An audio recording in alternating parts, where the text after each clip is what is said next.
Chapter 1 Rebirth After Tragic Death. With a resounding crack, Xie Yunyan knelt in the ancestral hall. Her face met with a slap that sent blood spilling from her lips and left her dizzy. Her husband, the man renowned throughout the capital as the epitome of virtue, Song Huaizhi, grasped her chin with a vice-like grip, his eyes filled with coldness and hatred. If it were not for you, this vile woman, usurping the position of my rightful wife, how could Aining have died so unjustly? Even if you kneel before her spirit for 7 years, it will never quell my resentment. Pain coursed through Xie Yunyan's body as she pleaded, "Husband, I carry your child. He is already 3 months along." Song Huaizhi showed no sign of sympathy. Instead, he delivered a brutal kick to her abdomen. "You are a wretched creature, and your child is nothing but a spawn of that wretchedness. Xie Yunyan, you have killed my beloved Aining, and today I shall make you witness the demise of those you hold dear." He dragged Xie Yunyan into a dark chamber, where her father and brother were imprisoned. Once the illustrious Xie Taifu and Xie Shilang, they now lay on the brink of death, subjected to inhumane torture. Song Huaizhi's eyes glinted with bloodlust as he sneered, "Xie Yunyan, come here and behold your father." He forced a sword in her hand, then plunged it in her father's chest, blood gushing forth, despair reflected in her father's murky gaze. "No." Xie Yunyan awoke with a start, her fair, delicate face glistening with sweat. She stared blankly at the embroidered canopy above her bed, adorned with pomegranates symbolizing fertility and blessings. Her body throbbed with pain, trembling from the terror and anguish of the dream. Just moments ago, she had thrust the dagger in her father's heart. How could she now find herself here? Memories flashed through her mind, and amidst the torment, Xie Yunyan gradually comprehended that she had been reborn. In her past life, she was the most cherished daughter of the Taifu's household, blessed with extraordinary beauty and unmatched intellect, excelling in poetry, music, and the arts. Originally betrothed to the crown prince Lin Henghe, their engagement fell through when he perished in battle. The emperor, moved by her plight, decreed that she marry the exceptional Song Huaizhi. Song Huaizhi, the legitimate son of the grand princess and a newly minted top scholar, was both virtuous and handsome, admired by all. The emperor frequently summoned him to the palace for discussions of state, heralding a bright future ahead. However, it was only after their marriage that Xie Yunyan discovered the truth. Everything had been a fraud. Song Huaizhi already had a beautiful concubine, Jiang Ning, whom the Song family refused to acknowledge due to her lowly status. His plan was to marry Xie Yunyan and subsequently take Jiang Ning as a concubine on their wedding night. He made it clear, "You are betrothed to the crown prince from childhood. I shall not hold it against you. Aining is different. I grant you the title of wife, but my heart belongs to Aining. As for consummation, it requires Aining's consent. That I shall gently persuade her to accept this arrangement." It is said that the eldest daughter of the Xie family is well versed in literature and etiquette. Surely, you understand what is appropriate and what is not? At that moment, Xie Yunyan trembled with rage, but the wedding rites had already been completed. The Xie family could not afford to lose face. Even if the matter reached the emperor's ears, the grand princess would protect the Song family. Moreover, her mother was gravely ill and could not withstand any distress. The Song family had promised to introduce a renowned physician to treat her mother if she caused a scene now. Would her mother ever recover? Xie Yunyan felt as though her dignity had been trampled underfoot by Song Huaizhi, yet she endured. She resolved to postpone consummation until after her mother had seen the physician, planning to confront the situation openly then. However, her mother fell into a series of comas before the physician arrived. Meanwhile, Jiang Ning suffered repeated mishaps, accidents, and poisonings. All evidence pointed to Xie Yunyan. Song Huaizhi's demeanor shifted from courteous to abusive. He threatened her, struck her, and warned that he would not allow the physician to treat her mother. Xie Yunyan endured humiliation, kneeling and swearing she had never harmed Jiang Ning, begging him to find a physician for her mother. But Song Huaizhi did not believe her. In a fit of rage, he pushed Xie Yunyan down the stairs, breaking her leg. While she recuperated in bed, Jiang Ning encountered yet another disaster, declaring, "I refuse to be a concubine," before perishing in flames. Song Huaizhi, driven mad with grief, demanded a divorce from Xie Yunyan, seeking her life in return. The grand princess, concerned for her reputation, suppressed the incident, assuring Xie Yunyan that the physician would soon arrive in the capital to treat her mother. Consumed by sorrow, Song Huaizhi roamed in search of spiritual mediums to commune with Jiang Ning's spirit, scarcely returning home. Xie Yunyan served her mother-in-law with utmost diligence, but after a year, her mother succumbed, leaving her to realize the truth. The Song family had no connections to any esteemed physician. It was all a ruse. Just as she prepared to request a divorce, Song Huaizhi returned, shrouded in darkness, yet professing a desire to build a future with her, even organizing a birthday banquet. At the banquet, Xie Yunyan was framed, forced to drink drugged wine, and found in a compromising situation with a man witnessed by the entire elite society of the capital. She became the object of scorn. Song Huaizhi dragged her to the ancestral hall, kicking her knee to the ground, and he forced her to kneel before the spirit tablet of his concubine for 7 long years, enduring unspeakable torment. During this time, her father and brother, having not seen her for years, came to the Song residence to demand a meeting but were ensnared by Song Huaizhi and accused of rebellion. He plunged a dagger into her father's heart, severing her brother's head. Just after committing these atrocities, Song Huaizhi received news that Jiang Ning had returned. She had only feigned death, refusing to be a concubine. Overjoyed, he abandoned the ailing and deranged Xie Yunyan, rushing to reunite with Jiang Ning. Publicly, he proclaimed that Xie Yunyan, shamed and unable to live, had committed suicide, swiftly marrying Jiang Ning in a grand ceremony. On the very day of their wedding, Xie Yunyan lay in the ancestral hall, enduring excruciating pain as she delivered a stillborn child. Blood flowed relentlessly, and she acutely felt the agony coursing through her limbs and insides until she succumbed to the torment. In her final moments, she gasped for air, eyes wide open, yearning to ask the heavens what sin she had committed to deserve such cruelty. Boom! A bolt of lightning struck outside, and Xie Yunyan's consciousness returned, fully accepting her rebirth into the days following her marriage to Song Huaizhi. She gazed at the young man entering through the door, dressed in an elegant white robe adorned with cloud patterns. His features were striking yet cold. He approached her, his voice icy as he accused, "Xie, yesterday, Aining went out to shop and conveniently fell the ground was deliberately oiled. No one, but you could have done this. What do you have to say for yourself? I never expected the esteemed daughter of the Taifu to possess such a malicious and shameless disposition." Xie Yunyan longed to thrust a dagger into the man before her, yet she understood that she could not act impulsively in her hard-won rebirth. Besides, death would be an escape, slow torment would be the true retribution. After all, the entire Song family was destined for hell, each member awaiting their turn. She rose, donning a pale pink silk undergarment, her hair cascading down smoothly, her skin as tender and luminous as the purest pearl.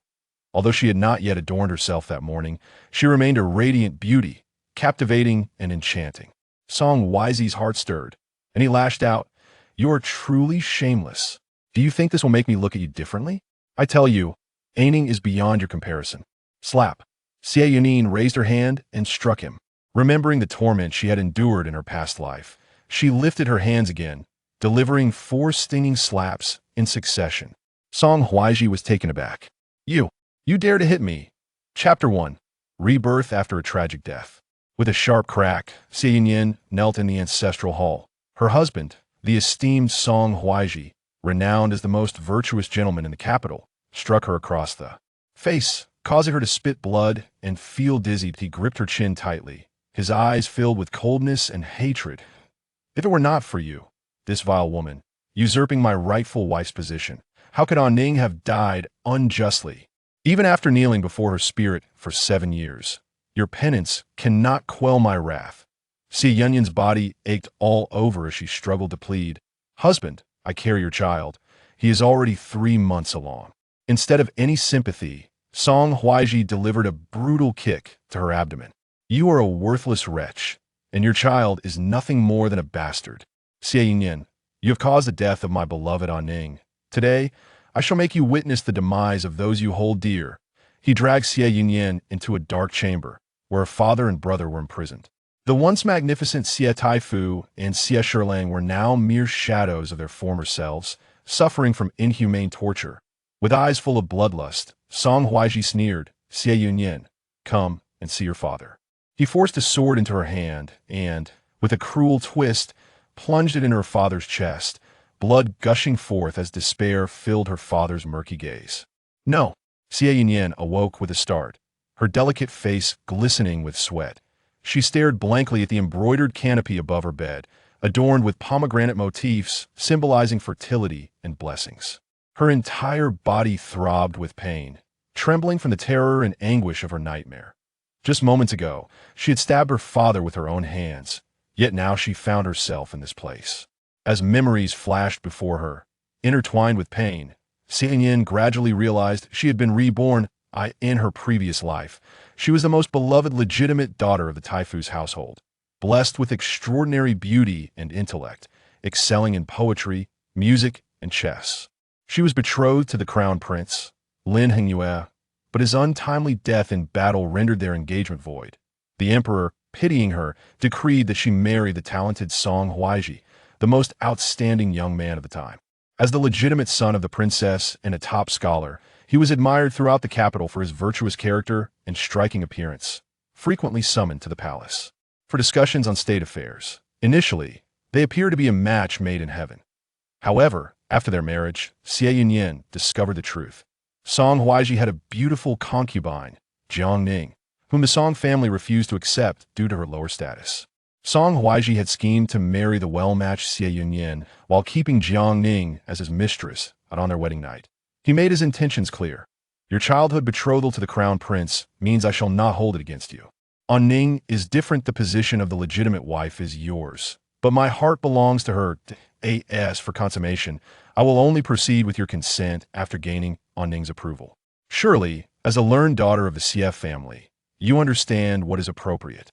Xie trembled with rage, yet the wedding ceremony had already been completed, and the Xie family could not afford to lose face.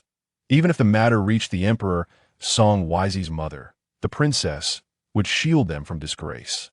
Moreover, her mother was gravely ill and could not endure any distress. The Song family had promised to introduce her to a renowned physician for her mother's treatment, and if she caused a scene now, would her mother ever receive care? Xie Yunyan felt as if her dignity had been trampled upon by Song Huaizhi, but she could only endure. She resolved to postpone consummation until her mother had seen the doctor, intending to bring the matter to light afterward. However, before her mother could meet the physician, she fell into a series of comas. Meanwhile, Jiang Ning experienced a series of accidents, a fall, poisoning, and drowning, all of which pointed to Xie Yunyan as the culprit. Song Huaizhi's demeanor shifted from polite to abusive. He resorted to slapping her and threatened to deny her mother medical treatment. Despite the humiliation, Xie Yunyan knelt, swearing she had never harmed Jiang Ning, pleading for him to find the doctor to heal her mother. But he did not believe her, and in a fit of rage, he pushed her down the stairs, causing her leg to break. While Xie Yunyan was recovering in bed, another incident befell Jiang Ning, who perished in a fire, leaving behind the words, "I will not be a concubine." Song Huaizhi, driven mad with grief, demanded a divorce from Xie Yunyan, seeking her life in retribution. To maintain appearances, the princess suppressed the incident and assured Xie Yunyan that the doctor would soon arrive in the capital to treat her mother. Overwhelmed by sorrow, Song Huaizhi scoured the land for talents in hopes of contacting Jiang Ning's spirit, rarely returning home. Xie Yunyan dutifully attended to her mother-in-law. Yet after a year of suffering, her mother ultimately succumbed to her illness, revealing a harsh truth.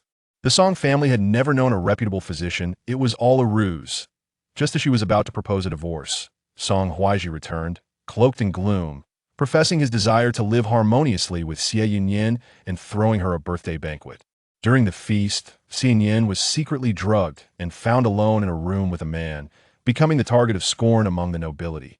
Song Huaizhi seized her, dragging her to the ancestral hall and viciously bending her knee. He forced her to kneel before the spirit tablet of his mistress for 7 long years, enduring a torment that stripped her of her humanity. During this time, she was coerced into bearing a child, regularly beaten and abused. Eventually, her father and brother, who had not seen her for years, came to the Song family only to be captured on charges of rebellion, with Song Huaizhi delivering the fatal blow to her father and decapitating her brother. Just after committing these atrocities, Song Huaizhi received news that Jiang Ning had returned. She had only feigned death to avoid becoming a concubine. Ecstatic, he abandoned the near-lifeless, deranged Xie Yunyan, Rushing to reunite with Jiang Ning, he publicly declared that Xie Yunyan, unable to endure her shame, had committed suicide, swiftly marrying Jiang Ning in a grand ceremony. On the day of their wedding, Xie Yunyan lay in the ancestral hall, enduring the excruciating pain of giving birth to a stillborn child. The blood flowed relentlessly as she acutely felt the agony coursing through her limbs and organs. Until her last breath, she remained aware, her mouth agape, her eyes wide open, questioning the heavens. What had Xie Yunyan done to deserve such a fate?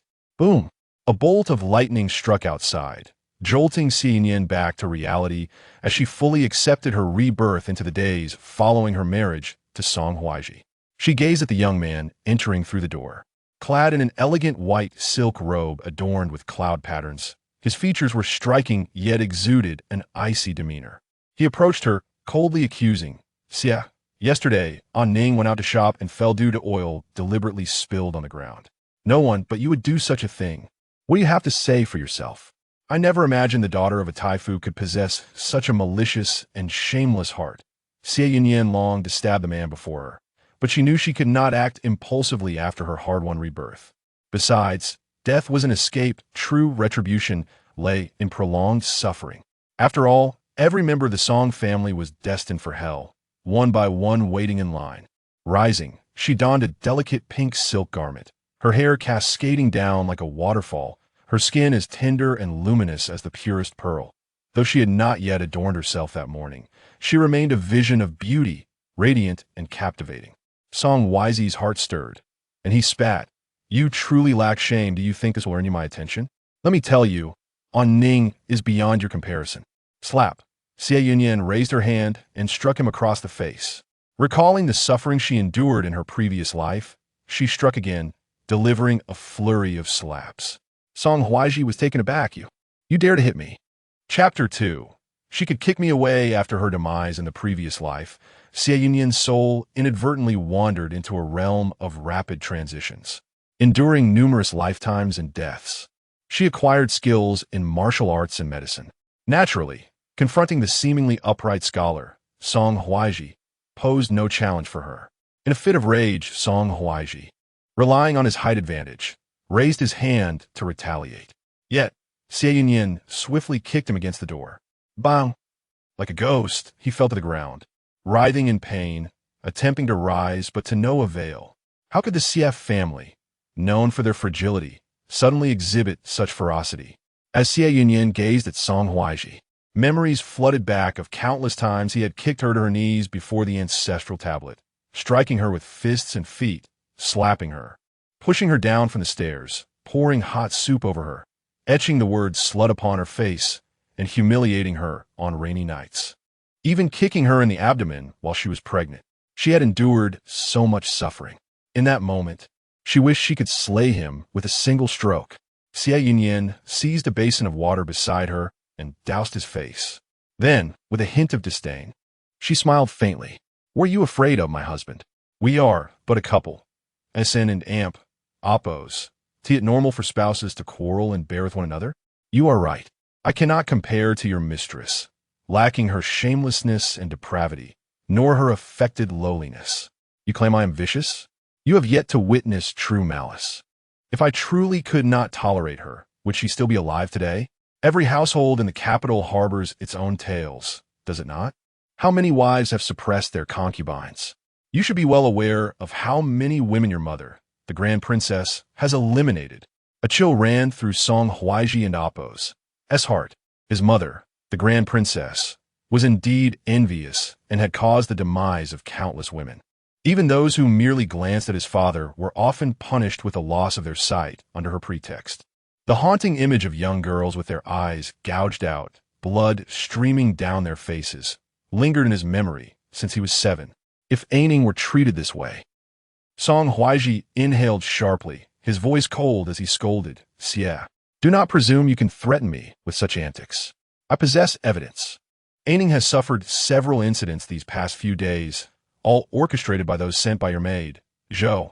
My relationship with Aining is pure. We merely have business dealings. Do not assume that everyone is as filthy as you. You were once betrothed to the former prince. Who knows the state of your purity? Besides, You caused the prince's demise, and my willingness to marry you is your great fortune. If you do not cherish it, I shall seek my mother and obtain a divorce document, and then we shall see how your Xie family will fare. Xie Yunyan and Amp, Oppo's brow furrowed slightly as she flexed her wrist. Such vile language was truly revolting. Thus, she stepped forward, grasping a hairpin, and brutally thrust it towards his lips. Ah, pain! You wretched woman, release me! Song Huaizhi howled, his once refined demeanor shattered, as he crawled away from Xie Yunyan and Oppo's chamber in utter disarray. The maid Zhou and others were terrified. Once Song Huaizhi left, they hurried to check on Xie Yunyan. Quickly, Xie Yunyan tousled her hair, collapsed onto the ground. Her eyes reddening, trembling all over. How could my husband do this? He intended to strike me. Yet fortunately, he stumbled and hit his mouth on the table corner. Oh, I'm so frightened. The maid Wutong, aware of Xie Yunyan and Oppo's naturally gentle disposition, immediately exclaimed, Miss, the young master has gone too far. Ever since our marriage, he has not consummated it, always pining for that Jiang girl. How could he dare to raise a hand against you? If this continues, I shall return to the Xie residence and inform the master and the eldest young master. Zhou scolded sternly, Nonsense. You foolish girl. Do you not realize that Our Lady's mother is gravely ill? If the madam were to be stimulated by this, you would bear the consequences. Moreover, both the master and the eldest young master are currently in a critical position at court, constantly at risk of slander. There are already rumors that Our Lady caused the former prince's death. If she struggles in her new marriage, how many will mock the Xie family? A woman must follow her husband. As long as Our Lady endures patiently, surely the young master will eventually come to appreciate her goodness. She glanced at Xie Yunyan and continued, The young master surely harbors feelings for you. Did he not promise to find a renowned doctor to treat you? My lady, marriage requires adjustment. Xie Yunyan regarded her, sighing internally, yet feeling immense shame. In her previous life, how had she failed to recognize that Zhou was the adoptive mother of her rival, Jiang Ning, speaking so piously for the sake of the Xie family and Xie Yunyan? She was, in truth, a heartless wretch. With a faint smile, Xie Yunyan gazed at Zhou with a pitiful expression. Zhou, without you, I would not know what to do. Zhou hurriedly replied, My lady, I have followed you for 10 years. As long as you are well, I would gladly lay down my life. Her words were filled with loyalty and ambition. Were it not for Xie Yunyan's rebirth, she would have never doubted her sincerity. In the previous life, it was Zhou who repeatedly conspired against her, inciting Song Huaizhi to inflict harm upon her, even going so far as to carve the word slut into her face. Xie Yunyan blinked her bright eyes. Really? Zhou, would you willingly die for me? Zhou hesitated for a moment, then declared, Of course I would. Xie Yunyan smiled gently. Song Huaizhi says you have repeatedly targeted Jiang Ning. Zhou, how could I be unaware of this? Zhou's heart sank, but she quickly knelt, My lady. All I do is for you. I cannot abide Jiang Ning's humiliation toward you. Understanding Xie Yunyan's character, she was confident that Xie would not abandon her. As long as she displayed her loyalty, Xie Yunyan would ultimately take responsibility for framing Jiang Ning. At that time, Song Huaizhi would despise Xie Yunyan even more. Yet, this time, Xie Yunyan looked at her with tear-filled eyes. Zhou, Song Huaizhi will likely pursue this matter. You have good intentions, but how could I bear to see you punished? I shall take all the blame upon myself. Zhou inwardly cursed her foolishness, but maintained a heartfelt ade as she knelt. My lady, I will not implicate you. This is entirely my doing. I willingly eliminate those who oppose you. If it comes to death, I accept.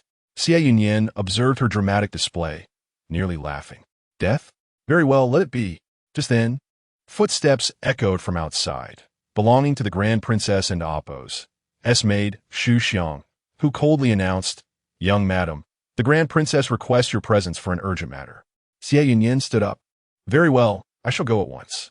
She patted Zhou and Oppo's hand. Zhou, please investigate the situation for me. I am quite frightened. Zhou promptly rose, taking her leave to discreetly relay a message to Jiang Ning. Meanwhile, Xie Yunyan began to groom herself and change her attire, whispering instructions to Wudong. Wudong had always been a good companion in her past life.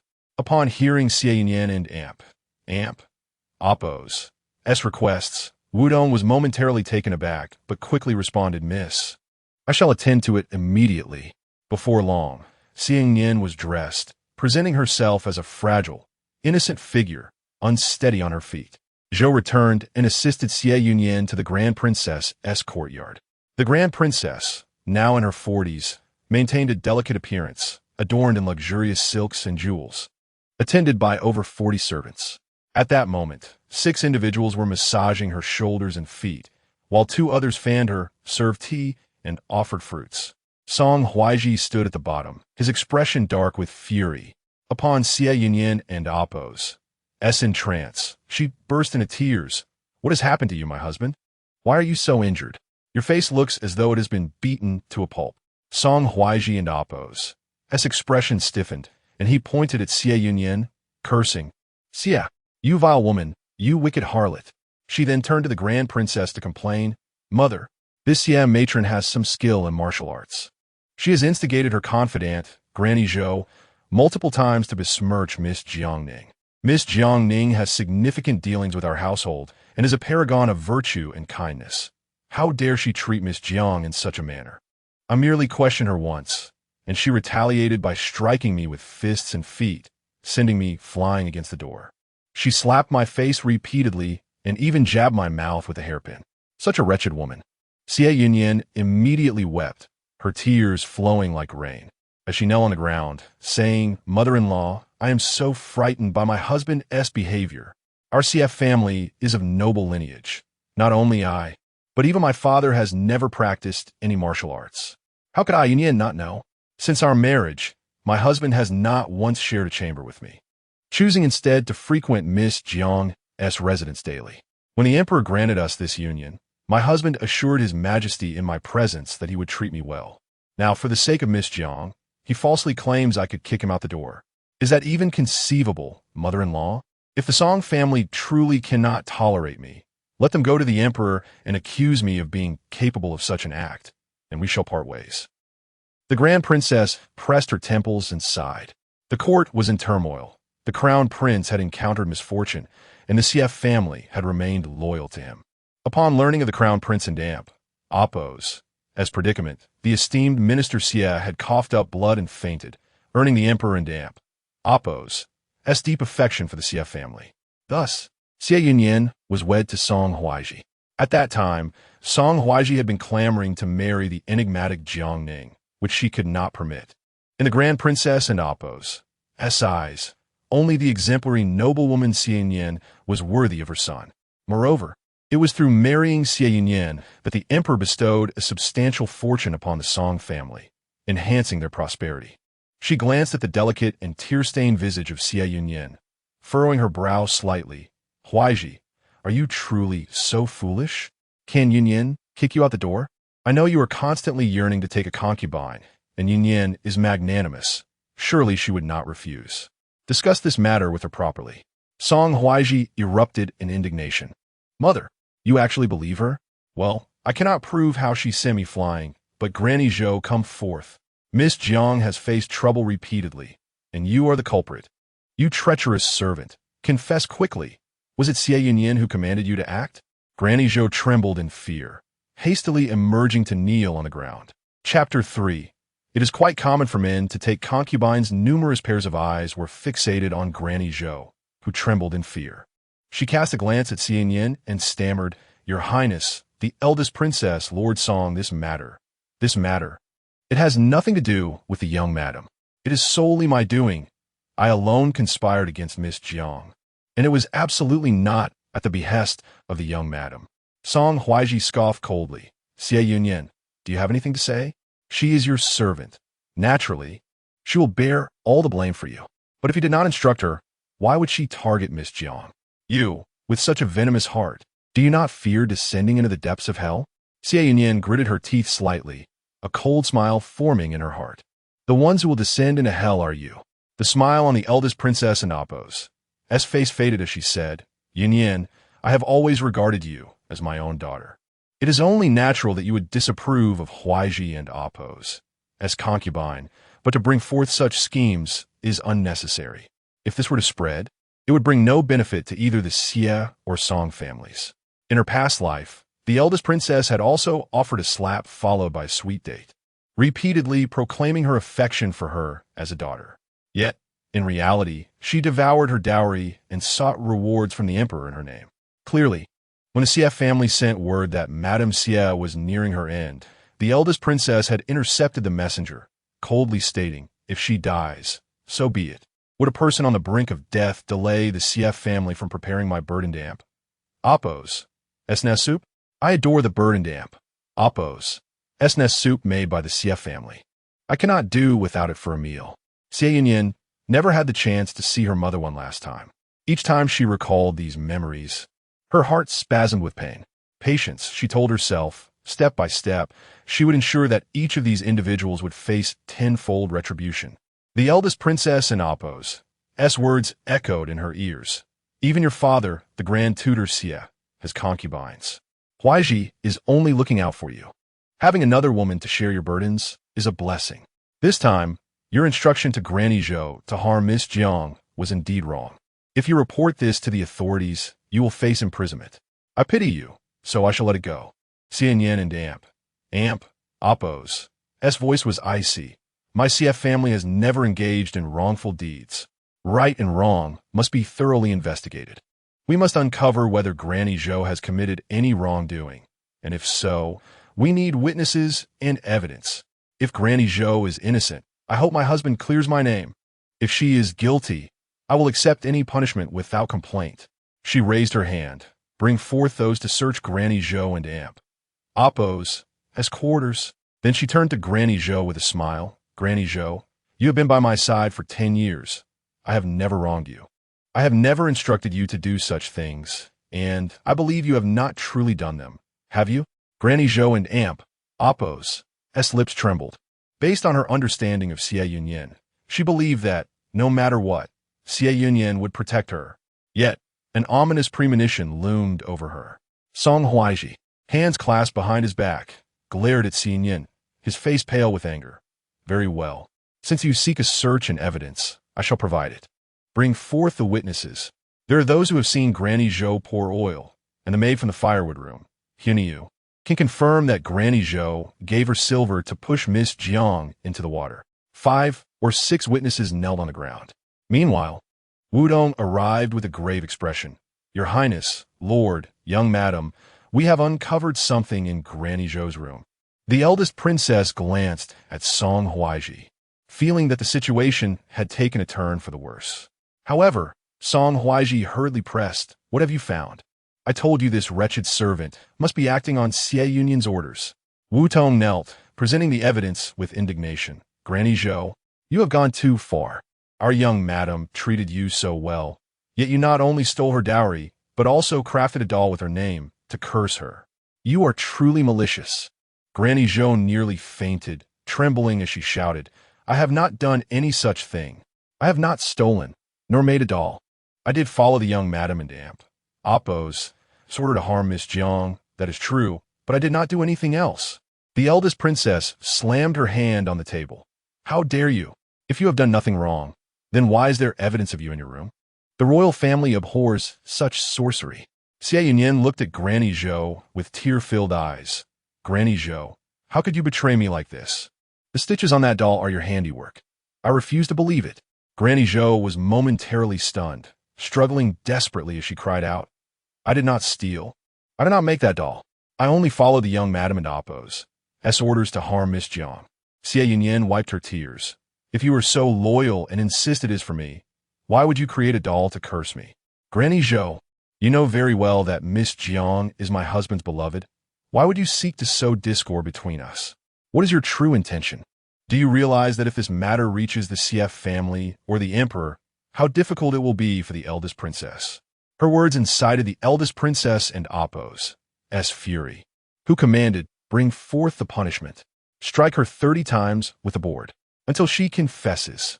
Soon, Granny Zhou was dragged away, the sound of the strikes echoing louder and louder, accompanied by her heart-wrenching cries.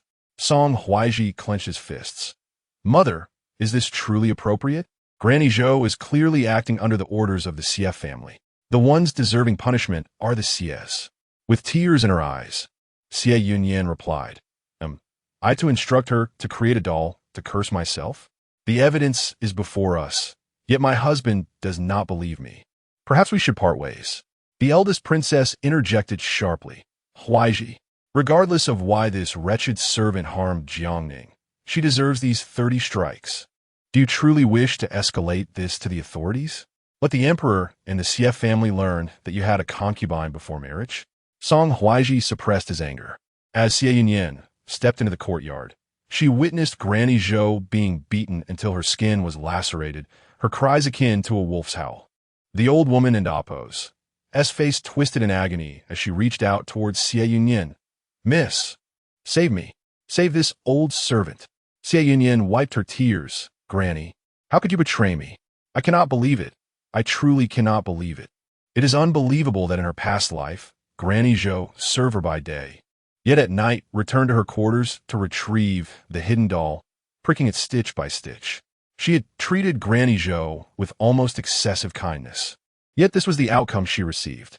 Granny Zhou's gaze gradually lost focus, trembling as she was beaten, her blurred vision resting on Xie Yunyan standing nearby.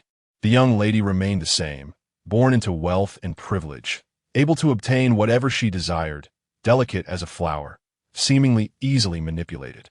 Yet something felt amiss. In her dazed state, Granny Zhou pondered how she could perish without ensuring her daughter, Aining, successfully took Xie Yunyan and Appo's place to enjoy a life of luxury. Aining was the cleverest of women. Would she not come to rescue her upon hearing the news? Just as Granny Zhou was about to lose consciousness, the doorman and Appo's servant rushed in with news. Your Highness, Lord, a Miss Jiang seeks an audience. Song Huaizhi and Appo's expression changed immediately. Quickly, let her in. The eldest princess frowned slightly. This Jiangning seemed to have an unclear background, likely from a fallen household, unworthy of being a concubine. She was reluctant to meet her. However, since Huaizhi was fond of her, she could only turn a blind eye. After all, the Xie family had already married into the Huaizhi family. If a wife could not tolerate a concubine, it would only bring ridicule upon them. Xie Yunyan lowered her head, a fleeting cold smile gracing her lips. This fabled Miss Jiang, in her past life, she had never encountered. Little did she know that Jiangning had been fixated on her for a long time, with unwavering intent. Everything stemmed from the fact that Jiangning was the protagonist of a tale where a concubine ran away with a child, while Xie Yunyan was merely a pawn, a pitiful original wife. This time, she truly wished to meet this leading lady. Chapter 4. I refuse to be a concubine. Before long, Jiangning, under the guidance of a servant, appeared before Xie Yunyan. Dressed in white gauze, one might mistakenly think she was in mourning. Nevertheless, one could not help but admire her graceful figure, accentuated by a tightly cinched waist, a generous bosom, and a delicate face reminiscent of a blooming flower. The 2 wisps of hair framing her face evoked a sense of tender pity. It was evident that a character capable of being the female lead in a tale of a concubine and Appo's escapades was no ordinary woman. Yet, Xie Yunyan found it amusing. Any respectable woman emerging from a decent family in the capital, regardless of whether from an esteemed lineage or an ordinary household, would never deliberately flaunt her curves so provocatively, drawing the gazes of lewd men as she walked. There was no way she would twist her body into such suggestive postures while moving, with loose strands of hair at her temples, practically shouting, I am cheap, come claim me. If one cannot respect oneself, how can one expect respect from others? Only someone like Song Huaizhi, whose mind was muddled, would be entrapped by such folly. Desire is a natural human emotion, but it is through the ability to restrain it and conquer oneself that one can achieve greatness. Jiangning, casting a surreptitious glance at Xie Yunyan, felt her heart tighten. Until now, she had only dared to observe Xie Yunyan from a distance on the streets, but this was her first encounter at such proximity.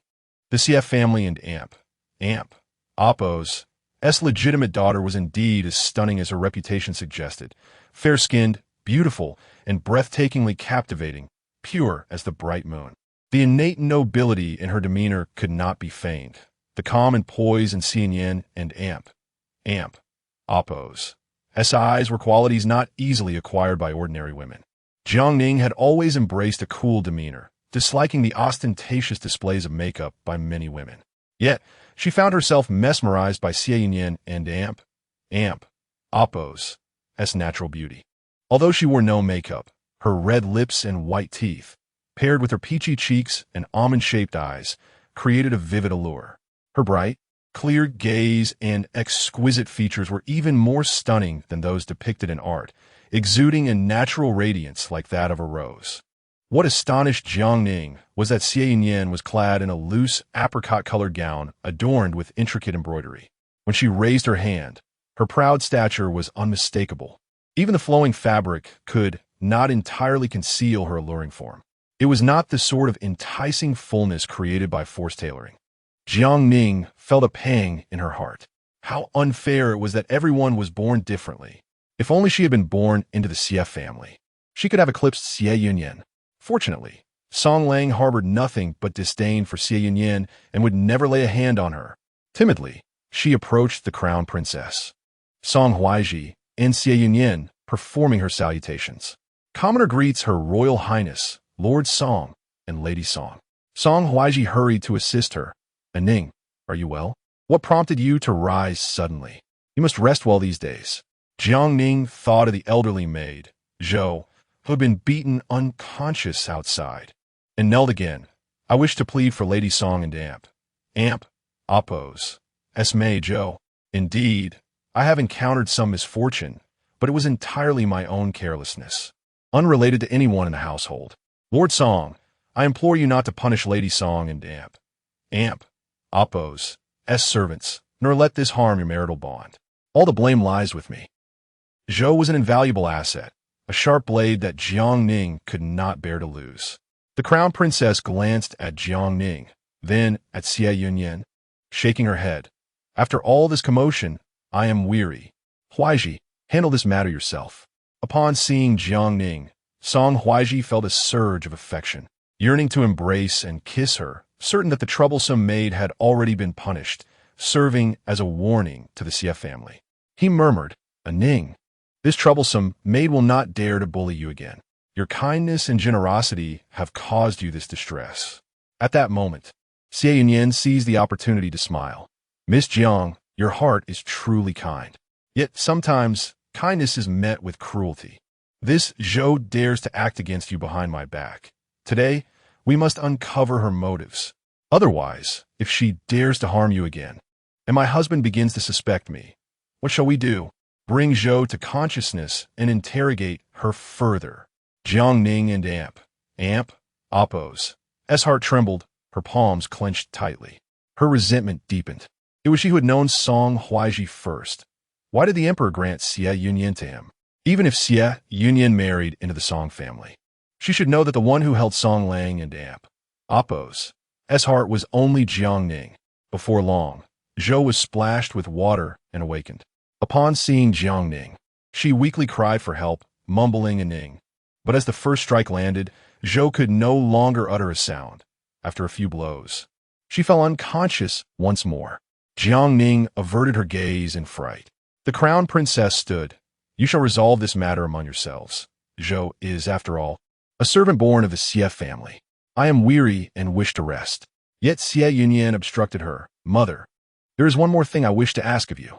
When the emperor bestowed the marriage, my husband readily agreed and even sent a treasured jade ring to my Xie family. I believe at that time, he truly wished to live harmoniously with me. Though I learned after entering the household that my husband had an external consort, and that Miss Zhang's humble background renders her unfit to be a concubine of the Song family, since she is the one dear to my husband. It is only reasonable that she be brought into the Song household as a concubine. Upon hearing this, Jiang Ning and Oppo's complexion paled several shades. She bit her lip fiercely. What did it mean that she was unworthy to be a concubine? She had no desire to be one. She wished only to be the legitimate wife. Moreover, had not Song Huaizhi claimed that he was coerced into marrying Xie Yunyan? Why would he send a treasured jade ring to the Xie family? Desperately, She looked at Song Huaizhi, who was smiling at the crown princess. Xie Yunyan, your magnanimity reassures me. Miss Jiang, why not express your gratitude to Huaizhi and Amp, Appo's rightful wife? Jiang Ning gritted her teeth, turned, and knelt on the ground, tears streaming down her face. Your Highness, I refuse to be a concubine. Song Huaizhi felt a wave of panic. He had intended for Xie Yunyan to be the legitimate wife and Jiang Ning the concubine. However, Ning remained resolute, and he understood that her refusal stemmed from her profound love for him. Yet at this moment, he could find no way to convince her to accept the role of concubine. Was he to kill Xie Yunyan? With the Xie family and the emperor involved, he dare not. Xie Yunyan felt a surge of delight. She was fully aware that Jiang Ning would never agree to be a concubine. But her goal was to force Jiang Ning into that position, not only as a concubine, but as a lowly concubine, a mark of disgrace that would be indelible. The crown princess looked perplexed. You refuse to be a concubine? What do you wish to be? What do you believe you're worthy of? Jiang Ning and Amp, Appo's face grew paler, crystalline tears rolling down her cheeks. She stubbornly declared, though I hail from humble beginnings, I believe I am not inferior to anyone. I can craft ice, create many wondrous tools, and prepare delicious dishes to earn a living. Xie Yunyan smiled lightly. Then why did your husband not marry you as his legitimate wife? Jiang Ning was rendered speechless, her face flushed with embarrassment. Song Huaizhi rebuked, Xie family. Mind your words. Ning is unlike you. You rely on your family and Amp, Appo's status to bully her. Ning is pure and kind. How could you possibly understand her virtue? Xie Yunyan languidly lifted her eyelids. So, Miss Jiang, what do you desire? If you wish to be the legitimate wife, then let Song Huaizhi divorce me. If it is to be a concubine, we can choose a day for your entry into the Song household. If you truly care for him, you should know that the news of your status as his concubine will soon spread throughout the capital. Before marrying me, Song Huaizhi already had a concubine. Even if my father and brother do not mind, will the emperor truly overlook it? Song Huaizhi may be a newly appointed scholar, but his career is just beginning, and many eyes are upon him. If someone presents a memorial, do you know the consequences? Jiang Ning took a deep breath.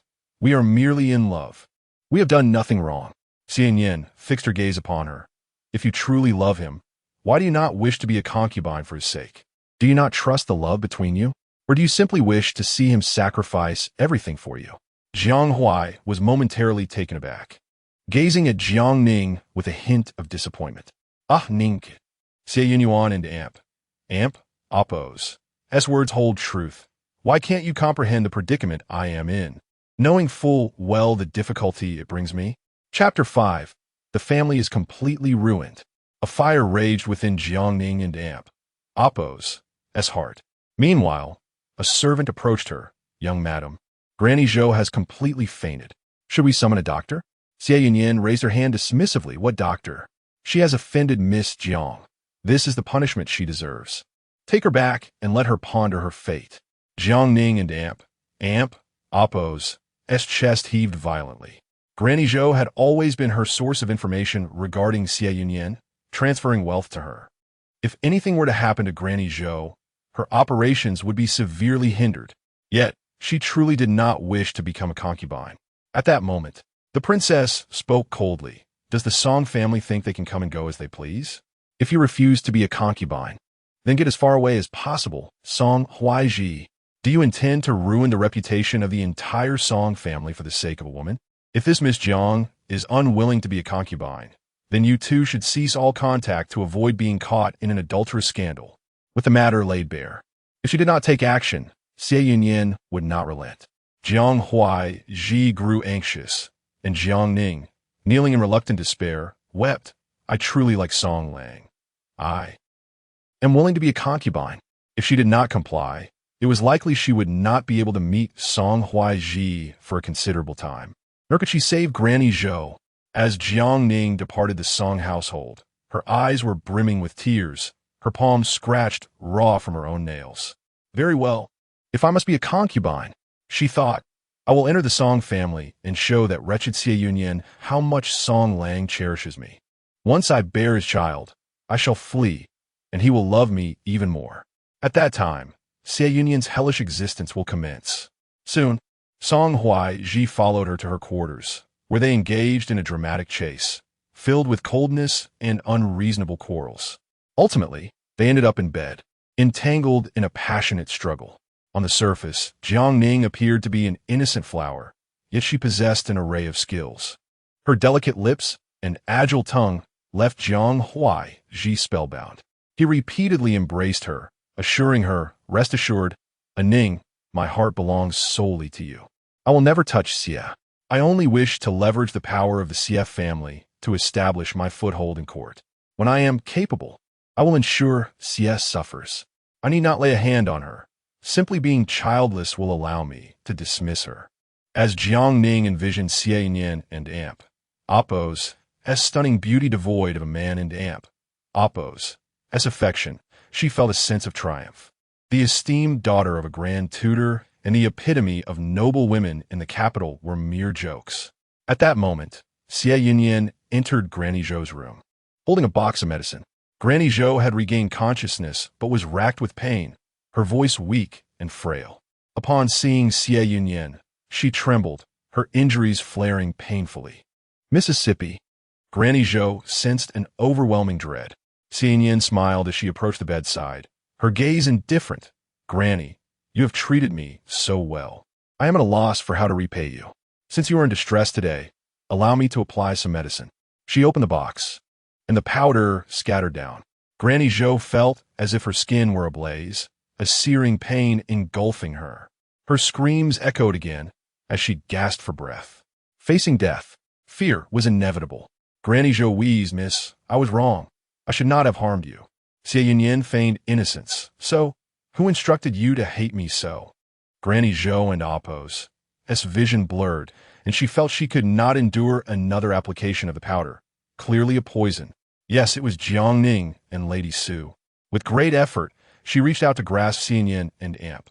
Appo's sleeve, "Miss, save me." The expression on Xie Yunyan and Amp, Appo's face hardened.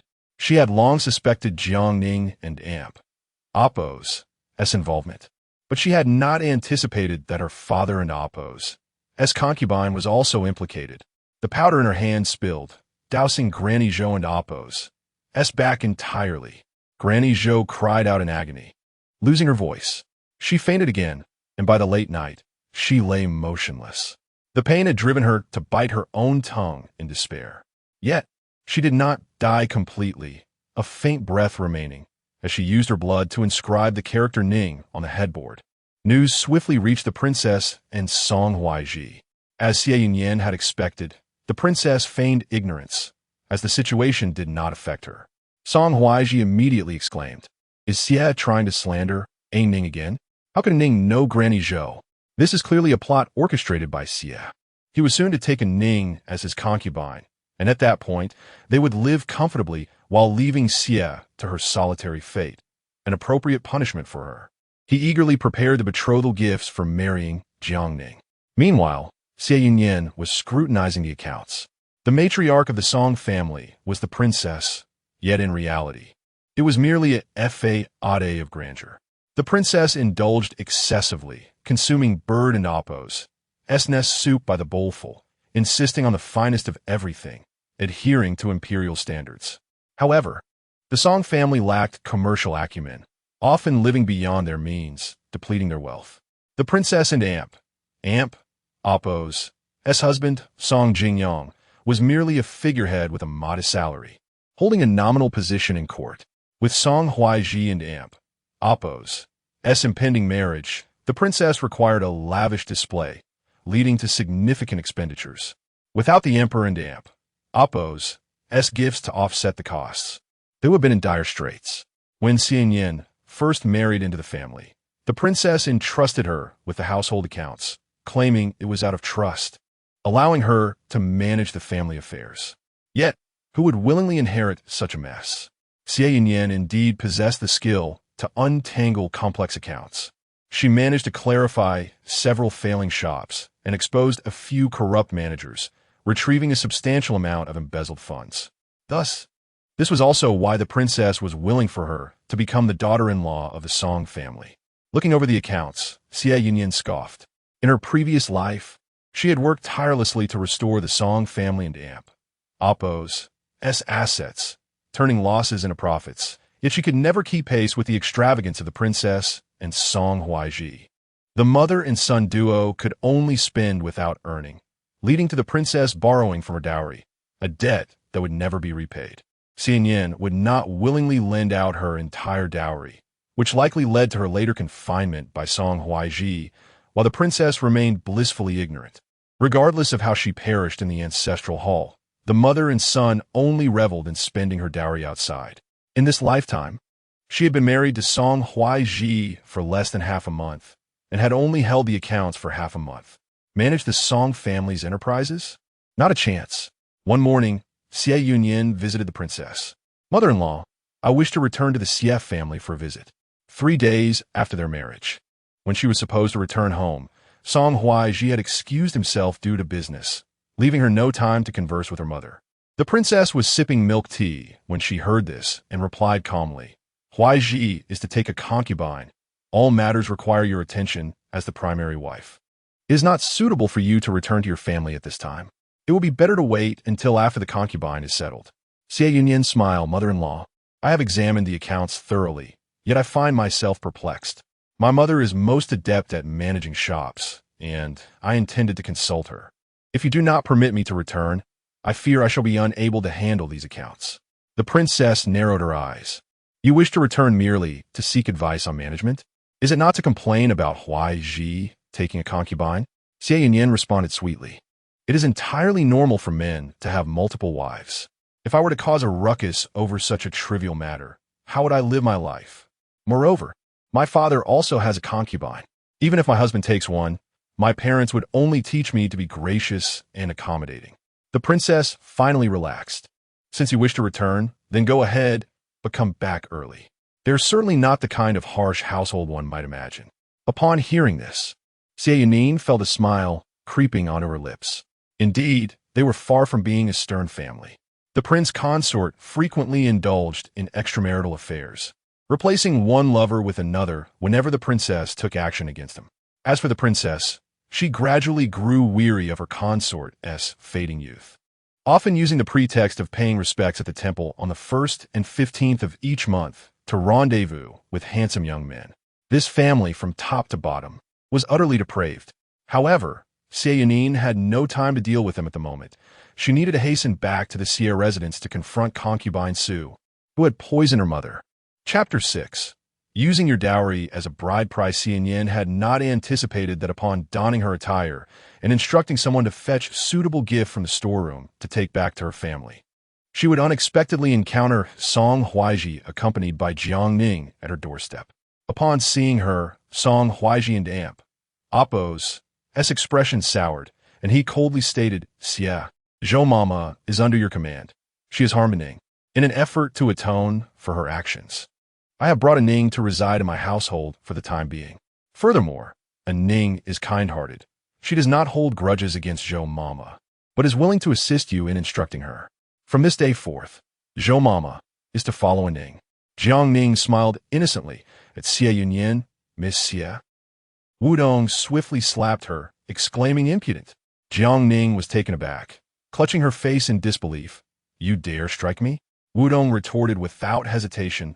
What of it? As a future concubine, how dare you show such disrespect to our young mistress? I shall strike you again. Xie Yunyan had already spoken to Wudong, asserting that from now on, they would seek vengeance rather than endure grievances in silence. Jiangning, gritting her teeth, immediately shed tears. Song Lang. Perhaps I should take my leave. Song Huaizhi, of course, would not permit it, stepping forward to strike Wudong. Xie, do you still refuse to acknowledge your malice? This is your servant. How dare she lay hands on a Ning? Someone drag this wretched girl out and sell her. Xie Yunyan replied with a faint smile. You dare? She disdainfully regarded Jiangning and Song Huaizhi. Wudong is a born servant of the Xie family. Who are you to sell her? Jiangning refused to honor me as young mistress, and receiving a slap was indeed well-deserved. If one wishes to enter the Song family as a concubine, they must not disgrace the Song name. If my husband finds this unacceptable, Let us go to the authorities or to the street to seek judgment, and see if it is just for my people to discipline a wayward concubine. Seeing that Xie Yunyan was now utterly unafraid of losing face, Song Huaizhi could only lower his voice, stepping closer. Xie, are you not afraid of these matters reaching your mother's ears and provoking her? Your family is still counting on me to find a renowned physician. Furthermore, should outsiders learn of this, they will only mock you for being unable to retain a man. Xie Yunyan looked at him with disdain. If you truly cared for my mother's health, how could you engage in such vile acts? A renowned physician?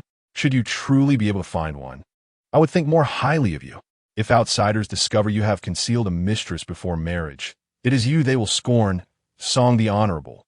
Her every word was defiant, causing Song Huaizhi's veins to throb in anger. How could such a brazen and unruly woman exist? It was truly a pity that her beautiful face was marred by such character. Yet, the most pressing matter was to marry Ning swiftly. Song Huaizhi, growing weary of the argument, extended his hand.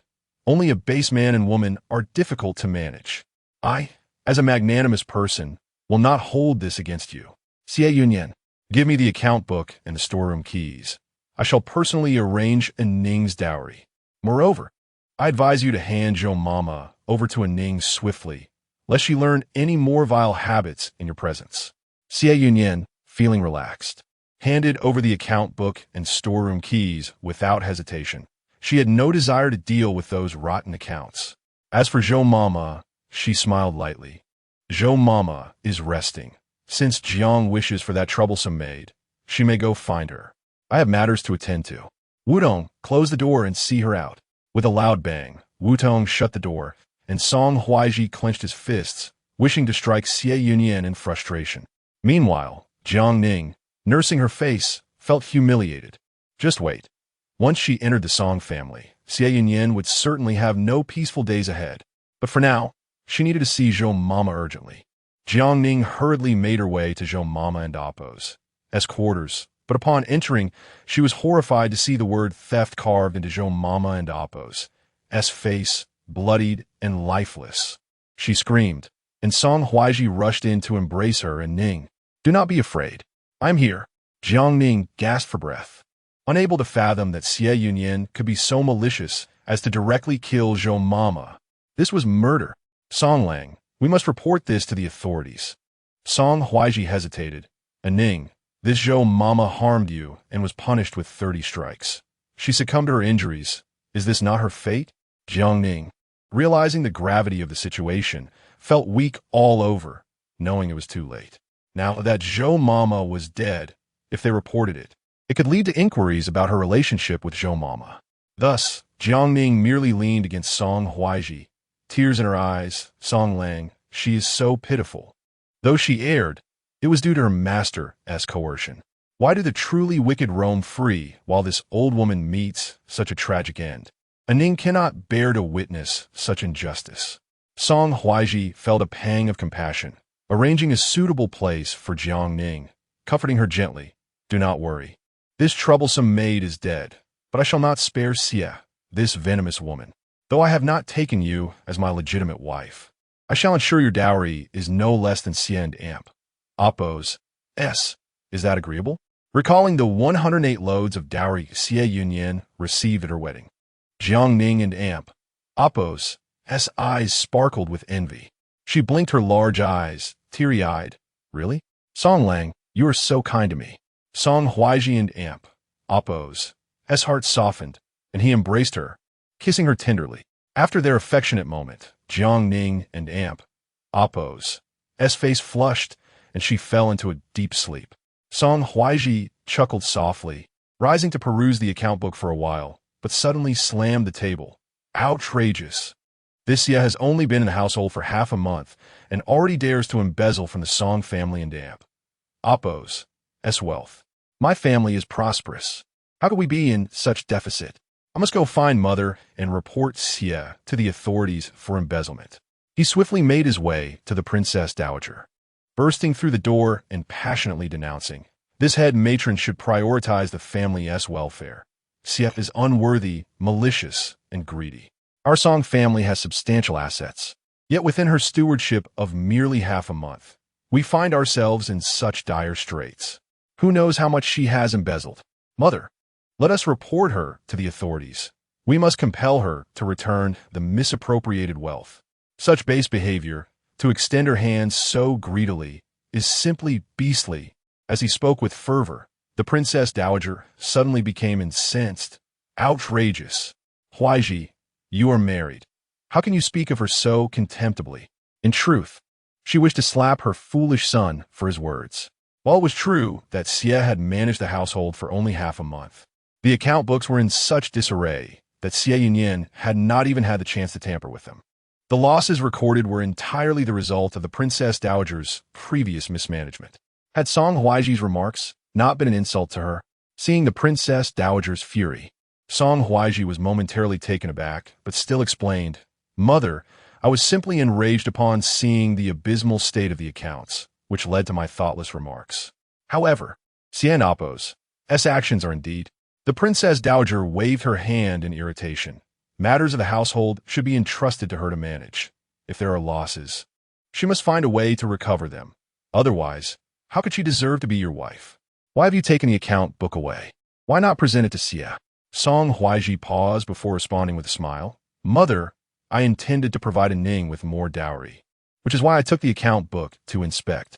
Who knew the accounts would be so bleak, with so little money to utilize?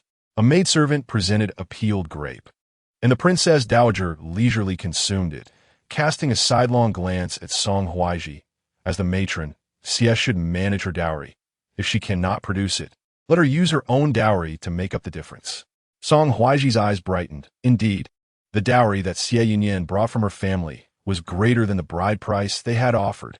He formulated a plan to request Xie Yunyan to hand over her dowry, intending to allocate it entirely for a Ning's bride price. This was Xie Yunyan's debt to a Ning. Chapter 7. The Ruthless Heart of the Concubine. Song Huaizhi directly sent someone to search the residence of Xie Yunyan. This room was designated as the bridal chamber. Yet, in truth, Song Huaizhi had never once slept there. Xie Yunyan and Appo's maid Kanglin hurried to intervene, but was forcefully kicked aside by Song Huaizhi, who barked, Get out. Kanglin stumbled, her leg bruised from the blow, tears brimming in her eyes as she worried about her mistress and Appo's belongings being taken away. Fortunately, after a lengthy search, Song Huaizhi could not find the key to Xie Yunyan and Appo's dowry treasury, leaving him momentarily at a loss. He then turned to Jiang Ning and Appo's courtyard. At this moment, Jiang Ning surveyed her current abode, Qingfeng Courtyard, feeling somewhat dissatisfied. While the courtyard was indeed splendid, adorned with intricate carvings and flourishing flora, and exuded tranquility and elegance, she had witnessed firsthand the vast differences between Xie Yunyan and Appo's residence and her own. Xie Yunyan and Appo's abode boasted glazed tiles and was furnished with exquisite Persian carpets, with each object within being of immeasurable worth. Jiang Ning silently vowed that in the future, all those fine treasures would belong to her.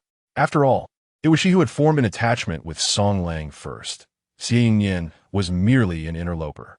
It was only just that Xie Yunyan's entire dowry should be transferred to her. As she pondered, Song Huaizhi returned, his countenance dark. What troubles you, Song Lang? Jiang Ning inquired softly as she leaned closer. Song Huaizhi embraced her, his gaze shadowed. Within half a month of Xie entering the household, she has managed to severely deplete our accounts. Mother has stated she cannot offer much for your betrothal gifts. Therefore, I propose that Xie use her dowry as her bridal gifts. Jiang Ning and Appo's heart leaped with joy. But she is certain to refuse, is she not? Their eyes met, and Song Huaizhi murmured, I have my methods to persuade her. At that moment, Xie Yunyan arrived at the entrance of the Xie family home.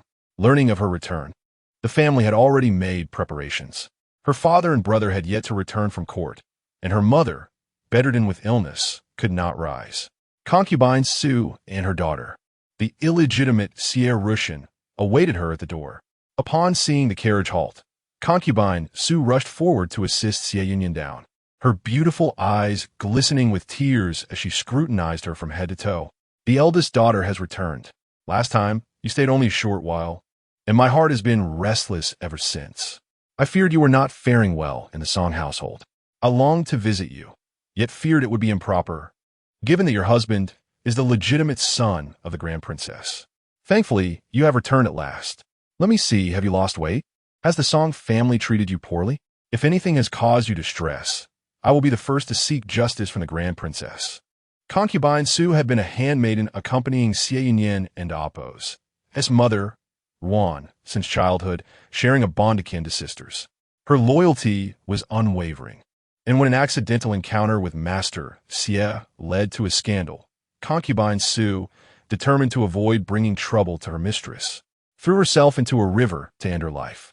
Ruan, unable to bear the thought of losing her, decided to elevate Concubine Su to the status of a concubine after much anguish.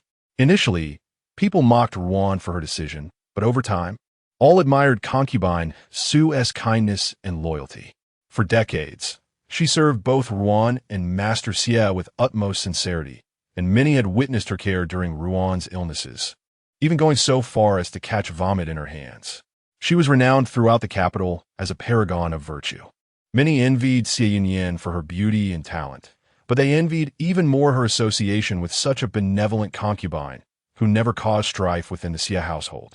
Now, witnessing Concubine Su and Apos' genuine affection and tearful eyes, the surrounding servants also wiped their tears, all moved by the sight of such a good person. In her treatment of her non-biological daughter, she was 1,000 times more caring than she was with her own illegitimate child. Beside them, Xie Yunyan chimed in, "Sister, Auntie rose before dawn to prepare your favorite lotus rice cakes, exhausting herself to the point of near collapse, and I couldn't stop her." Concubine Su coughed lightly, swaying slightly, yet steadied herself on Xie Yunyan's arm, smiling. "I am willing to tire myself for my eldest daughter. Come, let us return home." Xie Yunyan chuckled softly.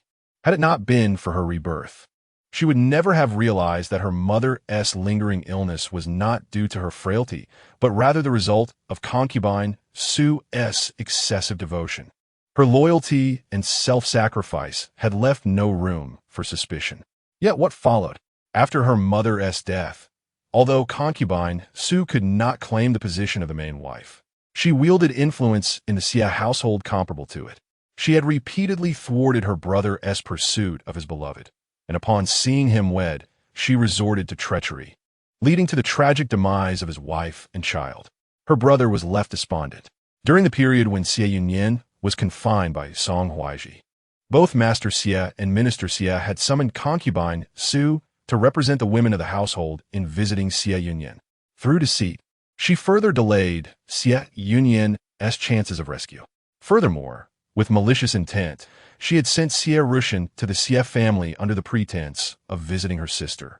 Engaging in an affair with Song Huaizhi eventually, the so-called rebellion of the Xie family was inextricably linked to Concubine Su.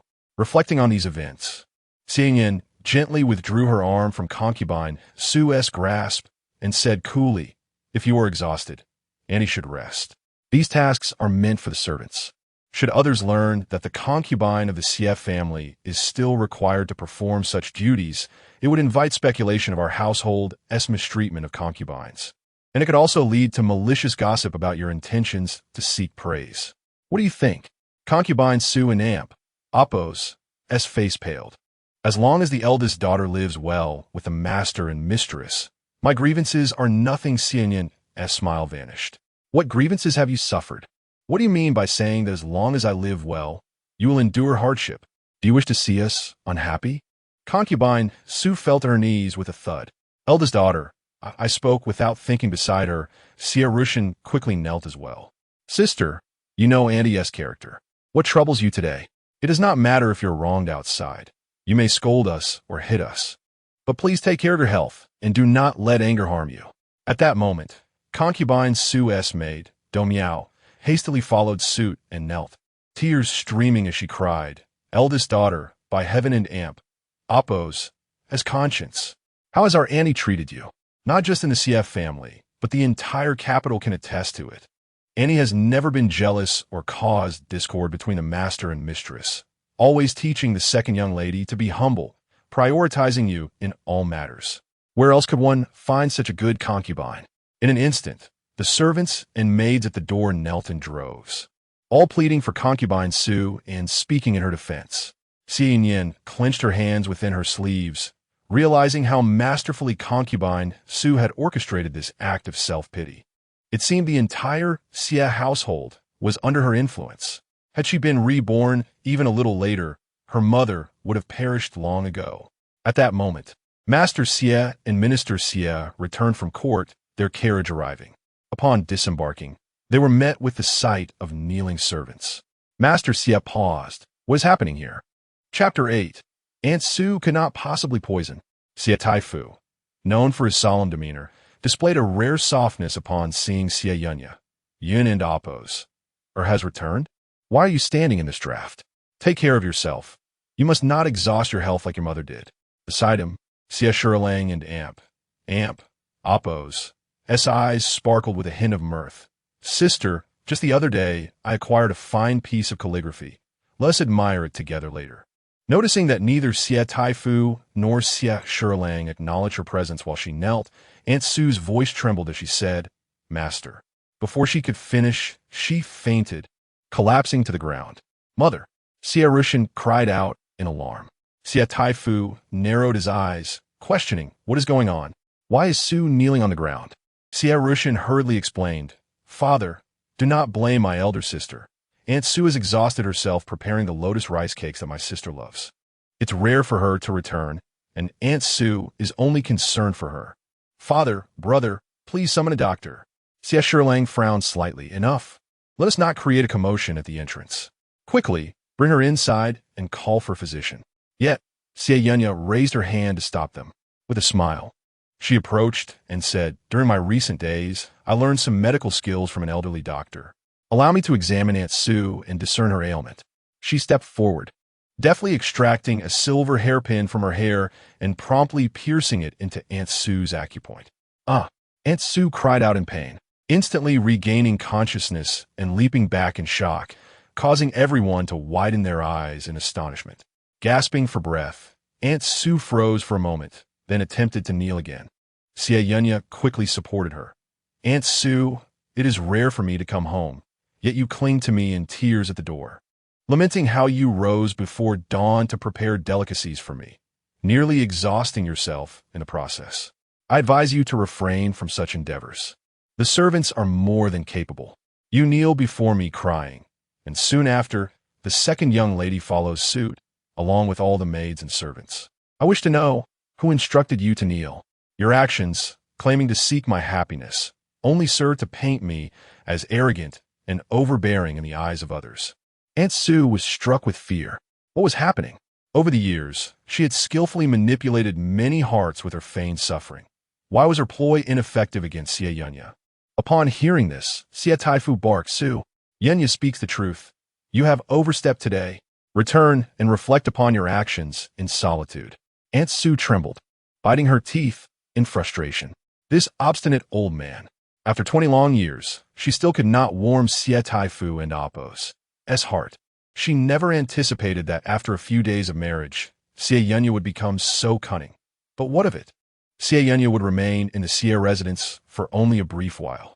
Once she departed, Aunt Su would surely increase the dosage for that lifeless Madame Ruan. A wretched woman. Her death will come sooner than expected. With tears in her eyes, Aunt Su retreated, returning to her courtyard to ponder her misdeeds. Afterward, she fainted several more times, prompting Xie Rushan to call for a doctor. Meanwhile, Xie Yunyan, accompanied by her father and brother, proceeded to Madame Ruan's quarters. Though Madame Ruan was too weak to rise from bed and spoke in a feeble voice, her beauty and gentleness were still evident. Upon seeing Xie Yunyan, she grasped her hand, her eyes quickly reddening. My child, have you been well these days? Xie Yunyan felt a pang in her heart. In her previous life, she had not seen her mother since her marriage. She threw herself into Madame Ruan and Oppos' embrace, discreetly wiping her tears and feigning a smile. Mother, I am well. As long as you are well, I could be well too. Taking the opportunity, she felt Madame Ruan's pulse. After her previous life's death, her spirit had traversed many realms, acquiring some medical knowledge. Upon examination, Xie Yunyan's heart ached as if pierced by a knife. Her mother's condition was not due to a recent poisoning, but rather the result of over 30 years of malice inflicted upon her since childhood. Aunt Su was truly vile and despicable. Xie Taifu and his son stood by, smiles gracing their faces. After exchanging a few words, they left Xie Yunyan and her mother alone to converse intimately. Time was of the essence. Xie Yunyan dismissed the attendants and seized Madame Ruan and Apos, as hand inquiring, "Mother, I have recently met a doctor and described your symptoms to him. He believes that you may be suffering from poisoning. Otherwise, after so many years of medication, it would not remain ineffective." Madame Ruan paused in surprise, then chuckled, "Cough. Yenya, I know you worry for me, but how could I be poisoned? I have never wronged anyone in my life. Besides, I have only one concubine, Aunt Su, who has grown up with me. She is like a sister. You know how well she has treated me. Without her, I would have perished long ago."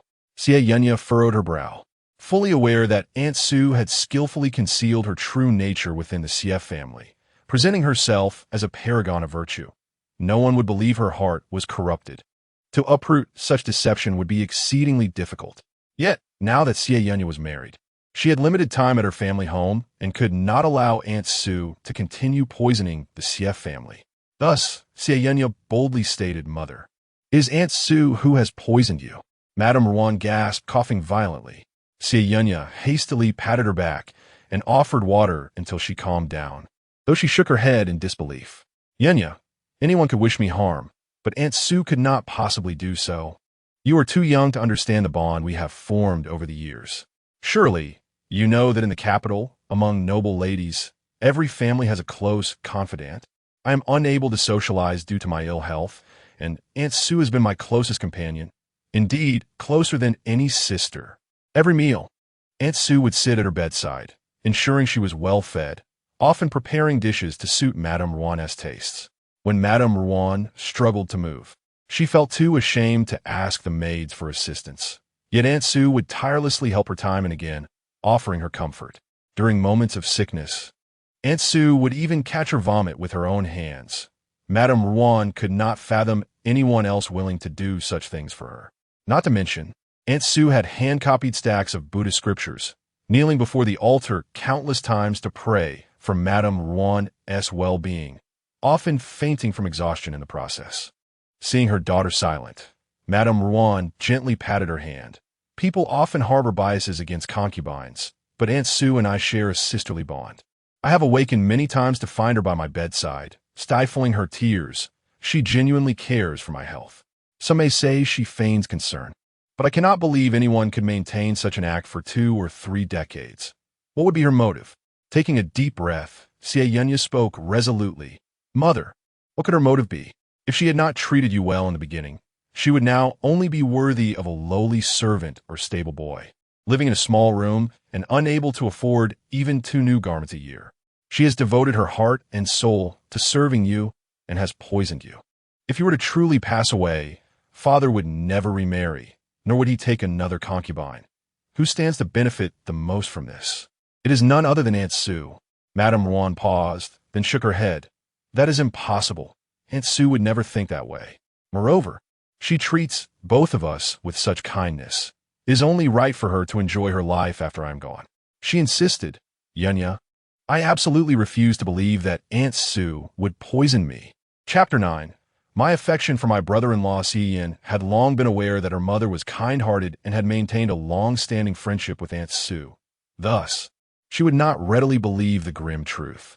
People often find it difficult to accept such revelations, as acknowledging them would imply that their existence over the past 30 years had been foolish, shattering their long-held beliefs. Nevertheless, Xie Yunyan understood that this matter must be confronted directly with Ruanshe to effectively collaborate in gathering evidence and safeguarding Ruanshe's health. Rising, she took a step back and knelt by the bedside. "Mother, after I married, I had a dreadful dream in which you did not survive. Both brother and I encountered misfortune, and Aunt Su took away all of the Xie family's wealth along with Xie Rushan." Xie Yunyan refrained from divulging the most harrowing details, fearing that Ruanshe might succumb to shock on the spot. Yet, This was sufficient to instill panic in Ruan Shi. How could this be? Aunt Su has always cared for you and your brother. How could she possibly do such a thing? Xie Yunyan leaned closer, pressing her cheek against her mother's palm. Mother, how many people in this world love their children as much as a biological mother does? You must persevere. I realize this is difficult for you to accept, but should we not seek evidence together? Your health is of utmost importance. The medicine Aunt Su prepares for you has proven ineffective, has it not? I will strive to uncover how she poisoned you. But you must not consume any more of her concoctions. I will arrange for someone else to prepare your medicine, which you must secretly take each day. If your health improves, it must remain a secret from Aunt Su. Ruan Shi, who cherished her children dearly, found it hard to believe that Aunt Su could be the source of her affliction. Nevertheless, she obediently heeded Xie Yunyan's counsel. Due to Ruan Shi's frail condition, Xie Yunyan did not wish to burden her with further details and soon departed to visit her elder brother, Xie Minglang. Despite his youth, Xie Minglang had attained the esteemed position of an official, exhibiting the poise of Cyprus and possessing the talent to govern. Yet he remained unmarried. At that moment, he was spreading out an exquisite piece of calligraphy from the previous dynasty. Upon noticing Xie Yin and Appo's arrival, he smiled and beckoned, Yuan, come and admire this calligraphy with me. Xie Yin approached with a smile, though her heart was heavy with tears, her fingers trembling slightly. In her previous life, she had witnessed Song Huaizhi seize her hand and use the sword to sever her brother's head. The memory inflicted a fresh wave of agony upon her. Her heart bleeding profusely, she stepped closer, casting a glance at the calligraphy and forced a smile. Brother, this piece is exceptional. Xie Minglang, perceptive to her distress, inquired with concern, Yuan, what troubles you? Xie Yin collapsed into his embrace, her voice a whisper as she sobbed. Brother, mother has been poisoned. I've already spoken with her, and from now on, I need you to be vigilant in the household, wary of that person. Most of the servants have already been bribed by her. It would be best to replace them with a new batch. Furthermore, there are misunderstandings between you and the Liang family's eldest daughter. Someone is tarnishing your reputation from outside. It is imperative to clarify this matter swiftly. In her past life, the misunderstanding between her brother and Liang Xiujing, the daughter of the Minister of Rights, had resulted in their late marriage, and tragically, Liang Xiujing had perished during childbirth. The Liang family had subsequently punished Xie Minglang, leading to a bitter feud between the families. Xie Minglang was taken aback by Xie Yan and Appo's revelations. Yuan, how is it that you have changed so much in just a few days since your marriage? Our family has always been well. He was engrossed in his career, relying on Aunt Su to manage household affairs with little concern. Xie Yan wiped her tears. Brother, mother is nearly at the end of her strength. Is our outward appearance truly reflective of our well-being? Xie Minglang clenched his fists. I have consulted numerous physicians, even imperial doctors, yet they all claim that mother's condition is beyond saving, none suggesting poisoning. If it is indeed poisoning, I will investigate rigorously. Seeing her brother and Appo's pained expression, she reassured him, you need not worry about the Liang family's affairs. Brother, how are you faring in the Song household? Xie Yin did not withhold the truth. Song Huaizhi has taken a concubine, Jiang Ning, into the household even before our marriage. Soon, she will be formally acknowledged as a concubine. What nonsense! Xie Minglang exclaimed, ready to confront Song Huaizhi. Xie Yin grasped his sleeve urgently. Brother, this matter is not like your cases. Evidence must be gathered before any action is taken. Even if you confront him physically, what would it achieve? Our marriage was bestowed by the emperor. For the sake of his dignity, we cannot separate over his taking a concubine. Moreover, mother must not be stressed. This requires careful consideration. I harbor no affection for Song Huaizhi, thus my heart bears no great sorrow over this. I wish to handle it myself. Should I require your assistance, I will certainly send word. Family matters must rest upon your shoulders. Xie Minglang reluctantly acquiesced. While I do not believe that mother is being poisoned, I will cooperate with you. As for the Song family's matters, I will allow you time to address them. But remember, no one has the right to mistreat you, even if the emperor himself arranged the marriage. If they treat you poorly, I will bring you back to the Xie family. Xie Yunyan nodded obediently. Brother, I will return, and when I do, they shall pay the price. The siblings conferred for some time until a maid interrupted. Young mistress, someone from Lord Song's side has come to escort you back. Having stayed at her parental home for an extended period, it was deemed a loss of face for her in-laws. Naturally, Song Huaizhi was eager for Xie Yunyan's dowry and would dispatch someone to urge her return. Xie Yunyan took a final moment to pay her respects to her parents before departing the Xie family home. Meanwhile, Aunt Sue lingered in the courtyard, seated before a mirror, her usual gentle demeanor now replaced by coldness. She glared at those around her. Fools! I asked you to discover what Xie Yunyan discussed with her mother and brother. Yet you have failed utterly. A maid knelt trembling on the ground. Beside her, Xie Yunyan fidgeted with her handkerchief, vexed. Mother, when will I be able to go to the Song residence? Just look at what Xie Yunyan wore upon her return. It resembles fabric bestowed from the palace. If I were to wear such attire, I would surely turn heads. Aunt Sue and Amp oppose, as frustration boiled over as she shot her a disdainful look. Incompetent. You wish to be a secondary wife? You should aim to be the only legitimate wife. Have you not seen how I have endured for decades? Although the servants have all been won over, Xie Yunyan still dares to show me disdain. The master and eldest son have never truly regarded me as a mistress of the Xie family. To them, I am but a lowly servant, deserving only of silk and jewels. Bah! In terms of beauty and cunning, I am far more suited to be the mistress of the Xie family. Clenching the edge of the table, she whispered, Russian, ensure that the medicine for the mistress is prepared with extra potency today.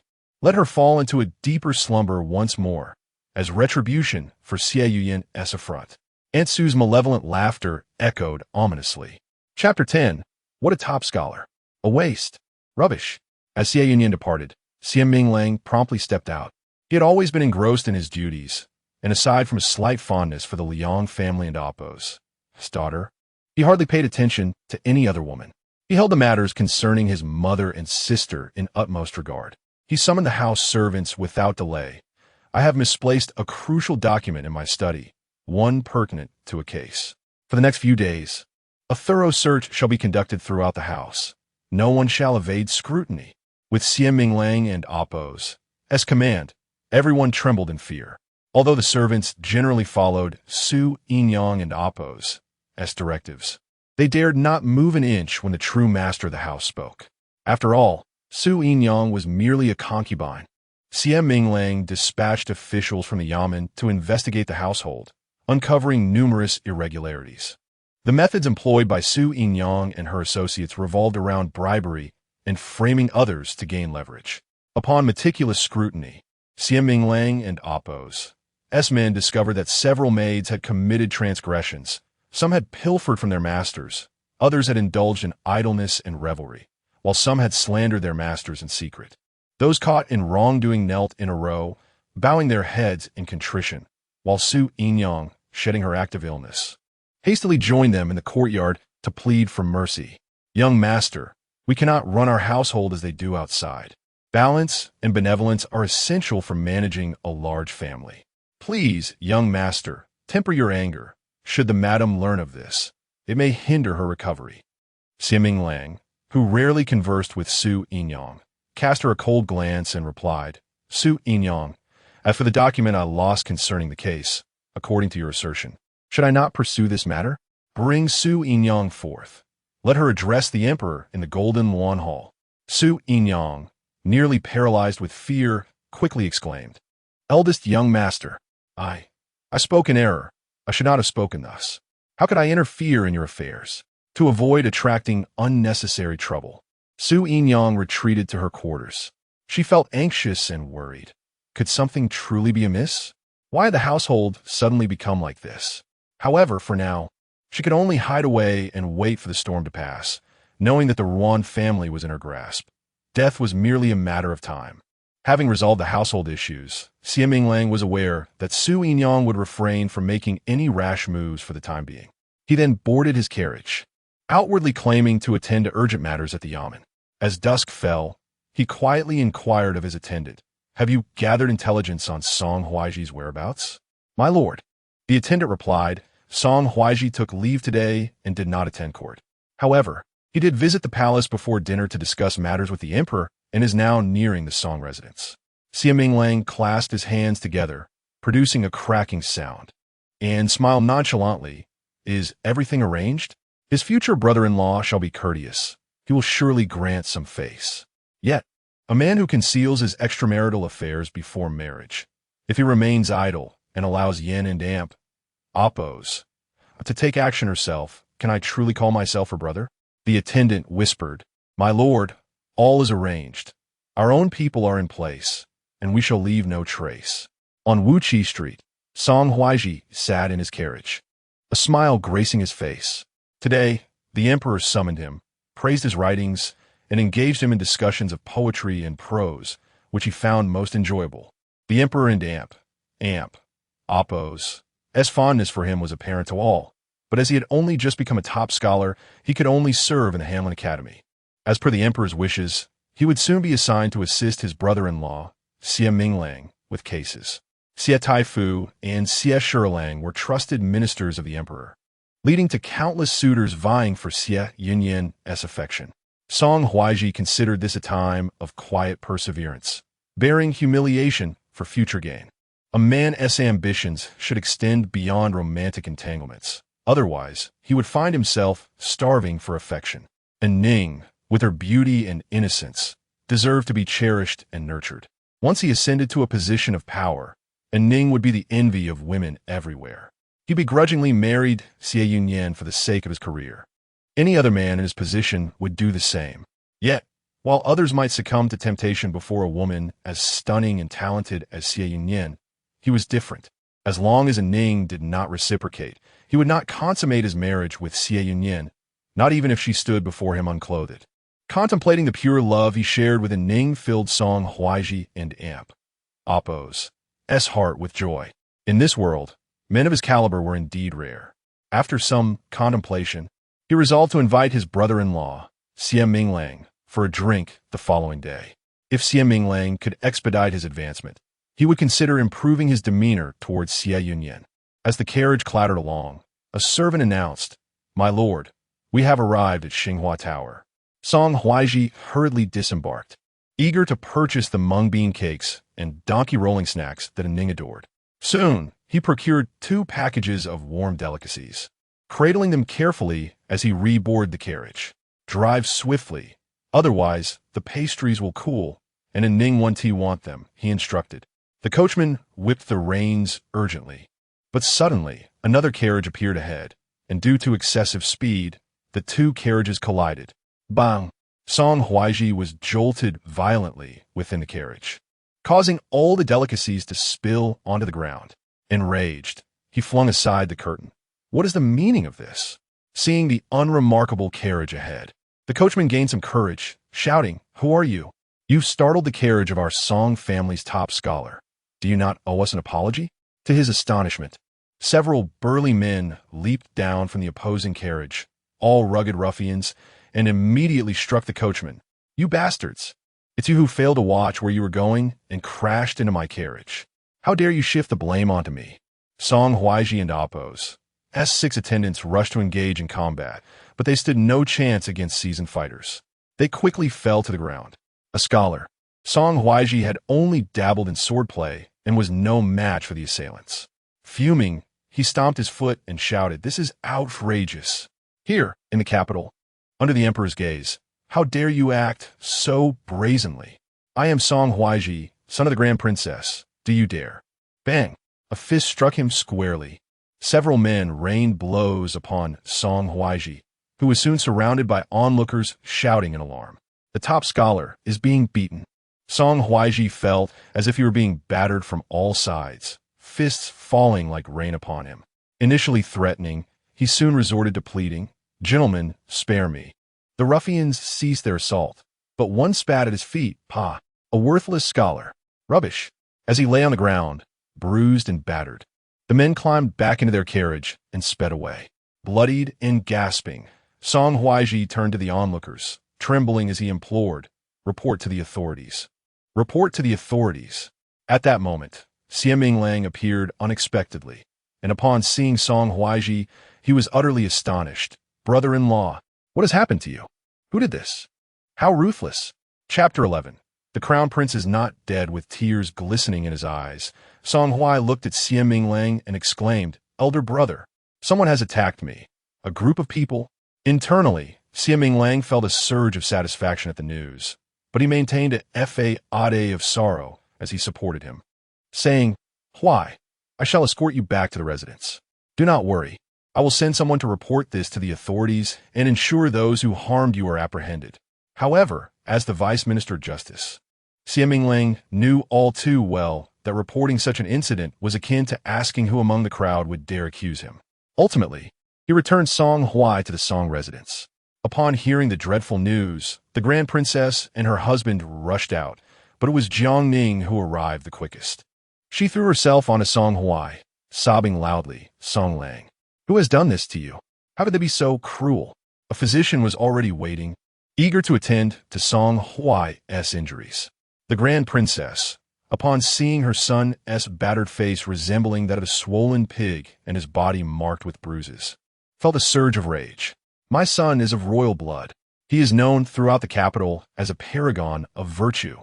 He is the top scholar. Who is responsible for this?" Turning to her nephew, she insisted, "As the Vice Minister of Justice, you must seek justice for my son." The prince consort chimed in, "Grand Princess, we need not worry. Huai calls the Vice Minister brother-in-law, and he surely will help him seek retribution." Xie Yunyan observed the family dynamics with a calm demeanor, casting a few pointed glances at Jiang Ning. The Grand Princess quickly realized and commanded, "Jiang Ning, what are you doing? Return to your servant quarters at once." Jiang Ning, taken aback and filled with indignation, replied, "Song Lang, I was merely concerned for you." Tears streamed down her face as Song Huai, despite his pain, reached out to clasp her hand. Xie Yunyan smiled slyly. "Song Lang? That title is rather intimate. I wonder what relationship this young lady has with my brother-in-law. Has the Song family taken a concubine for Huai without our knowledge?"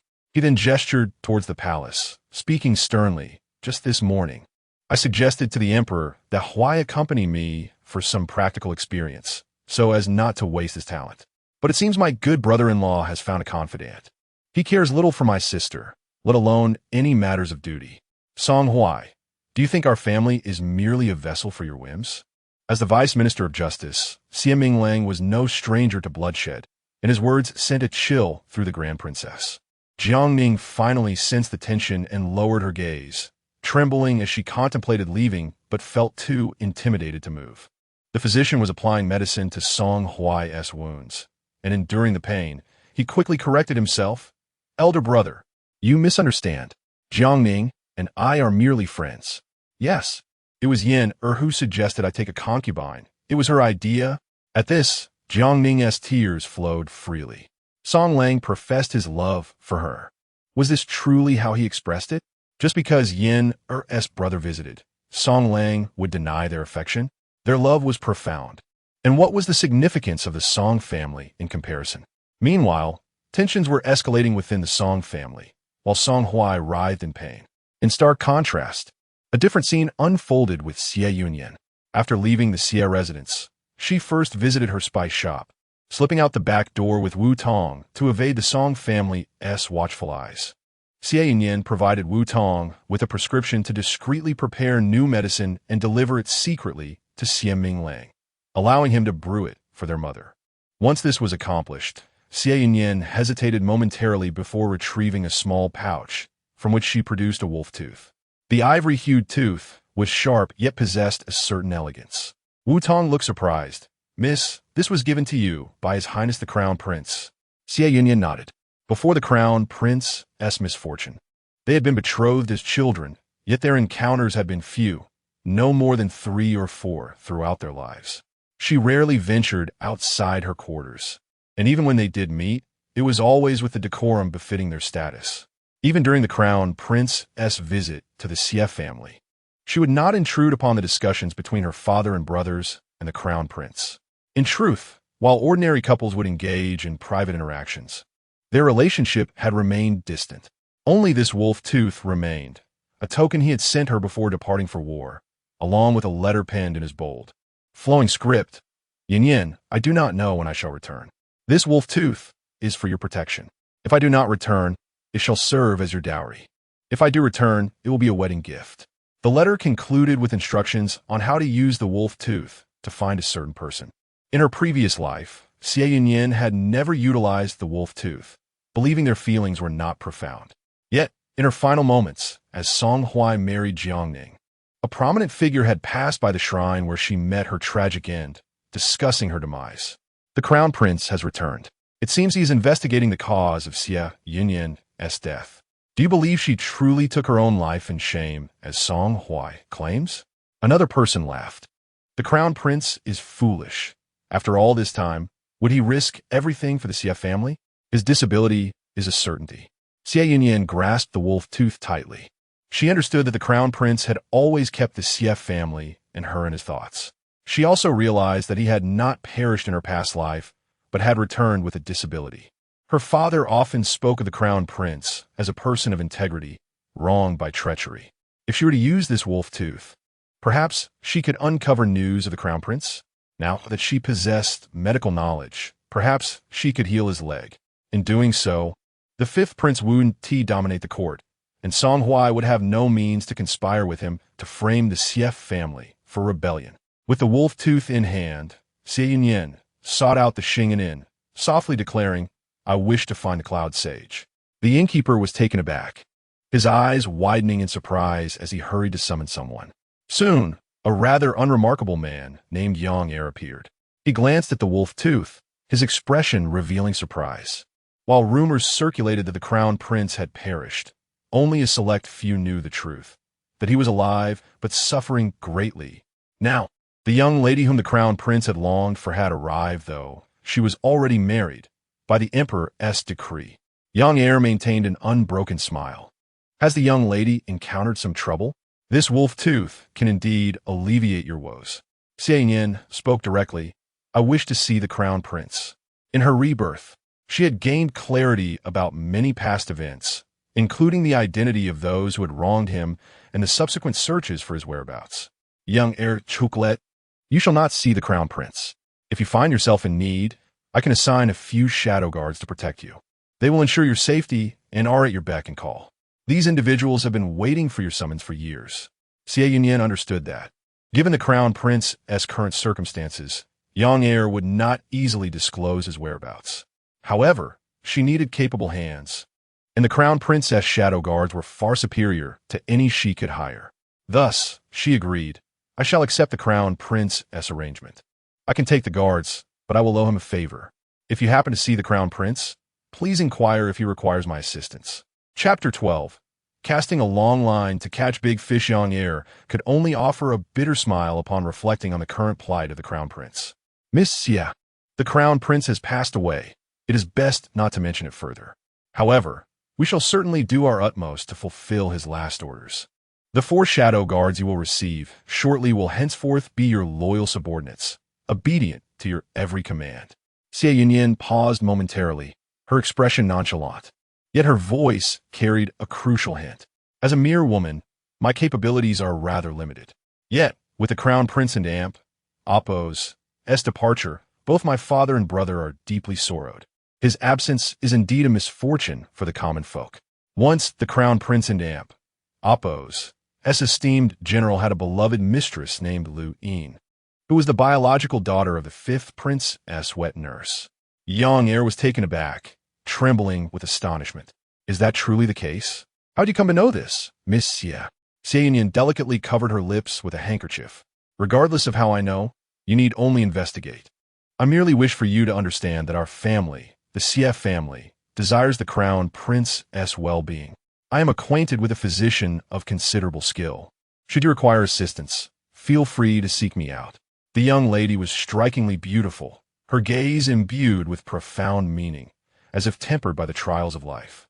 Yang Er felt a surge of emotion, even doubting whether Miss Xie harbored feelings for the crown prince herself. It was no wonder the crown prince would sneak a glance at her from afar, no matter how fatigued he was after his missions. Before long, Yang Er summoned the 4 shadow guards to meet Xie Yunyan. All were elite warriors, trained from a young age, their expressions stern yet loyal as they knelt before her. "We are at your service, my lady." The shadow guards would now bear new names, bestowed by their new mistress, Xie Yunyan. After pondering for a moment, she found herself at a loss for suitable names, realizing that it would be impractical to call them without any. Feeling a bit hungry after the flurry of activity, she blurted out, "Then from now on, you shall be called braised fish, crispy meat, drunken shrimp, and roast lamb." The shadow guards exchanged looks of confusion. Xie Yunyan quickly added, "If you find these names unsatisfactory, you may suggest alternatives." Little did she know, these loyal subordinates saw names merely as code names. And in unison, they declared, "We obey your command." Xie Yunyan was momentarily taken aback, but she had no choice but to accept it. She had to hurry back to the Song residence, and after bidding farewell to Yang Air, she exited the Xingen Inn. Before boarding her carriage, she swiftly assigned tasks to her shadow guards. Braised fish was tasked with investigating Aunt Sue, while crispy meat would look into Jiangning.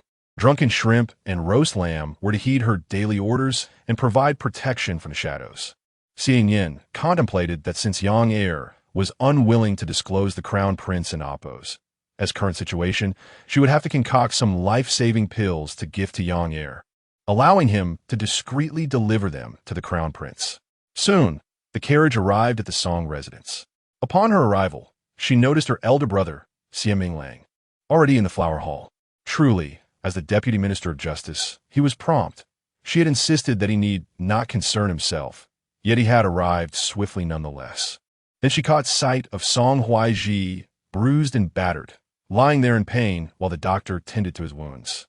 Jiangning stood nearby, looking both wronged and resentful.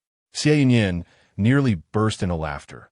Her brother and Amp, Appos' speed in dealing with matters was remarkable. "Well done." The Grand Princess hurriedly pulled Xie Yunyan aside, exclaiming, "My child, you have finally returned.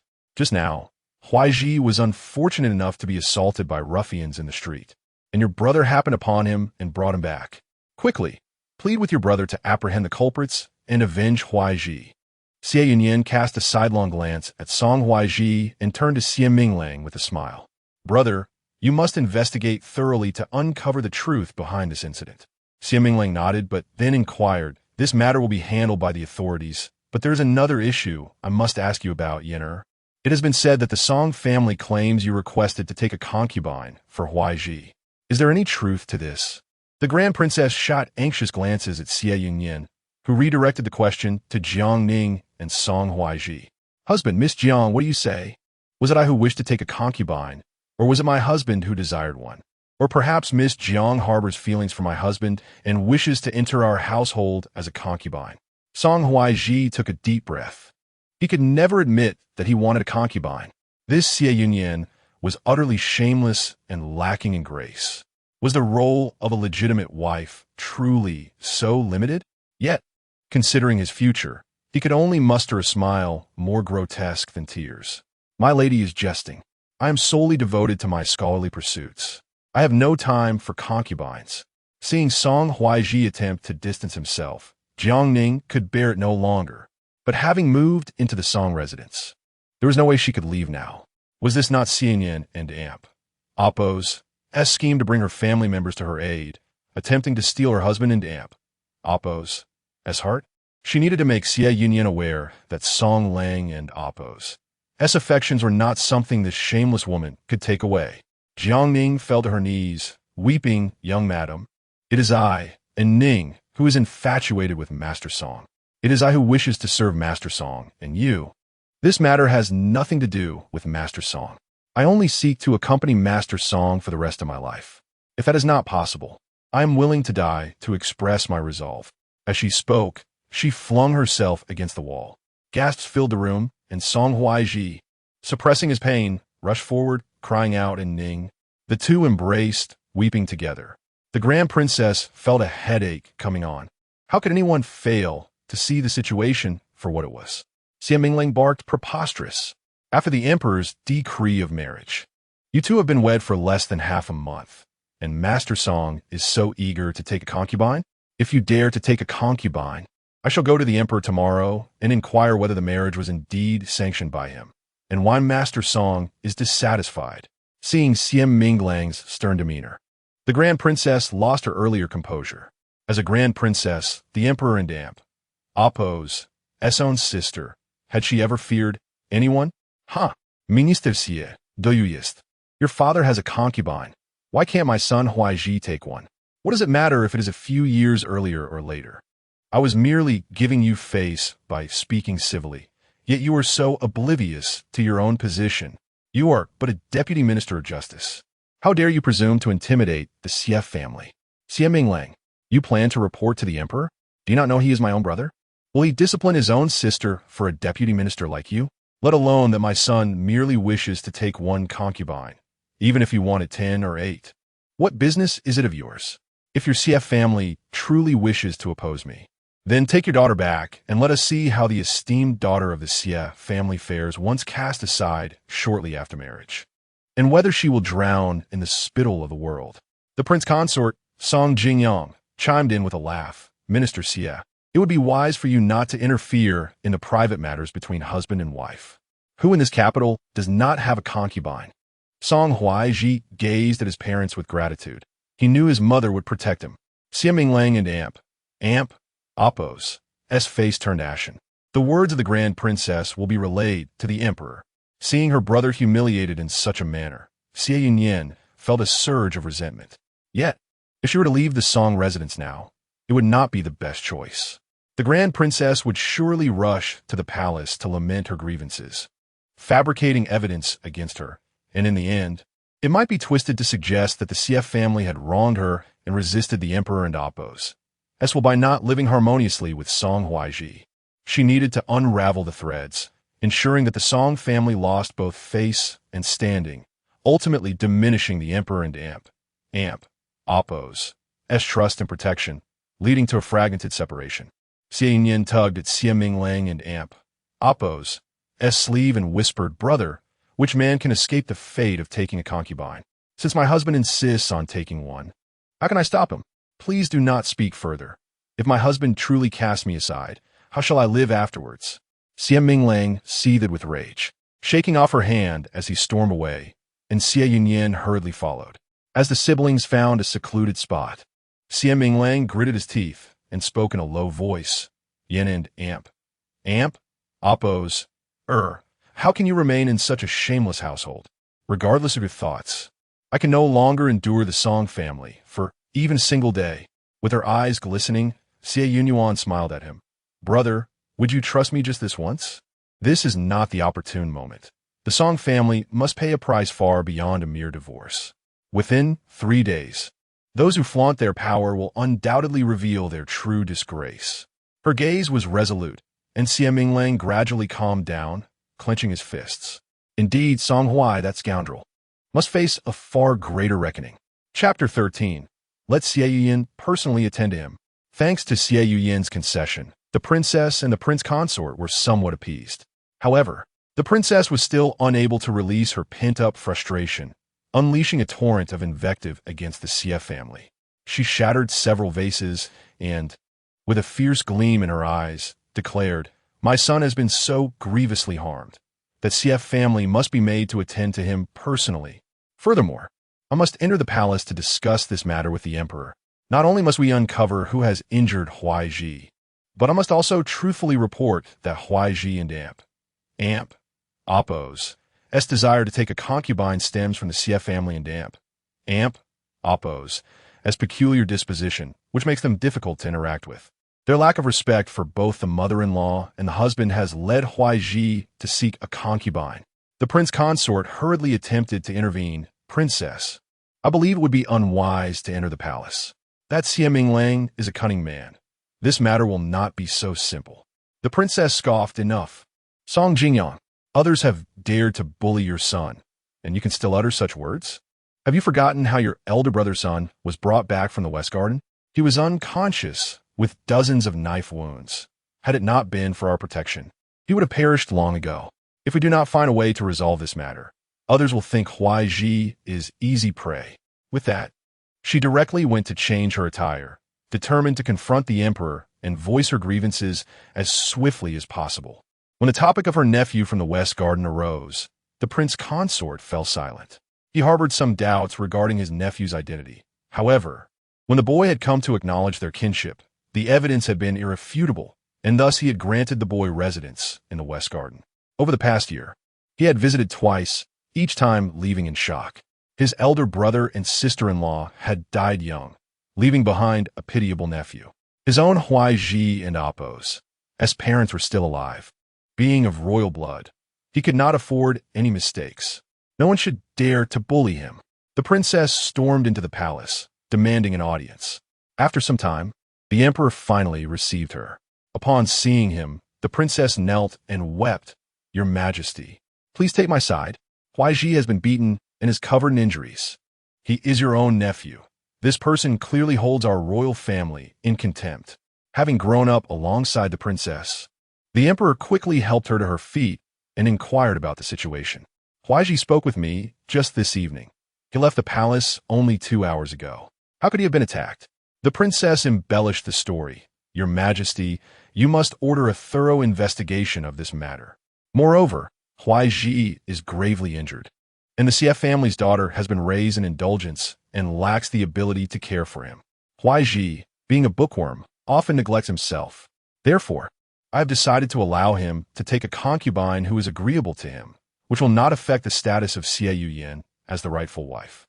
The emperor, well aware of his sister and aunt, Appos, temperament, sighed, having not eaten his evening meal due to his busy day. He waved his hand dismissively. "I shall have some special ointment from the imperial hospital sent to Huaizhi. As for taking a concubine, it is indeed a hasty decision so soon after his marriage." The princess quickly interjected, "It is merely a concubine. She can be brought in quietly. Xie Yunyan is a young lady from the Xie family. She is gracious and will not mind such matters." The emperor cast her a glance, recalling the incidents his sister had been involved in, and sighed helplessly. "Though we are of royal blood, we must behave with caution. Huaizhi has only just begun his career. He is under scrutiny, and you must remind him to avoid any missteps that could impact his future.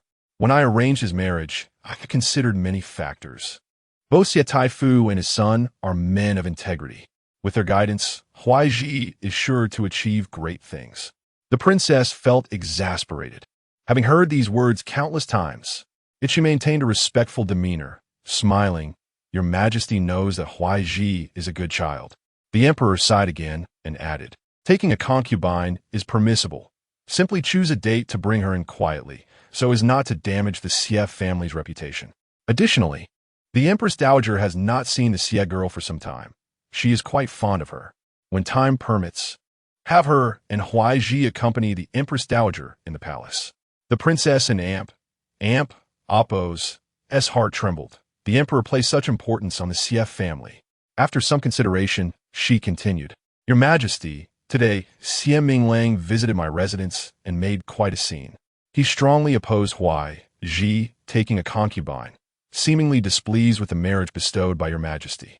Since the wedding, Xie Yunyan has not allowed Huaizhi to enter her chambers, and even I have felt her coldness." This revelation indeed caused the emperor to furrow his brow. Yet, just then, a eunuch entered, announcing, "Your Majesty, the Deputy Minister of Justice, Xie Minglang, requests an audience." The emperor promptly responded, "Admit him." Soon after, Xie Minglang entered, looking worn from travel. He knelt and said, "Your Majesty, I encountered Halen Academy and Appos, as Song Huaizhi being assaulted on the streets today. I received word of the incident and immediately set out to investigate. I have uncovered the entire truth and brought the assailants with me." The princess and Appos' heart leapt with joy, her expression betraying her satisfaction. This Xie Minglang was indeed a capable man. However, the next moment, the individuals he brought entered the hall, their faces filled with resentment, exclaiming, "Your Majesty, we are envoys from the Nanwan Kingdom. We have just arrived in the capital, and our prince has fallen ill due to the unfamiliar climate. We urgently sought a physician. However, Lord Song's carriage was far too swift and collided with ours.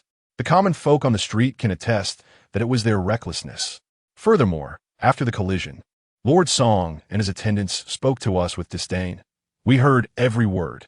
Although the Nanwan kingdom may be small, we cannot endure such humiliation.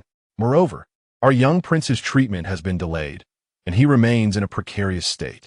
Though the Nanwan kingdom was indeed small, it was known for its valor and cunning. The Lin dynasty held it in some regard. The audacity of sending envoys only to be publicly humiliated by Song Huaizhi was unacceptable. The princess quickly retorted, "Impossible. Huaizhi is a gentleman. He would never insult anyone in public."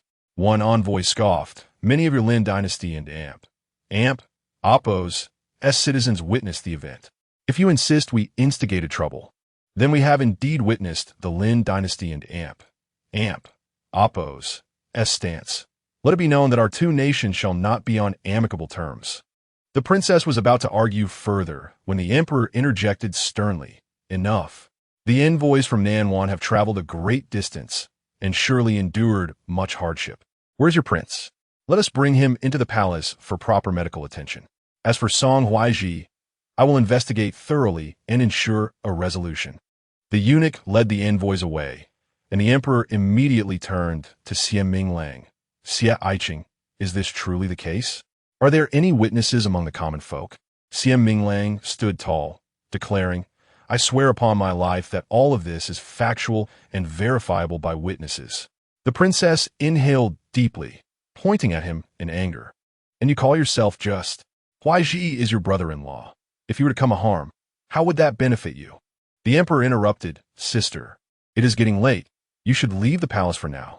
The matter of Huaizhi taking a concubine is indeed disrespectful to the Xie family. You should counsel him on this. As for Huaizhi and Appo's assault, it was he who first disrespected the envoys from the Nanwan kingdom.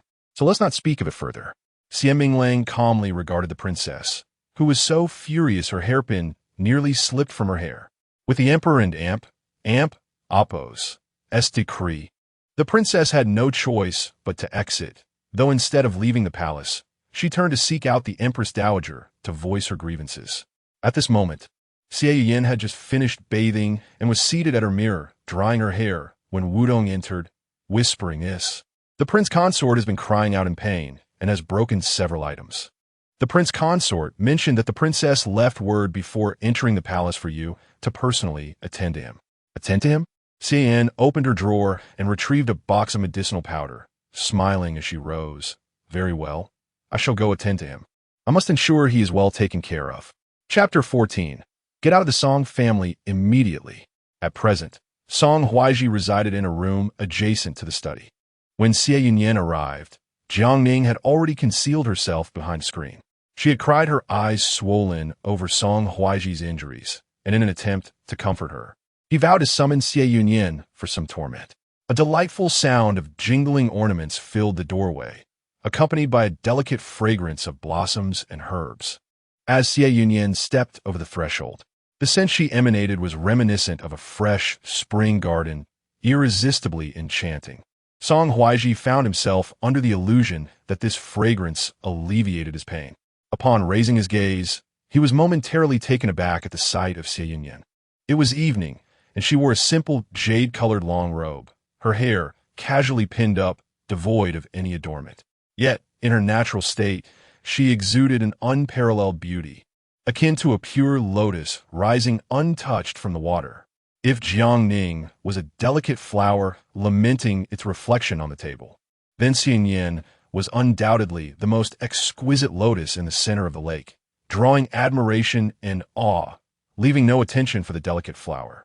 Xie Yunyan and Appo's skin was flawlessly fair, akin to fresh milk, and her clear, apricot-shaped eyes, though devoid of overt expression, still captivated the soul. Song Huaizhi was jolted back to reality by the sound of Jiangning deliberately kicking the screen. Did Xie Yunyan intentionally present herself in such a manner to entice him? Today, he would demonstrate to her what it truly meant to be a gentleman. With a cold laugh, he remarked, "Xie, a woman should honor her husband above all else. I am gravely injured, yet you do not rush to care for me. What your upbringing? Is this how the esteemed Xie Tai Fu raises his daughter? Utterly disloyal and unjust. They say a virtuous wife brings little misfortune. Do you understand that my current plight is due to your lack of virtue? Had you not bullied Ning, I would have had no need to rush to buy pastries to please her, and this unfortunate incident would not have occurred, leaving me battered and bruised. Xie Yunyan rolled her eyes and pressed on one of his wounds, causing him to tremble in pain. "What are you doing?" he exclaimed. Seeing his distress brought her joy. "Did you not ask me to attend to you? I must examine your injuries. Otherwise, how can I serve you?" Enduring the pain as he spoke, he urgently commanded, "Fetch me some water." She complied, pouring water and checking its temperature, deeming it pleasantly warm. However, as she approached, she accidentally spilled it all over him. His chest and back were already bruised and sore, and the hot water sent him into a fit of agony. "Xie Yunyan, you wretched woman, are you trying to take my life? Oh, someone, take her away and lock her in the ancestral hall." The mention of the ancestral hall triggered memories of her past life, where she had met her demise there. Her gaze turned icy as she retorted, "Oh, I am but a poor caregiver. Dear husband, you have endured so much. Let me apply some medicine for you." She produced a vial of medicinal powder and liberally applied it to his face, arms, and legs, wherever he was injured. The moment the powder touched his wounds, it ignited a searing pain, causing him to writhe in agony, his eyes wide with horror as he screamed. Jiang Ning finally emerged from behind the screen, rushing to Song Huaizhi and Amp, Oppo's side, crying, "Song Lang, what has she done to you? How could this happen?" Meanwhile, Xie Yunyan sat leisurely in a chair, munching on sunflower seeds and peanuts as if unfazed by the chaos. After struggling in pain and drenched in sweat, Song Huaizhi glared at Xie Yunyan, gasping, "You venomous woman." However, before he could finish his sentence, he succumbed to unconsciousness. Xie Yunyan smiled triumphantly, perfection achieved. Jiang Ning, now terrified, widened her eyes, finally realizing that Xie Yunyan was indeed a mad woman. She fled in haste to seek the prince. The grand princess had just returned from the palace, accompanied by a physician, only to hear that her son had been harmed by Xie Yunyan. Nearly losing her balance, she dashed towards Song Huaizhi's study. Along the way, Jiang Ning sobbed, "Your Highness, Lord Song was perfectly fine, having just enjoyed a bowl of milk tea, when Miss Xie suddenly appeared, claiming to attend to him. First, she splashed hot tea on him, then poisoned him. He rolled in agony, drenched in sweat, ultimately suffering to the point of death. You must avenge him." The Grand Princess and Amp, Oppo's heart raced, fraught with anxiety. Silence. The prince, too, was alarmed, and they hurried into Song Huaizhi and Amp, Oppo's room, only to find Xie Yunyan weeping. "Husband, how could you be in such a state?" The Grand Princess gritted her teeth. "Xie, cease your charade. Did you harm Huaizhi? Speak the truth." Wiping her tears, Xie Yunyan stood. "Mother-in-law, how could I wish harm upon my husband? If something were to happen to him, I would be left a widow. Who claims I mean to harm him? That would sow discord between us. Who harbors such ill intentions?" Jiang Ning immediately interjected, "I witnessed everything clearly. You first splashed tea on him, then poisoned him. You vile woman, you never loved Song Lang. You only wished for his demise out of jealousy for his affection towards me." Xie Yunyan spat dismissively. "How shameless! To love a man who belongs to another? Who are you to claim such feelings? The physician has arrived, has he not?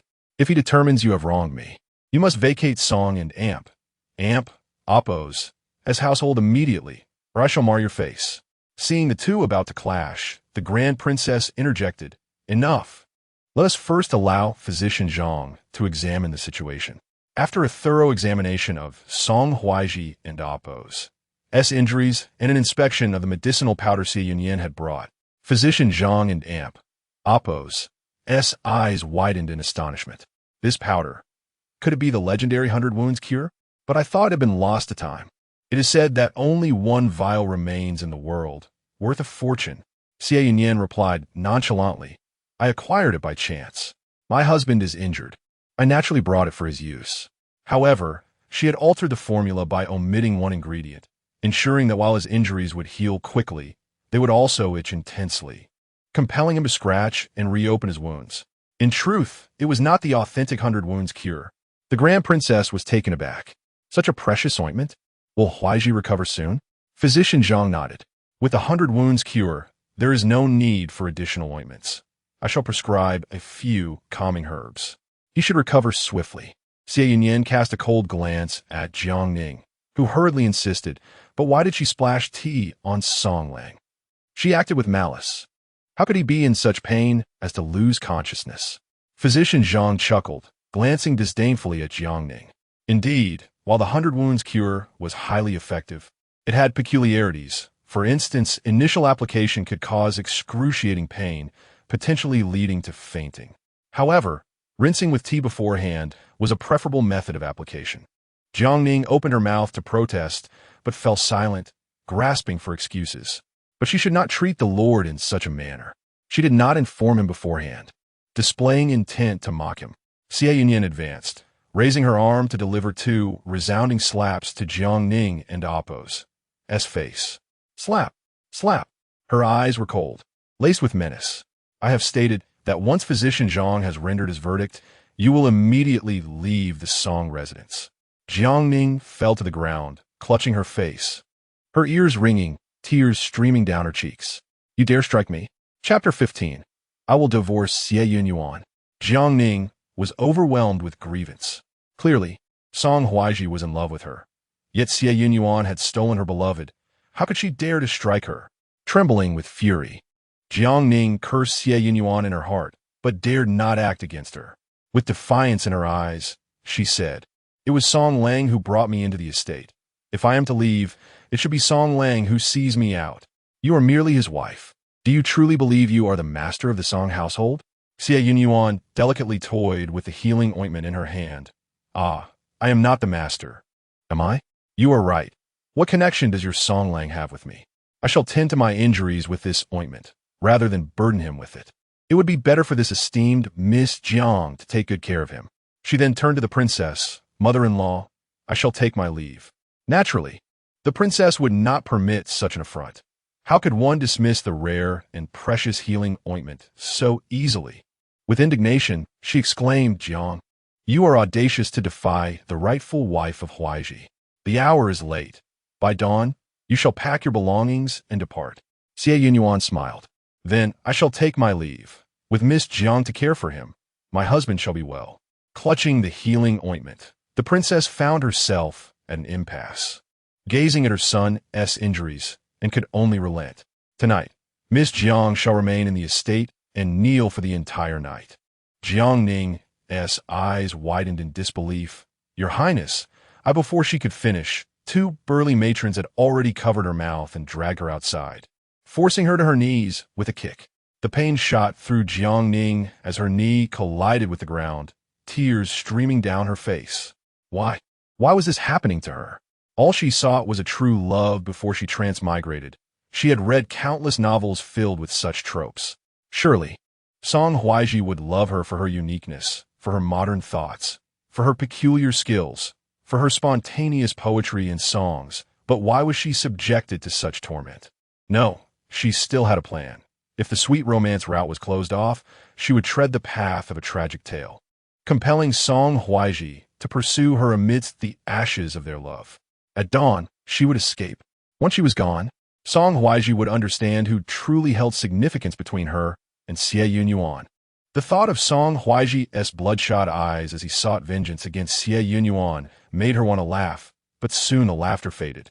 She knelt through the night, her body weakening, her knees raw and bleeding, yet still her husband did not come to her aid.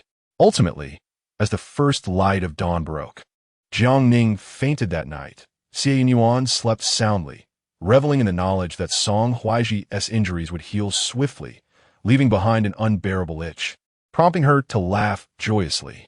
Was he not the most refined gentleman in the capital, elegant and handsome, when his body was marred with scars? Would he still be worthy of such praise? In the morning, the fragrance of flowers and trees wafted through the yard.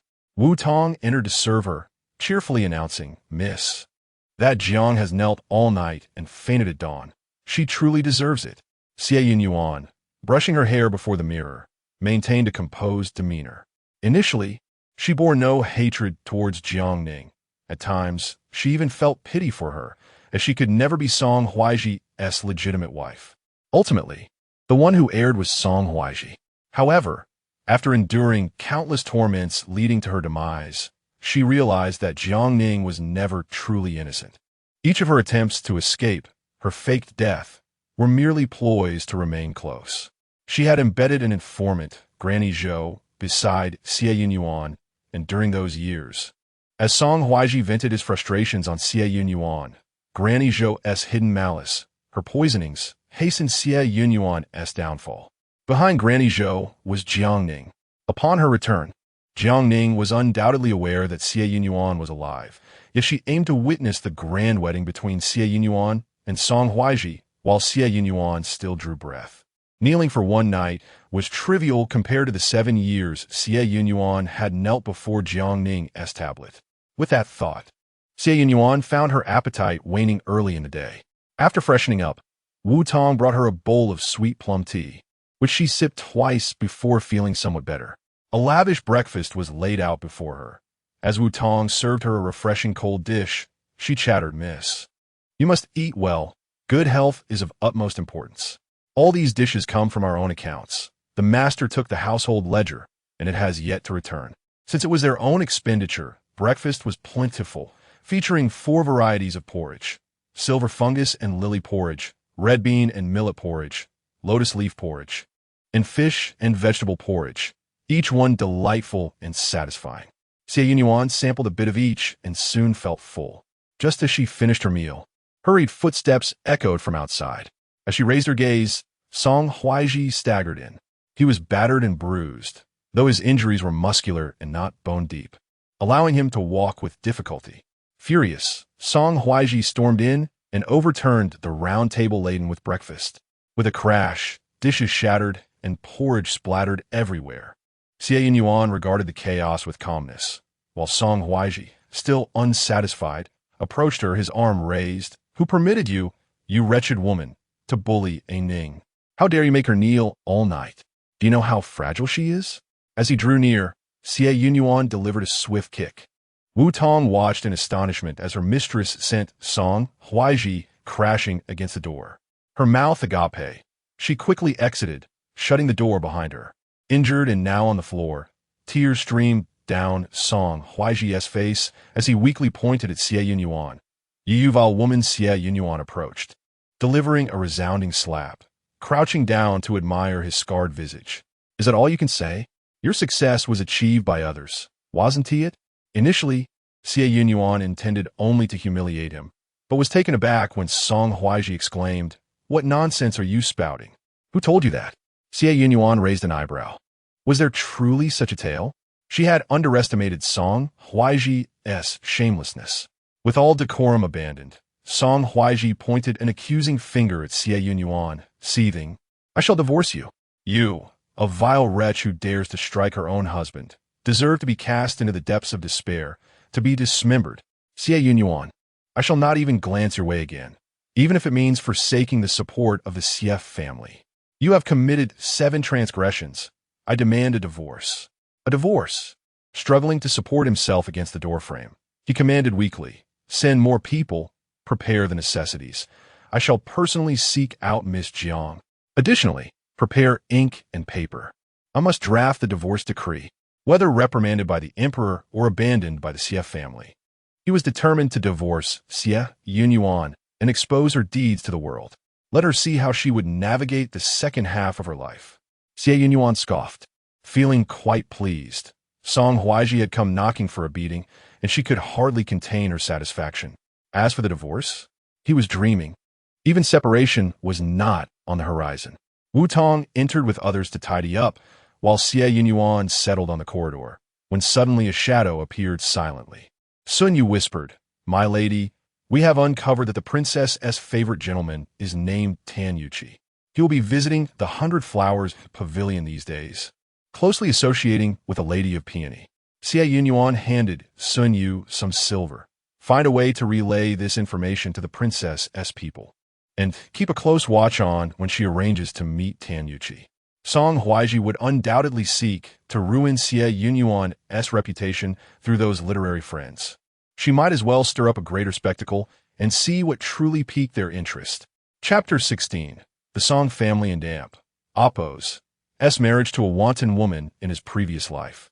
Song Huaizhi had once utilized the hands of literary brothers to tarnish the reputation of Xie Yunyan. He first orchestrated a scandal involving her infidelity and subsequently allowed sordid tales to circulate throughout the streets. In those years, if a man wished to insult a woman, he would directly invoke the name of the Xie family's daughter, suggesting that she was as debased as a wanton. This time, Song Huaizhi harbored similar intentions. He began by drafting a letter of divorce, which he sent to his mother for review before boarding a carriage to seek out Jiangning. He was nearly driven mad. His eyes reddened with sorrow. "You are all dead. Useless. When I collapsed, did none of you think to save or stop Jiang girl from being punished to kneel? Her constitution is frail. How could she endure a night of such punishment?" Heartbroken, Song Huaizhi clenched his fists tightly, whispering, "Ning must not want to forgive me, otherwise. Why would she hide from me?" With a sudden burst of desperation, he lifted the curtain and shouted, "Send more people. Search for her. We must find Ning." None of the attendants dared to speak, though they harbored their own grievances. If Master Song truly cherished Jiang girl, why hadn't he clarified matters with the emperor when the marriage was arranged? Or, at the very least, why didn't he communicate with the Xie family? Such a noble family would never approve of a match, knowing Song Huaizhi had a beloved mistress. Moreover, it was clear that it was the Grand Princess who had punished Jiang girl last night. How could that possibly implicate the Xie family's daughter? Yet, no one dared voice these thoughts to Song Huaizhi, and they could only follow his orders. In a frenzy, Song Huaizhi continued to slander Xie Yunyan as he sought the whereabouts of Jiangning.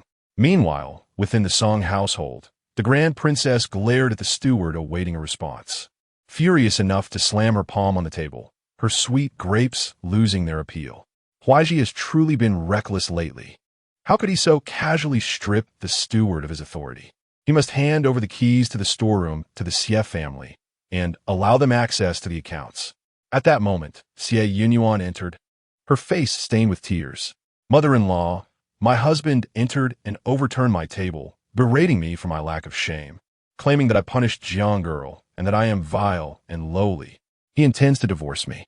What am I to do?" The Grand Princess was exasperated.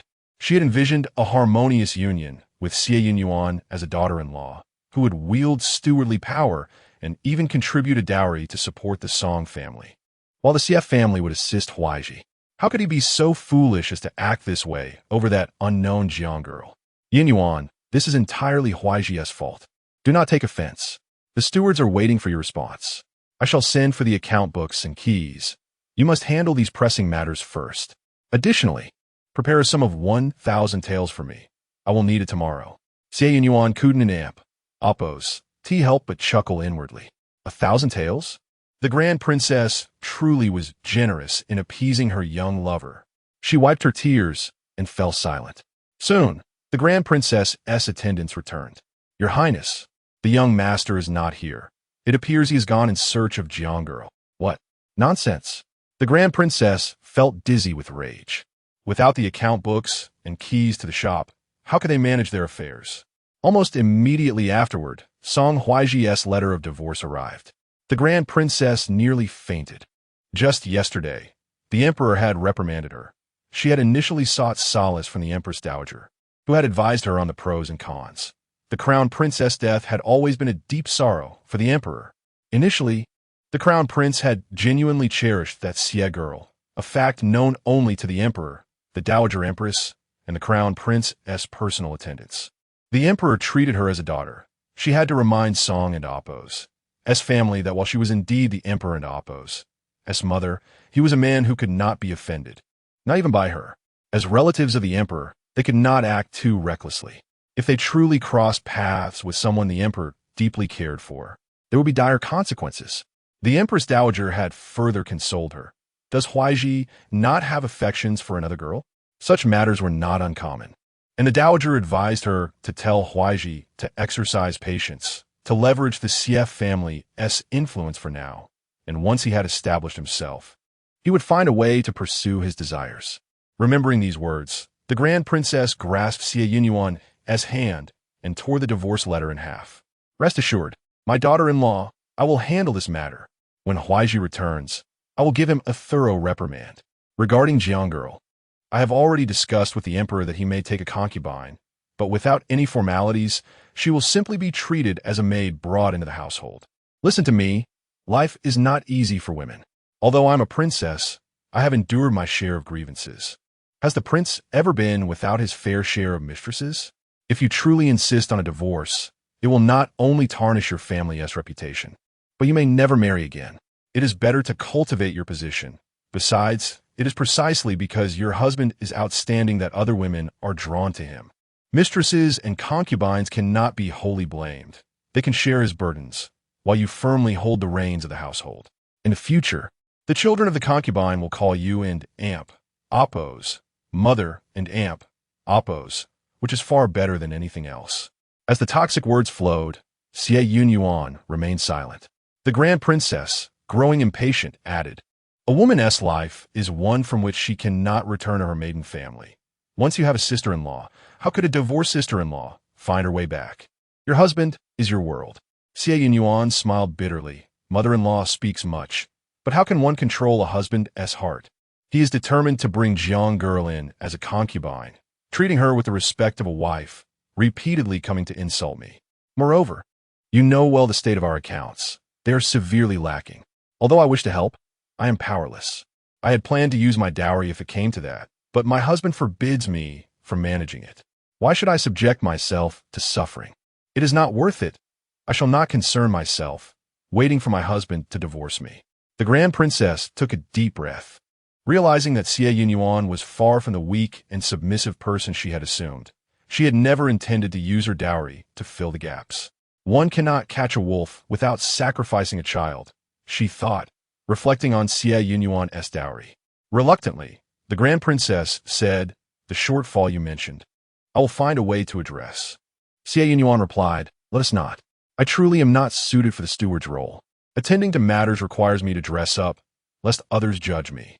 The Grand Princess, exasperated, resolved the matter decisively. "I shall cover the shortfall, and from my storeroom, I will provide you with 2 sets of gold headdresses. When Huaizhi returns, I will ensure he receives a proper reprimand. Jiang girl will either enter the household as a maid or be taken in as a concubine, receiving only 5 taels of silver. Once she enters, she must strictly adhere to the household's rules, serving you in the mornings and evenings, and obeying your commands." How does that sound? Imagining Jiang girl kneeling before her day after day brought a strange comfort to Xie Yunyan. She wished to see Jiang girl kneeling alongside Song Huaizhi. The daughter-in-law complied with the arrangement.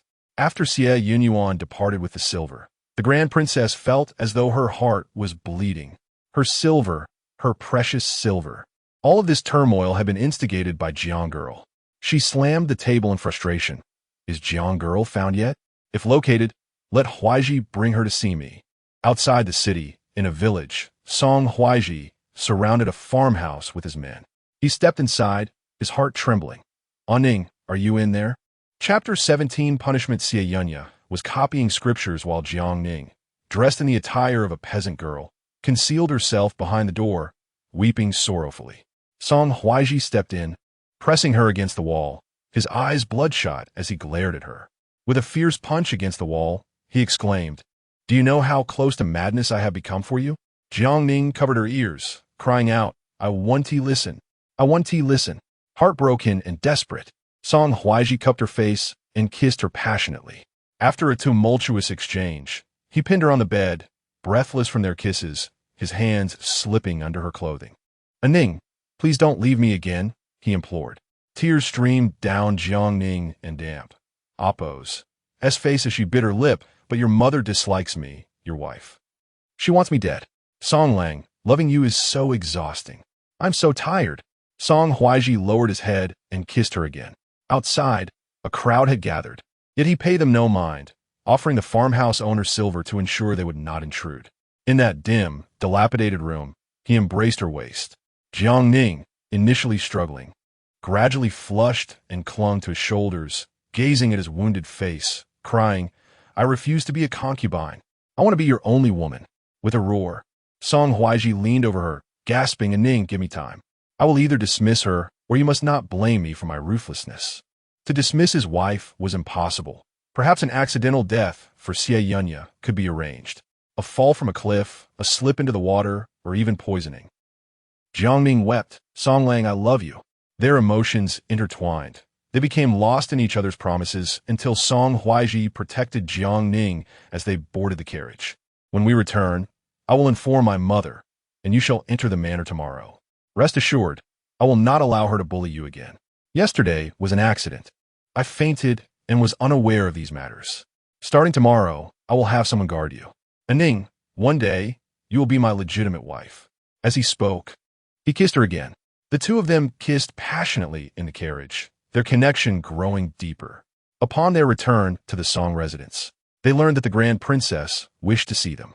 Song Huaizhi took Jiangning with him, determined to clarify matters today. However, as they entered, the Grand Princess reprimanded. "Jiang, do you understand your crimes?" Song Huaizhi quickly shielded Jiangning behind him, saying, "Mother, why must you scold her? This matter is the fault of the Xie family." The Grand Princess trembled with rage, scolding him, "You blockhead! Our family is in misfortune. Do you not realize how your future will be affected without the Xie family and Amp, oppose, as support? Who in the court will sincerely assist you? Your father is incompetent. Do you wish to let the Song family decline gradually? It sounds nice to say you're a top scholar, but how many scholars have been relegated to county offices?" Song Huaizhi knelt, declaring, "I will rely on my own abilities to forge my path. Not everyone in this world depends on connections.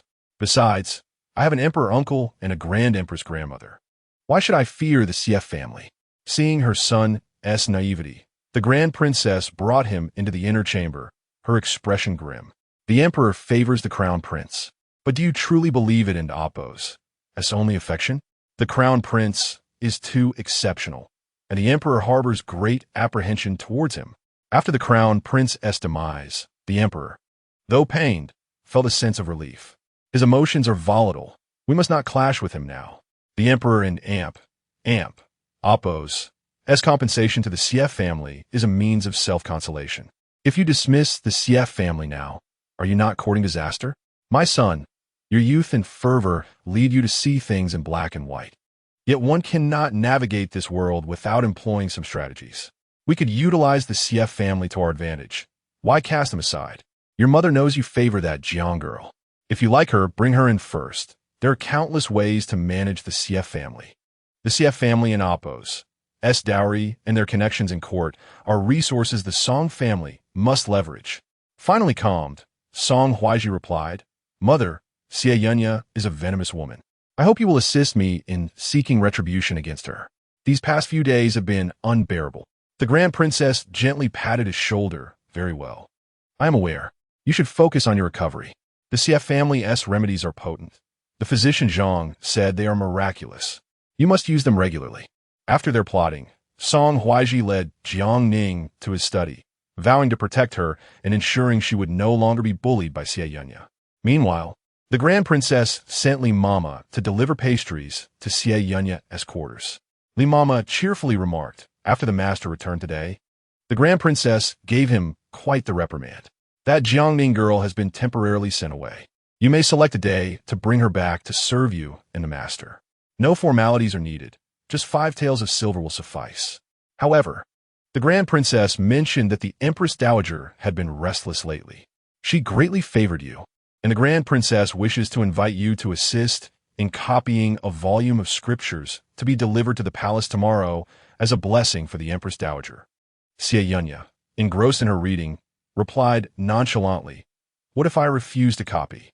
Li Mama became flustered. "Madam, you are renowned in the capital as an exemplar of nobility. The Grand Princess is already committed to this before the Empress Dowager. Surely, you understand. It would not do to disappoint her." The thought of the Empress Dowager repulsed Xie Yunyan. In her previous life, she had encountered the most duplicitous individuals, none more so than the Empress Dowager. Every time she entered the palace, the Empress Dowager would embrace her, lavishing her with affection and scolding Song Huaizhi for not cherishing his wife enough. The Empress Dowager bestowed many gifts upon her, inviting her to dine, yet each visit led to calamity, whether she slipped in the palace, was inexplicably shot, or her carriage overturned. Even after her death, her spirit witnessed the Empress Dowager secretly contacting concubine Su, who had poisoned Ruan with undetectable drugs, likely with the Empress Dowager's complicity. Why did the Empress Dowager harbor such inexplicable malice towards her and Ruan? Xie Yunyan now comprehended. It was likely due to the Empress Dowager's prior affection for her grandfather, the venerable Mr. Ruan. How much envy could a woman feel toward a child born of her beloved and Appo's affair with another? Even as an Empress Dowager, such a figure, Xie Yunyan could only wish to spit upon her face. Very well, I shall copy. Let us see if that old hag can endure the scriptures I transcribe. Xie Yunyan returned to her chamber to change her attire, soon joining Li Mama in the Grand Princess and Appo's quarters. The Grand Princess, reclining on a noble couch, instructed her attendants to provide Xie Yunyan with ink and paper. A stack of rice paper lay on the desk, and the Grand Princess affectionately stated, "Dear child, your Empress Dowager grandmother has been sleeping poorly these days. Your handwriting is the most exquisite among women, and she adores you. It is a hardship for you to copy these scriptures tonight. I shall send them to the palace at dawn.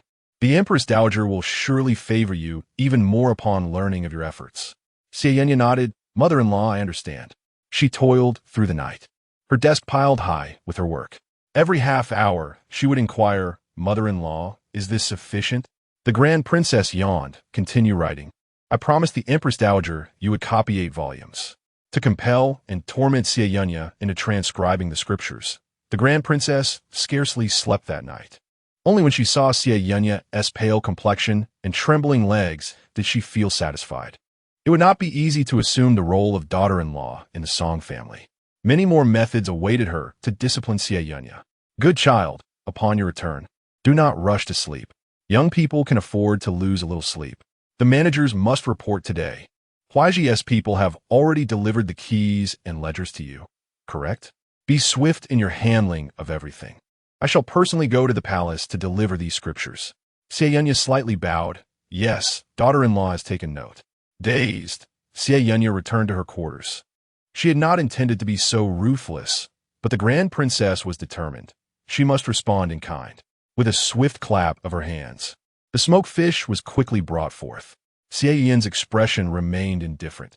"Today, we shall invite the 5th prince, the esteemed son-in-law Song Jingyang, as well as the Princess of Changle, who is at odds with the eldest princess, to Dayside Temple." The smoked fish promptly replied, "Yes, my lady." On this day, the stewards gathered in Xie Yunyan and Appo's courtyard.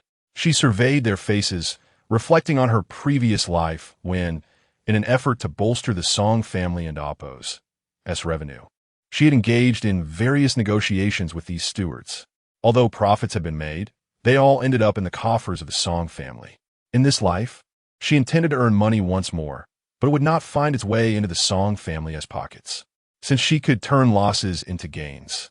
She could likewise discreetly utilize the foundation of the Song family to amass wealth for herself. Xie Yunyan casually leafed through the ledger, calling upon several stewards for a private discussion. Meanwhile, it had already passed the breakfast hour. The eldest princess arrived at the palace gate but did not enter. She instructed her attendants to deliver scriptures to the Empress Dowager and then inquired, "Has Tan Yuqi arrived at Dayside Temple? It has only been a matter of days since I last sought him, and he has already entangled himself with that peony. Truly, men are despicable. Has Peony made her way to Dayside Temple? Today, I shall have Tan Yuqi personally eliminate Peony, ensuring he serves me by her lifeless form." The servants dared not breathe a word, merely responding, "Your Highness, everything has been arranged accordingly." Contemplating Tan Yuqi and Appo's youthful and robust physique, along with his handsome visage, the eldest princess revealed a chilling smile. She would not permit any semblance of disloyalty from those she favored. Chapter 18. The Grand Princess and Appo's scandal on this day. The capital was abuzz with excitement as a scandal spread through the streets and alleys. As Xie Minglang went about his business, he found himself in a tea house discussing matters with his colleagues. There, he overheard a storyteller regaling a tale of a woman who disregarded the virtues expected of her, with every word seemingly directed at the Song family. This woman, having married into her husband and Appo's family, caused chaos and unrest. She showed neither respect for her in-laws nor affection for her husband, leading to her spouse being publicly humiliated. Unable to sever ties with her past love, she refused to consummate her marriage. In the household, she neglected her duties, often tormenting any capable maidservant who approached her husband. Even an elderly matron who had served her for many years was falsely accused and beaten. Moreover, it was suspected that her heart lay with another man, for her mind was clearly elsewhere when it came to her marital obligations. The patrons of the tea house indulged in a chorus of scornful remarks. Xie Yunyan could not shake the feeling that the storyteller and Appo's words were aimed squarely at Song Huaizhi. Typically, he would have intervened, but recalling Yunyao and Appo's request for him to exercise patience, he remained silent. The rumor of Song Huaizhi and Appo's infidelity became the talk of the town. Meanwhile, the Daji temple on the outskirts of the city was also bustling with activity. Several individuals, drawn by a rumor, arrived simultaneously from various directions. The fifth prince had heard that the renowned Master Su Bai, known for his celestial predictions, was present at the temple. It was said that Su Bai could foretell the rise and fall of empires, and the fifth prince, eager to seek his counsel, abandoned all other matters to visit the temple. Song Jingyang, the son-in-law, had initially intended to meet his mistress, but was drawn to the temple upon hearing of an enchanting woman's arrival. Princess Changle, known for her love of spectacle, was also enticed by the prospect of entertainment awaiting her at the temple. A few other ladies from noble families, superstitious by nature and of considerable standing in the capital, joined the gathering. As they quietly assembled in the temple's northeastern courtyard, exchanging glances and preparing to speak, strange noises suddenly emanated from the meditation room.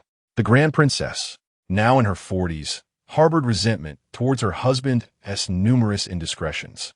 In truth, it was younger men like Tan Yuqi who could truly satisfy her desires. When Tan Yuqi and his companion, Muden, were brought to the Daji temple, he felt his knees, pleading, "Your Highness, Muden and I are merely fellow townsfolk. There is no illicit affair. I sought her guidance on matters of intimacy to better serve you." He lavished praise upon her, bowing low and kissing her delicate feet. Muden, bound alongside him, could only watch in silence. Tan Yuqi's fervent attempts to please her quickly brought the Grand Princess to a state of bliss. The Daji temple had been their clandestine meeting place many times, known for its safety and seclusion. In the throes of passion, the Grand Princess let out a melodic sigh. The wooden bed creaked under their fervor, echoing through the courtyard. The noble ladies outside could no longer stifle their gasps, their faces flushed with embarrassment. How could the temple be tainted with such scandalous sounds? This is a disgrace to the purity of the Buddhist sanctuary. They wondered who dared to behave so brazenly. Song Jingyang, secretly pondering if the audacious woman inside was indeed the fabled beauty, felt a pang of recognition in the familiar voice. The fifth prince coughed discreetly, acknowledging Master Su Bai's apparent indulgences, though he found it convenient to send women his way to keep him in check. Princess Changle's eyes widened. She hardly considered illicit affairs a matter of consequence. Yet, the voice sounded strikingly like that of her arch-rival. The fifth prince lowered his voice, instructing everyone return. "We must not disturb what is happening within. I will handle this matter." Curiosity held them in place, unwilling to depart. Princess Changle scoffed, "Your Highness, why should we leave? The transgressors within deserve to be exposed. We cannot allow the integrity of our court to be compromised." The fifth prince's countenance turned cold. "Princess, I assure you, I will address this. Do you not trust my word?" Reluctantly, she acquiesced, aware of the fifth prince's potential ascendance following the crown princess' downfall. As the group turned to leave, a sudden, desperate cry emerged from within. "Your Highness, did Yuqi satisfy you today?" The Grand Princess's sultry reply echoed, "Come again." "My darling," the shock was palpable, akin to a thunderclap. Princess Changle clutched her handkerchief, exclaiming, "Is this truly happening? My heavens, that audacious woman has gone too far." Song Jingyang, now comprehending why the voice was so familiar, felt rage boiling within him. He stormed towards the meditation room, kicking the door open with a resounding crash. The occupants, startled by the sudden intrusion, did not cease their activity. The Grand Princess, her skin radiant and flushed, wore a crimson bodice that still clung to Tan Yuqi's waist. Enraged, Song Jingyang seized a nearby chair and hurled it at the pair, shouting, "You shameless harlot! I will end you!" Princess Changle rushed in, her heart racing with anticipation of a fight, but upon witnessing the scene, she was taken aback by its shocking nature. The fifth prince stepped forward, inhaling deeply, and commanded, "Calm yourself, Song Jingyang." He ordered that the grand princess be cloaked in garments while ensuring the onlookers were kept at bay. Yet, the human inclination for spectacle proved irresistible, and the noble ladies strained to hear the unfolding drama. In a frenzy, Song Jingyang unleashed a torrent of insults upon the grand princess. "You disgrace! Do you not realize you are a married woman? How can you engage in such acts? With someone younger than your own son, no less. Have you no shame?" Though his words were fierce, he hesitated to strike her, knowing her noble status. The fifth prince intervened, preventing any physical altercation. Instead, Song Jingyang turned his wrath upon Tan Yuqi, pummeling him mercilessly. The grand princess, wrapped in her flowing garments, screamed, "Release him! You coward! How dare you strike him? I am free to enjoy my pleasures, just as you do." A chaotic scene unfolded, particularly as the grand princess realized Princess Changle was present. Her mind whirled, unable to comprehend the absurdity of the situation, wishing only for oblivion. Princess Changle glanced at Muden kneeling nearby, and then at Tan Yuqi, hastily dressed yet strikingly handsome, feeling a pang of envy. In this regard, the grand princess truly outshines me. What transpired was a farce of the most embarrassing kind. Ultimately, to preserve the royal family's dignity, it was the fifth prince who intervened, warning all present to refrain from discussing the scandal.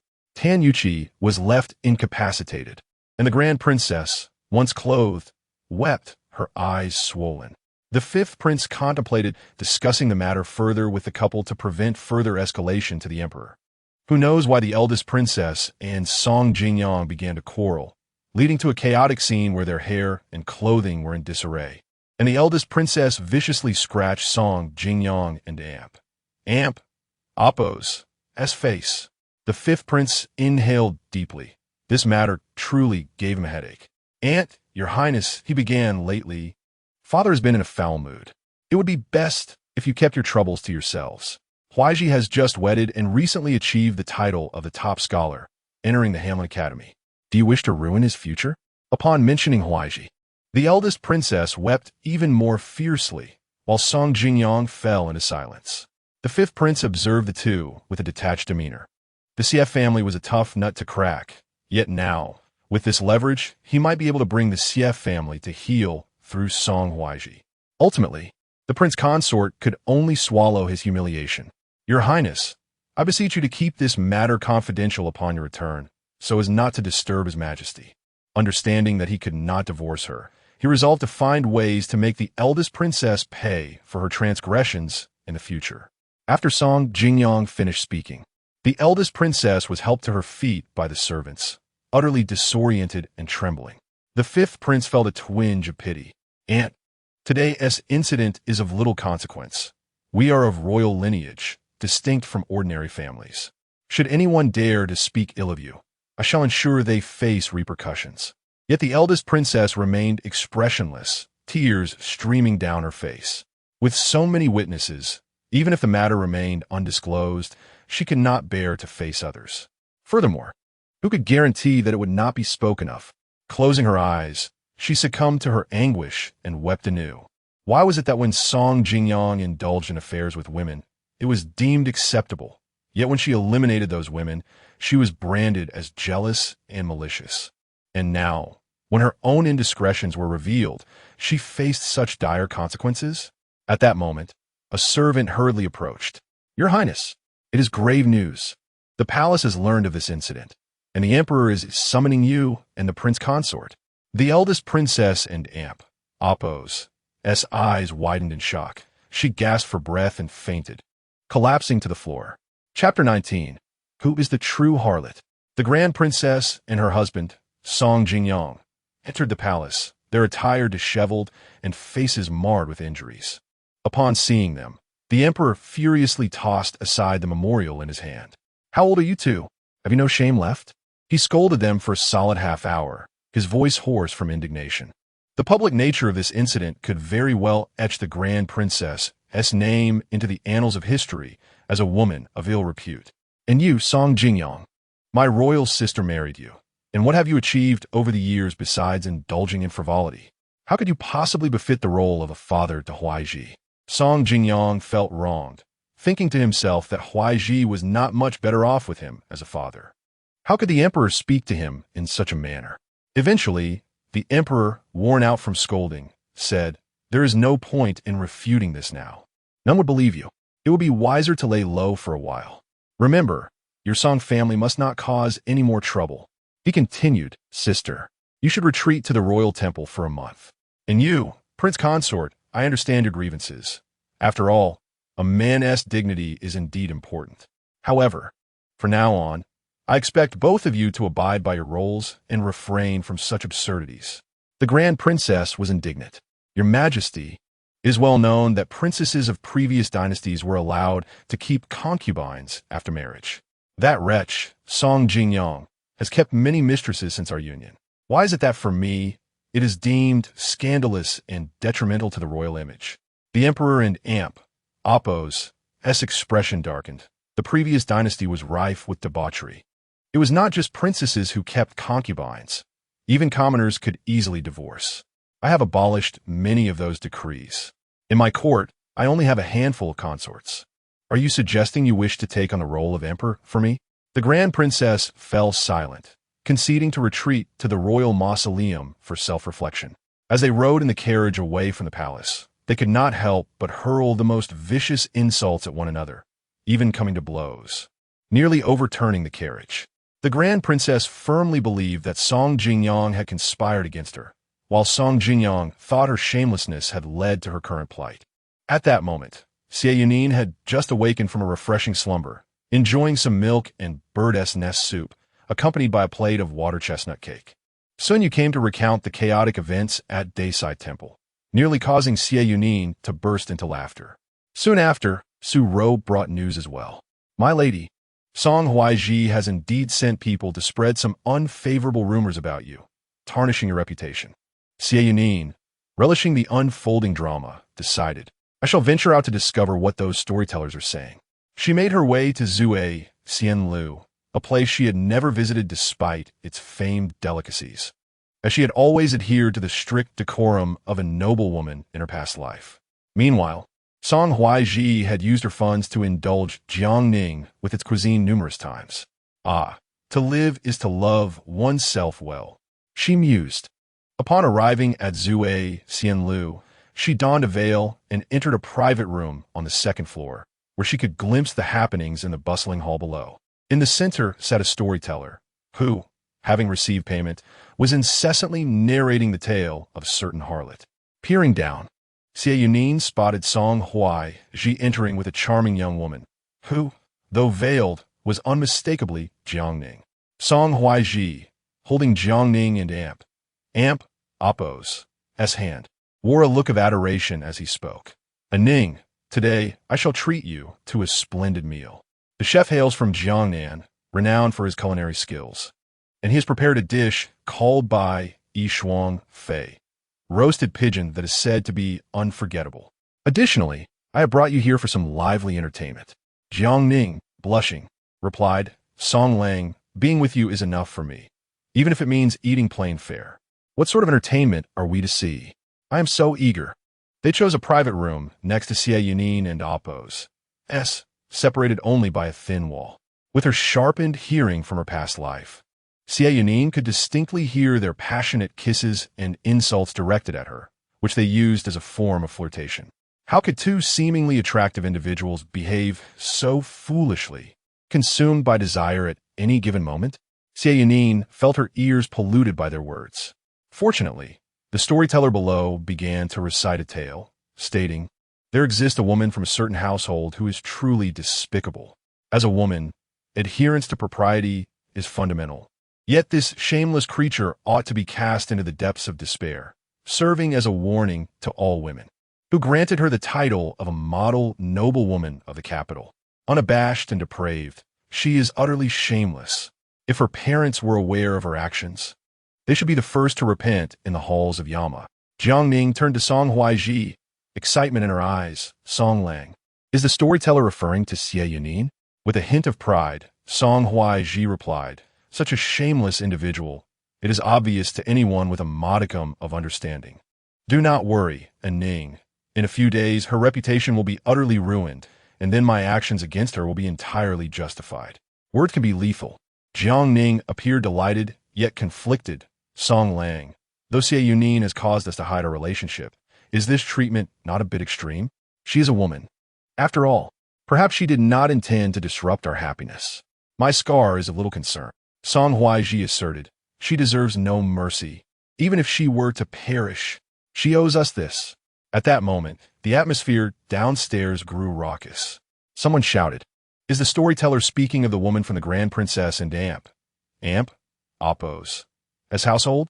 The storyteller replied vaguely. Listeners may interpret as they will. Yet the man laughed, I have come to the capital 4 times, failing the exams repeatedly. The most intolerable are those who lack morals and slander others. You dare to malign others while hiding from the truth. The storyteller retorted angrily. You are full of nonsense. I'm not afraid to admit it. I speak of Xie Yunyan, the legitimate daughter of the Xie family.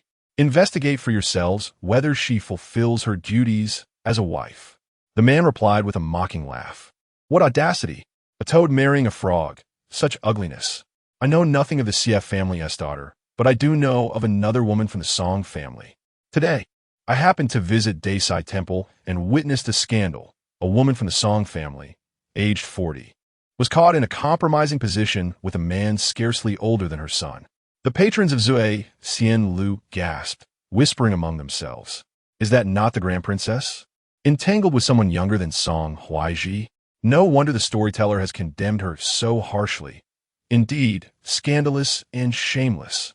Xie Yunyan peeked through the curtain, her eyes narrowing as she contemplated the man. She recalled that this man, known as Mr. Du, would, in a few days following this incident, silently take his own life by the river. The official narrative would claim it was due to his unfulfilled ambitions, yet Xie Yunyan sensed something amiss. After his death, his writings would gain acclaim, contradicting the image of a man who had failed the exams 4 times. A thought flickered through her mind, but before she could dwell on it, Song Huaizhi stormed downstairs, seething with rage. How dare these commoners slander his mother, the Grand Princess? Today, he would teach these ants a lesson they would not soon forget. Chapter 20. We perform for her. Song Huaizhi found it utterly intolerable that someone would so shamelessly insult his mother. He rushed downstairs, shouting at Du Zikong, you ignorant knave. How dare you behave so insolently here? My mother is the elder sister of the emperor, the esteemed Princess Chong. Do you comprehend the gravity of slandering a noble lineage? Any ordinary person would have quaked in fear upon hearing his words. Song Huaizhi, being the top scholar and the direct son of the princess, was now a court official, deserving of respect from the common folk.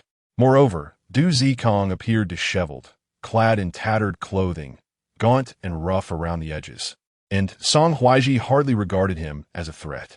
Such a person, should he dispose of him at will, would not attract any scrutiny. The lives of ordinary people were deemed so valueless. However, upon seeing Song Huaizhi, Du Zikong felt his veins tighten, and his gaze was filled with disdain. I merely spoke what I witnessed. Many others saw it too. When the princess emerged, she exclaimed about an enormous bed.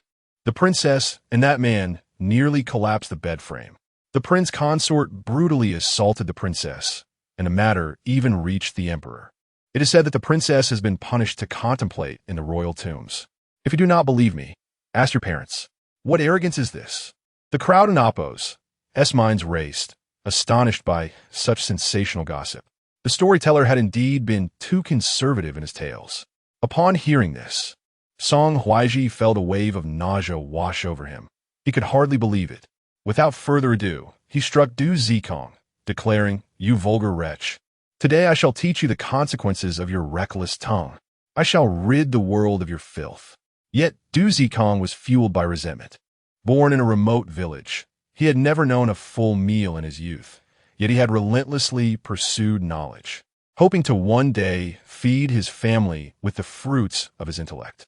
He endured countless hardships, laboring like a peasant while never relinquishing his books. Upon arriving in the capital, he had seemed destined for success, showcasing his remarkable talent to his peers. But just days before the imperial examination, he had inadvertently crossed someone, landing in jail and being forced to write an essay on a given topic. When the evaluator deemed it unsatisfactory, he remained imprisoned. To save his own life, Du Zikong had to endure, but this endurance seemed endless. Each examination yielded the same result, and for 4 consecutive years, he had failed. This year, it was even more absurd. The essay he had penned had been praised as Song Huaizhi and Amp, Oppo's, work. Who could understand the hatred that brewed within him?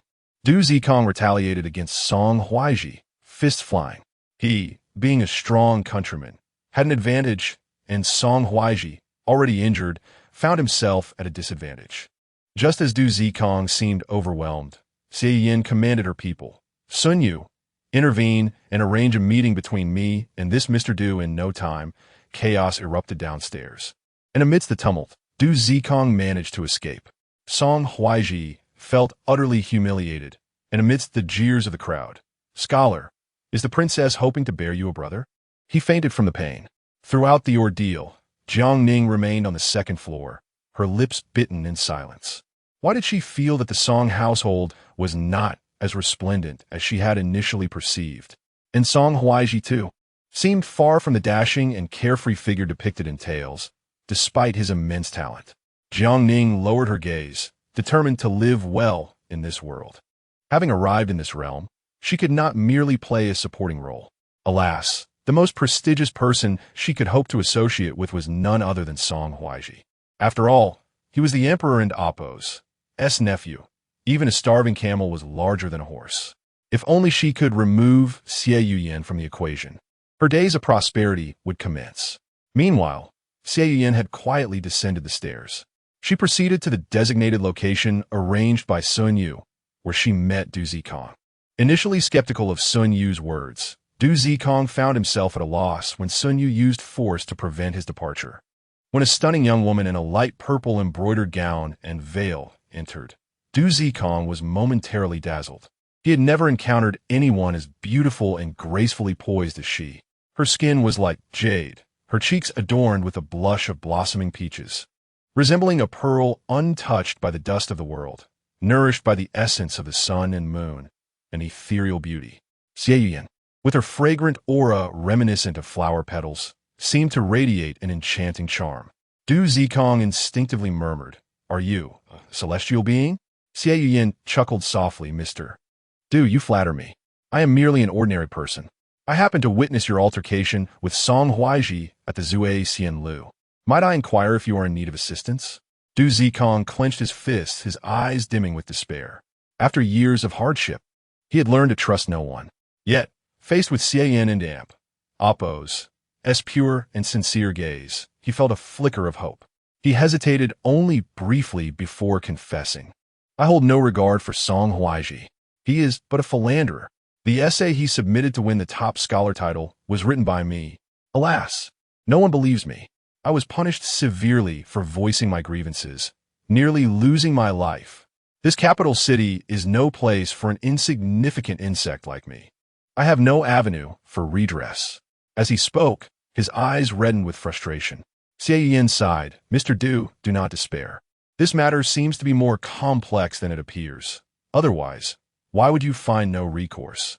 Even if I help you uncover a path, it will likely be swiftly obstructed by those who wish to silence the issue. Kill Du Zikong, just as in the previous life, when he had drowned himself in despair. Du Zikong wandered in disappointment. I am truly at my wit and Amp. Oppo's end. Forgive me for burdening you with my plight. Yet, he was grateful that she did not mock him for his dreams and chose to believe in his struggles. Xie Yunyan reassured him, there are ways to resolve this, provided you possess true merit. I can introduce you to Lord Xie. If you can demonstrate your capabilities, he may recommend you to the emperor. Once you gain his majesty and Oppo's approval, the resolution will be within reach. Du Zikong and Oppo's eyes widened in excitement, his voice trembling, Miss, Are you truly a celestial being? Xie Yunyan smiled gently. If I were a celestial being, would I be here? Mr. Du, would you be willing to give it a try? Du Zikong immediately knelt. If granted this opportunity, I shall give my all. If it can indeed change my life, I would gladly serve you for the rest of my days. Xie Yunyan and Amp, Appo's attendant, Wudong, hurried to assist him. Xie Yunyan personally prepared a letter and arranged for Du Zikong to be escorted to Siem Minglang's residence. Additionally, she sent along some medicine for her mother, Wan Shi, who had been unwell. The Xie family had received word that Wan Shi and Appo's health had improved slightly, but the cat she kept had been growing increasingly lethargic, and Wan Shi had taken to feigning illness alongside her pet. Meanwhile, concubine Su continued to diligently serve the entire family. Xie Yin coldly pondered, "There is no rush. I shall proceed step by step. I want these people to witness firsthand how I descend into the depths of hell." Upon returning home, Xie Yin found the Song household in disarray. Song Huaizhi, injured, had returned and upon waking learned that his mother had indeed been punished to reflect in the royal tombs, while his father, Song Jingyang, was drunkenly indifferent to everything. Song Huaizhi felt as though his dignity had been cast into the farthest reaches of the earth. How could he continue to navigate life from this point forward? This scandal would surely spread throughout the capital by nightfall. Why had his mother, at her age, engaged in such disgraceful behavior? Yet in Jiangning and Appo's presence, he could not voice these thoughts. Jiangning gently comforted him, her voice soft as she spoke. It seems ever since Xie Yunyan entered the house, the Song family has been in disarray. In the past, Song Lang was always full of laughter, but since her arrival, you have been perpetually injured and tormented. My heart aches for you, Ning. As she spoke, her eyes began to glisten with tears. Song Huai's heart was a tumultuous storm, every inch of him tethered to pain. Indeed, reflecting on it, he had been consistently wounded these days, having been struck by Xie Yunyan on several occasions. Frustration bubbled within him with no outlet, prompting him to summon Xie Yunyan. "Tell her I am injured and demand she come quickly to attend to me. As long as I have not dismissed her as my wife for a single day, she is obliged to serve me for that duration." With that, he pulled Jiangning close, tearing her garment as his lips descended toward hers, whispering, "Let us make sure she hears this. That wretched woman curses me, and I shall let her listen to how her husband lavishes affection upon another." He thought to himself that a woman like Xie Yunyan, who had been raised to adhere to the teachings of propriety, would undoubtedly be shattered by such revelations. Chapter 21. Do you believe that loneliness can improve? Upon returning to her courtyard, Xie Yunyan first changed into a comfortable, soft long gown suitable for home wear. She then loosened her hair and sat by the window, enjoying some fruits. Wudong served her a delightful dish of preserved sour plums paired with cured pork jerky, which proved quite palatable. As she savored her meal, she perused the account books, only to be suddenly reminded of a significant matter. In her previous life, she managed the Song household, yet there was one courtyard she never oversaw, the Western Garden. It was said that the Long Princess had allocated the Western Garden for the son of the Duke, who had been afflicted with a strange illness upon his arrival, rendering him largely bedridden. He had come with some funds and a servant, promising to only temporarily reside there without incurring any expenses from a Song family. Consequently, Xie Yunyan had never intervened in matters concerning the Western Garden, occasionally sending fresh seasonal vegetables and fruits there when she happened upon them. However, at this moment, her curiosity about the resident of the Western Garden was piqued. In her previous life, the Crown Prince had been missing for an extended period, and the fifth Prince and Appo's men were constantly searching, unaware of the Crown Prince's concealed whereabouts. Could it be possible that the occupant of the Western Garden was, in fact, the Crown Prince? A sudden jolt of excitement surged within her. She wondered if the medicinal herbs she had sent to Yang Er a few days prior were effective. Just then, a servant from Song Huaizhi arrived to summon her. "Madam, the master has been injured again and requests your immediate presence." Xie Yunyan replied nonchalantly, "Is he dead? If so, I could enjoy my widowhood. If not, what is the rush?" The wet nurse, visibly distressed, implored her, "Madam, how can you speak so? After all, he is your husband." if this were to get out, people might say that the legitimate daughter of the Xie family curses her own husband, which contradicts the teachings of Master Xie. Please go and see the master. She knelt, emphasizing propriety and decorum. Though Xie Yunyan was indifferent to Song Huaizhi's condition, she did wish to see his injuries for a chance to mock him. However, upon reaching the entrance of his study, she found a young servant stationed there, barring her entry. "Madam, the master is changing. It is inconvenient at the moment. Please wait a while." Simultaneously, a heavy object thudded to the ground, accompanied by a faint feminine moan and a man in Appo's low panting. A slight smile appeared on Xie Yunyan and Appo's lips. It seemed the contagion of scandal had spread. The long princess had been engaging in indiscretions with a young gentleman at the Great Mercy Temple, and now her son Song Huaizhi was embroiled with a dubious woman in his study, all while expecting his legitimate wife to observe. Unfortunately for him, his calculations were flawed. She had no affection for him and would not concern herself with whom he chose to indulge. Without lingering, Xie Yunyan turned to leave. "If it is inconvenient, I shall take my leave." Within the room, Song Huaizhi's actions abruptly halted. He felt a sudden sense of disinterest. Meanwhile, Jiangning felt a twinge of displeasure. Sensing that Song Huaizhi had begun to care about Xie Yunyan and Appo's feelings, the young woman wrapped her arms around his waist, saying, "Song Lang, she must be angry. It is all my fault for succumbing to temptation and engaging in such acts with you." It was only then that Song Huaizhi returned to his senses and leaned down to kiss her. Yet, even the sweetest lips, when kissed repeatedly, seemed to lose their novelty. For a fleeting moment, he inexplicably wondered what it would feel like to kiss Xie Yunyan. Though he found her detestable and harbored no love for her, she was his wife, and fulfilling his marital duties was both his responsibility and obligation, a truth he acknowledged. Once he formally brought Ning into his household as a concubine, he would explain matters clearly to her before resuming relations with Xie. As Song Huaizhi indulged in his fantasies, he secretly mused, "Xie Yunyan, you must be so jealous of your husband engaging with another woman.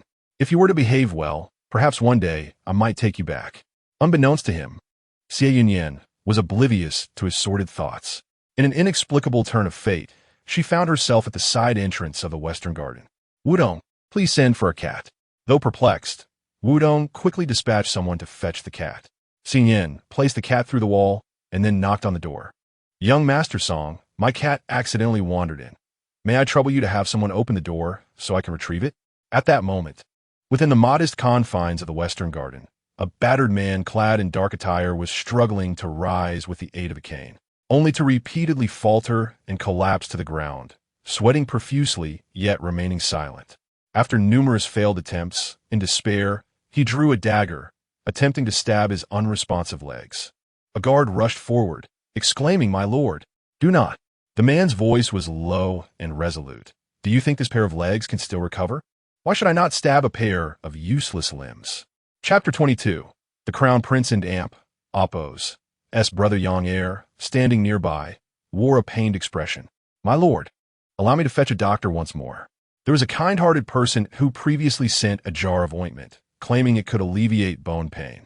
"Please give another try." Lin suddenly erupted in anger. "I have stated that it is unnecessary." He had already been reduced to a mere shell of his former self, having fallen victim to the schemes of the fifth prince and Minister Zhang. Lured by the plight of the common people, he had been ambushed and inflicted with countless wounds, all poisoned. Had it not been for his fierce will to survive and the unwavering loyalty of those around him, Lin Hingyue would have perished long ago.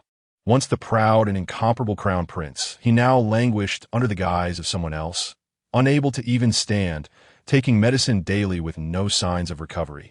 Forced to witness his treacherous younger brother rise to power in the capital, he could only helplessly watch as the girl he once intended to marry became the wife of the duplicitous Song Huaizhi.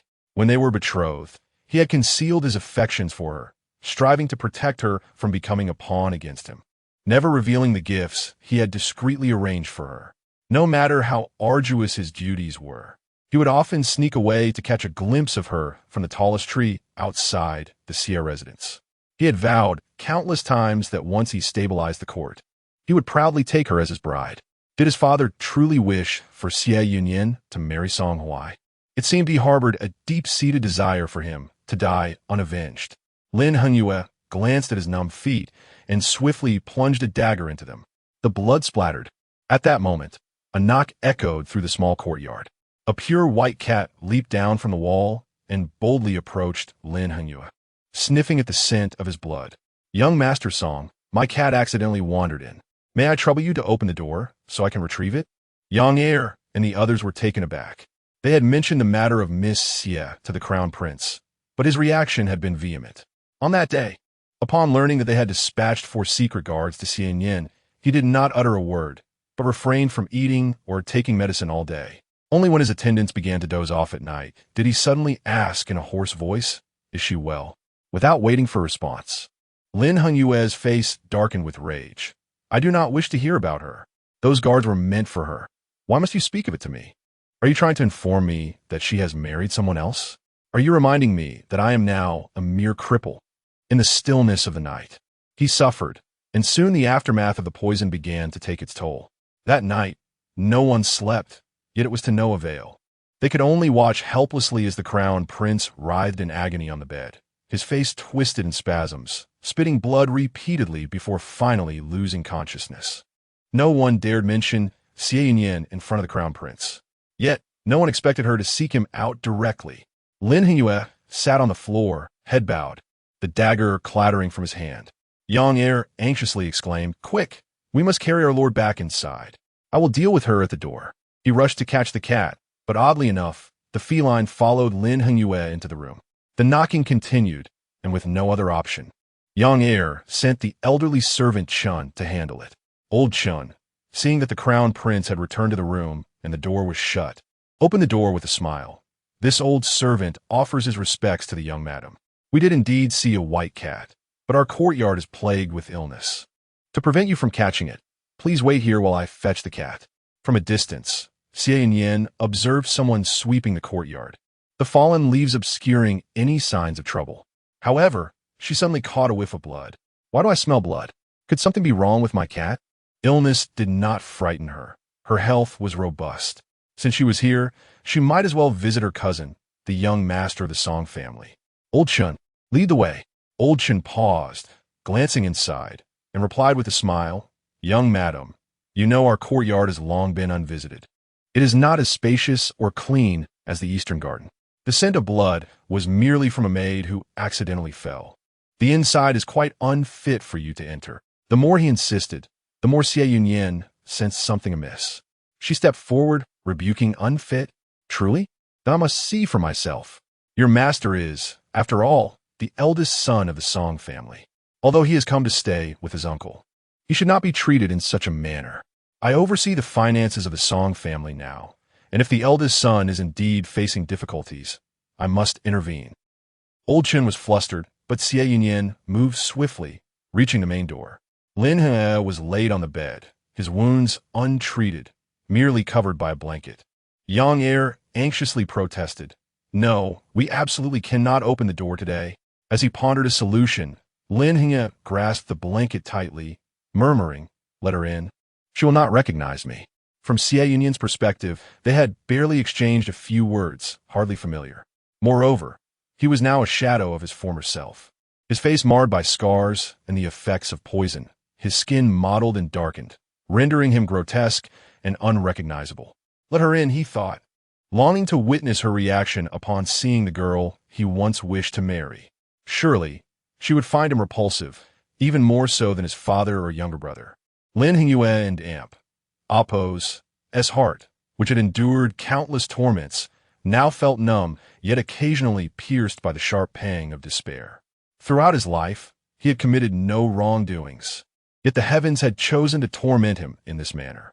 Even at the age of 15, having learned that the Xie family's daughter, his destined fiancée, was fated for misfortune, he sought the counsel of a renowned monk to avert her calamities. He had truly loved her back then. Yang Er soon concealed himself, allowing the others to admit Xie Yunyan. The door creaked open, but Xie Yunyan hesitated at the threshold. The room was not filthy, merely sparsely furnished and somewhat worn. She recalled the whispers of noble guests about the crown prince during her previous life, just before her demise. His body is riddled with injuries. Upon his return, he always wore a mask, for it was said that his handsome visage had been ruined. Even if he returned, he would struggle to claim the throne, a cripple, disfigured, afflicted with a rare poison that often flared up, causing him such agony that he would rather bash his head against a wall. Such a life would be worse than that of a beggar. Indeed, the man they spoke of so disdainfully was now striving to redeem the Xie family. Xie Yunyan and Apos. S throat tightened as she entered, spotting a gaunt and despondent figure slumped on the bed, his head bowed in silence. She dared not associate him with the crown prince from her memories. Surely, it was merely her overactive imagination. How could it be that the Song family's young master in the Western Garden was Lin Hingyue? In the past, merely catching a glimpse of him would cause her cheeks to flush, for he embodied the image of a gallant youth, noble, pristine, and pure, like a vibrant flower amidst a galloping steed, the brightest star of the dynasty. He raised his eyes to glance at her, before turning away, his voice hoarse. "Young madam, do you require something?" Xie Yunyan and Apos, eyes filled with moisture. She fought against the sorrow welling within her, and instructed, "You all may leave. I wish to speak with the eldest son." Old Chun hesitated, but Lin Hingyue cleared his throat, prompting the servants to exit. He was eager to discover what Xie Yunyan intended to do. Surely, she would not recognize him. He was merely her distant cousin, her husband's estranged relative. Colleen Hung was utterly unprepared for the sight of Xie Yan approaching the side of his bed, tears cascading down her cheeks. She gazed at him in shock, her expression a tumultuous blend of sorrow and indignation. "Prince brother, how could you have come to this?" He appeared even more wretched than she had envisioned. Lin Hingyue shuddered involuntarily, eager to retort, but she was overwhelmed, her tears flooding forth. "If my father were to learn that his most esteemed pupil has fallen to such a state, or if my brother were to discover that his dearest friend has become like this. Prince brother, what on earth have you endured?" The moment Lin Hingyue heard Xie Yun mention the esteemed Xie Taifu and her brother Xie Minglang, he nearly lost his composure. Yet, he maintained his cold demeanor, responding, "I'm unaware of what the young lady is referring to." Chapter 23, Xie Yunyan leaned in and kissed him. Lin Hingyue and Apos' expression remained cold.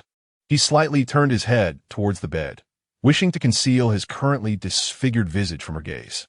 In truth, he longed to inquire about her well-being, whether Song Huaizhi cherished her and treated her kindly.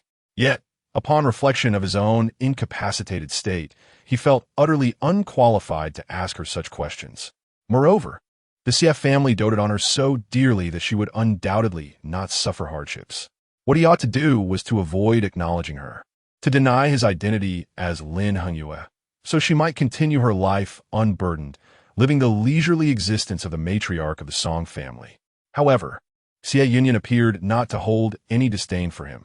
Instead, tears streamed down her face. She was genuinely heartbroken, not only for her past self, but also for the crown prince. As a sheltered young lady, even if she had met with treachery that led to her demise, she would not have caused any significant harm to the world. Yet the crown prince, Lin Hingyue, was different. After his downfall, his former loyalists suffered brutal slaughter, followed by rampant plague and famine, with corrupt officials colluding, leading to a populace in despair. If one were to say her misfortune lay in being entangled with the heartless and vile Song Huaizhi and Jiangning, it could indeed be deemed unlucky. But what sin had Lin Hingyue committed? He had begun his studies at the tender age of 3 under the esteemed Xie Taifu, and little Xie Yunyan often heard tales of the crown prince and Apos' diligence.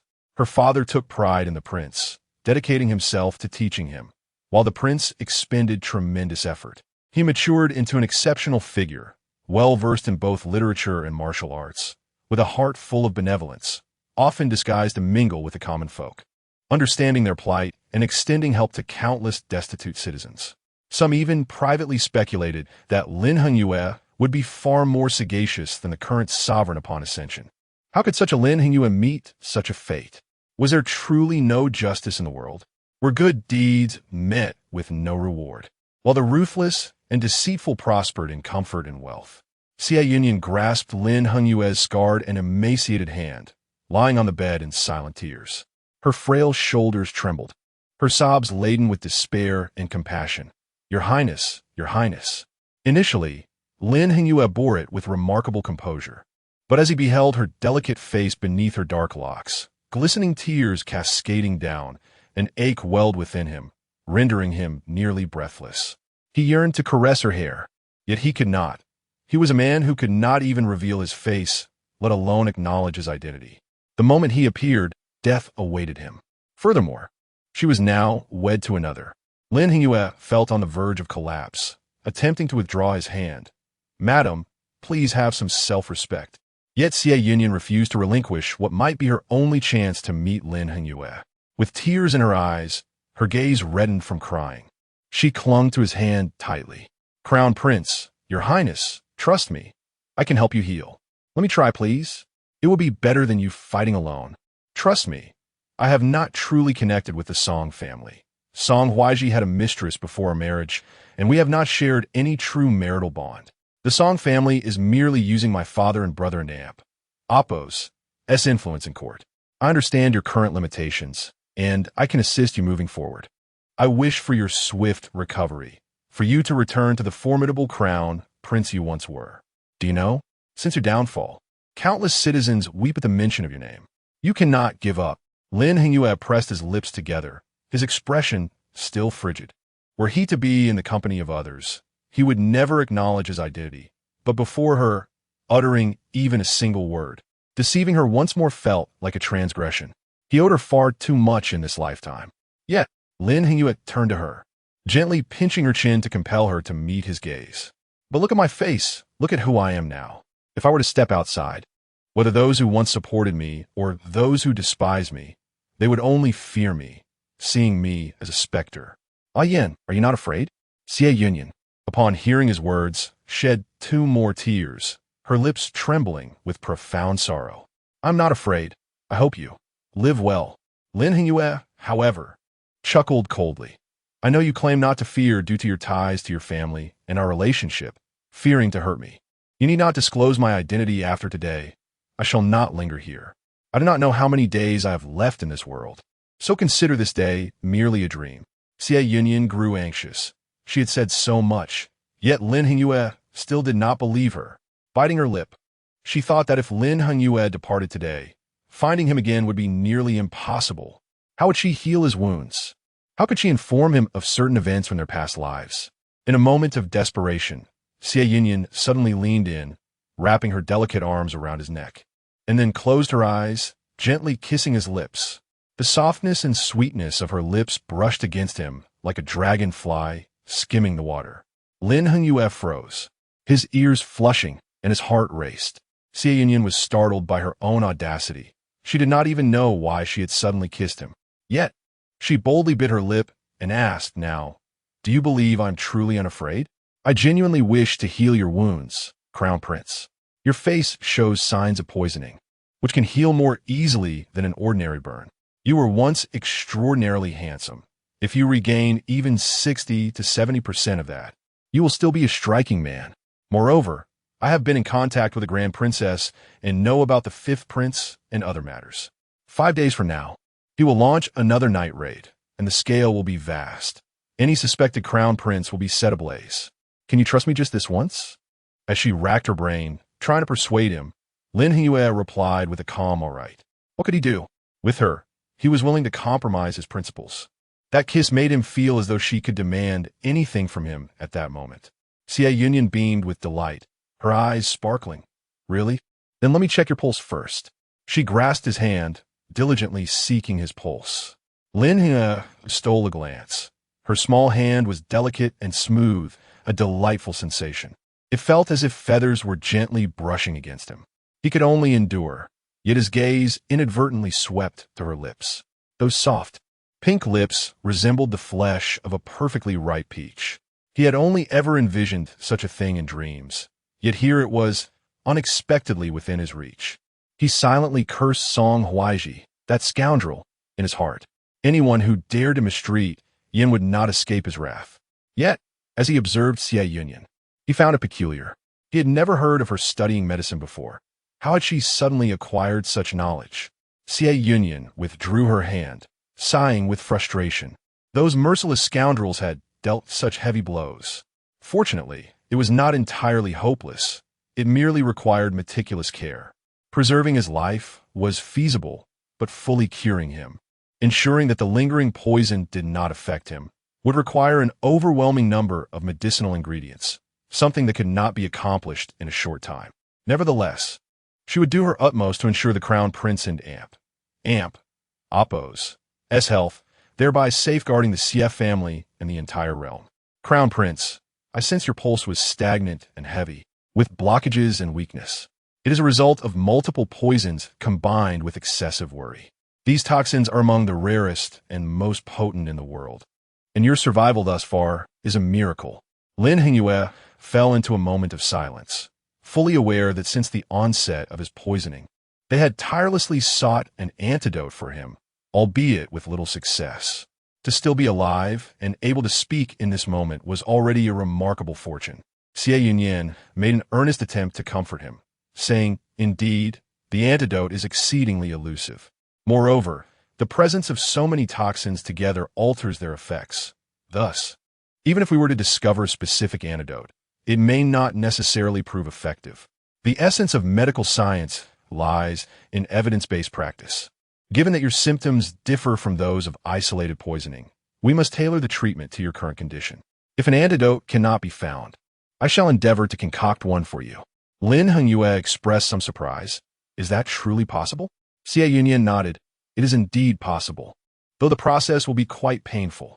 Without hesitation, Lin Hengyue affirmed, "I am unafraid of suffering." He had always been a person who did not shy away from hardship. The task of expelling the toxins from within him would not be straightforward. However, the marks on his face and skin would make the treatment somewhat more manageable. Xie Yunyan produced a vial of baishanju, saying, "Apply this ointment diligently, 3 times a day. Do not forget to use the salve Mr. Yang entrusted to you, as it will alleviate the pain in your bones.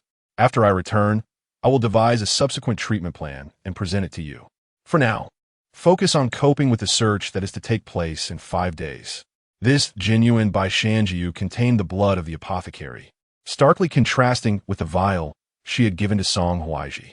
Just as she finished speaking, a voice called urgently from outside, "Young madam, Lord Song is looking for you. He has smashed many items and demands to see you immediately." Xie Yunyan and Appo's expression darkened as she rose. "Your Highness, I must take my leave. I shall return when I am able." With that, she hurriedly departed. Lin Hengyue leaned against the headboard, his demeanor restrained, a fleeting chill glinting in his gaze. Song Huaizhi. Indeed. Chapter 24. Severing the Heads of the Scoundrels. As Xie Yunyan hastened her steps back to the Eastern Garden, she was keenly aware of the need for discretion, fearing that others might discover her visit. Yet, inexplicably, a sense of lightness enveloped her and a serene smile graced her lips. She felt that at long last, a turning point had arrived in her life. Perhaps her rebirth would indeed bring forth numerous benefits for the Crown Prince. As for Song Huaizhi, she was utterly indifferent to whom he shared his bed with, and even less concerned about his taking concubines. After all, the Song family would meet their demise one by one. None would escape their fate. Upon reaching the entrance of the courtyard, Xie Yunyan was met with a cacophony of objects being violently smashed within. That shameless woman from the Xie family. Why is she running about instead of remaining in the courtyard? What kind of respectable lady behaves in such a manner? She brings shame upon the Xie family. Just as she crossed the threshold, a teacup was hurled at her, shattering with a loud crash, the fragments nearly striking her face. Her expression remained impassive as she fixed her gaze upon Song Huaizhi and asked, "What madness has seized you?" Song Huaizhi himself was at a loss. An inexplicable agitation stirred within him. He could dismiss Xie and disregard her, yet he was perturbed that she could walk away in silence upon learning of his affair with Jiang Ning in the study. As his wife, did she not feel even a twinge of jealousy? Or did she see him as nothing more than a husband, her thoughts lingering on the deceased crown prince? Standing with his hands clasped behind his back, Song Huaizhi sneered, "Xie, I have come to settle the score with you today. Where have you been? Are you not aware that a woman's duties include obedience and propriety? Why do you wander aimlessly? With our mother sequestered in the imperial mausoleum, you are to accompany me to visit her. Xie Yunyan had no desire to visit the Grand Princess. Whether she lived or died was of no concern to her. Yet, observing Song Huaizhi's demeanor, she suddenly grasped his intentions. His outburst was a mere ploy to provoke her, granting him a pretext to leave at will. Spending the night away entangled with Jiangning. In her previous life, the Grand Princess had not retreated to the mausoleum, but had sought solace in a temple, where Song Huaizhi had similarly vented his frustrations before brazenly visiting the temple with Jiangning. It was there that they conceived a child. Without sparing a glance, Xie Yunyan replied, "If she seeks tranquility, why disturb her? There are pressing matters at home that require my attention." Song Huaizhi scoffed. "I knew you were a cold-hearted and unfilial woman. The Song family is truly unfortunate to have you as a daughter-in-law." With that, he turned and departed. Xie Yunyan regarded his retreating figure, amusement dancing in her eyes. After a moment, she called for Wutong. "Tomorrow, send an invitation to the Princess of Chong Lu to join us in paying respects at the mausoleum." That night, Song Huaizhi set off for the mausoleum with Jiangning. "Aining, our mother must feel quite helpless at the mausoleum. I shall take you to care for her. At this moment, since Xie refuses to attend to her, your presence will surely be appreciated. After some time, when mother returns, I will ensure you are welcomed into the household. Furthermore, I will persuade her to elevate your status as a concubine. She possesses numerous treasures, including a bounty of luminous pearls that were bestowed upon her by the late empress. Which shall be yours?" Jiangning, filled with anticipation, leaned against Song Huaizhi. "Song Lang, Aining will heed your every word. All I desire is your safety and peace." The two, enveloped in their tender affection, soon arrived at the mausoleum. The Grand Princess, indeed, was anxious, having grown accustomed to the opulence of the Song household. How could she adapt to the starkness of the mausoleum? The arrival of her son and Jiangning brought her great joy, as Jiangning dutifully attended to her, subtly sowing discord. "I believe, Your Highness, that you are not the sort of person to allow such turmoil since Miss Xie entered the household. She was once betrothed to the Crown Prince, and now—" A tremor ran through the Grand Princess as doubts began to surface. Could it be that Xie Yunyan was the harbinger of misfortune for the Song family? Jiangning presented a bowl of freshly cooked, rose glutinous rice porridge to the Grand Princess. "Your Highness, the mausoleum is not like home. I have personally prepared this porridge for you. Please, do taste it and see if it suits your palate." Song Huaizhi observed with a smile as the Grand Princess suddenly found Jiangning appealing.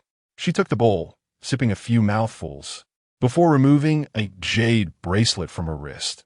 "This was gifted to me by my father when I was 13. I now bestow it upon you. When I return to the palace, I shall ensure you are welcomed into the family. Remember, you are to bear a son for Huaizhi. As for Xie Yunyan, you know what must be done, don't you? I require her to contribute to the Song family without complaint. Can you manage that?" Jiangning felt a thrill of excitement. "Aining understands. Your Highness, you may rest assured." That night, both Song Huaizhi and Jiangning were filled with exuberance. Embracing tightly within the meditation room of the mausoleum, they lost track of time, indulging in their fervor until the sun had risen high the next day. The Grand Princess, accustomed to sleeping in, had yet to awaken. Jiangning had initially intended to rise early to prepare breakfast, but was pulled back into Song Huaizhi and Oppo's embrace. "Did you forget what mother said yesterday? You are to bear me a son soon." Flushed with shyness, Jiangning nestled in his arms, their eyes locking as they embarked upon yet another passionate encounter. As Jiangning succumbed to the throes of desire, she thought to herself that once she bore a son, Xie Yunyan would surely fall ill and perish, securing the entirety of the Song family for herself. Meanwhile, at the entrance of the mausoleum, Xie Yunyan and the Princess of Chong Lu arrived in their carriage, accompanied by the virtuous lady of the brave general, the wife of the Grand Marshal, and a venerable matriarch residing nearby. These individuals were all linked to the harrowing battle 13 years prior, the Battle of Haidu, which had claimed the lives of countless soldiers. Only a mere 5,000 of the 30,000 sent forth returned. Though victorious, no one could rejoice in the grim aftermath. 3 generals had perished.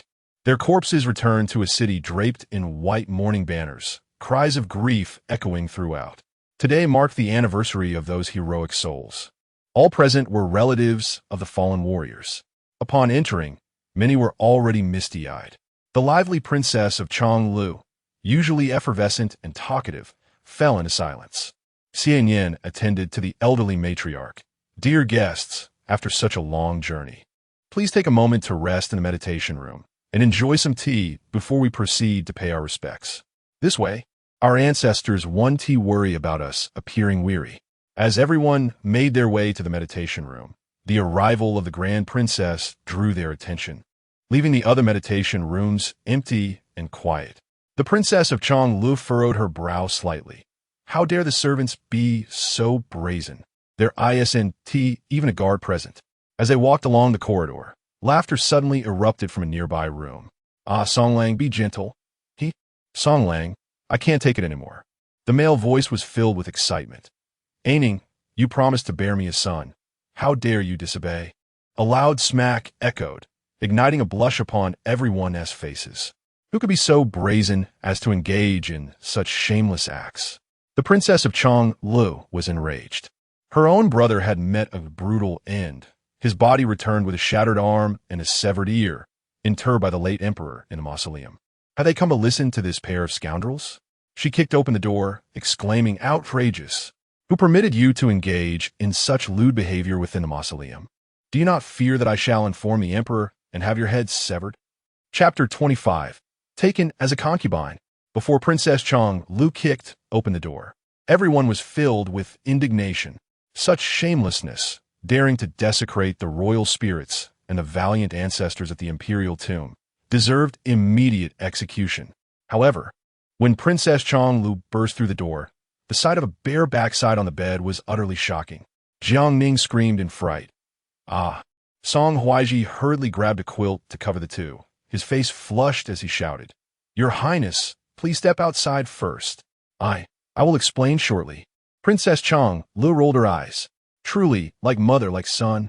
The Grand Princess had just been caught in infidelity a few days ago.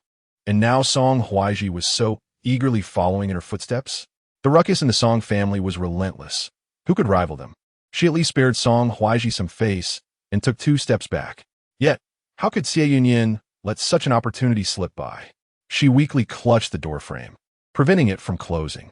The elegant and beautiful young woman, with bright eyes and a radiant smile, was now pressing a handkerchief to her lips, tears streaming down her face. Husband, how could you be so foolish? I know you have known Jiang for a long time, and your feelings for her run deeper than for me.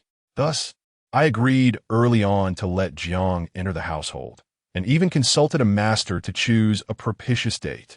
Look, this is the annotation I received after sending you both birth dates. 10 days from now is an auspicious day. Why could he not wait? Even if you could not wait, how could you disturb the ancestral spirits and heroes on the day of the Black Crossing battle? If the emperor finds out, wouldn't that be a grave crime? Song Huaizhi turned pale, stammering. Before he could explain, Xie Yunyan wept more fiercely, turning to address the others with heartfelt sincerity. Your Highness, Lady Yongyi, General's wife, Princess Chonglu, I implore you to spare my husband's reputation today. I believe my husband is a man of integrity, loyal and true. He must have been bewitched by a seductress. He certainly did not intend to insult the heroes. Song Huaizhi and Appo's heart raced chaotically. He wanted to refute her, but faced with the murderous glares from the elder princess, Lady Yongyi, the general and Appo's wife, and Princess Chonglu, he suddenly found himself speechless. With a forced bravado, he said, Yes, my wife speaks the truth. How could I ever commit such a disgraceful act against the heroes? I was merely momentarily misled. Jiang Ning lay weakly on the bed, trembling with tears. Songlang. Xie Yunyan interrupted her, walking over to slap her twice. Silence. Harlot, who allowed you to seduce my husband? I once thought of raising you as a favored concubine, due to your deep connection with him. But how could you stoop to such despicable acts? Now, you can only be taken into the household as a lowly concubine. Otherwise, how could I face the heroes who rest in peace? How can I explain this to all the esteemed ladies present? Song Huaizhi raised his head, wishing to argue, but found no justification. To refute her would mean admitting he was the one who disgraced the heroes, and the emperor would surely reprimand him harshly, possibly even imposing severe punishment. But to deny it would mean unjustly wronging Ning. He hoped that one day she would understand his predicament. Yet Song Huaizhi could not bear to look at Jiang Ning. Hastily dressing, his face flushed, he stepped outside. Ladies, I will accompany you to pay my respects and bow in repentance. Today, I indeed disturbed the peace of the imperial tomb. To atone, I am willing to donate 500 taels of silver for incense offerings to honor the heroes. Being the son of the Grand Princess and the Emperor and Amp, Appo's nephew, no one dared to be excessively harsh, allowing him a way out. But the indignation had to be voiced. Princess Chang Lu took the lead, scolding Jiang Ning with a malicious tone. You, a lowly person, would go to any lengths to seduce a man for wealth and luxury. How could you even think to commit such disgraceful acts at an imperial tomb? If I were Lord Song, I wouldn't even grant you the title of concubine, lest you disrupt the family's reputation. Do you not fear retribution? My brother fought valiantly to rest here. If he knew that such a disgraceful creature emerged from his hard-fought kingdom, he would surely be infuriated. The elder princess could no longer contain herself, rebuking, utterly uncultured. Lady Yongyi and the general and Appo's wife were martial artists in their youth, and their rebukes were even more direct. Vile creature, have you sunk so low as to become a prostitute? Jiang Ning turned pale, shaking her head desperately. No, I did not. I did not. It is not true. But Song Huaizhi had no time to concern himself with her any longer and led the group away. Jiang Ning clutched the quilt, nearly sobbing her heart out. She had lost all face today, and now she was to enter the household as a lowly concubine. Why should that be? With her qualifications, she should be the lady of the Song household. Today's events were undoubtedly a trap set by Xie Yunyan. She trembled all over, digging her nails into her palm. Very well, Xie Yunyan, very well. Soon, the Grand Princess learned of the incident and was in a panic, quickly dressing to join the memorial. She was secretly furious at Jiang for being so reckless as to seduce a man at the imperial tomb, all while forcing a smile. Thinking this matter could not reach the emperor, Princess Chang Lu sarcastically remarked, "The Grand Princess truly raised a good son, a loving mother and son. How harmonious! Even here at the imperial tomb, he thinks of ways to provide you with grandchildren." The Grand Princess and Appo's face turned as red as liver, yet she swallowed her anger. After Xie Yunyan arranged the memorial and attended to everyone, she went to visit the Grand Princess, only to find her nearly smashing all the porcelain in the room out of rage. Upon seeing Xie Yunyan enter, she stared at her for a long moment before suddenly realizing something. The Grand Princess stepped closer to Xie Yunyan. "Was it you? Did you first scheme against me and then against Huaizhi? Why would you do this?" Xie Yunyan innocently looked at her. "Mother-in-law, what are you talking about? Had I known before marriage that Song Huaizhi had a mistress, I would never have agreed to this union. Moreover, how could I know about your affair with Tanyuchi? If it weren't in Appo's for her rebirth, she truly would not have known, as the Grand Princess had been discreet enough." The Grand Princess was on the verge of madness, her chest heaving rapidly. "Then who is it? Who dares to go against me?" Xie Yunyan smiled gently to soothe her. "Mother-in-law, regardless of what others think, the emperor is currently in a foul mood. Our Song family must remain united and cautious. I will manage the household accounts. Tomorrow, I will arrange for Jiang to be brought in as a lowly concubine. In a little while, when the storm passes, you will still be the glorious Grand Princess you once were." The Grand Princess and Appo's mood lightened somewhat.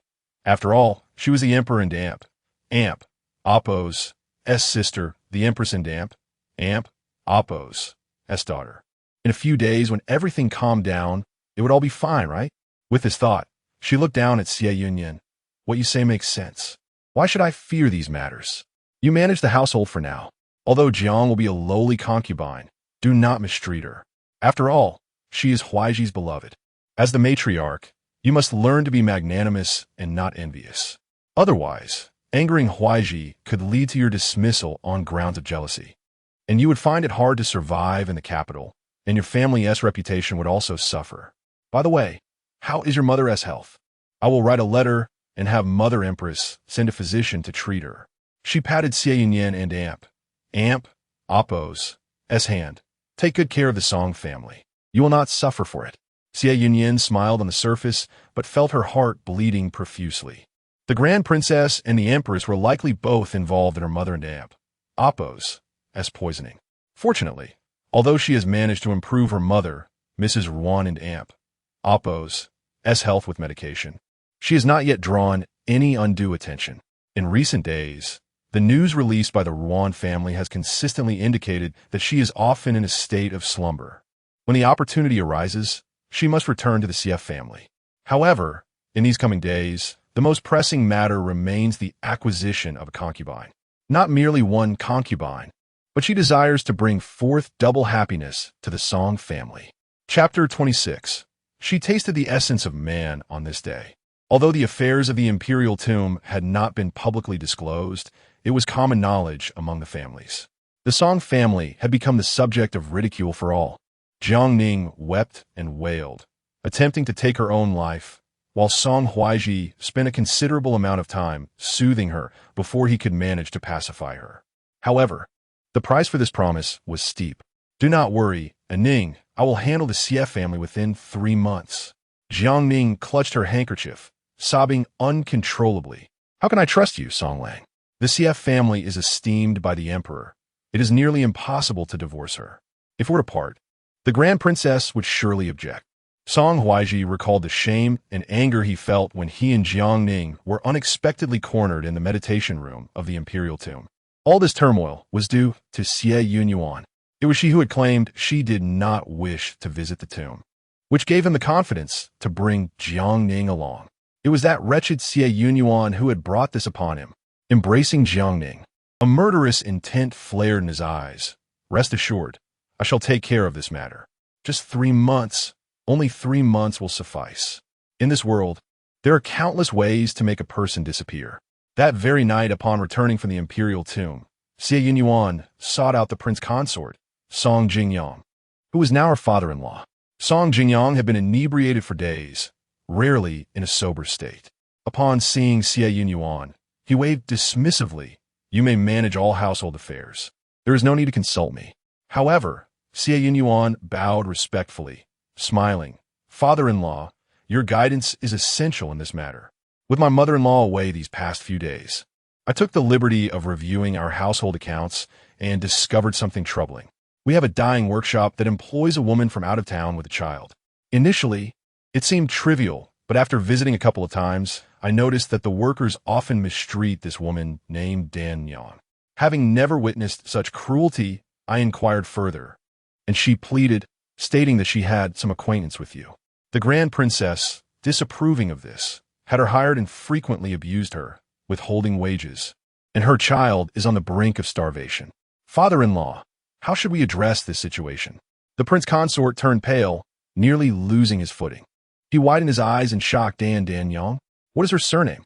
Years ago, when he achieved the highest honor in the imperial examinations, the Grand Princess had compelled him to abandon his betrothal to his childhood sweetheart, whose name was indeed Dan Yang. Xie Yunyan sighed softly. Her name is Chun Danqing, and she is waiting in the courtyard. The prince consort could no longer contain himself. He staggered out, and upon seeing Dan Yang in the courtyard, his eyes instantly filled with tears. "Dan Yang, why are you here? Why did you not inform me?"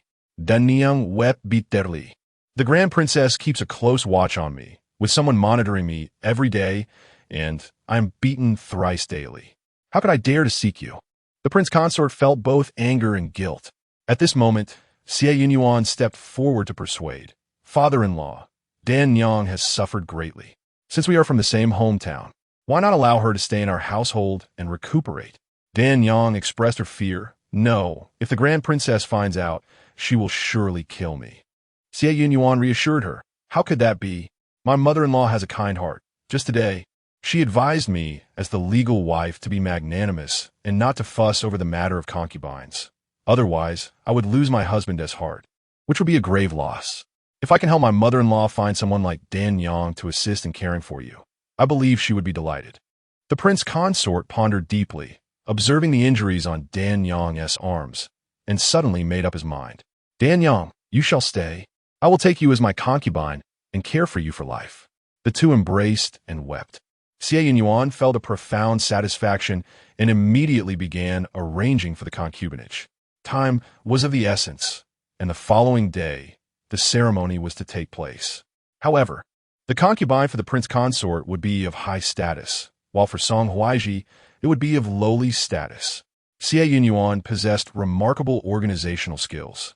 She swiftly wrote up the necessary documents and delegated tasks to ensure the process of taking a concubine was thoroughly arranged. A celebratory feast would be held at their residence for the prince consort's new concubine, alongside preparations for Dan Yang's courtyard, clothing, and other essentials. Though new garments could not be made in time, ready-made ones could be purchased, and fine materials would be gifted to her. As for jewelry, everything would be more splendid than the average household's concubine arrangements. In stark contrast, Jiangning received no such gifts. Only a few coins were allotted for her, and her living quarters were in the most remote spring snow pavilion, small and cramped, comprising merely 4 rooms, taking half an hour to reach Song Huaizhi's study. The night before the concubinage, Song Huaizhi spoke to Xie Yunyan. I will not hold it against you for the other matters, but you should understand that Jiangning's status as a concubine stems from your actions. Your jealousy over my affections for her is evident.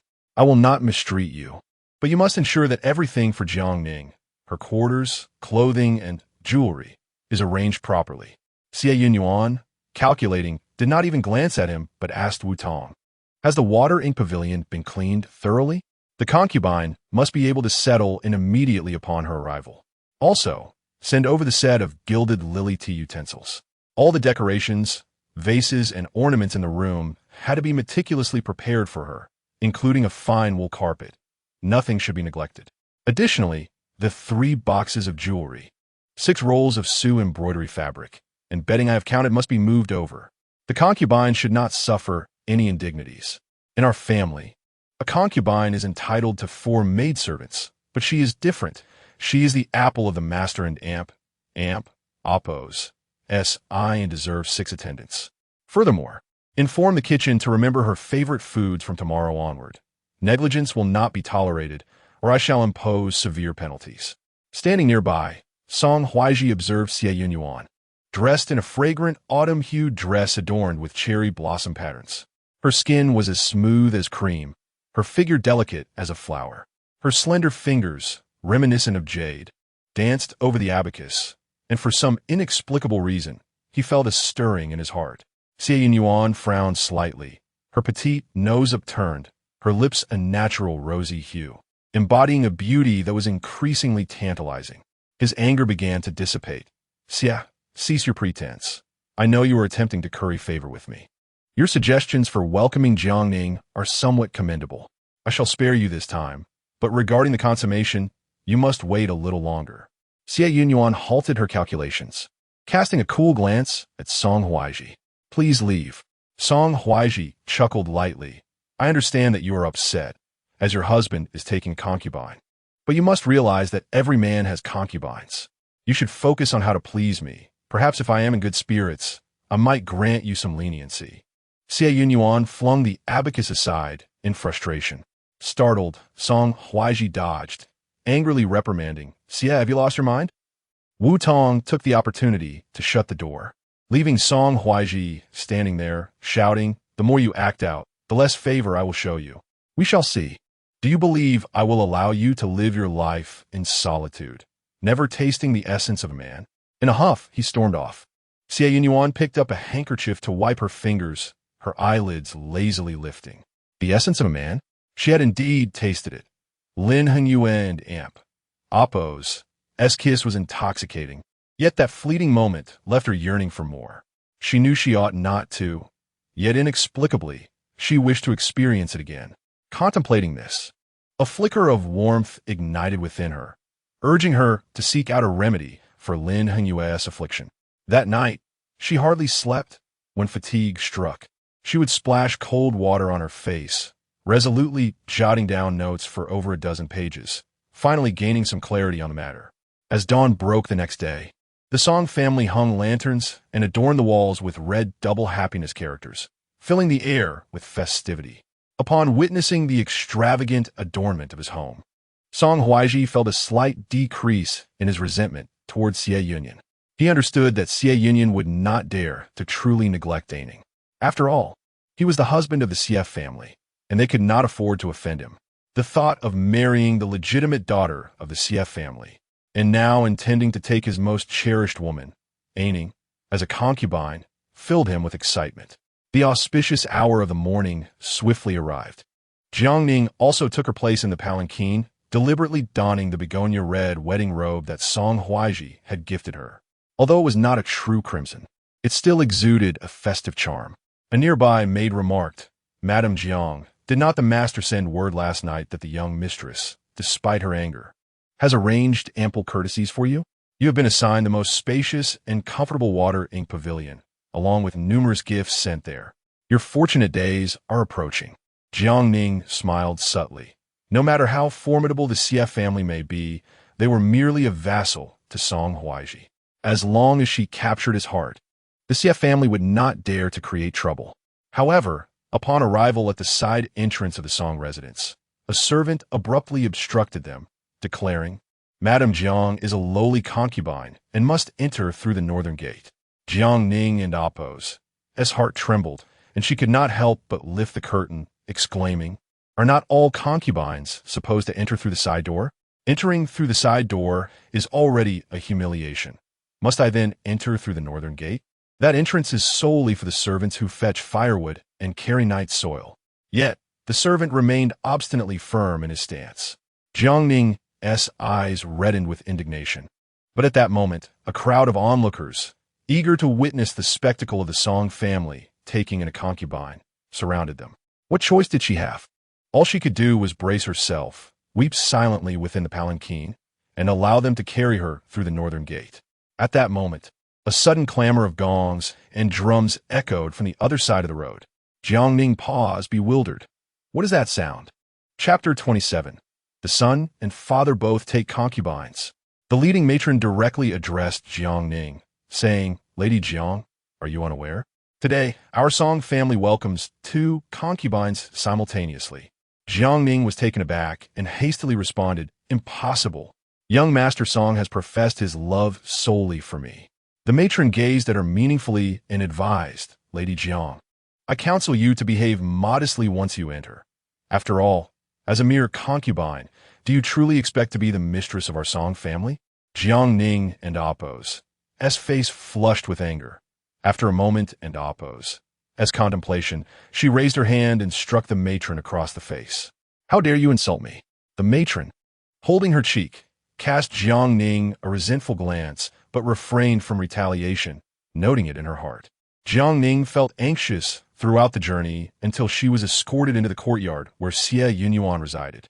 Her first duty was to present tea to the matron. Song Huaizhi sat alongside Xie Yunyan at the highest seat. Jiangning, delicate as a willow in the wind, approached and knelt to pay her respects. A maidservant brought tea, and Jiangning carried it forward. Though she had no intention of causing trouble today, she silently vowed never to allow Xie Yunyan to live comfortably from this day forth. "Esteemed elder, please enjoy this tea. Young madam, please partake as well." Jiangning's voice was soft and feeble as she offered the tea. Xie Yunyan smiled gently. "According to the words of Princess Chong Lu and the others, a person of your standing is unworthy to be a concubine. However, since you have entered the household as such, you must always remember your place." Hearing her refer to her as a mere concubine repeatedly, Jiangning could no longer contain her emotions and, with tears in her eyes, implored, "Young Master Song, though I am but a concubine, my heart for you has never wavered.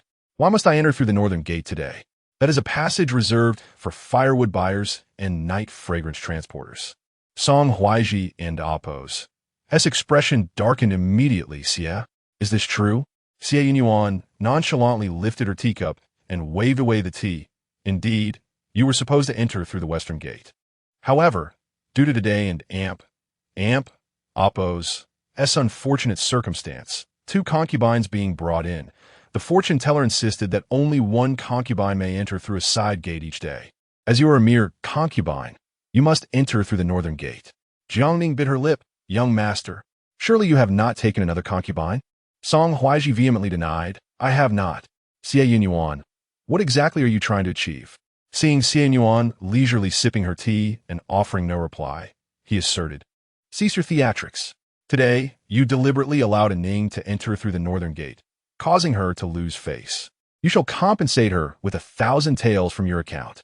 Moreover, all that you mentioned last night must be delivered to the Ink Pavilion. I will not hold anything else against you. Very well, the tea has been offered. Aning, I shall escort you to your residence at the Ink Pavilion. Xie has prepared a feast for you. Let us celebrate with a few drinks later. Xie Yunyan let out a light scoff, appearing utterly at ease. Song Huaizhi narrowed his eyes, glancing back at her with palpable disdain. However, her subsequent words further fueled his ire. You seem to have misunderstood. Indeed, 2 concubines have been brought into the household today. One is my dear father's childhood companion, concubine Dan, and the other is your former lover, Jiang. Concubine Dan entered through the western gate and resides at the Ink Pavilion. Jiang, as a mere concubine, entered through the northern gate and resides at the Spring Snow Pavilion. Everything I mentioned yesterday was arranged for the esteemed concubine. The mere concubine has no part in it. Today and Appo's banquet is solely to welcome concubine Dan. It has nothing to do with you. Her beautiful face bore a smile, seemingly asking, are you pleased to have a new stepmother? Song Huaizhi was indeed infuriated, pointing at Xie Yunyan and shouting, you wretched woman, how dare you take advantage of my mother and aunt? Appo's absence to orchestrate my father and aunt. Appo's concubine acquisition. Xie Yunyan replied with a charming smile, my dear husband, you jest. Why should one not take concubines? You may do so, why not your father? What is the reasoning? Your father is a man too. What man does not take concubines? Is that not what you claimed? Moreover, concubine Dan is beautiful and gentle. Mother-in-law has said that a proper wife must be magnanimous and not jealous. Having multiple wives is indeed normal. Song Huaizhi was left speechless. You are outrageous. Xie Yunyan laughed even more joyfully. Is that all you can say? Did you cheat to achieve your top scholar title? Fuming with anger, Song Huaizhi turned to leave, needing to ascertain whether his father truly had taken a concubine. If so, how would he explain it to his mother upon her return? The Grand Princess was notoriously jealous. Should she discover that her son-in-law had taken a concubine, chaos would undoubtedly ensue. In a fit of rage, Song Huaizhi rushed to the Xie Hall, where he found his father, Song Jingyang, performing ancestral rites with a newly acquired concubine Dan. Concubine Dan, since the Grand Princess is absent today, your worship of the ancestors suffices to mark your entrance. Rest assured, I shall treat you well henceforth, compensating for the hardships you've endured. Konjubinid Den, blushing and timid, replied, young Master Song, all that is past is behind us. To have the fortune to accompany you in this life is enough for me. She nestled into Song Jingyang's embrace, a sight that caused Song Huaizhi to grit his teeth in frustration. Father, why have you concealed this from mother and taken a concubine without her consent? Where did this woman come from? How could she address you as and amp? Amp, Appo's, young Master Song and amp, Appo's. Does she understand the principles of propriety and honor? My mother did not approve. What gives her the right to be a concubine? Concubine Dan donned a stunning wedding garment, exquisitely prepared by Xie Yunyan. To Song Huaizhi, it was an utterly offensive sight. Song Jingyang had endured the Grand Princess and Appo's pressures for years, and recently had been humiliated by an enormous green hat. His heart was filled with resentment. Now, with his son reproaching him, he kicked Song Huaizhi angrily. You wretched child, are you now pointing fingers at me? You can take a concubine. Why can't I? Get out.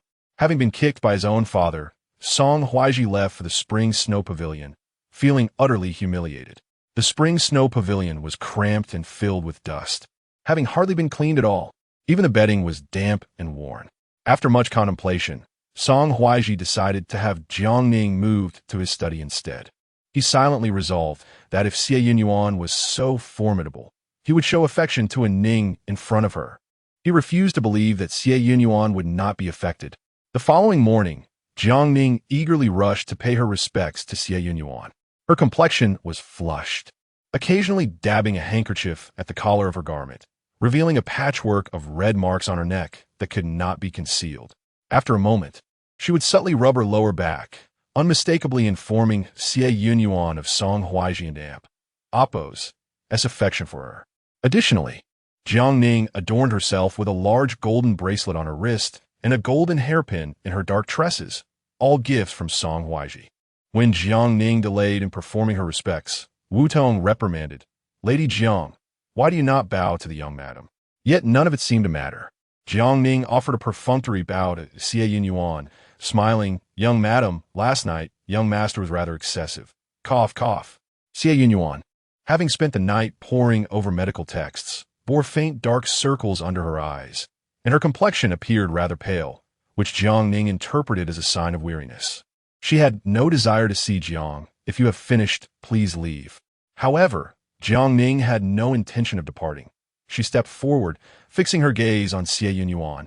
"Young madam, how grand your power appears. First, you seize my beloved, and now you oppress and humiliate me at every turn, tarnishing my reputation, trampling me into the mud, rendering me a mere concubine. But do you believe that such actions will elevate your standing in young master's eyes? Xie, dare you wager whether young master will trust you today or me?" She smiled sweetly, her eyes sparkling with triumph, then abruptly knocked the teacup from Xie Yunyan's hand, collapsing to the ground as she did so. Her palm was sliced by the shards of porcelain, blood gushing forth instantaneously. Subsequently, she knelt on the ground, repeatedly bowing her head, crying out, "Young madam, I beseech you to spare me. I shall never again dare to accept such affection. I shall not dare. Please, I implore you to forgive me." Bang, bang, bang.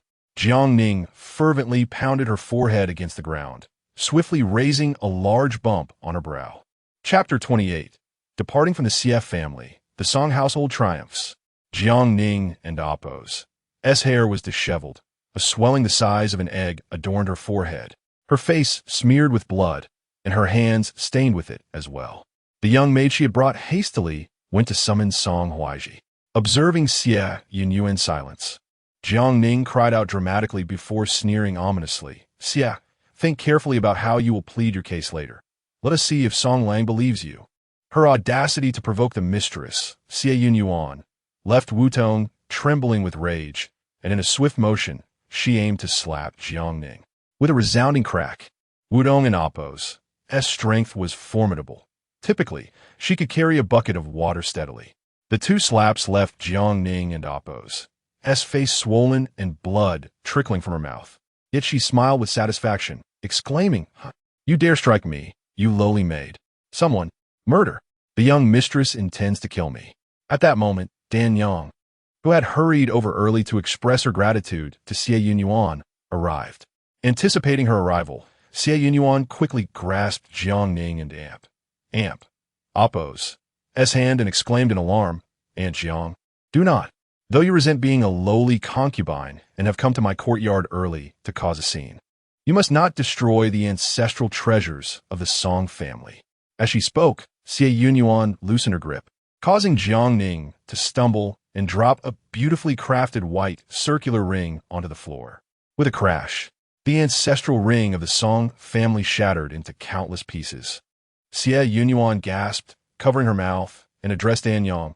"Aunt Dan, did you see? How could Aunt Jiang act in such a manner? Even if my husband values her above all, I am the legitimate wife.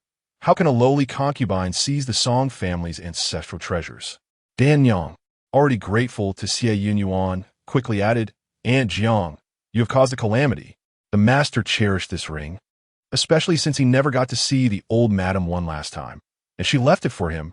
Jiang Ning's lips trembled, and she pointed at Xie Yunyan, shouting, "It was her. She harmed me first. Then she deliberately shattered the ring to frame me." Just as the chaos ensued, Song Huaizhi arrived, and upon seeing Jiang Ning in such a state, he rushed to embrace her, exclaiming in Ning, "What has happened to you?" In his haste, he scratched at his face, which had just healed in a moment of desperation. Xie Yunyan secretly reveled in the situation. Song Huaizhi and Appo's His handsome visage was on the verge of being ruined. Jiang Ning, nestled in his arms, sobbed. Song Lang, this morning I intended to pay my respects to the young mistress, but as soon as I entered, she took a disliking to me, punishing me to kneel and injuring my hand with a teacup. Wudong slapped my face several times, forcing me to bow. The young mistress even smashed the ancestral ring of the Song family, framing me. I implore you for justice. If I am to be wronged today, I would rather die. Song Huaizhi glared fiercely at Xie Yunyan. How can you be so small-minded? A Ning has only just entered. You couldn't wait to harm her. It is undoubtedly you who damaged the ring and framed a Ning. Are you not afraid I will report you and ruin your reputation? Xie Yunyan? Xie Yunyan smiled sweetly at him. Very well. Let us report this matter. After all, it concerns the destruction of the Song family and Appo's ancestral treasures. If we do not clarify this today, I will not rest. Conveniently, Wudong, Dan Yang, and others have witnessed clearly who is responsible for the ring's destruction. Everyone knows the truth. At that moment, the prince, Song Jingyang, received word of the commotion. Considering his son's treatment of Dan Yang and fearing she might be wronged, he rushed over. Dan Yang happened to be speaking. Young master, the master greatly valued this ring. I saw clearly that it was indeed Aunt Jiang who damaged it. Before I even entered, I heard her wailing and causing a ruckus, making a scene in the legitimate wife and Appo's courtyard is simply unacceptable. Song Huaizhi, in a fit of anger, shouted, "What are you? How dare you lecture me? Just because you saw a Ning break it, does that mean she did it? This incident is undoubtedly the fault of the Xie family. A Ning is pure-hearted and kind. She would never do such a thing." Before he could finish, his father arrived and kicked him sharply. "How dare you speak to your elder in such a manner? You foolish boy. For this lowly concubine, you have caused so much trouble. You skipped court, leaving a mountain of duties unattended. Our Song family will eventually be ruined by your hands." Song Huaizhi dared not retort, swallowing his anger as he replied, "Father, I have been injured and requested leave to rest at home." As they spoke, the prince and Appo's gaze fell upon the shattered ring on the ground, his eyes widening in agony. Jiang Ning and Song Huaizhi were about to speak when Song Jingyang interrupted. "Dan Yang, you tell us. What has transpired? Did you witness it?" Now, he placed his trust solely in Dan Yang. She bowed slightly and spoke softly, "Master, I came today to visit the young mistress, and as I reached the doorway, I heard Aunt Jiang crying and causing a scene.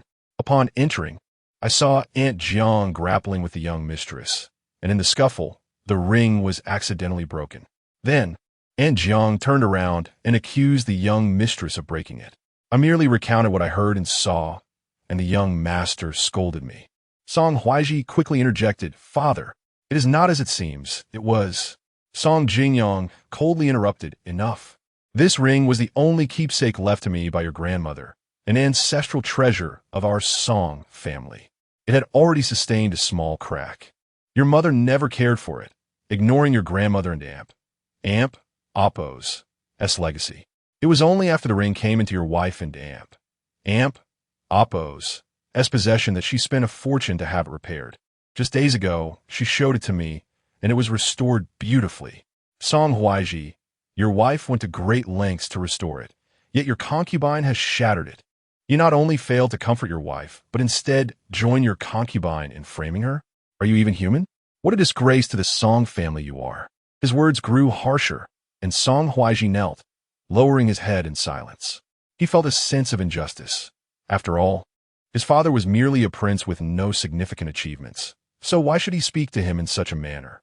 Besides, was it not the case that they had both taken concubines on the same day? Yet, a father is a father, and a son is a son. It was Xie Yunyan who knelt down to gather the shattered pieces of the ring, saying, "Father-in-law, this matter is Aunt Jiang's fault and has nothing to do with my husband. I implore you to temper your anger. I trust that after this incident, Aunt Jiang will act with more caution in the future and no longer implicate my husband. I will find a way to have this broken ring crafted into a golden-laid jade piece, ensuring it can be passed down through generations." Seeing her such grace and understanding, Song Jingyang was quite impressed.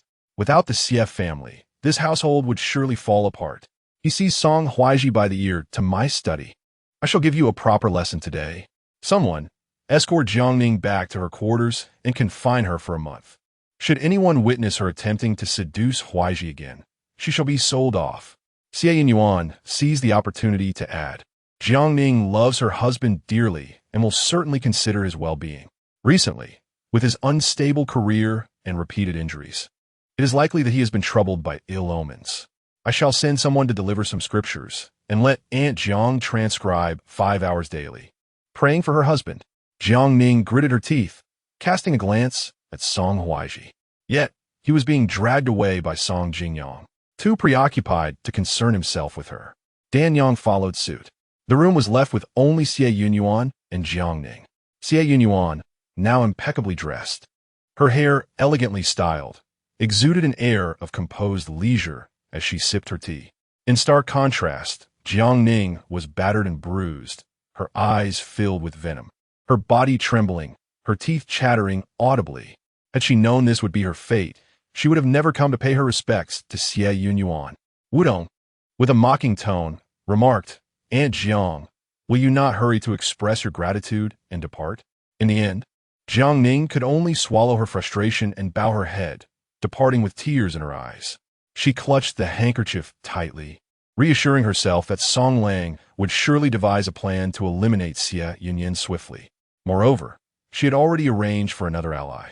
Once Xie Yunyan returned to her maternal home, it will be the end of her. Chapter 29. The Crown Prince kisses a married woman. Once Jiang left, the courtyard fell into a serene quietude. Wudong busily tidied the rooms, sweeping and sprinkling water, meticulously cleaning the areas where Jiangning had knelt. Xie Yunyan felt her spirits lifted as she delicately shaped her brows in front of the mirror, her bright eyes brimming with uncontainable joy.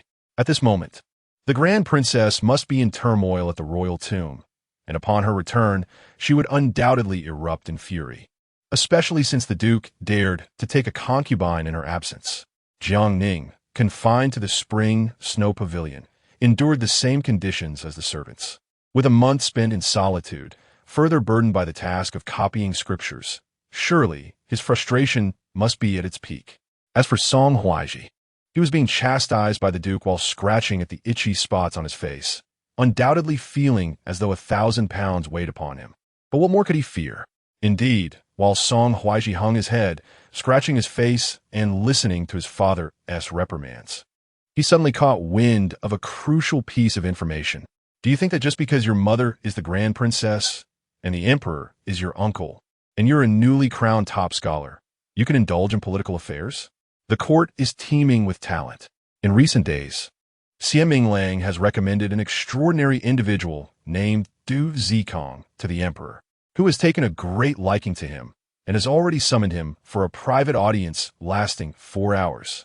Du Zikong is exceptionally astute and has devised a splendid plan for the Emperor. He has been granted a special position within the Hanlin Academy.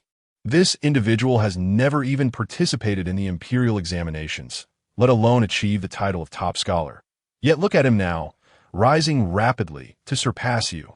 Throughout history, how many incapable top scholars have been remembered by the Emperor and Appo's relatives? If you wish to leave a legacy and elevate the Song family and Appo's reputation, it must be through merit and achievements. Do you possess such qualities? Do you? The Duke, infuriated, struck the table with a resounding clap, while Song Huaizhi was drenched in cold sweat. Du Zikong? This is disastrous.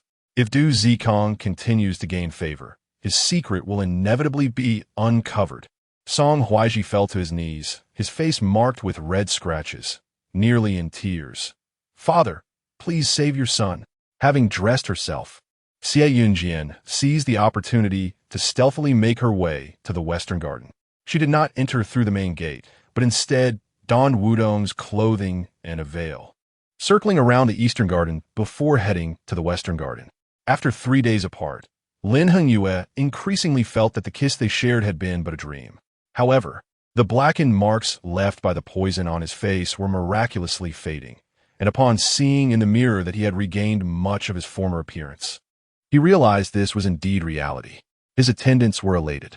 Yang Er excitedly remarked, "My lord, I knew you would eventually restore your former beauty. One day, you shall surely rise again and reclaim your rightful place. Lin Hingyue set down the mirror and coughed a few times.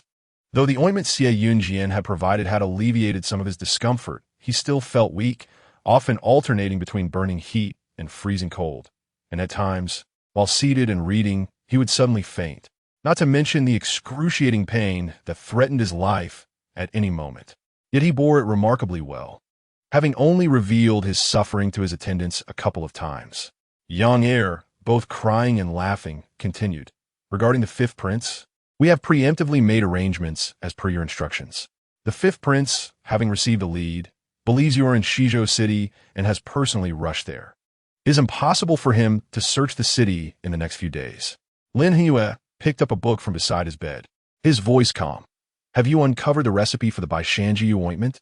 Yang Er had indeed spent days investigating this, but hesitated to speak. Only after Lin Hingyue glanced at him did Yang Er divulge. My lord, Baishanjiu is a supreme elixir. I sought many sources, but no one knows the true method of its creation. I could only learn of a few potential recipes. It is said that the required ingredients are exceedingly rare, and most importantly, it necessitates the blood of a maiden. Indeed, Lin Hingyue and Appo's dark eyes fixed upon him, silencing Yang Er. After a long pause, he finally said, You may leave. The room fell silent. The crown prince and Appo's gaze fixed upon the book, unmoving for quite some time. He had rarely inquired about Song Huaizhi and Xie Yunyan, neither wanting to know nor daring to know, believing that the Xie family would protect her, ensuring her well-being. Only now did he realize the audacity of Song Huaizhi. The identity of Jiang was thoroughly investigated by Lin Hingyue's people, revealing a suspicious background and peculiar abilities, almost alien to their dynasty. In any case, Song Huaizhi, this hypocrite, was utterly unworthy of Xie Yunyan. But was he, Lin Hingyue, deserving? The crown prince clenched the book tightly, succumbing to another coughing fit. More than anyone, he longed for his recovery. Yet this time, the cough would not cease. The more he tried to suppress it, the more unbearable the discomfort in his chest became, until at last he coughed up blood and collapsed into unconsciousness. Yang Er and the others rushed in, alarmed, hastily seeking a doctor, but upon turning, they encountered the newly arrived Xie Yunyan. Miss Xie. Without uttering much, Xie Yunyan entered the room, and upon seeing Lin Hingyue and Appo's dire state, she was taken aback. She quickly took his pulse, administered acupuncture, and then handed a medicinal pouch to Yang Er. Quickly, send someone to brew the medicine. Yang Er relayed the order and anxiously observed as Xie Yunyan treated Lin Hingyue. He felt an unexplainable anticipation. How likely did she believe she could succeed? Every time their master fell ill, it was as if he had rolled through hell. If all went as usual, he would spike a fever in half an hour, his eyes would turn bloodshot, and he would lose consciousness. Once, he nearly bit his tongue in despair. Xie Yunyan's heart ached. She calmly replied, Mr. Yang, there is no need for concern. I will do my utmost to prevent his fever from rising. Seated by the bedside, she repeatedly administered acupuncture and massage, feeding him the life-saving pills she had concocted. However, at this moment, Lin Hingyue was utterly unable to swallow. With time slipping away, Xie Yunyan had no choice but to state, Mr. Yang, you all should step outside for a moment. I will find a way. As the others complied, Xie Yunyan hesitated no longer, taking the medicine and water into her mouth. She kissed Lin Hingyue's lips. After all, they had kissed before. What difference would this make? Yang Er turned back, initially intending to bring in a basin of hot water. But upon witnessing this scene, he was so startled that he nearly spilled it. Conflicted, he stepped outside, momentarily flustered.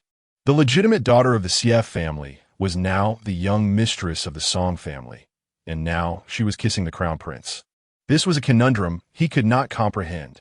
At the moment Xie Yunyan pressed her lips against Lin Hingyue's, she felt his lips were slightly warm, indicating he had begun to heat up. With gentle finesse, she maneuvered the water and the pill into him, as her tongue brushed against his teeth. Her intention to administer the medicine was overshadowed by a racing heartbeat and rising anxiety. She couldn't help but recall how Song Huaizhi and Jiangning had provoked her. She had no desire to engage in such actions with Song Huaizhi, but she was also a normal woman. If Song Huaizhi could betray her, she too could betray him. Her mind swirling in confusion. As the medicine was swallowed, Xie Yunyan intended to pull away, but felt Lin Hengyue in his feverish haze grasp her head to prevent her escape. Again he began to take the initiative, deepening the kiss amidst his discomfort. The crown prince's garments bore a unique scent, a blend of medicinal fragrance that captivated Xie Yunyan with an irresistible allure. She gradually felt her limbs weaken, ensnared in the embrace of a feverish man. Unable to halt the fervent kiss, their lips and tongues collided as the crown prince greedily savored this dreamlike delight. Yet, Xie Yunyan felt as if fireworks were exploding in her mind. She recalled the chaotic and painful rainy night of her past life. She had always believed that it was Song Huaizhi who had confined her in the ancestral hall, forcing himself upon her. But why did she find the sensations of this moment so strikingly familiar? Before she could ponder further, the person beneath her murmured, "Ian, Don and Damp, Oppos, Tigo." Xie Yunyan was momentarily stunned, reflecting on both her past and present. What more was there to endure? In this moment of joy, why not revel in it? Resolutely, she cupped Lin Hengyue's face and kissed him back. "Prince brother, Ian will not leave." Chapter 30, Tonight. He desired Xie Yunyan. Xie Yunyan had never realized that a kiss could elicit such a thrilling sensation. Lin Hengyue, the prince who had survived countless perils, was as domineering in dreams as he was in reality. He held her tightly and kissed her until her lips felt warm, only releasing her after a considerable time. During this intimate moment, his arm inadvertently brushed against her chest, causing her cheeks to flush. Fortunately, Lin Hengyue remained oblivious in his unconscious state, and there was no one else around to witness their closeness. The door creaked open, and Yang Er entered, bringing with him the prepared medicine. Xie Yunyan personally fed Lin Hengyue the concoction, and Yang Er, upon checking, was astonished. "My lord has no fever." "Splendid. Miss Xie, you truly are remarkable." In truth, Xie Yunyan was equally surprised. She had anticipated alleviating Lin Hengyue and Oppos' suffering during this episode, but she had not expected that their kiss would serve as such a formidable aid. If this were the case, then her kiss had proven to be quite worthwhile. Xie Yunyan examined Lin Hengyue and Oppos' pulse, feeling a sense of relief. His complexion has improved significantly. The poisonous blackness has diminished, and the toxins are gradually being expelled. Although we cannot guarantee his complete recovery just yet, we will proceed step by step, and he shall improve over time. The medicine I brought should be administered 3 times a day for the next 3 days, after which I will reassess his condition and adjust the treatment accordingly. Additionally, this medicine pack should be used for foot soaks each evening. I have already performed acupuncture on his legs, and with the application of the ointment, there may come a day when he can feel strength in his feet once more. As Yang Er listened, he found it curious. Miss Xie and Oppos' lips were rosy, and so were the prince and Oppos'. Could it be that their kiss had lasted longer than mere moments?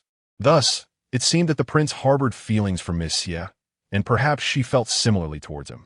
However, he dared not voice his musings, merely responding with joy. "With you, Miss Xie, the prince is truly favored by heaven.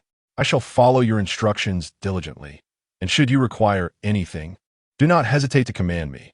I would brave fire and water for you." Xie Yunyan yawned, fatigue overtaking her after several nights spent poring over medical texts. "With 4 shadow guards, I no longer require anything else. I must take my leave for now. I shall return in 3 days."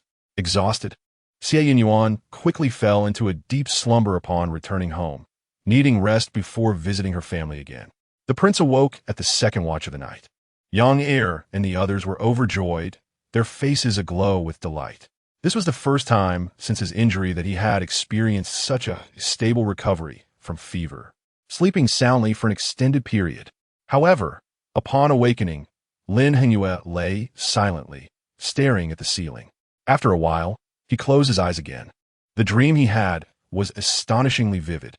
She had come to him, bending down to kiss him, her delicate tongue teasing his lips, transforming his pain into pleasure. He was utterly captivated, doing everything in his power to keep her close.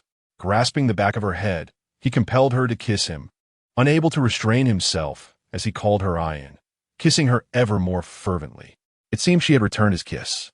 Their breaths quickened, and his hand inadvertently brushed against softness. He even heard her whisper, "Prince brother, Ian will not leave." Startled, the prince opened his eyes wide. Was it truly just a dream? He turned to young heir, asking, "After I fainted today, did she come?"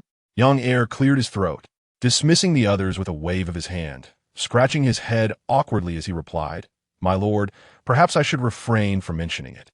The prince pressed, "Why have you become so shy?"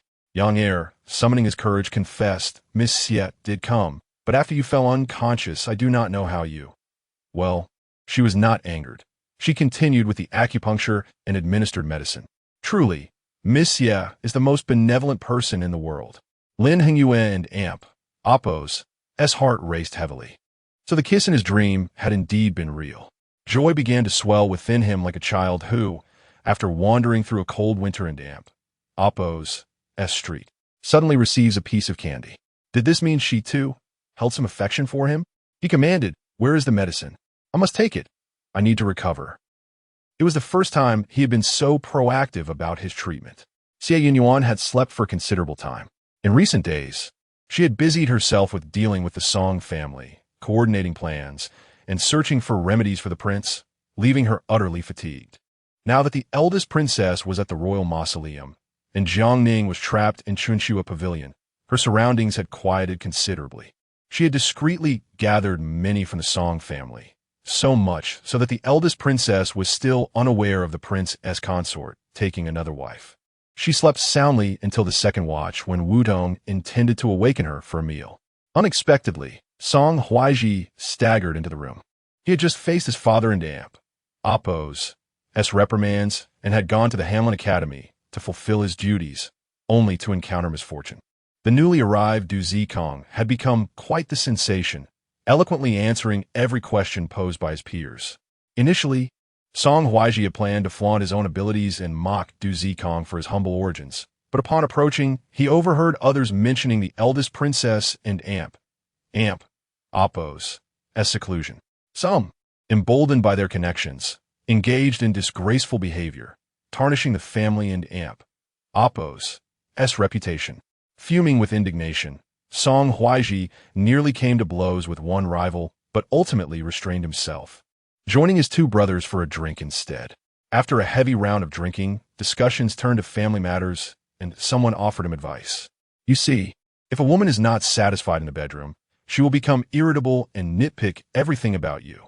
My wife, after a night with me, she was so sore she insisted I take a concubine. Moreover, my friend, heed my counsel. Miss Xie comes from a noble family and possesses a proud disposition. But if she were to bear your child, she would be in so much pain during pregnancy that you could easily control her. She would have no choice but to comply with your wishes. Clutching a child with Xie lineage, the Xie family would undoubtedly prioritize him as their son-in-law." Contemplating how Xie Minglang had favored Du Zikong, Song Huaizhi felt his anger boil. That fool, Xie Minglang, is he unaware of familial connections? Indeed, it would be better for Xie Yunyan to conceive a child. This way, the Xie family could be easily manipulated. If Xie Yunyan were to die during childbirth, the child could still serve as leverage against the Xie family. This plan was truly brilliant. Under the influence of alcohol, Song Huaizhi staggered to Xie Yunyan and Appo's chamber. Gazing at her pristine, slumbering visage, with delicate arms resting on the blanket, he felt a surge of desire and mustered his courage to pounce. Chapter 31. Today, I shall share the bed with you after her rebirth. Xie Yunyan had become considerably more astute. She had instructed Wudong that in case of any urgent matters during her slumber, it was imperative to ring the bell rather than approach her directly in bed. Additionally, Xie Yunyan had tied a nearly invisible yet remarkably sturdy thread 3 steps away from her bed, which ensnared Song Huaizhi around the neck when he lunged at her. He nearly choked to death. By the time he freed himself from the thread and leapt again, Xie Yunyan was already awake. Sitting up, she seized the porcelain pillow beneath her and hurled it at him. Bang! Song Huaizhi was struck, leaving him dizzy and plopping onto the floor. Xie Yunyan, do you dare to attempt murder against your own husband? In truth, Xie Yunyan had been lost in a beautiful dream. Long ago, she had seen Prince Lin Hengyue riding gallantly across the mountains and fields, and she had felt a pang of envy, secretly pondering whether he would be willing to take her along for a ride if they were to marry. She yearned for the exhilarating sensation of galloping through the spring landscape. In her dream, Lin Hengyue not only rode with her, but also embraced her waist, leaning down to kiss her lips. The man was elegant and handsome, exuding a carefree charm, leaving her flushed and her heart racing, nearly intoxicated. To have such a delightful dream shattered by Song Huaizhi was utterly infuriating. Xie Yunyan's lips were a rosy hue, slightly swollen for being kissed too long by Lin Hengyue during the day, making her look exceptionally alluring. As Song Huaizhi gazed at her lips and her cheeks, which resembled the dawn and Appo's rosy glow, he found himself doubting whether this Xie woman was truly as demure as she appeared. With her beauty, countless men must be coveting her. If he did not claim her soon, she might fall into the hands of other men. Thus he rose, hands clasped behind his back, looking down at her with a superior air. Xie, that little incident just now shall not be held against you. All your actions indicate that you desire to consummate our marriage. Today, I shall rest in your chamber. Come serve your husband by changing clothes. He spread his arms wide, adopting a haughty demeanor. Xie Yunyan could not help but laugh. Song Huaizhi, when our court goes to war next time, could you ask my brother to recommend you? Song Huaizhi paused. That is not out of the question. I would be well suited as a strategist. However, do not expect any gratitude from me. It is only proper for your family to support their son-in-law. You should inform your brother about that, Du Zijian. Xie Yunyan burst into laughter, her mirth growing louder, nearly uncontrollable. Ha ha! Finally, Song Huaizhi grasped the situation. What are you laughing at? Xie Yunyan, supporting herself against the bed, laughed until tears brimmed in her eyes. Do not misunderstand me. I meant that recommending you to the battlefield as a shield would surely render you impervious to swords and spears. You! Song Huaizhi raised his finger, pointing at Xie Yunyan in fury. How dare she humiliate him in such a manner? Xie Yunyan continued to laugh unabated. You could even serve as a city wall. I believe your skin is thicker than any wall. Song Huaizhi could no longer contain his indignation. He stepped forward, raising his hand to strike her. Yet Xie Yunyan delivered another kick, sending him flying once more. This marked the third time Song Huaizhi had been kicked away, landing on the floor. Clutching his stomach, his eyes filled with fury directed at Xie Yunyan. Xie Yunyan, do you believe I would not dare to divorce you? If not for my mother's intervention, I would have divorced you long ago. You shrew. Xie Yunyan scoffed. What face do you have to divorce me? If there is to be a divorce, it should be I who leaves you. Song Huaizhi, I tell you Xie Yunyan, have no intention of spending my life with a man devoid of responsibility. Either we part ways, and you grant me a divorce decree, allowing me to leave the Song family immediately, or we shall see how this unfolds. She would ensure the Song family was left in disarray. If Song Huaizhi chose to divorce her now, she might hold back on her revenge against the Song family. The more he resisted the idea of divorce, the more decisive her actions would become. Song Huaizhi rose, shaking off his robe. Dream on. A divorce would tarnish the Song family name. Either you remain my wife, or you must endure watching me shower affection upon my concubine. Xie Yunyan, you brought this upon yourself. From tomorrow onward, we shall see. Fuming, he left, returning home to draft a divorce letter. However, the more he wrote, the more he felt that such a resolution was unsatisfactory. To allow Xie Yunyan to depart the Song family with her virtue intact, that would be far too lenient. He needed to devise a plan to claim her first, and then find a way to tarnish her reputation, thereby establishing his control over her. The next day, Xie Yunyan rose early, intending to return to her family home. To her surprise, upon arriving at the Xie residence, Song Huaizhi followed her there, with a face that seemed to have seen better days. He greeted Xie Taifu and Xie Shilang, father-in-law, elder brother-in-law. Xie Mingyang was disinclined to engage with Song Huaizhi, while Xie Taifu smiled. What brings you here, Huaizhi? It is a fine opportunity for us to enjoy tea and converse. Xie Yunyan turned to visit her mother, Ruan, while Song Huaizhi conversed with Xie Taifu.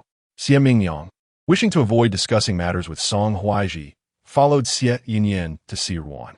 Aunt Su had been relatively subdued lately, refraining from making any rash moves.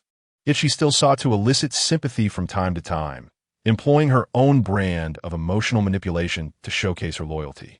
The medicine she sent for their mother had all been fed to the cats, and now, 2 of the cats were on the brink of death. Fortunately, they had managed to send for a doctor in time, saving their lives. Aunt Su was truly malicious. However, it remained unclear where she had procured the poison, and they had yet to gather evidence. Xie Mingyang furrowed his brow at the mention of Aunt Su. Xie Yunyan nodded. Brother, I share your sentiments. We cannot act hastily and alert the enemy. How could Aunt Su have acquired a poison that even the imperial physician could not trace? Surely, someone is aiding her from the shadows. We must proceed with caution. Our mother's health requires nurturing, but Aunt Su must be eradicated entirely to prevent future troubles. Though she suspected the mastermind behind it all was likely the Empress Dowager, they had yet to uncover any evidence and could only bide their time.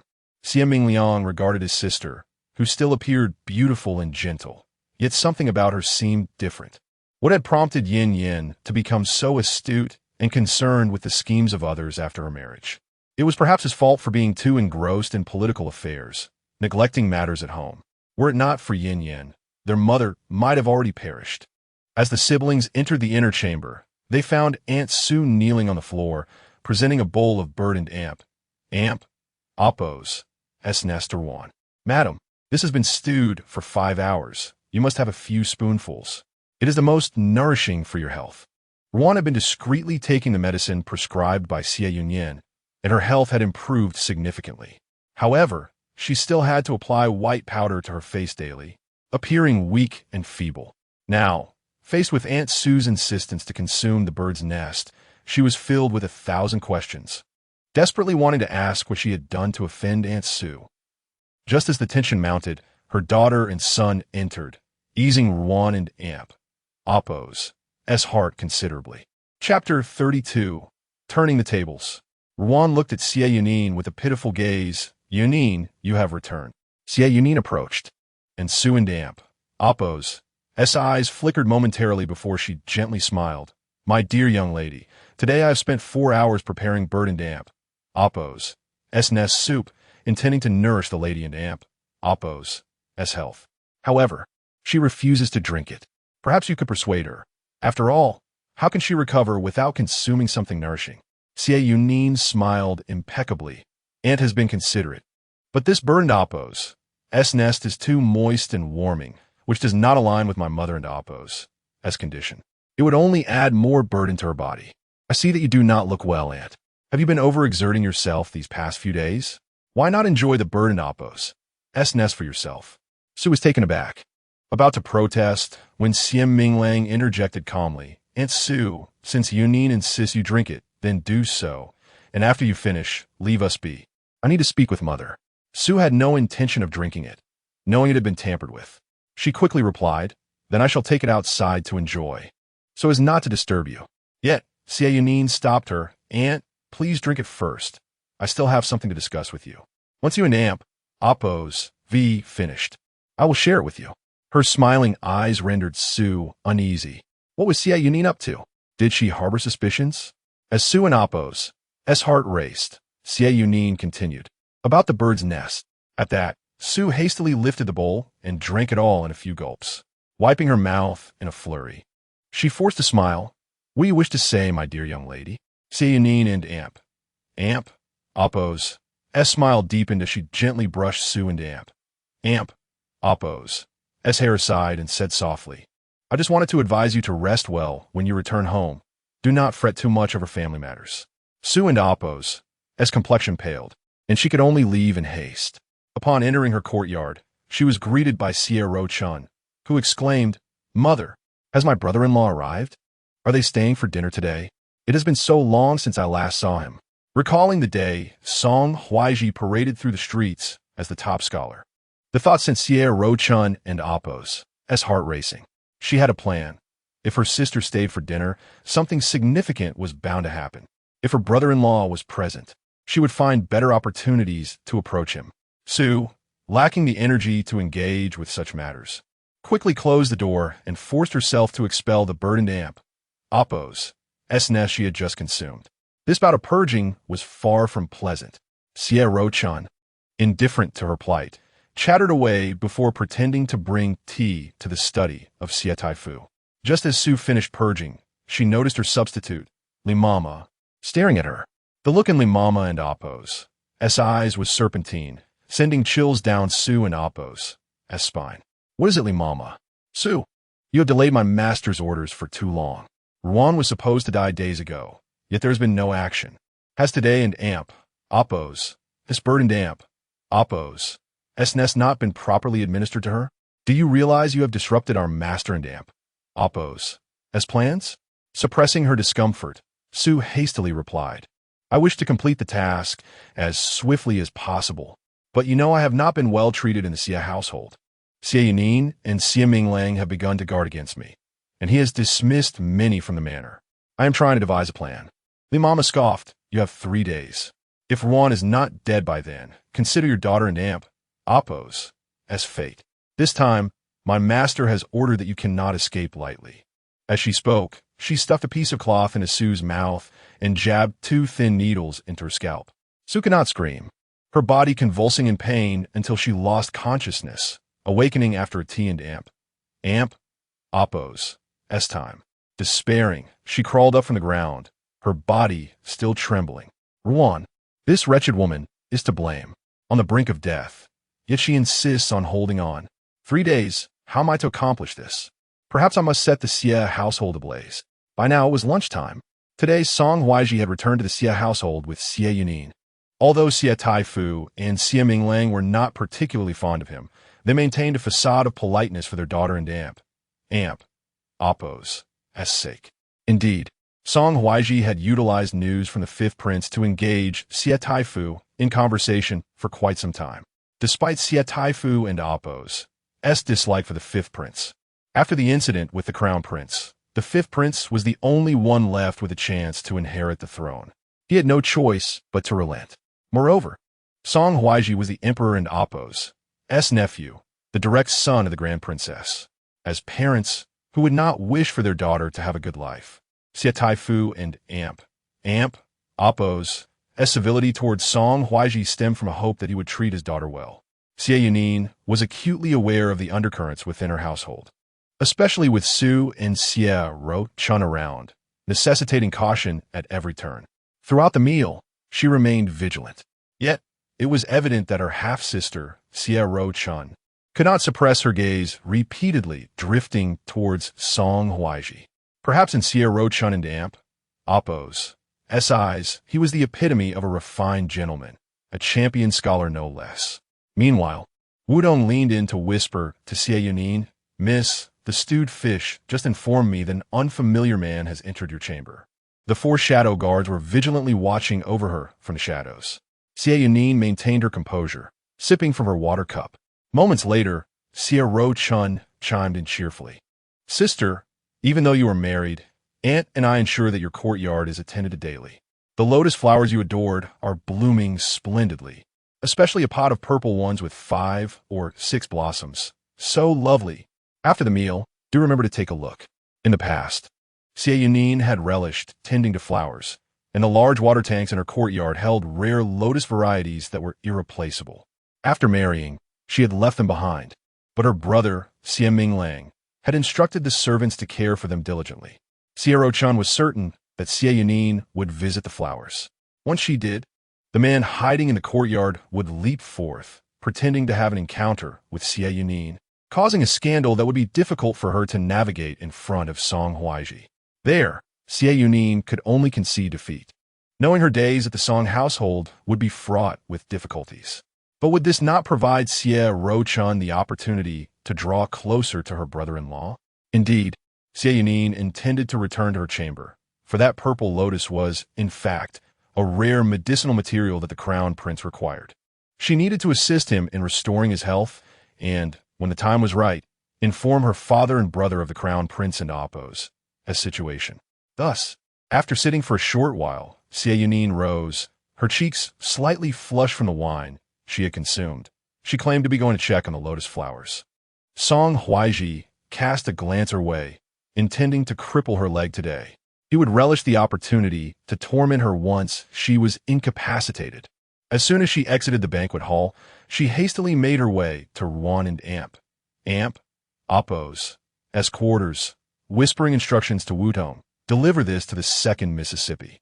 Just then, Xie Yunyan, sneaking a glance at Song Huaizhi, noticed a servant from the Song family approaching with a fragrant pouch. She discreetly opened it to find Song Huaizhi and Oppos' jade pendant inside, along with a note proposing a meeting. Startled, Xie Yunyan quickly closed the pouch, her face burning as she looked up to see Song Huaizhi feigning calmness while conversing with Xie Taifu. Her heart raced, and she excused herself, claiming she needed to rest, before hurriedly exiting towards the back of the rockery. However, she had not gone far when one of her maidservants suddenly felt a sharp pain in her neck and collapsed. As Xie Yunyan turned her head, she could only perceive a vague silhouette before losing consciousness herself. Upon awakening, she found herself beneath a man who was tearing at her garments. Yinner, do you not recognize who I am? I am your husband. You have penned so many letters to me, expressing your fondness. Today, we shall become one as husband and wife. Xie Yunyan opened her mouth to scream, but her lips were silenced, her clothing reduced to nothing but a belly band. At that moment, laughter echoed from the courtyard. Father, look, the lotus indeed blooms splendidly. Xie Yunyan's voice brimmed with joy. Wudong stepped forward to open the door, and upon seeing the scene, she gasped and recoiled, exclaiming, "Who dares to create such chaos in our young lady's chamber?" Chapter 33. I want to become my brother-in-law's concubine. Xie Yunyan was engulfed in despair. Both Grand Tutor Xie and Xie Minglang were taken aback with a mix of shock and anger. How dare anyone commit such an act within the Xie family, especially in the courtyard before Yunyan and Oppos' marriage? Meanwhile, Song Huaizhi and Oppos' gaze was fixed on the house, and in that moment, a wave of familiarity washed over him. Memories flooded back of his mother being caught in the Desai temple and himself in the royal mausoleum, scenes that felt hauntingly familiar. Was this merely a coincidence? Or was everything intertwined with Xie Yunyan? His eyes blazed with fury as he glared at Xie Yunyan, who was cowering behind Xie Minglang, feigning innocence and surprise, sending shivers down Song Huaizhi's spine. This Xie Yunyan was indeed a treacherous individual. Upon arriving at the Song family, she had trapped his mother, then ensnared him and Ning, and now, with Ning under house arrest, he found himself chastised by his father. Now that Xie Yunyan had returned to her maternal home, she remained restless, not advocating for his career before her family, but instead plotting against her half-sister. It was utterly disgusting. Xie Yunyan hastily donned her attire, yet her makeup was smeared, and her neck bore marks of distress as she knelt on the ground. Nearly fainting from tears, "Father, brother, I am being framed." The culprit, a young man reeking of alcohol, shouted, "I have exchanged letters with the eldest daughter of the Xie family. She fell in love with me at first sight. I came at her invitation. She specifically arranged this meeting today as she returned to her family." Xie Yunyan wept bitterly. "Father, brother, did you hear? He is not here for me." Song Huaizhi's anger flared. "Xie Yunyan, what can you say now? Your sister is utterly innocent, bearing the brunt of this scheme for you." Both Grand Tutor Xie and Xie Minglang's faces turned ashen, ready to interrogate further. However, Xie Yunyan stepped forward and asked the man, "Do not panic. I am a cousin of the Xie family.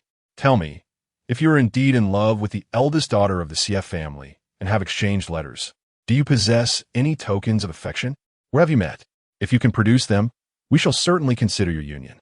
The man, a visitor from afar, confidently presented letters. "These are all letters she wrote to me. I have indeed met her, though she always wore a veil. I have only kissed her through the veil, and she gave me this handkerchief." The letters bore Xie Yunyan's handwriting, and the handkerchief was one she had used. Xie Yunyan, in tears, rushed towards her. "Elder sister, why must you act this way? If you fancy another man, simply clarify with brother-in-law and seek a divorce. Is it not enough that brother-in-law possesses such looks? Why trap him and me like this?" Xie Yunyan stared at her coldly and kicked her in the face. Grand Tutor Xie inhaled sharply, initially intending to scold his youngest daughter, but before he could, the eldest daughter had already struck. Xie Yunyan lamented, "Father, brother, look how my elder sister treats me. When I am the one wrong because of her." Xie Yunyan retaliated with another slap. "Shameless. Foolish. Do you think that by copying my past writings and piecing together some words you can frame me? Do you not realize I typically use special plain rice paper gifted by my maternal family? The letters you possess are made of purple cloud paper. In our family, both father and brother use high-quality soft cloud paper for their official duties. Only in your courtyard do you have purple cloud paper. Moreover, the batch you received was mixed with silver threads, and I have never favored such flamboyant paper, leaving none behind. Xie Yunyan, do you still dare claim these letters are mine?" Her words left everyone in stunned silence. Xie Yunyan then derisively addressed the man. "You just now did not even recognize me. When I claimed to be a cousin of the Xie family, your reaction was non-existent. You have never seen me before. Who exactly is the eldest daughter of the Xie family you have encountered?" Xie Yunyan trembled, her voice quaking. "But that handkerchief is yours." Xie Yunyan snatched the handkerchief from her grasp and tossed it at the man. "So, does this prove he has an illicit affair with you? If someone stole a handkerchief, does it imply that person is guilty? For the sake of our father and amp, Oppo's, S and brother and amp, Oppo's, S reputation, we cannot report this to the authorities. Yet, our brother is the Deputy Minister of Justice. Do you think such petty tricks can escape his grasp?" Indeed, Xie Minglang's eyes darkened as he ordered the culprit to be bound. "Xie Yunyan, this matter requires your interrogation as well." Xie Minglang took Xie Yunyan into custody, and within a mere incense-stick's time, both she and the culprit confessed. They had conspired to frame Xie Yunyan, but ended up ensnared themselves. Xie Yunyan continued to wail, "I merely admired brother-in-law. Why must it be that, as daughters of the Xie family, my sister can marry him while I cannot? What makes me lesser than her?" Grand Tutor Xie delivered a slap that left Xie Yunyan's face numb. Concubine Su rushed over, pleading, "My lord, Yunyan is still a child. She knows not what she does. Can the elder sister not yield to her younger sister? Besides, Yunyan and Oppo's intentions are simple. She only wishes to assist her sister as a concubine to brother-in-law. What wrong has she done?" At this juncture, Xie Yunyan had engaged in intimate relations with another man, and concubine Su was ready to strike that man, adamant that she would never permit Yunyan to marry him. Marrying a man of no family background was far inferior to becoming a concubine in the Song family. Xie Yunyan quickly added, sobbing, "Father, brother, I only feared that elder sister would suffer in the Song family, which is why I wish to help her. Is it wrong to care for my sister?" She crawled on the ground, clinging to Song Huaizhi and amp, Oppo's, S-leg, brother-in-law, if you are willing to take me as your concubine, I will certainly serve you wholeheartedly." This strange appeal brought a sense of comfort to Song Huaizhi. Did not Xie Yunyan disdain him? Yet, here was a daughter of the Xie family pleading for him to take her as a concubine. If he were to accept Xie Yunyan as a concubine, perhaps it would serve as a means to annoy Xie Yunyan. Thus, Song Huaizhi and Oppo's tone softened. The second young lady is indeed pitiable. As there appear to be no other options, if it comes to a point of desperation, then joining my Song family is not out of the question. You sisters would naturally fare better together, and I shall not treat the second young lady poorly." Xie Yunyan nearly laughed aloud. Did Xie Yunyan truly believe that becoming Song Huaizhi's concubine was a viable escape? With Jiangning around, she would likely meet her end. Yet, she would not dissuade Xie Yunyan. In her past life, she had suffered abuse at the hands of Song Huaizhi while Xie Yunyan visited her, showing no concern for her well-being, instead flaunting her affection with Song Huaizhi at the entrance of the ancestral hall. Such a pair of scoundrels deserved to be locked away. Grand Tutor Xie and Xie Minglang were furious, especially Grand Tutor Xie, who valued the education of his children. He taught them to understand propriety, righteousness, and integrity, and to avoid actions that would tarnish the family name or violate moral principles. He had always thought Xie Yunyan to be timid and reserved, only to find her utterly shameless. He darkened his expression. The Xie family fears no disgrace. If you have committed a wrongdoing, we shall not shy away from exposure. Minglang, take that scoundrel to face the law. Bring forth the family discipline. The second young lady has violated the rules of the Xie family. Today I shall discipline her according to family law. If she insists on becoming someone else's concubine, I sever all ties with her." Concubine Su cried out in despair. "My lord, do not. Rushan is still a child." But Grand Tutor Xie was known for his severity. He used a ruler to strike Xie Rushan and Appo's palm until it was nearly bruised, leaving her pale and on the verge of fainting from the pain. Yet, she still struggled to cling to Song Huaizhi and Appo's leg. "As long as brother-in-law is willing to accept me, I am prepared to sever ties with the Xie family." Grand Tutor Xie was nearly faint with rage. "You ungrateful wretch! You ungrateful wretch!" Chapter 34. Severing Ties Ultimately. The esteemed Master Xie was so furious that he felt dizzy and could scarcely rise to his feet. Xie Rushan insisted on making Song Huaizhi her concubine. What was most perplexing was that Song Huaizhi actually acquiesced, stating, "The second young lady possesses a pure disposition and must surely be a victim of deceit. As her elder sister, Xie Yunyan ought to be understanding of her plight. Henceforth, I shall treat the second young lady as my own sister, ensuring that she suffers no indignities."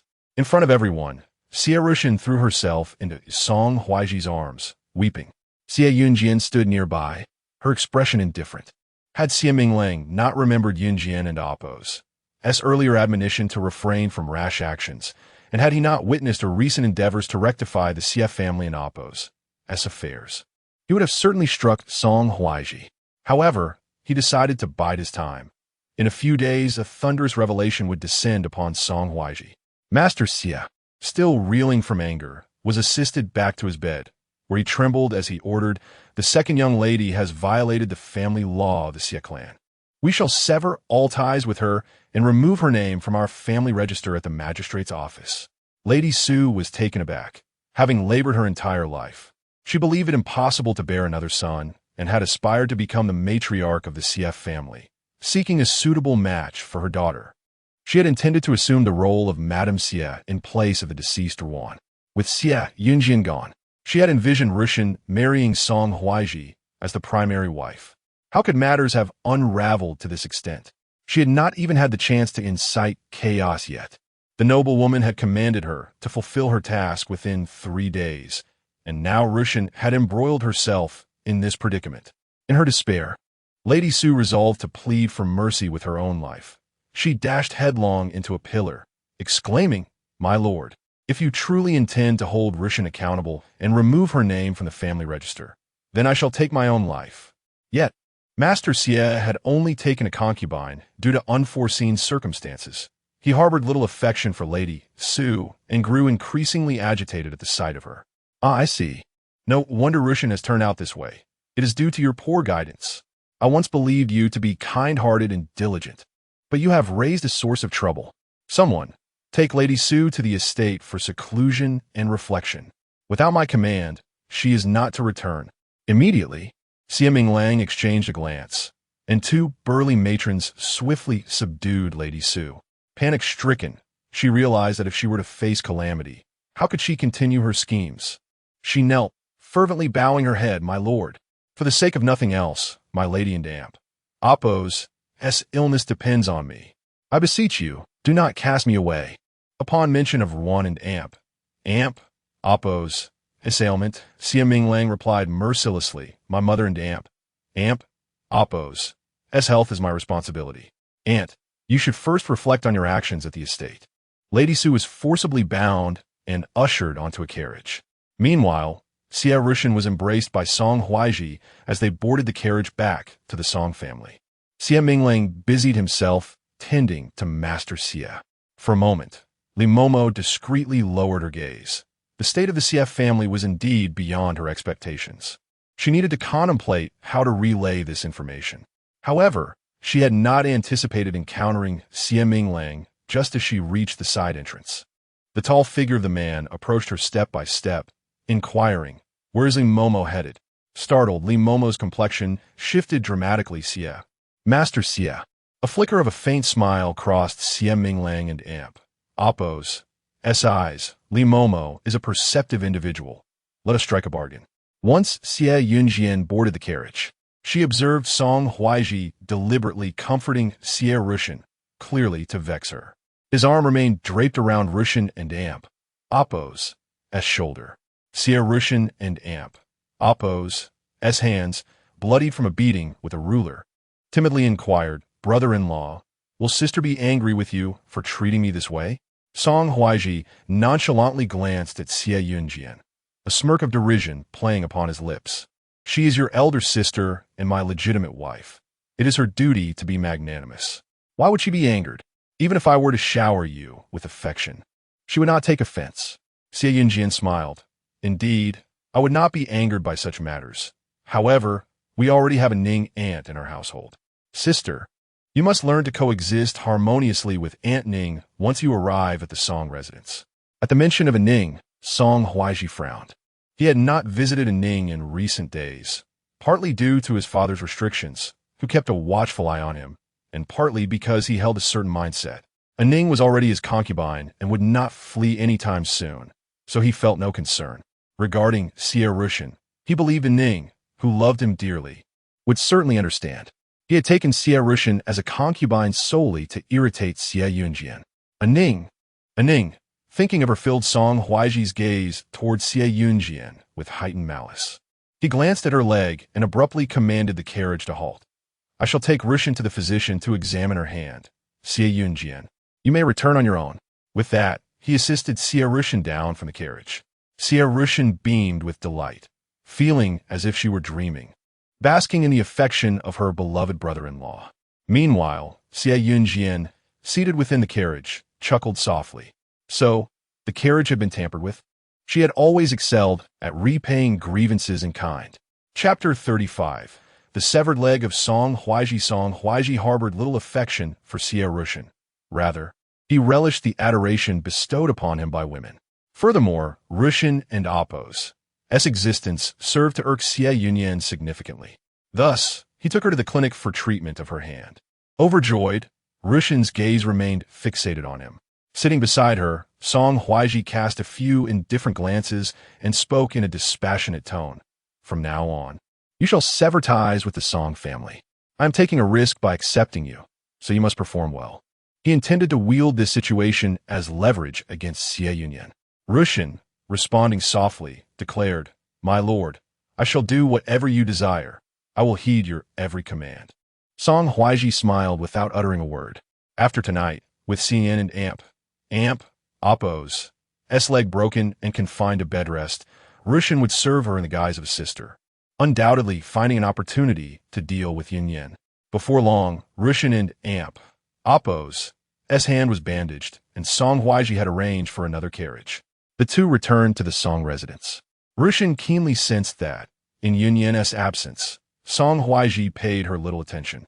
"It's all Xie Yunyan's fault," she thought bitterly, biting her lip, vowing that one day she would supplant her sister. At the very least, she intended to ascend to Song Huaizhi and Appo's bed that very night, with his eyes closed. Swaying with the jolts of the carriage, Song Huaizhi and Appo's mind was occupied with myriad thoughts. He had not visited Aining in days and intended to find a way to see her under the cover of night. Moreover, he felt compelled to eliminate Du Zikong, who was a persistent threat. However, hiring someone for the task required funds, and his current resources were dwindling. Aining had promised to discreetly provide him with support once she entered the palace, but that assistance had yet to materialize, which hindered his ability to face her. Where could he procure money? The family finances were already in dire straits, and selling off a few shops would be too humiliating if word got out. He had already pawned several valuable items in secret, and if he continued down that path, he risked exposure and disgrace. The most prudent course of action would be to obtain funds from the Xie family. After all, her dowry was substantial, and what harm would it cause to take a little? He also hesitated to inform his mother about concubine Dan and Appo's situation, as she would soon return. His mind was a tumult of chaotic thoughts, and coupled with a prickling sensation on his cheek, Song Huaizhi felt a wave of irritation wash over him. Suddenly, the horse let out a startled neigh, rearing its front hooves and galloping wildly. The carriage rocked violently, and Xie Yunyan, in terror, screamed and clung tightly to Song Huaizhi. But the horse, as if possessed, continued to rampage, and soon the carriage was overturned. Song Huaizhi was flung from the carriage, his right leg crashing painfully against the ground. Ah! He cried out in agony, a sharp pain radiating from his leg, rendering him momentarily immobile. Xie Yunyan also tumbled from the carriage, striking her head and losing consciousness. In a state of panic, Song Huaizhi shouted, "Coachman! Coachman! How could you drive like this?"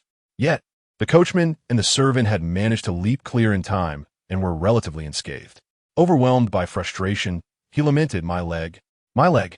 By the time Song Huaizhi was carried back to the Song residence, Xie Yunyan had already dined, comfortably bathed, and changed into soft, cozy attire while perusing medical texts. A maid rushed in, breathlessly exclaiming, "Madam, madam, the master's carriage overturned, and he has injured his leg. You must go see him. The prince has requested your token to summon the renowned physician from the Xie family to attend to his leg." Xie Yunyan regarded the maid with concern, recognizing her urgency. In her previous life, she had also suffered a broken leg after being pushed down the stairs by Song Huaizhi. In excruciating pain, she had pleaded with him to summon a doctor. "Husband, my leg cannot be delayed, or I shall become lame. Please, I beg you, use my token to inform my brother to summon the esteemed physician. He is a family friend and surely will come to my aid." Despite her torment, Song Huaizhi had merely taken her token and left. She waited from dusk until the following afternoon, only to be met with disappointment. He used her token to seek help for Jiangning's scraped finger, but never mentioned her leg. That day, she fainted multiple times from the pain, while Wudong, in tears, attempted to seek information but was repeatedly thwarted by Song Huaizhi and Amp, Oppo's, S-men, even suffering a slap that left her face swollen. Her leg never healed properly. She remained a cripple until her death. Song Huaizhi, do you grasp the essence of despair? Do you understand the gradual descent into death that accompanies it? Xie Yunyan stood, her gentle face filled with concern. Is it truly that severe? I shall go see. She walked slowly to the room adjacent to Song Huaizhi's study, where she found him lying in bed, bloodied and pale from pain. The prince was anxiously pacing beside him. The physicians skilled in bone setting are currently accompanying the emperor to the palace and will not return for some time. My daughter-in-law, you must send someone to summon old Master Lu, as he is a family friend of your father and will surely be willing to assist. Xie Yunyan replied, "Father-in-law, of course, I will send someone at once." However, whether they could find him remained uncertain. An hour earlier, old Master Lu had been summoned with a handsome fee to treat someone in Rongqing, and no one knew his whereabouts upon his departure. As expected, the messenger returned quickly. Old Master Lu has left the capital, but his destination is unknown. We cannot locate him at present. Despair enveloped Song Huaizhi. The pain in his leg was unbearable. The prince could only personally venture into the palace, hoping to summon another physician for consultation. The Song family had already engaged several bone-setting doctors, yet each examined Song Huaizhi's injury and shook their heads in dismay. The fracture is severe. I cannot guarantee that I can heal you, Master Song. Song Huaizhi was on the verge of collapse. Are you all useless? My leg hurts terribly. I cannot move. How will I attend court? The emperor is about to assign me an important task, and now, what shall I do? After much effort, he had managed to persuade the fifth prince and Xie Taifu to intercede with the emperor on his behalf for a crucial assignment. Yet now, it was all falling apart. In a frenzy of pain and panic, Song Huaizhi grasped the hem of Xie Yunyan and Amp, Oppo's, skirt. Gritting his teeth, he questioned, "Xie family, you also rode in a carriage today. Why did yours not meet with misfortune while mine did?" Xie Yunyan looked at him in surprise, avoiding his grasp. "What are you saying, husband? My carriage indeed faced trouble today, but when the horse was startled, a strong man by the roadside managed to steady it, preventing our carriage from overturning. The servants can attest to this. Otherwise, I would have surely suffered a similar fate." Tenderly, she gazed at Song Huaizhi, tears welling in her eyes as she pressed her finger against his broken leg. "Husband, oh, does it hurt terribly?" With that gentle pressure, Song Huaizhi let out another agonized scream. "Ah, it hurts. Release me." That night, his cries of anguish echoed throughout the house. Unfortunately, even after the prince sought a physician from the palace, it proved fruitless, as Song Huaizhi's leg was too severely broken. Ultimately, he pleaded with Xie Yunyan, his face pale. "Madam, your family has ties with old Master Lu. Please, investigate further. Where has he gone? I do not wish to live as a cripple." Xie Yunyan smiled as she wiped the sweat from his brow. "Very well, husband, I shall inquire diligently. I will ensure that old Master Lu remains in Rongqing for at least 5 days, long enough that your leg will be beyond the point of repair." Xie Yunyan consoled Song Huaizhi numerous times, assuring him, "We are searching. We will surely find Mr. Lu soon."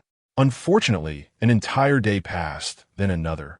Yet there was still no trace of Mr. Lu to be found. Ultimately, under the physician's care, Song Huaizhi received treatment for his injured leg, which was dressed and needled.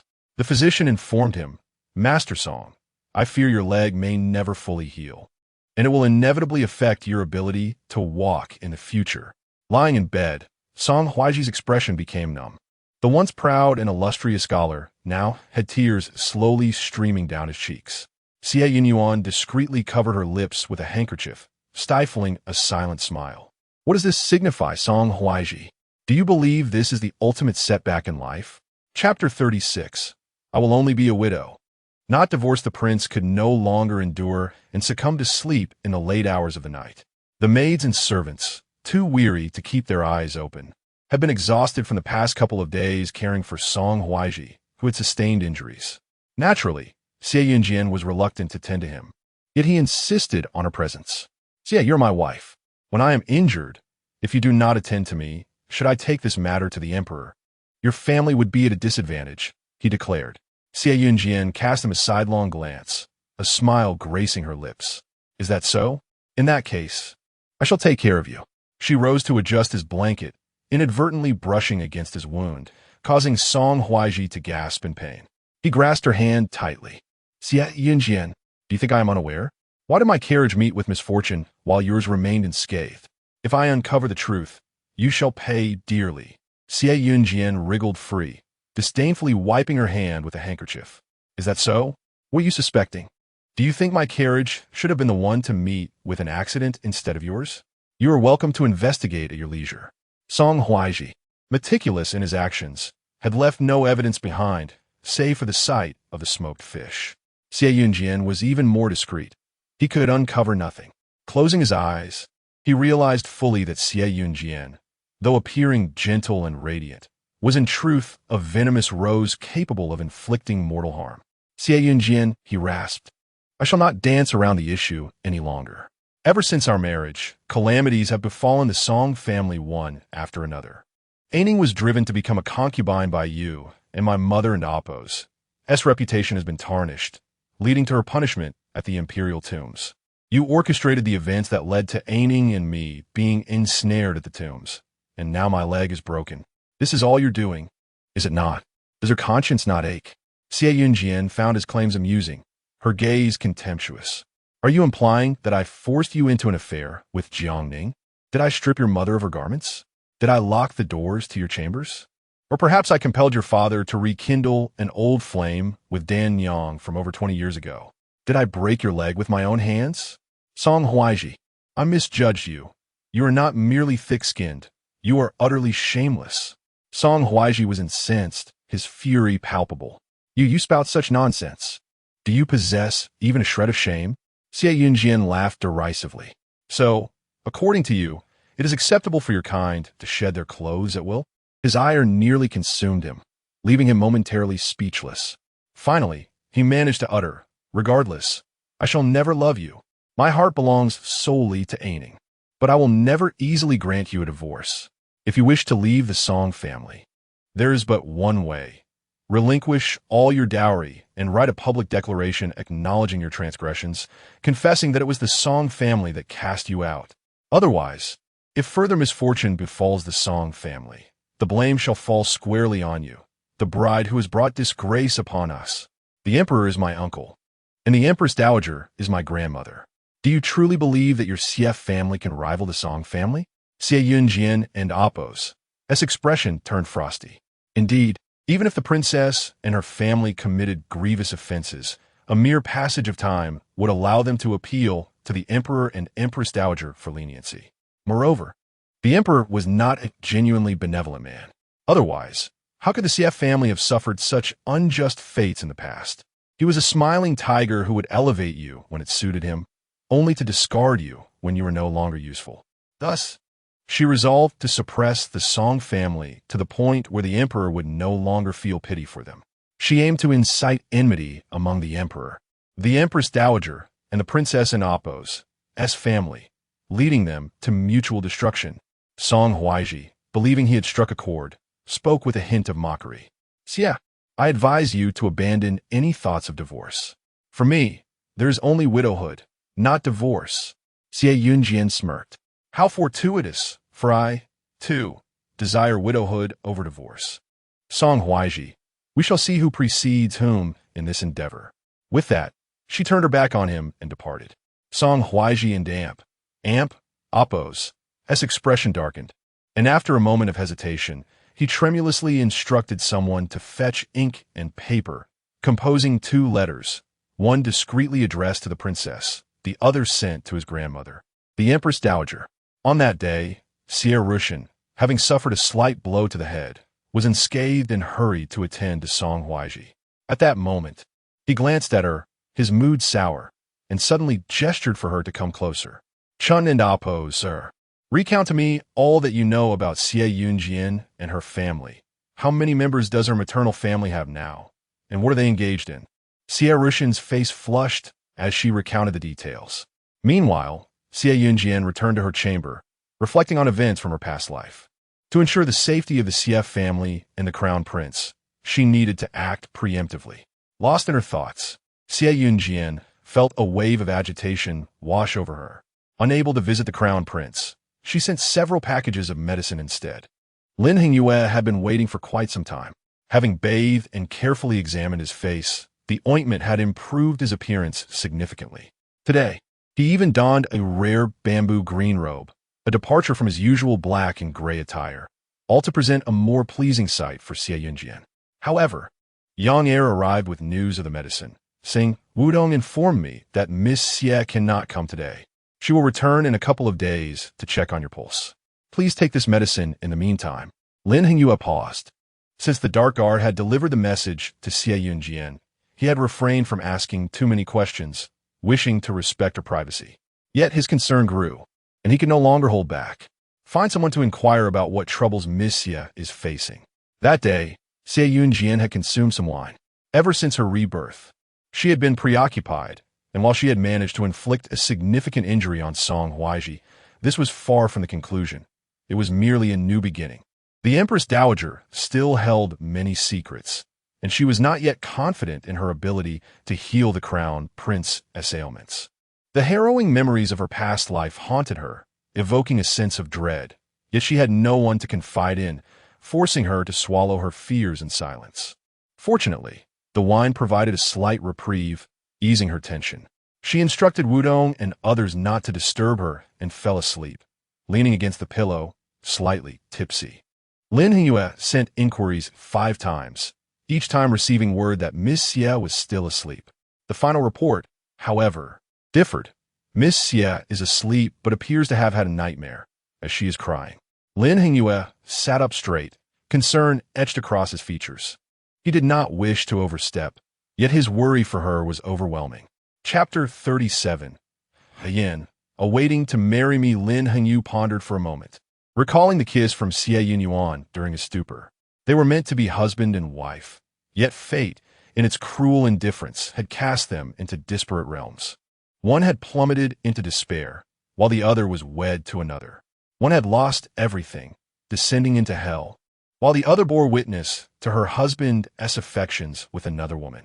In a fleeting moment, Lin Hingyue conceived a thought. Perhaps he had never truly lost a yen. He could still care for her. Bring him in. Soon, Lin Hingyue exited the room.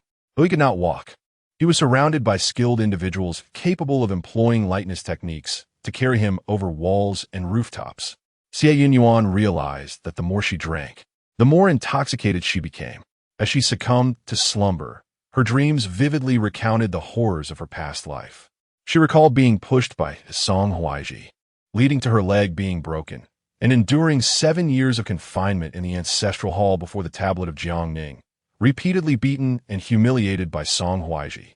She had not returned home even upon her mother's death, and had been compelled to stab her father and brother with her own hands. In her dream, she struggled desperately, yet it was in vain. All she could do was scream and weep, pleading for mercy. The nightmare was infernal. Tears streamed down her face. Her body trembled as she softly muttered, "No, no." Lin Hengyu's heart ached for her. He instructed his shadow guard, "Set me down. I shall only wait a moment." Before long, Lin Hengyu was seated beside Xie Yunyan, his brow furrowed, his handsome face etched with concern. He produced a silk handkerchief and gently wiped her tears. "Yin, what troubles you?" Xie Yunyan was jolted back to reality by the tender call. Her eyes were red-rimmed as she realized it had all been a dream. Yet, it was a terrifying one.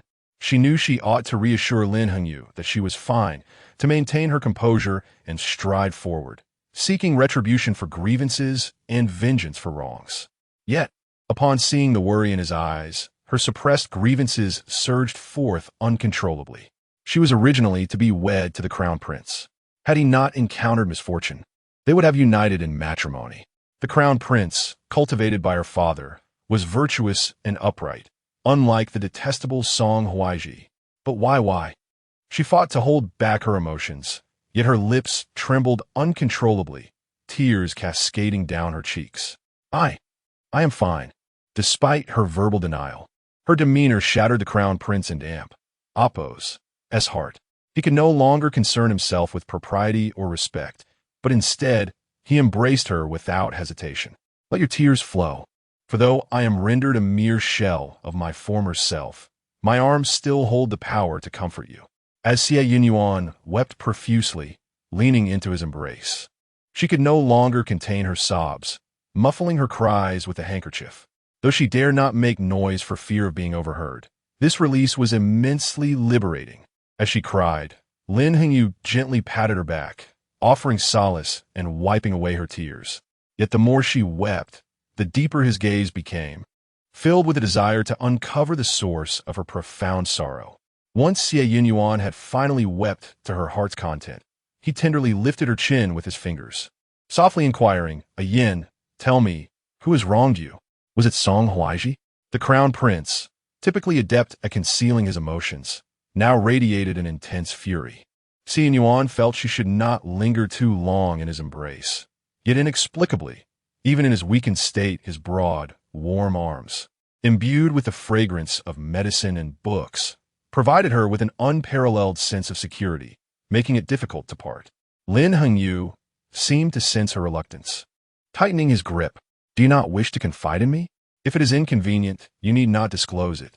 Having already imbibed a bit too much and feeling emotionally charged, she tilted her head to look at him. "I had a nightmare. In it, my crown prince brother was wronged by the fifth prince and suffered greatly. Song Huaizhi, in pursuit of his concubine, tormented me, forcing me to kneel before the tablet of his concubine for 7 years, leading to the breaking of my leg.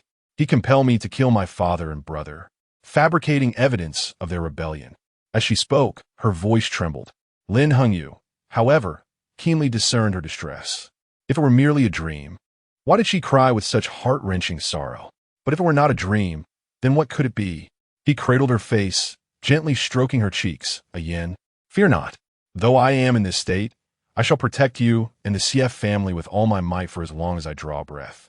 Xie Yunyan nodded obediently, yet her tears flowed anew. "But they conspire against us, the Empress Dowager, the fifth prince, even the emperor. They wish to see the Xie family fall from grace and cannot abide your excellence. I wonder, do we truly have a way out? Crown Prince brother, you are so good, so good. Why does the emperor not cherish you?" This was the first time Lin Hengyu heard someone question the emperor and Appo's regard for him. Since his downfall, he had pondered countless times why everything seemed so fortuitous, why the emperor did not rigorously investigate the fifth prince and Appo's many flaws. The thought had lingered in his mind, but he had dared not confirm it. Yet in that moment, clarity washed over him. The Xie family had long understood. Because of his exceptional nature, the emperor felt threatened. He cherished Lin Hengyu as a son, yet wished for his disappearance. But even after his fall, the emperor had not spared the Xie family. In this world, perhaps only the Xie family and Yin still hoped for his survival. With a dull ache in his heart, Lin Hengyu gazed down at Xie Yunyan. "A Yin, do you trust me?" Xie Yunyan's lovely face, tinged with a rosy hue, still bore traces of her intoxication. "I do," she murmured sincerely. "Since childhood, I've been told that when I grew up, I was to marry Crown Prince Brother. So I believe in you. I have always believed you are the finest gentleman in the world." In her youthful infatuation, she would steal glances at him, filled with pride and joy, hidden deep within her heart, dreaming of the day she could become his wife and admire him closely. This moon descended to earth. Lost in thought, Xie Yunyan's nose tinged with emotion as she caressed Lin Hengyu's face. But why has Crown Prince Brother become like this? Fate is unjust. Lin Hengyu's heart softened as he gazed at the radiant, fair face before him, her lips a tender crimson, glistening with allure. He swallowed hard, leaning down to gently capture her lips. A yin, if you trust me, you must await the day you become my bride. Fate may be cruel, but I shall fight against it. As long as you promise me, I will strive with every ounce of strength to seize the world and present it to you. Will you?" Tears glistening in her eyes, Xie Yunyan wrapped her arms around his neck and kissed him. I believe. In that moment of passion, no words could encapsulate the tumult of their emotions. Lin Hengyu's kiss was fervent, a culmination of years of yearning, as sweet and fragrant as the rose he had long desired.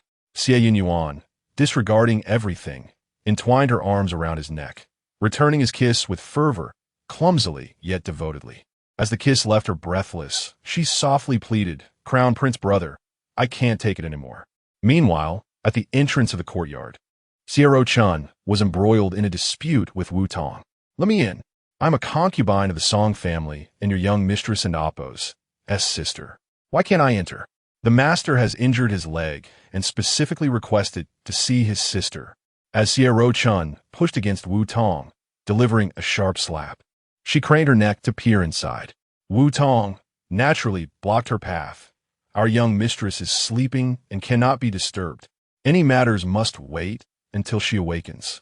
Suddenly, Xie Chun's eyes widened as she caught a glimpse of a shadow flitting past the paper window in the courtyard.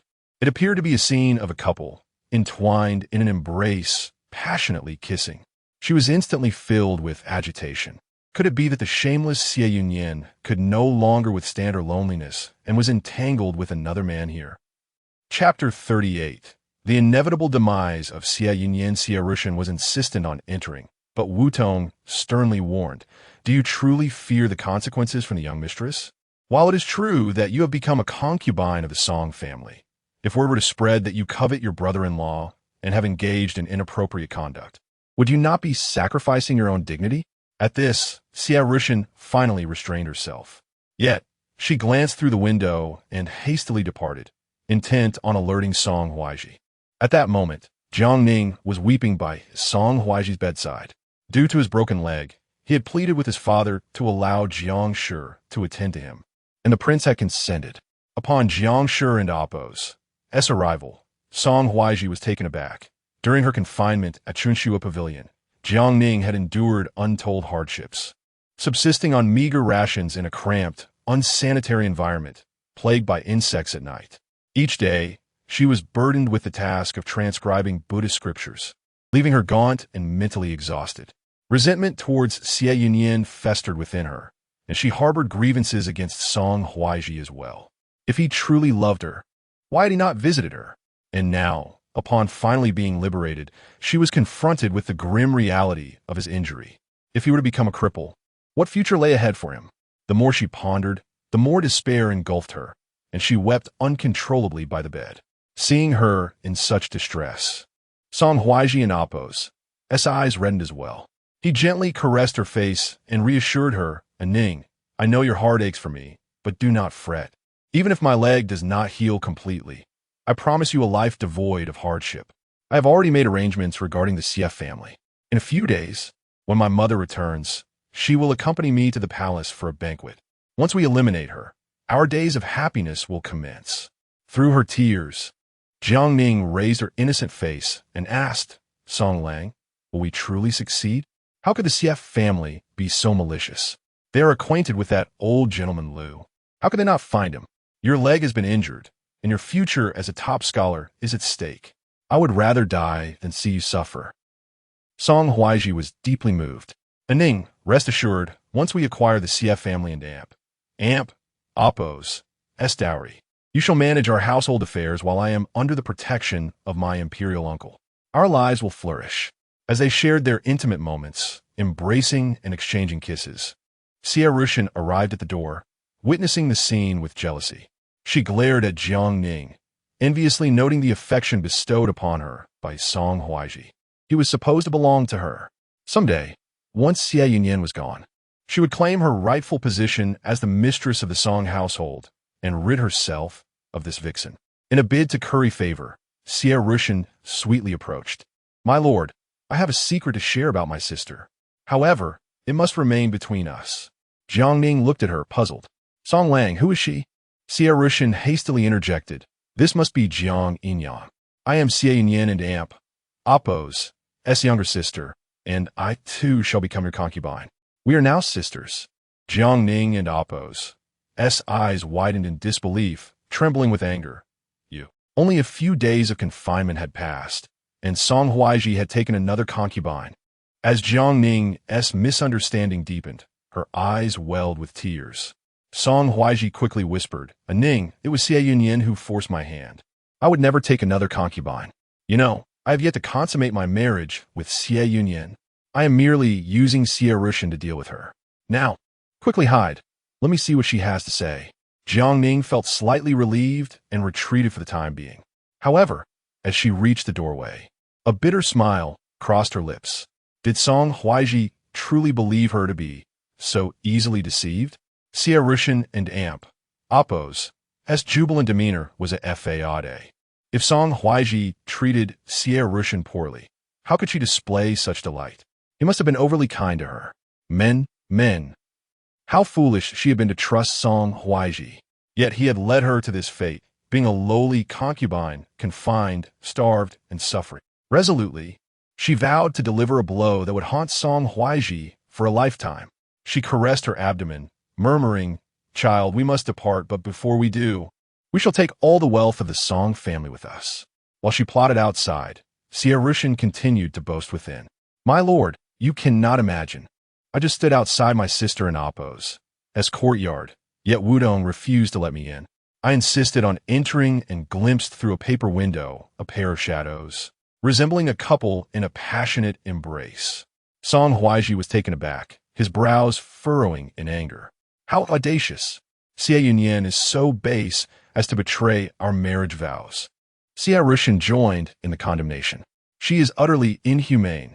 Surely, she believes that the more perilous the situation, the safer it becomes. Ever since childhood, she has had a penchant for seducing men, and now, due to her own misdeeds, you disdain her. She must be unable to withstand the solitude, seeking out liaisons. I swear, if my words bear any falsehood, may I be struck by lightning. Having lived with Su Yinyang since childhood, she had made many such vows without a second thought. Thus, she was undeterred. The most venomous promises were merely spoken in jest. Seeing her pledge so earnestly, Song Huaizhi grew even more convinced. He gritted his teeth, knowing that if he acted now, the culprits would have already fled.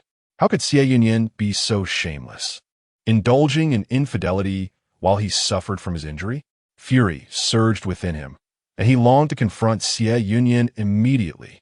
Yet, he recognized her cunning nature. A single scheme might not suffice, and several plans will be necessary.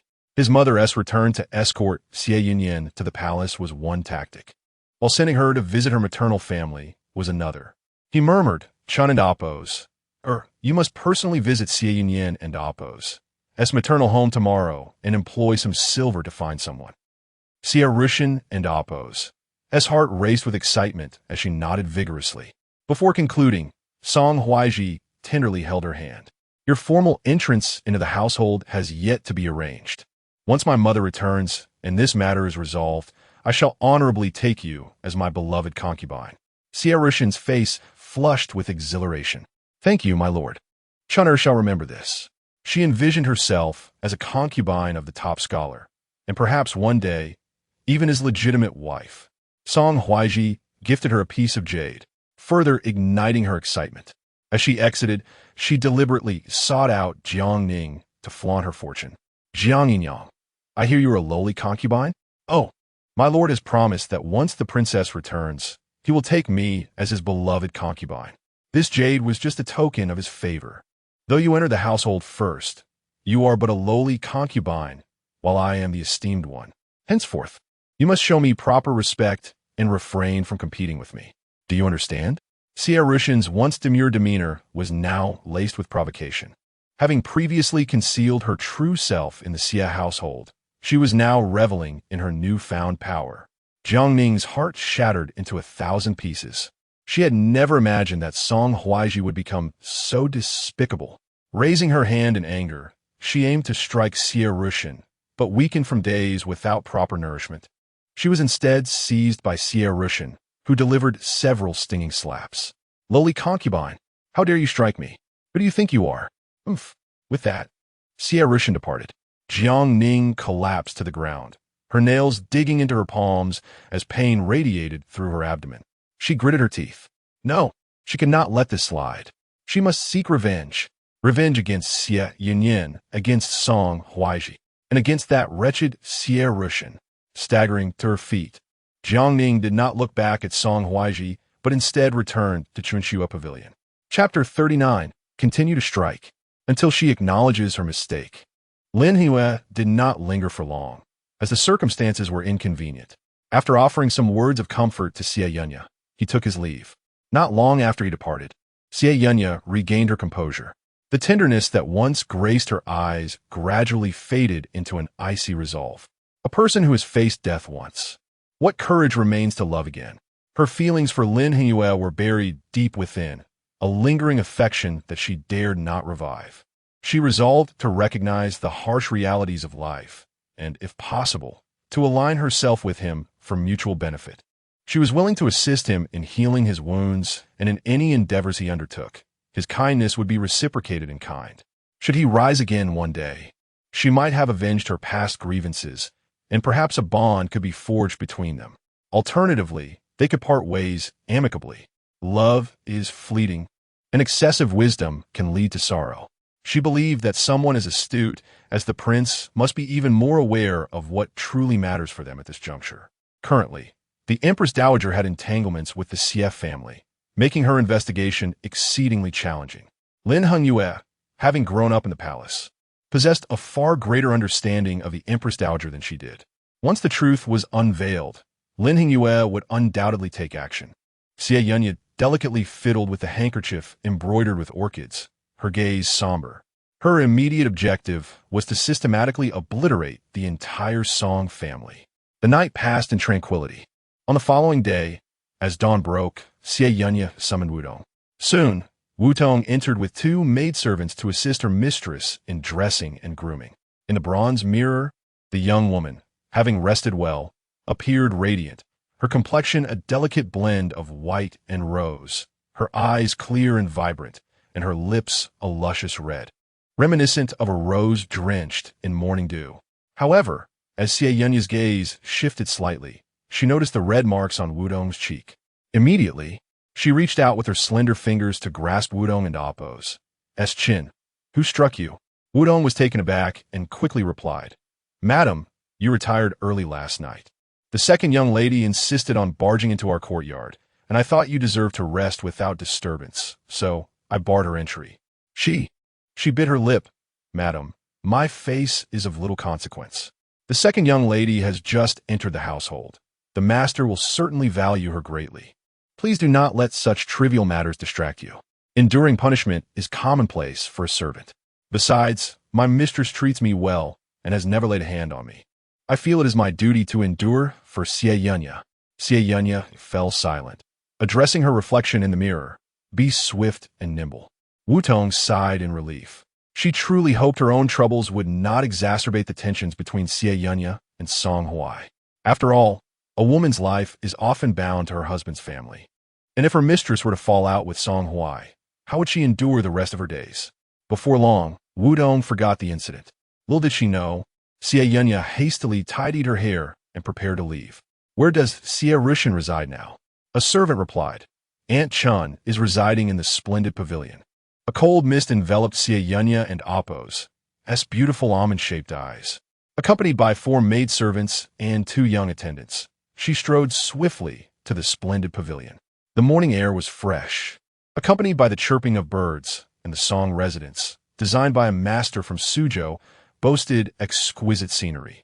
Yet, Xie Yunyan did not pause to admire the surroundings. Upon arriving at the splendid pavilion, she promptly dismissed several attendants assigned to serve Xie Yunyan and made her way directly to the bedroom. Xie Yunyan was lost in a dream, smiling as she envisioned herself fulfilling Song Huaizhi's orders to visit the Reborn family, only to later learn of Xie Yunyan and Aunt Appo's concern for her grandmother, leading her to the same destination. On her return journey, she encountered bandits, and Xie Yunyan was subjected to their heinous acts, ultimately stabbed to death. Shortly thereafter, Song Huaizhi ascended in the court and elevated her to the position of the young masteress wife. Those who once looked down upon her, including her father and elder brother, as well as the ailing Ruan family, all sought her favor. She even brought her Aunt Sue back from the estate, causing the Ruan family to perish from rage, while her aunt became the matriarch of the Xie family. Haha, Xie Yunyan turned comfortably in her sleep, muttering, Xie Yunyan, you deserve to die. By the bedside, Xie Yunyan raised her hand. Wudong, come and pour water on her. Wudong's eyes widened, a surge of excitement coursing through her. Could she truly do this? In truth, she had fantasized about retaliating ever since the second young lady had struck her. But as a servant, such thoughts were merely daydreams. Now, she wondered if this was reality. Just as she pondered, Xie Yunyan, growing impatient, urged, hurry. Wudong, filled with exhilaration, seized the basin of water beside her and splashed it over Xie Yunyan. Ah! Xie Yunyan, abruptly awakened from her pleasant dreams, screamed as she sat up. Drenched like a drowned rat. In a frenzy, she scrambled down. What are you doing? I am the young masteress aunt. How dare you? Before she could finish, she was met with a resounding slap from Xie Yunyan. Slap! Xie Yunyan's expression remained icy. This basin of water is to rouse you from your slumber. This slap is the price for your assault on Wudong yesterday. Xie Yunyan, you have severed ties with the Xie family. You know well the disgraceful acts you have committed, so do not think to entangle yourself with me again. Even if you become Song Huaizhi and Aunt Appo's concubine, I am still the mistress now. You are no better than a maid, and you shall not trespass upon my domain. Xie Yunyan, gritting her teeth, her face swollen from the blow, sprang to her feet, dripping with water, furiously pointing at Xie Yunyan. Why do you have to chastise me? I saw clearly yesterday that you consorted with a man, embracing him. The brother-in-law already knows. Do you think you can maintain your position as mistress for much longer? Xie Yunyan abruptly clamped her hand over her mouth and kicked her knee, bending her to the ground. Someone, give her a good beating. Quickly. Xie Yunyan was held down on her knees, a powerful matron standing before her, winding up her arm to deliver a resounding slap. A chair was brought forth, and Xie Yunyan leisurely seated herself. As the morning light streamed into the room, Xie Yunyan was forced to endure slap after slap, her head spinning and her mouth bleeding.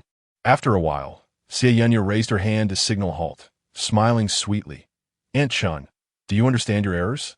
She knew that her time as the mistress of the Song family would not last long, but as long as she held the title, she would wield power over Song Huaizhi and Appo's concubine.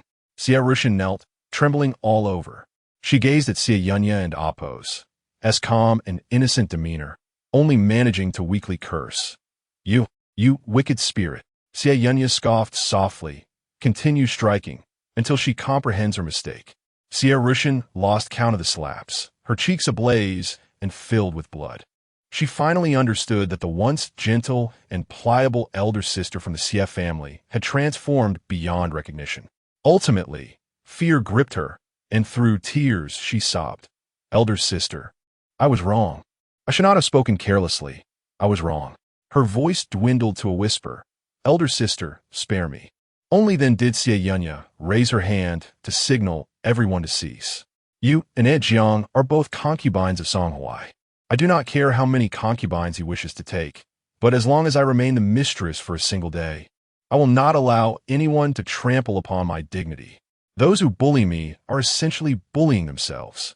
Beside her, Wu Tong longed to applaud. Her mistress was a towering figure today. Having spoken, Xie Yunyan waved her hand. Leave. Returning to her own courtyard, she enjoyed a sumptuous breakfast, chicken soup wontons, a small basket of soft and delightful red bean buns, fish fillet porridge, steamed custard, lotus seed cakes, 3-flavor meatballs, and several varieties of pickled vegetables, an entire table brimming with color and flavor, a true feast. While dining, she listened to the reports from the housekeepers, allowing her to glean the latest happenings within the Song household. It was, unsurprisingly, the same old matters. In recent days, the prince consort has been in a state of profound affection with Dan Yang, with no remarkable incidents occurring. Song Huaizhi has been suffering from leg pain, constantly requesting various items. Concubine Jiang has been granted permission by the prince consort to lift her house arrest, yet she has fallen ill. Moreover, the grand princess is expected to return soon. Just as she set down her chopsticks, a servant from Song Huaizhi and Amp, Oppo's side arrived. Madam, the master requests your presence. Xie Yunyan scoffed. Has he exhausted all his attendants? The servant looked up timidly. Madam, the Empress Dowager has sent a teaching matron to assist, expressing concern over your youth and a lack of harmony in your marriage, leading to sleepless nights. She has dispatched the most trusted Lu matron to guide you. Currently, Lu matron awaits your arrival at the master's side. Xie Yunyan smiled. The Empress Dowager must be having a difficult time lately, especially after being forced by the Grand Princess to transcribe scriptures all night, inadvertently mixing in a substance that, while not severely harmful on its own, had detrimental effects due to a secret she harbored, her fondness for opium poppy. The combined effects of the substance and the poppy would disrupt one in Oppo's sleep, leaving one fatigued. This old hag still has the time and energy to send someone to the Song household to torment her.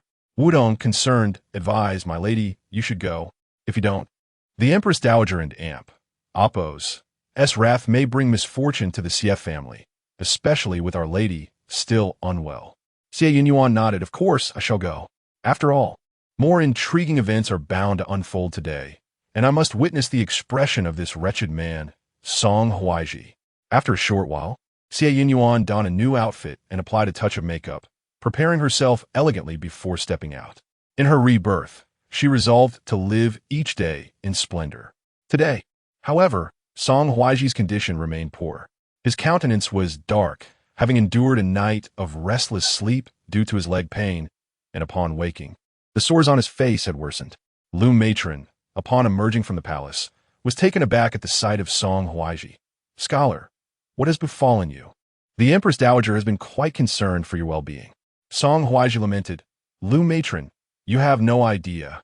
Since the arrival of the Xie family, my household has been fraught with troubles. My leg is cursed by her presence, leading to its injury. After the incident, she refused to summon a physician, leaving me with no chance of recovery. My facial injuries are also her doing.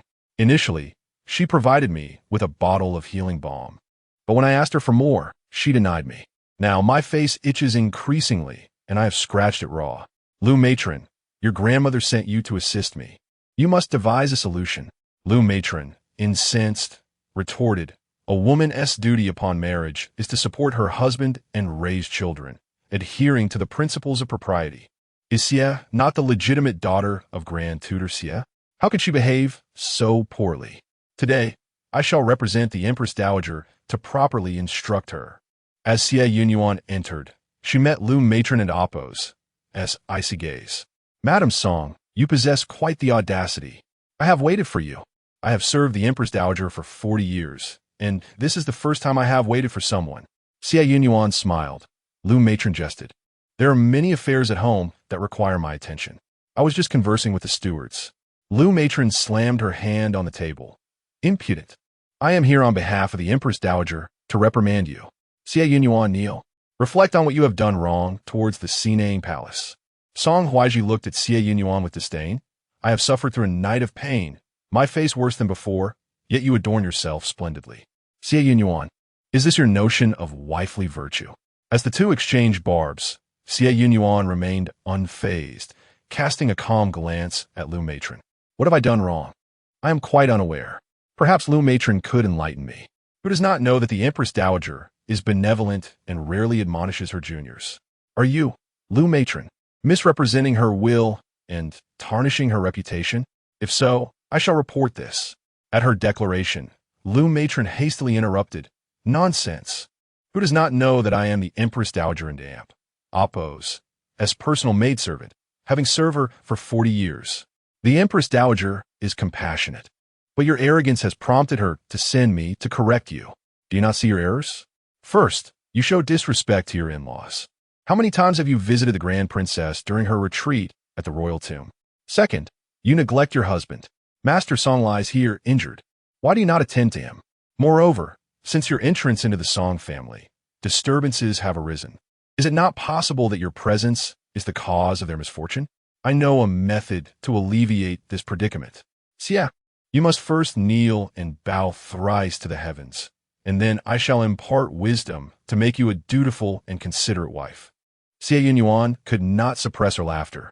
What credentials do you possess to teach me? You claim to have served the Empress Dowager for 40 years. Yet do you not recall your own tragic history? You lost your mother at 3, your father at 10, your husband at 20, and your son at 25. Your entire family perished in your youth. If we are to speak of misfortune, who could surpass your own? Lu Matron, taken aback, trembled as she pointed at Xie Yunyan. You are audacious. Xie Yunyan laughed even more heartily. What audacity is this? Had your family not met such a fate, you would not have remained by the Empress Dowager's side for 40 years. One must wonder, do you bring misfortune to the Empress Dowager? Why else would she perpetually suffer poor health and sleepless nights? Just this morning, I noticed my husband's face had worsened. Oh, could it be your doing? Lu Matron and Oppos' eyes widened in disbelief, her breath quickening with rage. Yet she could not lay a hand on Xie Yunyan. All she could do was grit her teeth and see you kneel. I am here to instruct you on behalf of the Empress Dowager. Chapter 40. The Empress Dowager's secret. Xie Yunyan's exquisite visage bore no trace of fear. With a light scoff, she remarked, just as I'm nearing my 20th year, is Lu Mama to instruct me on how to bring about my husband's demise by the age of 21? Liu Manga. I observe shadows darkening your brow and a purplish hue to your lips. It appears you carry an ominous aura, which is rather concerning. Before Lu Mama could respond, Song Huaizhi interjected, visibly perturbed. Silence. Xie Yunyan, how dare you curse me? Yet at that moment, he too felt a twinge of superstition. It was indeed true that Lu Mama was alone, with all her kin deceased. Could it be that her fate was such that she brought misfortune upon those near her? Anxiety gnawed at him as he directly suggested, Lu Mama, perhaps you should return to the palace and request that the Empress Dowager send another, as your temper does not align with hers. Lu Mama and Amp, Oppos' expression stiffened, and with tears welling in her eyes, she ultimately took her leave, saying, this old servant cannot serve the young Madame Song any longer. Soon, the news reached the palace. The Empress Dowager was enraged. Yet she could not dismiss the notion that Xie Yunyan and Oppos' words held some merit. The fact that Lu Mama had lost all her family was indisputable, and the Empress Dowager and Oppos' own recent troubles with sleep were also undeniable. Could it be? The Empress Dowager resolved to allow Lu Mama to retire to her hometown. Lu Mama, you have served me for many years. It has been arduous indeed. I shall grant you your freedom, along with a sum of silver for you to enjoy. Lu Mama was taken aback, her heart brimming with unwillingness. Yet what could she do? To defy the imperial edict? But on what grounds? The prime years of her life had been spent in the palace, where she was at least regarded as the Empress Dowager and Oppos' trusted servant, with even the young maids and the internal affairs court obliged to heed her countenance. Once outside the palace, how would she survive? The meager silver bestowed by the Empress Dowager would hardly suffice for indulgence. Yet, now the Empress Dowager, wary of Xie Yunyan and Oppos' words, forced Lu Mama to acquiesce and leave. With tears in her eyes and a bundle on her back, she took one last glance behind her, knowing there was no turning back. Lu Mama had not anticipated that. Wandering without a destination after her departure, a carriage would suddenly obstruct her path. The curtain was lifted, revealing a delicate, exquisite face. Through gritted teeth, she spat, "Xie Yunyan, you calamity. You have caused me to be cast out by the Empress Dowager." Xie Yunyan smiled lightly. "Do you believe it is merely so? Do you think the Empress Dowager would easily expel you, knowing the secrets you hold? She fears not only the fate you may bring upon her, but also the exposure of her secrets. Do you believe you will survive the night?" Lu Mama froze, a chill sweeping over her. Given the Empress Dowager and Appo's typical methods, it was entirely plausible she might not live to see the dawn. Yet Lu Mama stubbornly retorted, "Xie, what do you intend? The Empress Dowager would never treat me in such a manner." Xie Yunyan and Appo's smile deepened. "Is that so? Then tell me, do you recall when your husband had an affair with the widow from next door, and you, in a fit of rage, ended his life? Was that not a plot against you? How could that widow have desired your husband? He once sacrificed a finger for you. How could he betray you? Can you guess who orchestrated this, and for what purpose?"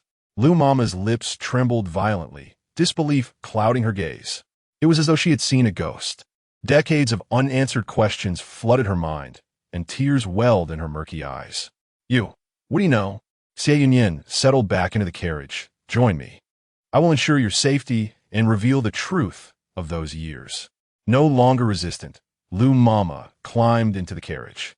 At the Song residence, Xie Yunyan, having endured numerous slaps, lay in bed, her face swollen like a steamed bun, burning with fever as she repeatedly cried, "Eldest sister, spare me." No one attended to her. Instead, Jiang Ning came to witness the spectacle. Observing the state of the once arrogant woman, she realized that Xie Yunyan was making an example of her. Indeed, before entering the Song family, she had believed that by winning Song Huaizhi's affection, her life would be comfortable. Xie Yunyan was merely a pitiful wife lacking love. However, upon her arrival, she discovered that the legitimate wife could humiliate her at will. The Long Princess had already sullied the Song family and Appo's reputation, and now Song Huaizhi had broken his leg. Jiang Ning hastily left Xie Yunyan and Appo's quarters, her heart fraught with unease. A servant approached her, announcing, "Madam, the master wishes to see you." Reluctantly, Jiang Ning proceeded to find Song Huaizhi. Upon entering, she was met with a gruesome sight. Song Huaizhi and Appo's face was a mass of wounds, grotesque and unsettling. The once elegant young man now lay in bed, exuding the stench of blood and decay. His visage was far from appealing. Yet, Jiang Ning still grasped his hand with teary eyes. "Song Lang, you have suffered greatly." Song Huaizhi felt a surge of emotion. Despite his repugnant appearance, Ning's love remained unwavering. "Ning, today the Empress Dowager sent Lu Mama. But she is a resilient woman, and I dared not keep her longer. Rest assured, the Empress Dowager will send someone else to instruct Xie Yunyan soon." An idea sparked in Jiang Ning and Appo's mind. She possessed a unique ability, capable of collecting items by merely touching them. Yet, she lamented that she had never encountered any substantial wealth. If only she could acquire the keys to the Song family treasury and Xie Yunyan and Appo's dowry vault, she could amass those treasures and feign death to escape. She knew well what chaos would ensue in the Song family afterward. Song Huaizhi would undoubtedly go mad with rage, seeking vengeance against Xie Yunyan. Contemplating this, Jiang Ning caressed Song Huaizhi and Appo's face, professing earnestly, "Song Lang, how could Xie Yunyan treat you so? If I were in her position, I could never bear to see you suffer like this. How could a woman treat her husband in such a manner?" Song Huaizhi was further moved. "Ning, you are too kind, too pure. Fear not. You shall be the mistress of the Song family in the coming days. While Xie Yunyan is being instructed by the Empress Dowager and Appo's appointed lady, the authority of the household shall be entrusted to you." Jiang Ning secretly rejoiced. Though her countenance remained deceptively innocent, Song Lang, how could a Ning possibly be worthy? During their exchange, Xie Yunyan returned. She had already settled Lu Mama in a discreet location. They had struck a deal wherein Lu Mama would fulfill Xie Yunyan and Amp, Oppo's requests after receiving what she desired. However, barely had she entered the estate and taken a sip of water, when a grim-faced matron approached, flanked by 4 equally menacing older women, all clad in palace attire. You, Song young madam, have bullied Lu Mama, sent by the Empress Dowager. Her Majesty is concerned and has sent us to have a word with you. Gulme, we must escort you to the Song family ancestral hall. Today, the elders of the Song family had also been summoned, and they were to deliver a lesson to all the women of the Song clan. Xie Yunyan paused, a smirk gracing her lips. The Empress Dowager was growing increasingly impatient. Upon reaching the ancestral hall, her countenance darkened as she crossed the threshold, her nails digging into her palm. This was the very place where she had knelt for 7 years in her past life and ultimately met her demise. The place she dreaded most was now unavoidable. The prince and Song Huaizhi had also arrived, though Song Huaizhi was carried in. Jiang Ning remained at his side, tending to him. The patriarch of the Song family, the elder of the clan and the prince's uncle, fixed a piercing gaze upon Xie Yunyan. Wife of Huaizhi, what audacity you possess to disrespect the Empress Dowager's envoy. Lu Mama has been driven away by you, and now, Lady Qi has come to admonish the women of our Song clan. Do you comprehend the disgrace you have brought upon us all? Is this how the Xie family has raised you? With the patriarch and Oppo's words, the prince, Song Jingyang, dared not interject. Song Huaizhi, filled with a sense of schadenfreude, remarked, Dear uncle, marrying a virtuous wife is indeed a source of shame for me. I owe an apology to the Song clan. The transgressions committed by the Xie family today shall be determined by the esteemed elders and the esteemed Lady Qi from the palace. It is up to you to decide the appropriate punishment. Lady Qi, known for her expertise in administering justice on behalf of the Empress Dowager, was certainly a harbinger of misfortune for Xie Yunyan today. With this thought, Song Huaizhi chuckled heartily, and a faint smile graced the lips of Jiang Ning beside him. Everyone awaited the spectacle of Xie Yunyan and Oppo's humiliation, eager to witness the fall of the once exalted daughter of the Xie family, now subject to derision and scorn. Chapter 41. Punishment for the Xie family. Seeing that Song Huaizhi and Song Jingyang paid no heed to Xie Yunyan's, the elder of the Song family bellowed, Xie woman, kneel down and listen to the admonition. Truly, it is a challenge to raise both women and scoundrels. Xie Yunyan's let out a cold laugh, her face as pristine and flawless as chilled jade, bearing an air of frosty elegance. She resembled a red plum blooming defiantly in the icy wilderness, her beauty unparalleled, with an indomitable spirit resisting the harshness of the cold. To outsiders, the people of the Song family appeared as gentlemen. Yet she had lingered as a spirit in their courtyard after her demise, witnessing countless disgraceful acts committed by the Song family. Take, for instance, the patriarch seated at the highest position, Elder Song. Xie Yunyan's did not hesitate to unmask his hypocritical facade. A gentleman is magnanimous, while a scoundrel is full of trepidation. It is truly tragic to have someone like you as the head of the family, with dozens of members, all crooked under your flawed leadership. Elder Song, why not reflect upon your own disgraceful deeds? Elder Song and Oppo's white beard bristled with rage. You vile woman, how dare you confront me so boldly? Jingyang, Huaizhi, do you usually allow her to be so arrogant? Song Jingyang and Oppo's expression darkened. Xie Yunyan's, your great-grandfather is the family patriarch.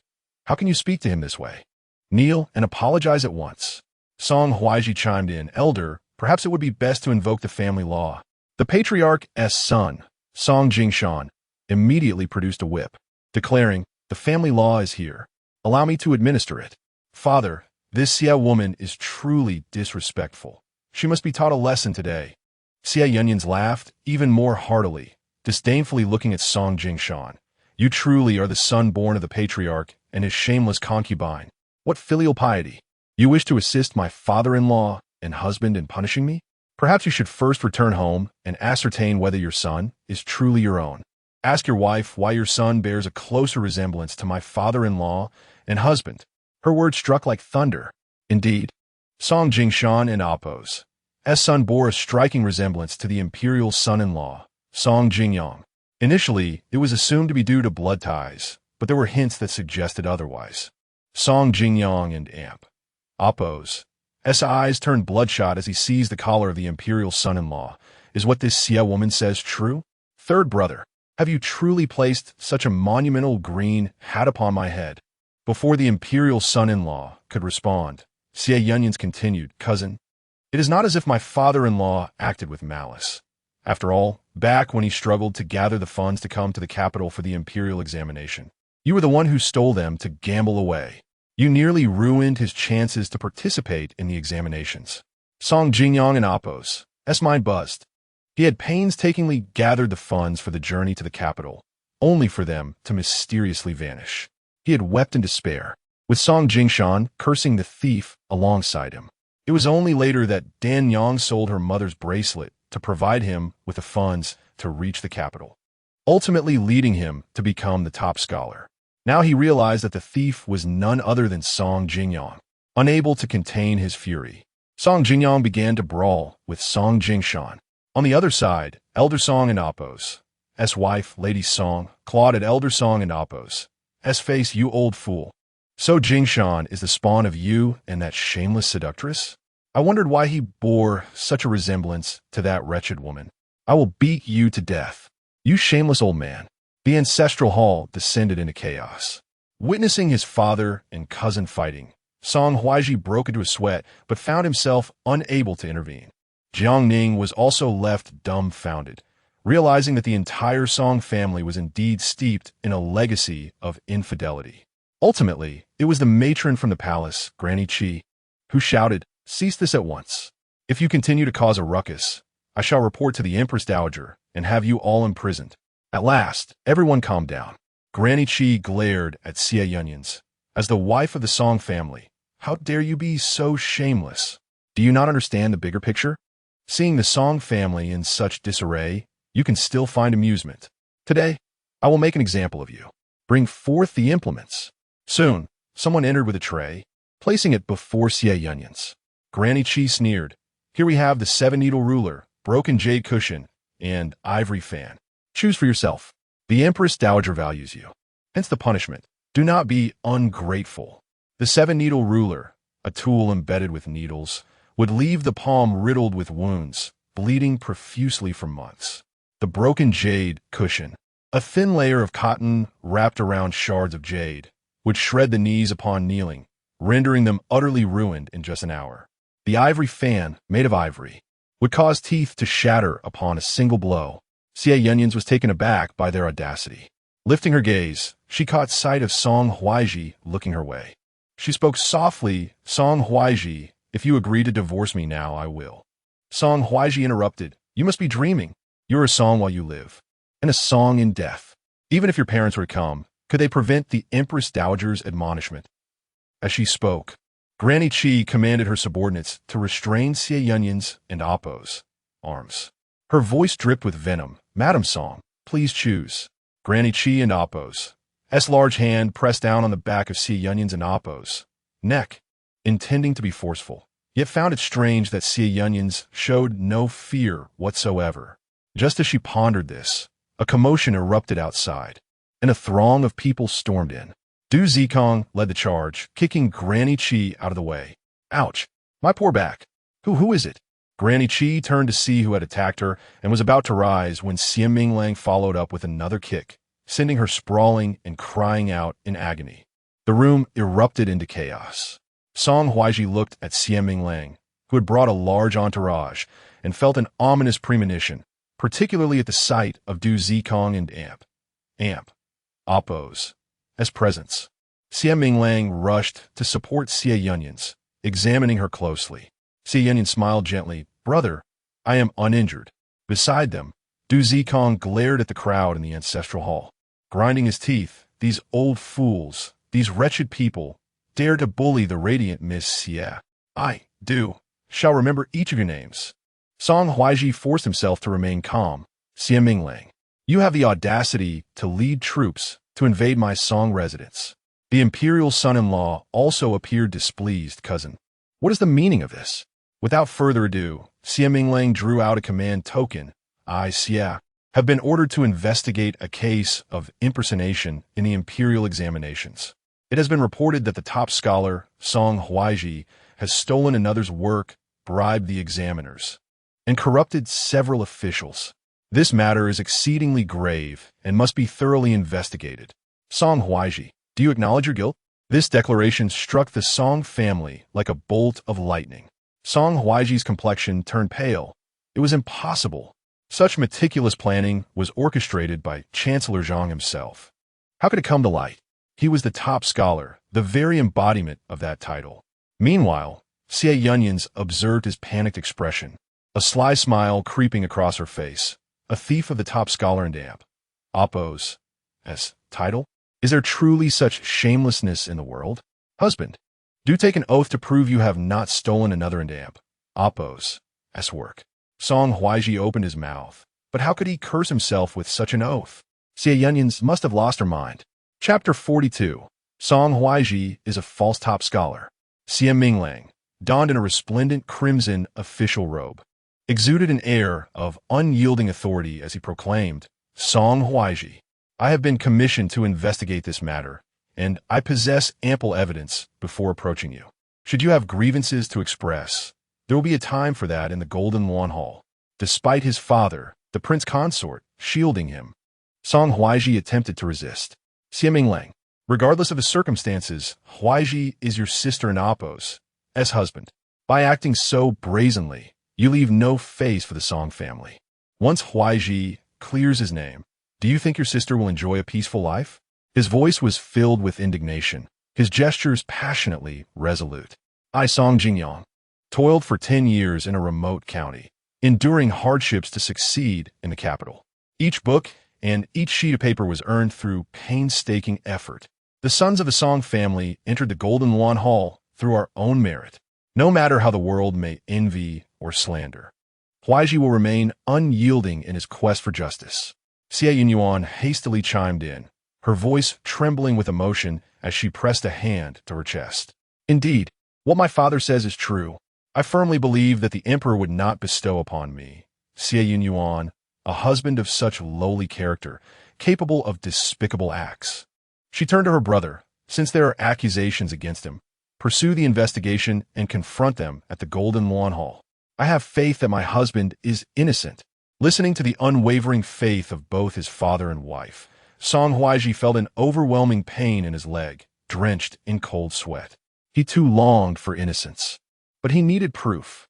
The members of the Song family in the ancestral hall urged him, Huaizhi, go with Xie Darren and uncover the truth to slap their faces with evidence. Jiang Ning opened her mouth but ultimately said nothing. Desperation gripped Song Huaizhi as the men sent by Xie Minglang shackled him and prepared to take him away. He struggled vehemently. No, I cannot go. I'm a top scholar of this dynasty. My uncle is the emperor, and my mother is a princess. Who dares to capture me? But with his injury still unhealed, he was no match for them. Xie Minglang led him away, leaving Song Huaizhi in despair. Xie Yunyan observed his plight with a subtle smile playing on her lips. What a spectacle this was, Song Huaizhi. The real drama had yet to unfold. Jiang Ning, watching her, felt a chill run down her spine upon seeing that fleeting smile. The Xie family was not to be trifled with.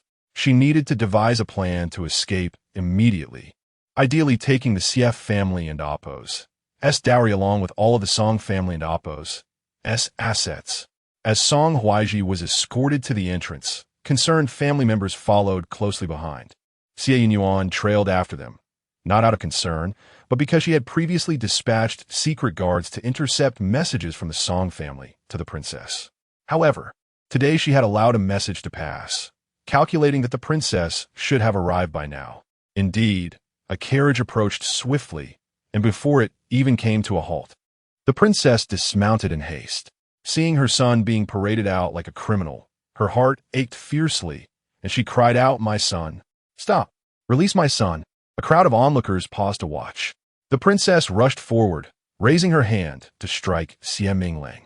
"You base wretch! You dare to capture Huaizhi? I have given you face." Huaizhi calls you an Appos, brother-in-law, and Appos. Without that respect, you are but a dog of the royal family.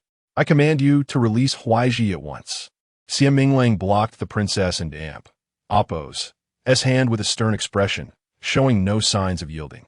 He clasped his hands respectfully towards the palace and replied, "Your Highness, why not voice these sentiments in the Golden Luan Hall for the Emperor to hear?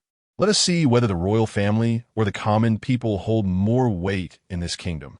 With a wave of his hand, he ordered, "Take the suspect, Song Huaizhi, away." The princess desperately clung to Song Huaizhi's arm, tears streaming down her face. "Huaizhi," he cried, his eyes reddening. Both were consumed by sorrow. Yet Xie Minglang, with an iron grip, forced Song Huaizhi onto the carriage. The princess, despite her usual regal demeanor, was frantic. She ran alongside the carriage, her hair disheveled, weeping uncontrollably. "Huaizhi, do not worry. Mother will go to the palace to rescue you." Song Huaizhi's eyes were also filled with tears, his lips trembling with distress. Witnessing this scene brought Xie Yunyan a sense of perverse satisfaction. In her past life, when Song Huaizhi had plunged a knife into her father and brother, her pain and hatred had only intensified 100-fold. As Song Huaizhi was taken away, the prince consort hastily remarked, "Let it be. The truth will come to light.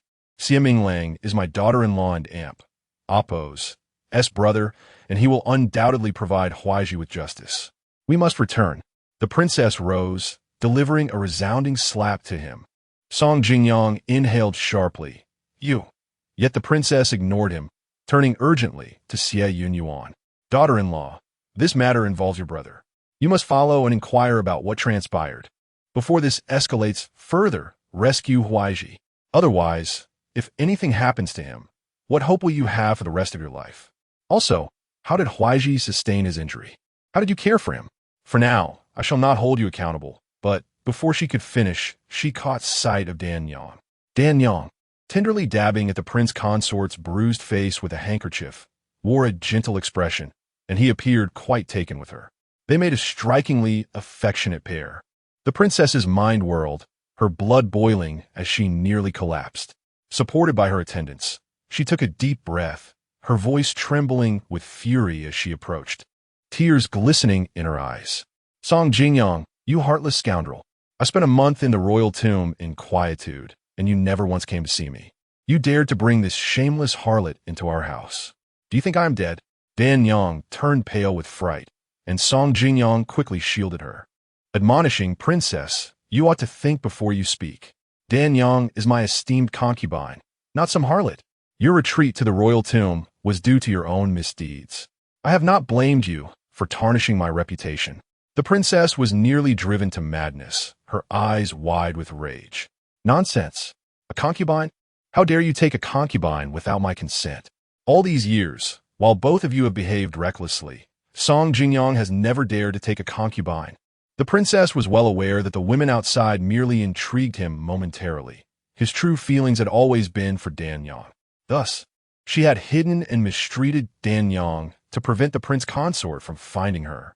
But now, the prince consort brazenly defended Dan Yang, declaring, "The ceremony to take a concubine was arranged by my daughter-in-law. You were not home. Do you mean to say I cannot take a concubine?" The princess spun around, preparing to point an accusing finger at Xie Yunyan, who approached with a warm smile. "Mother, that day you taught me that a woman must be magnanimous and not possessive, that one must broaden their perspective. A man having multiple wives is perfectly normal. After much contemplation, I agree. Therefore, on the day my husband took a concubine, I assisted in bringing Dan Yang into the family. Since Dan Yang is an old acquaintance of my father-in-law, she will surely serve him well. If the world knew, it would not praise your generosity. In this way, the events at the Great Compassion Temple will soon be forgotten. You may not be aware, but recent storytellers across the capital have been spinning tales about it. Even a young lad jested about the princess and the jade gentleman. An avalanche of distressing memories flooded back.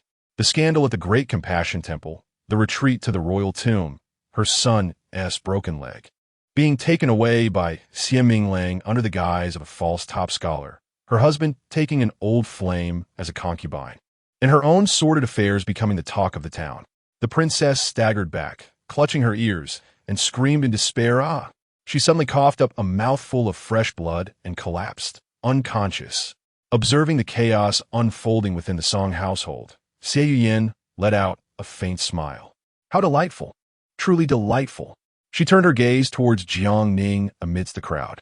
Dressed in white, Aunt Zhang's pale face was a picture of despair on the verge of collapse. It seems the day of Jiang Ning's fiery demise is not far off. The drama is becoming ever more riveting. Chapter 43.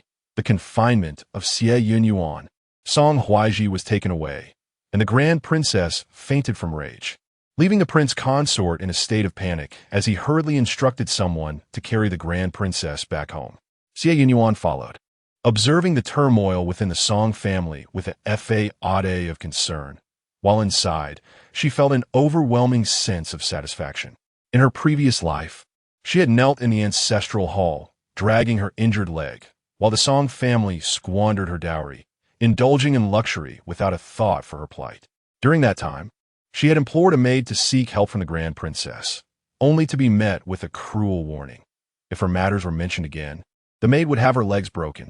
Such a vicious and treacherous person truly deserved her current fate. The Grand Princess, consumed by rage, did not regain consciousness until deep into the night. When she awoke, the Prince Consort had already retired for the evening, and Xie Yunyan had returned to her quarters, leaving only Jiang Shi to attend to her. Trembling, the Grand Princess called out, "Huaizhi, where is he?" Jiang Ning, her face streaked with tears, replied, "Your Highness, my lord has been taken away. I sent someone to inquire, and they said he would be detained today and would not be tried until tomorrow." The Grand Princess closed her eyes, tears streaming down her cheeks. After a lifetime of grandeur, she found herself reduced to this state. And all in just a few short months. Jiang Ning carefully offered a cup of warm water, serving her delicately. "Your Highness, please drink some water." With Song Lang absent, "I shall attend to you." The Grand Princess fixed her red-rimmed eyes on her.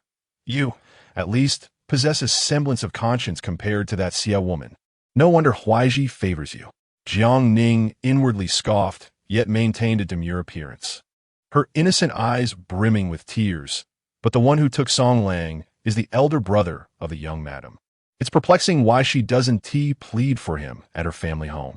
"I wish to see him tonight, but the jailer won't allow me in." The Grand Princess gritted her teeth. "That Xie woman is a wretch. Everything is her fault. Someone convey my decree.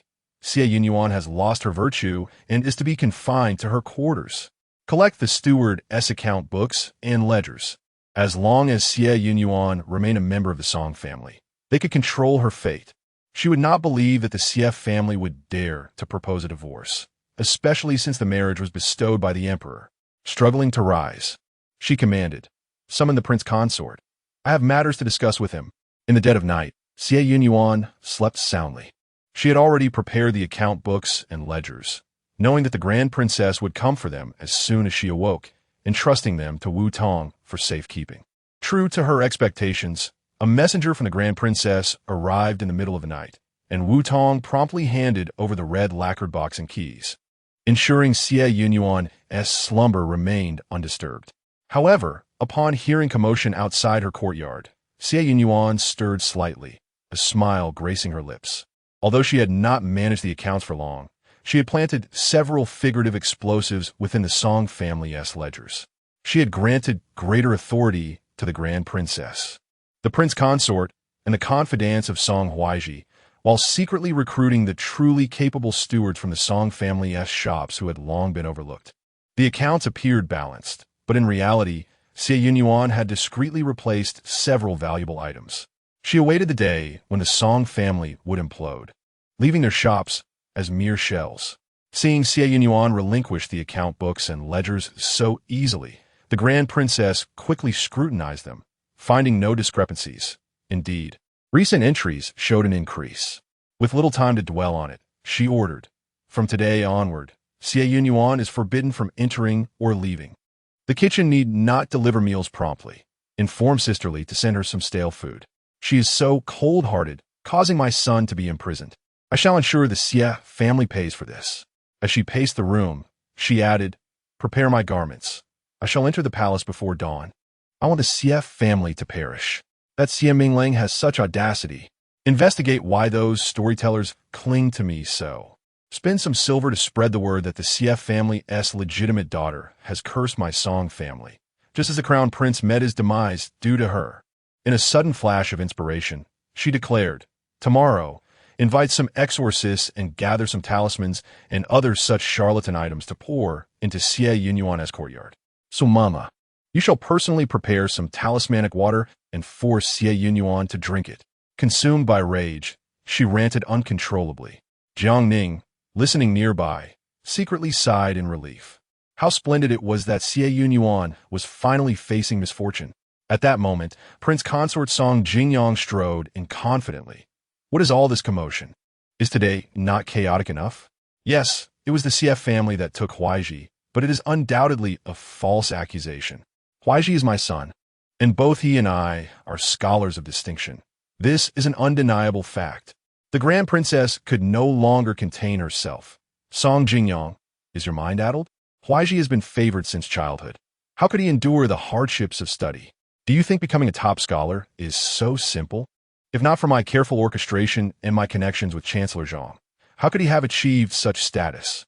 Song Jingyang was taken aback, his beard trembling. How could you say such things?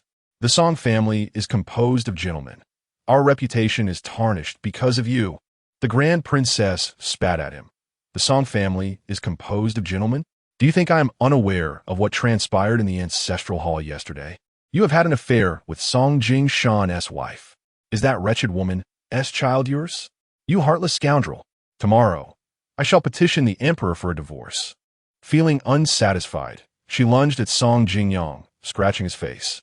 Instantly, several lines of blood appeared on his visage as he fled, exclaiming, "We have but one Huaizhi. To have another child would be a blessing. How was I to know that one encounter would lead to pregnancy? And what of your affair with Tan Yuqi? You, a dignified princess, would stoop to such a lowly man." The Grand Princess, humiliated, seized a rue kiln vase nearby and smashed it against his head. The prince consort froze, blood pouring from the back of his head. Terrified, Jiang Ning, clutching the Song family's account books and keys, sought refuge. Her heart raced. Regardless of the turmoil, she must secure the treasures within the Song family's storeroom. Chapter 44. Never commit an offense against the crown prince. The prince consort was struck and rendered unconscious, and the following day he was unable to enter the palace. At dawn, the Grand Princess hurried to the palace to plead for Song Huaizhi. After being confined to her quarters, Xie Yunyan found herself enjoying the tranquility, eagerly anticipating the escalation of Song Huaizhi and Appo's predicament, hoping it would sever any association with her. Soon, Wudong informed her, "Madam, it seems that Aunt Jiang has been rather restless." After taking the keys to the storeroom, she secretly visited several times. This morning, shortly after the Grand Princess left, the bedroom experienced a flood, and it was Aunt Jiang who led people in to extinguish the fire. This revelation instinctively raised Xie Yunyan and Appo's suspicions. In her previous life, an incident had occurred within the Song family. After Zhang's supposed death in a fire, the family mysteriously lost numerous valuable items, vanishing without a trace. The sheer volume of possessions lost would have required many carts to transport, leaving no room for silence. Despite extensive investigations, no clues were found, and a significant portion of Xie Yunyan and Appo's dowry was among the losses. Song Huaizhi had tormented her for this, claiming that so many valuable items could not have simply disappeared without the involvement of thieves. It must have been divine retribution for her perceived role in Jiang Ning and Appo's death. Even the Grand Princess and the Prince Consort had directed their ire towards her, refusing to believe her explanations, convinced it was her fault that Jiang Ning had perished, thus incurring heavenly punishment. Though she could not fathom the reasons behind it, she knew this time she must be vigilant. Xie Yunyan instructed Wudong to keep a close watch on the storeroom, ensuring all entrances to the residence were guarded, and to inform their informants not to overlook any suspicious individuals. However, recalling the inexplicable losses from her previous life, she whispered a plan to Wudong. Wudong, somewhat indignant, retorted, "Madam, it is the gentleman who has been accused of cheating in the imperial examination. What does this have to do with you? Why should the Grand Princess confine you? Xie Yunyan chuckled lightly. There is no need for haste. Even without supplies from the kitchen, I am not without provisions. The secret guards assigned to her by the Crown Prince could discreetly deliver meals from the taverns to her rooftop, rendering her confinement inconsequential. The stricter the Grand Princess and Amp, Oppo's, watch, the more it would demonstrate that the missing items from the Song family storeroom had no connection to her. Thus, Xie Yunyan leisurely immersed herself in her reading. Meanwhile, the Grand Princess knelt in the palace, weeping before the Emperor. Your Majesty, Huaizhi is my only child. He has always been kind-hearted, as you know. How could he possibly cheat in the examinations? He is your chosen champion. Xie Minglang, along with Song Huaizhi and Du Zikong, also knelt nearby. Du Zikong spoke with conviction. Your Majesty, the essay in question was indeed authored by me, coerced under duress during a private meeting. Subsequently, during the examinations, I was framed and prevented from participating. Who would have known that my essay inadvertently aided someone to become the champion? It is utterly absurd. Initially, he had looked down upon Song Huaizhi, but now, a sense of discontent brewed within him upon learning that the girl who had saved him, Xie, had married such a hypocrite. He yearned to expose Song Huaizhi and Oppo's true nature, willing to sever ties between Xie and him if it meant preserving her reputation. In the future, he aspired to repay Xie for her kindness once he established himself in court. Xie Minglang interjected. This matter pertains to the examinations and is of great significance. I have gathered evidence regarding this case. The Grand Princess has sent a substantial sum, 100,000 taels of silver, to Minister Zhang, who was instrumental in securing the champion title for Song Huaizhi. Witnesses and material evidence have been presented. If necessary, Your Majesty can order Song Huaizhi and Du Zikong to compose essays to assess their abilities. While Song Huaizhi possessed some talent, the only truly remarkable essay was the one from the examinations. The Emperor had pondered at the time that perhaps Huaizhi was merely biding his time, remaining humble, which explained his previously unremarkable displays of talent. However, now the situation had shifted dramatically. The Emperor's face darkened as he warned, "You must be cautious with your words today. Any falsehoods will cost you your heads." The Grand Princess exchanged glances with Minister Zhang, who then spoke, "Your Majesty, I too am devoted to the court and the people, and my life is of little consequence. Yet, the integrity of the royal family must not be tarnished. The Grand Princess is your only sister, and Minister Song is your sole nephew. I cannot stand idly by while they are maligned." Du Zikong and Oppo's past transgressions resurfaced in Zhang and Oppo's mind, recalling how Du had bullied the daughter of a stableman, driving her to suicide. The stableman, nearly beaten to death by Du, had later fled to the capital, where he became a servant in Zhang's household. This matter could be corroborated by several of Du's acquaintances as well as the stableman himself. As he summoned witnesses, he addressed Du Zikong coolly, "You may trouble me, but do not dare to harm the Emperor and Oppo's kin." One by one, Du and Oppo's acquaintances entered, kneeling to testify against him, revealing his lack of education, penchant for thievery, and past cruelty towards the stableman's daughter. Du's face paled in response. He protested vehemently, "Your Majesty, these charges are baseless. I have done no such thing. I have composed essays in your presence." Minister Zhang interjected with a laugh. "In this age, many foolish youths, ignorant of the world, believe that a few essays by sages confer them with wisdom. Surely, your Majesty would not be deceived by such trickery, nor would you allow your own kin to suffer." Du Zikong and Oppo's heart sank. He realized that Minister Zhang was cunning and would not be easily outmaneuvered. It became clear how Song Huaizhi had effortlessly achieved the title of champion, and why Zhang remained unassailable in court. Meanwhile, the Grand Princess lamented, "Alas, my son, harmed by treacherous individuals, suffering in prison overnight. He earned his title through merit. How could he provoke the envy of such petty souls?" With that, she fainted. Song Huaizhi cried out, "Mother!" He knelt, his forehead striking the ground repeatedly. "Your Majesty, uncle, please save my mother. I would willingly sacrifice my life. But this matter has nothing to do with her." The Emperor commanded, bring the imperial physician. Quickly assist the grand princess to rest. Turning to Xie Minglang, he demanded, how do you intend to explain today and amp, oppose, events? This Du Zikong was your recommendation. Du Zikong and amp, oppose, chest heaved, his eyes reddening, realizing the darkness of the world. Even in the presence of the emperor, recognized for his talents, he found himself in such dire straits.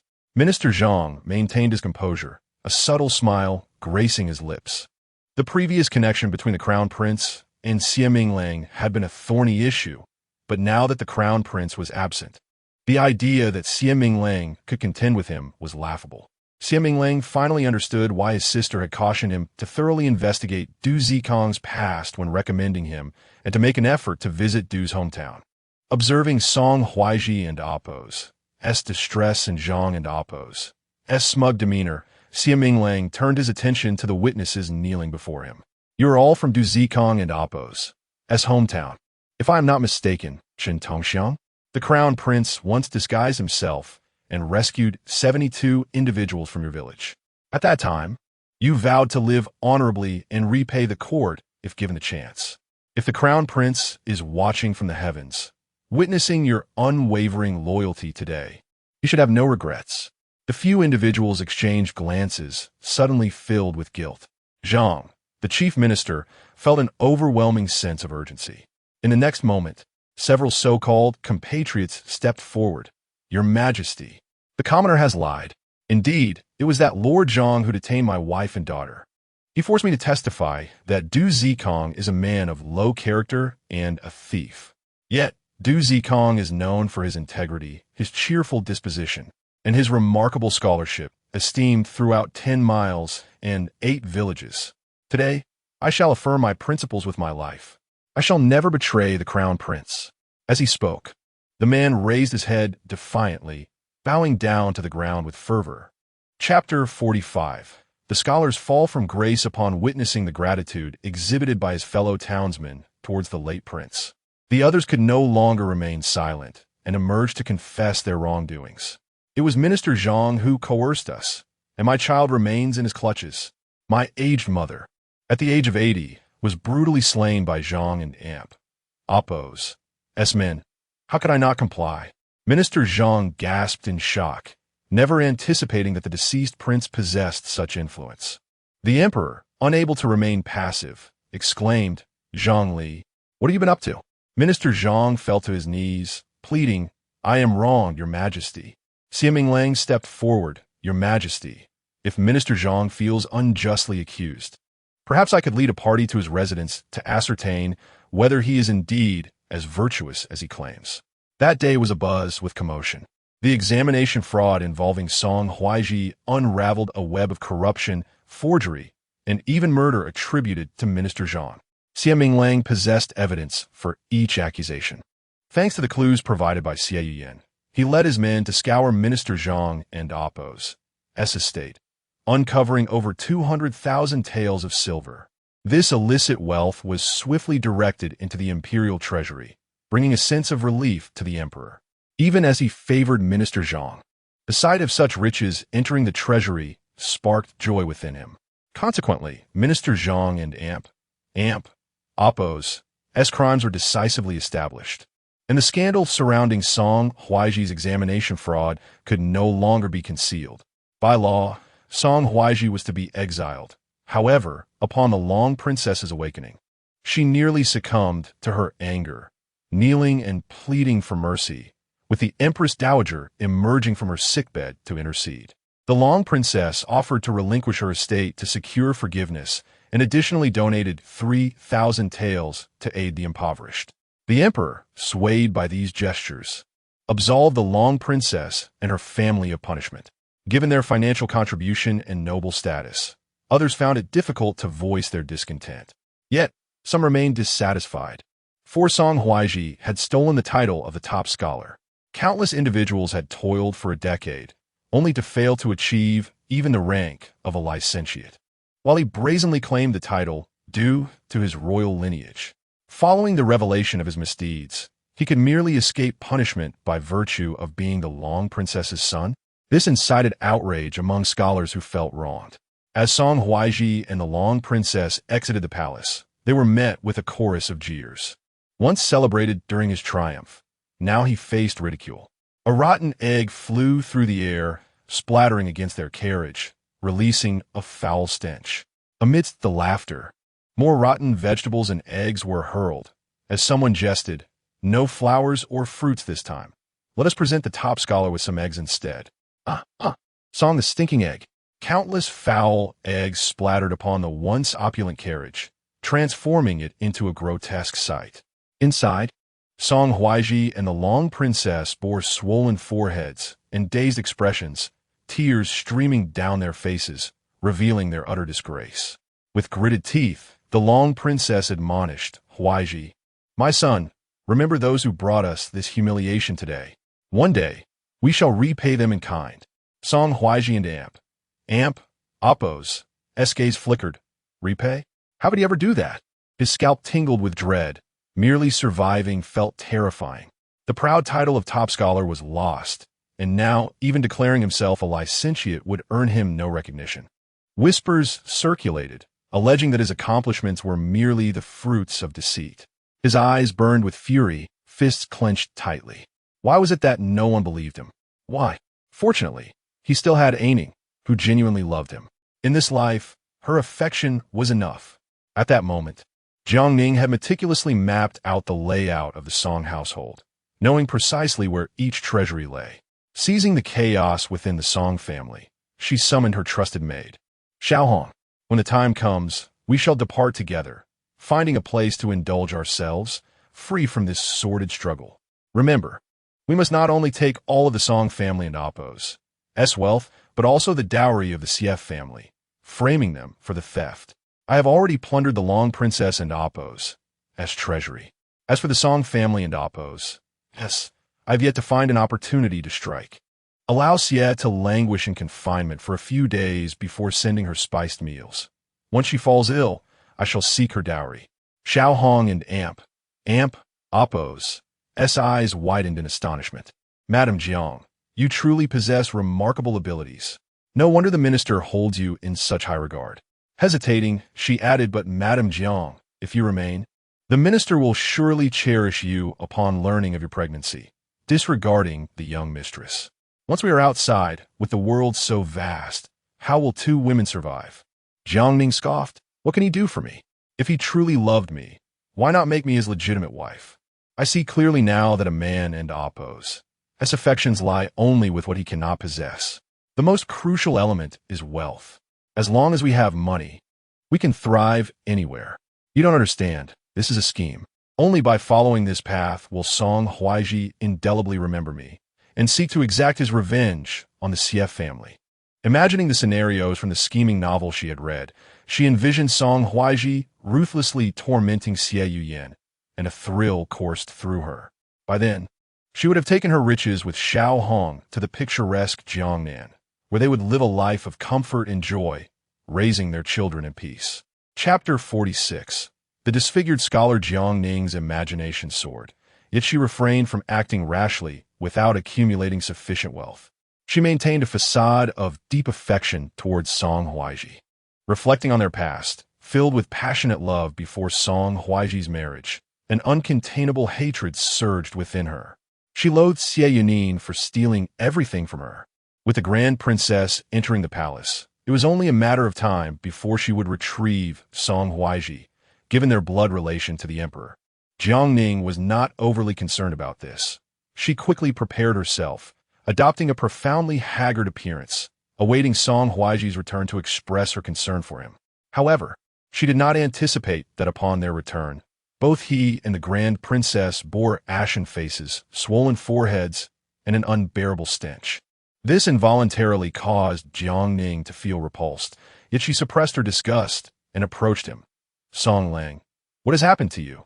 Seeing her genuine concern, Song Huaizhi felt a slight comfort. "It's nothing, merely encountered some troubles, but they have been resolved." The Grand Princess hastily began examining the account books.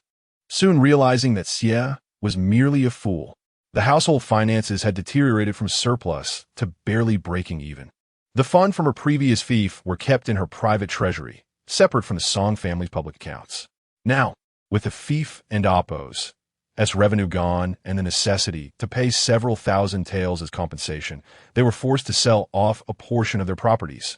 The Grand Princess, awakening to reality, acknowledged that while her private treasury held substantial wealth, having married into the Song family, she could not solely rely on her own funds. Ultimately, it all fell back on Xie. She turned to Song Huaizhi. "My son, our household finances were never abundant, and now we must disburse 3,000 taels for the people's relief, which means we must sell the land. But after this sale, daily expenses will be a challenge. I have tried my best in this matter. You should borrow 1,500 taels from Xie, and I will cover the remainder. Though the Xie family is of noble lineage, her maternal family is wealthy, and when Ruan married into the Xie family, she brought substantial dowry, which was ultimately absorbed into Xie and Appo's as own dowry. She is your wife. And this predicament was instigated by Xie Minglang. She cannot bear no responsibility at all." Song Huaizhi also believed that Xie Yunyan must contribute. While he could not overpower her, he could certainly make her uncomfortable. He agreed to the Grand Princess and Appo's proposal and decided to recuperate for a few days with a Ning by his side before confronting Xie for funds. However, the immediate priority was to keep Xie Yunyan at bay for a few days. Jiang Ning witnessed how Song Huaizhi humiliated Xie Yunyan. He summoned the kitchen steward, inspecting every meal sent to Xie Yunyan. Initially, only simple vegetarian dishes were provided, such as bean sprouts and cabbage. Song Huaizhi scoffed. "The young mistress holds an esteemed position, having almost become a crown princess. How could she be satisfied with mere vegetables? I recall there was a fish left over from lunch that went untouched. Send it to her tomorrow at noon." The steward grimaced. It was early autumn, and the weather was still warm. The fish from noon would undoubtedly spoil by evening and be utterly ineatable the next day, risking stomach issues. Yet, he had no choice but to comply with Song Huaizhi's orders. Jiang Ning coughed lightly. "The chicken soup from yesterday was delightful. Perhaps we could send some to her as well." The steward immediately acquiesced. Understood. The kitchen was aware of Song Huaizhi's intentions, and in the following days, each time meals were sent to him and Jiang Ning, only the finest dishes were chosen, with whole chickens and fish selected for their freshness, while the leftover portions were sent to Xie Yunyan a day later. This pleased Jiang Ning immensely, yet she feigned compassion. "Song Lang, is it not somewhat cruel to treat Xie in this manner?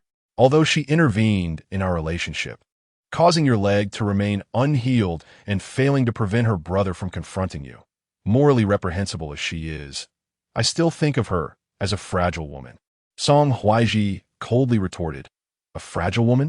She is the most despicable woman I have ever encountered. And Ning, you are merely too kind. Xie deserves everything coming her way." Seeing his fervor, Jiang Ning suppressed her laughter and refrained from further persuasion. However, she cast her gaze downward, feeling a sense of discomfort within. Song Huaizhi had not disclosed the matter of the scholar's title, yet she would send someone to inquire. The public's opinion of him had plummeted to an absurd level. Although he possessed some literary talent, now no one referred to him by name, instead mocking him as Song Stinky Egg, using it to deride his status as the top scholar. Thus, Song Huaizhi was no longer a scholar. He had been dismissed, and the Grand Princess and Appo's backing had been rescinded, leading to a sudden downfall of the entire Song family. Yet, what troubled Jiang Ning the most was not merely the loss of his title or the family's disgrace, but the disfigurement of Song Huaizhi's face. In the past few days, the sores on his face had scabbed over, leaving behind a deep purple scar that trembled as he spoke, rendering him somewhat difficult to behold. The charming, graceful scholar she once adored had vanished entirely. Was the man before her truly her beloved? Jiang Ning dared not ponder further. If she were to leave, would Song Huaizhi seek her out? If he found her, could they ever rekindle their love? For several consecutive days, the meals sent to Xie Yunyan transformed from simple, cold dishes to entirely spoiled food. What appeared to be sumptuous meats and fish emitted a foul odor upon being uncovered. Even the rice was moldy and speckled. Wu Tong nearly retched upon lifting the lid. "You lot, the young mistress is merely under house arrest. How could you serve her such inedible food? Let me out. I will buy fresh ingredients and cook for the young mistress myself." The servant at the door, grinning insincerely, replied, "Miss Wu Tong, do not oppose us. The Grand Princess and our young master have been in poor spirits lately. It is the young mistress and Oppose, has own fault that she has been confined. If she reflects sincerely and earns their forgiveness, she could be released. Being able to eat is already a blessing." Fuming, Wu Tong slammed the door shut. The courtyard was filled with young maidservants who had long become Xie Yunyan's followers, surrounding her. "Sister Wu Tong, what shall we eat today?" Wu Tong smiled. "You lot are only ever thinking of food. Today we should be receiving dompa pork, candied pork knuckles, and their renowned tofu buns from Fumanlu. Let me check inside. Once the young mistress has finished, the leftovers will be ours." As she entered, the young maidservants eagerly awaited. Ever since the young mistress was confined, an endless stream of food had appeared, surpassing what they had previously enjoyed. Upon entering, Wu Tong found Xie Yunyan grinding medicinal herbs, with several large food containers nearby, filled with drunken shrimp purchased from outside, which had been brought in under the tiles. These covert guards were exceptionally skilled. A mere house arrest posed no challenge for them. Xie Yunyan's appetite was modest. She only sampled a few dishes and shared the rest with those in the courtyard.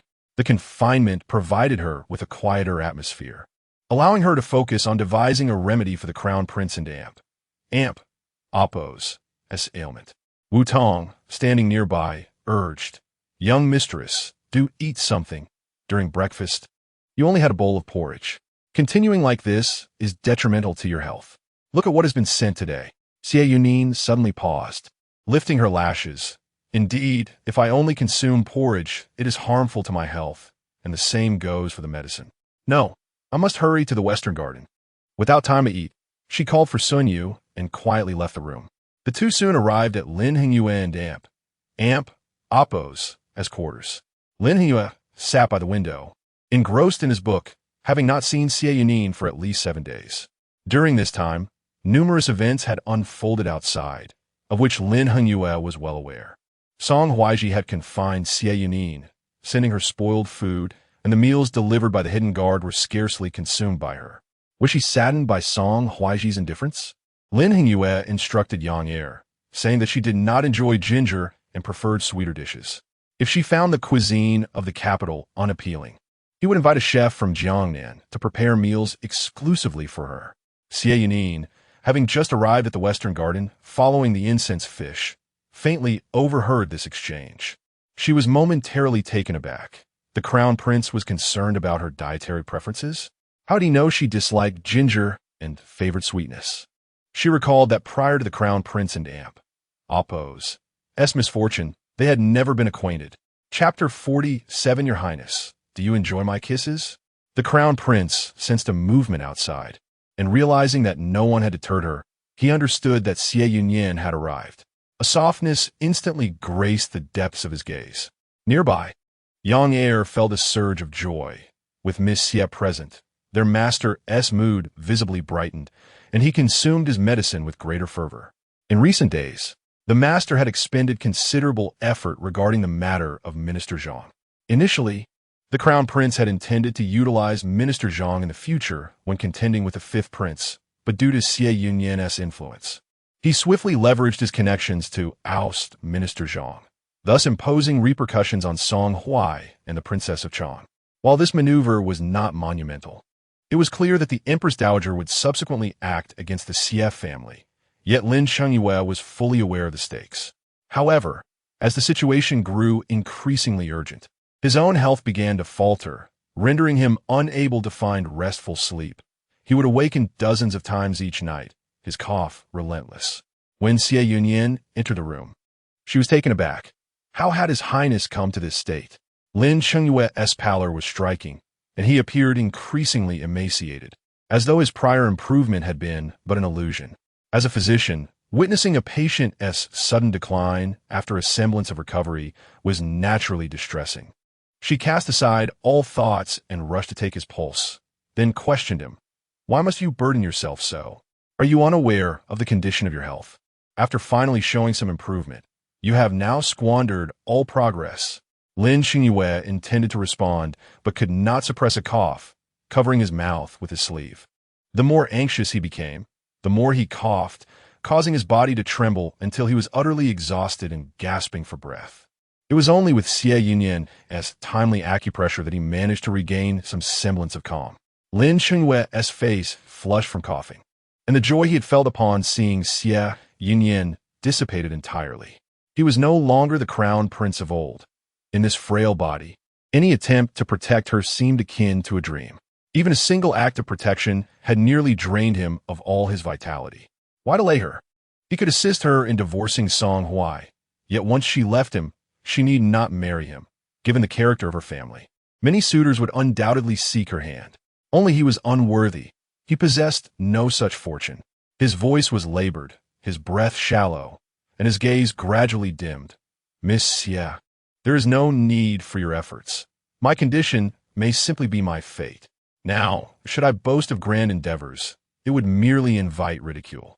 You appear as though you have not rested well in days. Your own health bears the toll of my afflictions. Why must you harm yourself for my sake? It is not worth it. His tone was placid and deliberate, yet it stirred Xie Yunyan's emotions, nearly bringing her to tears. While she focused on massaging his acupoints, she lifted her gaze to him. And what of you? Is it worthwhile to reach this point for the sake of the common people? Lin Chengyue pressed his lips together, remaining silent. Xie Yunyan, driven by impulse, grasped his hand. I vow I will heal you. I know I can. Surely, you too have a hand in the matter of Minister Zhang? Otherwise, how could your health have deteriorated so drastically in just a few days? The 100 wounds ointment has only healed your exterior. The internal injuries are of utmost importance. Today, I have conceived a plan. Why don't we give it a try? Lin Chengyue gazed into her eyes for a moment before shaking his head. I am unwilling. Xie Yunyan felt a chill in her heart. Why are you unwilling? Lin Chengyue chuckled softly. Healing and treating ailments depend not only on the physician's capability, but also on the willingness of the patient. If I am unwilling, do not force me. Miss Xie, please take your leave. There is no need for you to return. I shall remember your kindness during these days. I will assist you in your divorce from Song Huaizhi. Xie Yunyan had not anticipated such a direct refusal before she had even voiced her thoughts. Your Highness, do you not wish to heal? Why not let me share my method, and we could try it together? Lin Chengyue simply replied, I do not trust you. I do not wish to attempt it. Please depart. This left Xie Yunyan bewildered and somewhat irate. Lin Chengyue, why are you so peculiar? You say one thing and do another.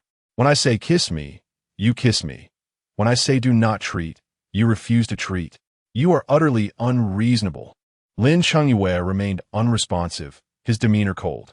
Yet in a flash of inspiration, Xie Yunyan pondered a revelation and leaned closer, earnestly asking, have you guessed the method I intend to use to save you? The method she envisioned was to share the same dose of medicine with him, thereby connecting their energies and jointly bearing the burden of his ailment.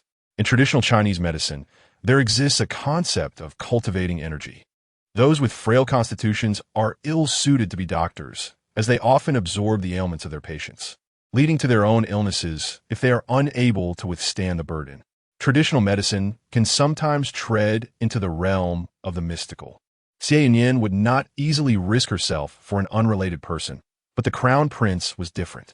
If she could save him, the realm would be safeguarded, and her family would be secure. It would be worth the sacrifice. Furthermore, the crown prince had bestowed upon her 4 capable shadow guards, aiding her significantly. She vowed fervently, Your Highness, have you perhaps also learned of this method of treatment? Yes, it does pose a certain risk to the physician's health, but is not invariably fatal. If this could save you, I would be more than willing. Lin Chengyue's voice was frigid. I am unwilling. I shall seek alternative methods. I do not wish to take risks, even if the chance of it endangering your life is but 1 in 1,000. His words struck Xie Yunyan into silence. Indeed, while the method bore minimal harm to her, it still carried a degree of risk. Yet she was confident in her medical skills. Lin Chengyue inhaled deeply, feeling discomfort throughout his body, as though he were on the brink of another episode, and could only muster, Miss Xie, please return. I must. Xie Yunyan sighed, placing her hands on her hips. Why must you be so obstinate? Had I successfully married you back then, would I have to coax you daily? I am here to treat your ailment. Yet I must also persuade you to agree. Very well, then. I shall coax you one last time. She stepped closer, cradling his face in her hands, and pressed her lips to his. Soft, cool, gently lingering. Her voice was tender, almost beguiling. Does your highness consent to allow me to heal you? Chapter 48. I grant you a child. Lin Hengyue was engulfed in excruciating pain. Every sinew and vein in his body clamoring in agony. His mind throbbed, nearly rendering him unconscious. Yet in an instant, a girl with skin as fair and gentle as jade leaned in, cradling his face and bestowing a kiss upon him. Her lips were soft and sweet, imbued with a faint, alluring fragrance. He could not identify the scent, but it sent a shiver through his entire being, igniting a fire within his mind. Instinctively, he grasped her wrist. The corners of Lin Hengyue and Appo's eyes flushed crimson as he found himself close to Xie Yunyan, her eyelashes fluttering like raven feathers. She smiled. Resembling a celestial being descended to earth, her voice sweet and tender, enchanting him as if he were lost in a beautiful dream. Does your highness not favor my kisses? Lin Hengyue inhaled deeply, his words laced with gravity. Xie Yunyan, do not kiss me again. I am but a worthless man, unable to provide you with any future. However, Xie Yunyan merely chuckled softly, lowering her head to gently nibble at his lips once more. This kiss was prolonged and sweet, her fragrance enveloping him, making it difficult for Lin Hengyue to extricate himself from this irresistible bliss. Strangely, he felt a deadly allure in her scent, amplifying the fantasies he harbored about her, leaving him unable to loosen his grip. Xie Yunyan exhaled softly, having consumed a pill prior to her arrival. With each kiss, Lin Hengyue absorbed the medicine she offered him. Coupled with the pouch of calming herbs she bore, the aroma incited a sense of indulgence within him, magnifying the thoughts that resided in his heart. As well as his pain, Xie Yunyan was acutely aware of the most agonizing parts of him. Thus, while kissing, she discreetly observed his reactions. To her surprise, under the influence of the medicine, Lin Hengyue and Appo's eyes sparkled, his large hand cradling the back of her head, his heated lips whispering near her ear. Ah Yen, do you recall the kite I prepared for your 16th birthday? His words detonated in her ear, and Xie Yunyan's eyes widened in astonishment. Indeed, she had experienced a grand kite festival on her 16th birthday, yet she had believed it was orchestrated by her father and brother. Kites of every imaginable shape filled the sky. Lotus, cherry blossoms, peach blossoms, orchids.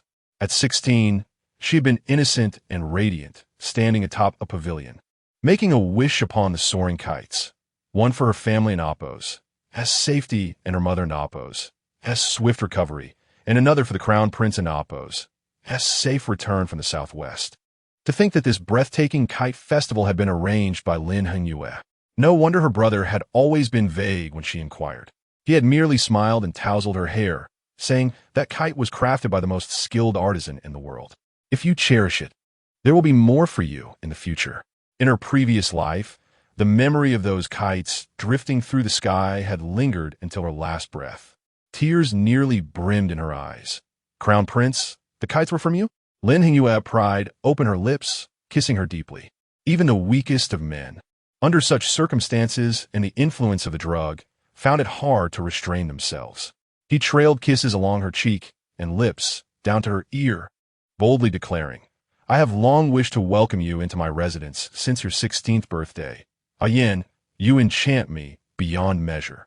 His trembling hand caressed her slender waist, and Xie Yunyan and Appo's jade-like skin quivered. She felt as if she too were under the drug and Appo's influence, warmth coursing through her body, despite having been previously stimulated in such a way that it would not affect her. What perplexed her further was the fleeting sense of familiarity that washed over her whenever Lin Hengyue drew near. Why was that? In her previous life, she had only shared one night with Song Huaizhi. Yet, upon reflection, she realized she had never truly seen his face, merely assuming it was him. Something within her mind seemed on the verge of breaking free. At that moment, her belt slipped. She hastily grasped Lin Hengyue and Appo's hand. Your Highness. Lin Hengyue and Appo's hand trembled, pausing at her neck before suddenly tilting away. Xie Yunyan instinctively embraced him, catching her breath as she checked his pulse, finally allowing herself to relax. His condition had improved somewhat. In moments of extreme excitement, toxins within the body could be purged, and with her specially formulated medicine, he would feel much better. However, such methods were not universally applicable for healing. Xie Yunyan adjusted her attire, a faint blush still adorning her ears. She glanced at the unconscious Lin Hengyue, whose deep-set eyes and high nose were strikingly handsome, his thin lips pressed tightly together, embodying the epitome of masculine beauty. Indeed, he was the most exquisite man she had ever encountered. Even in illness, he remained an object of fascination for women. Thus, during their kisses, she too found herself deriving a sense of enjoyment. It was not a loss for her. Xie Yunyan chuckled softly. In this second life, she would indulge in whatever brought her comfort. Soon, she stepped outside, instructing Yang Er, "Your master is asleep.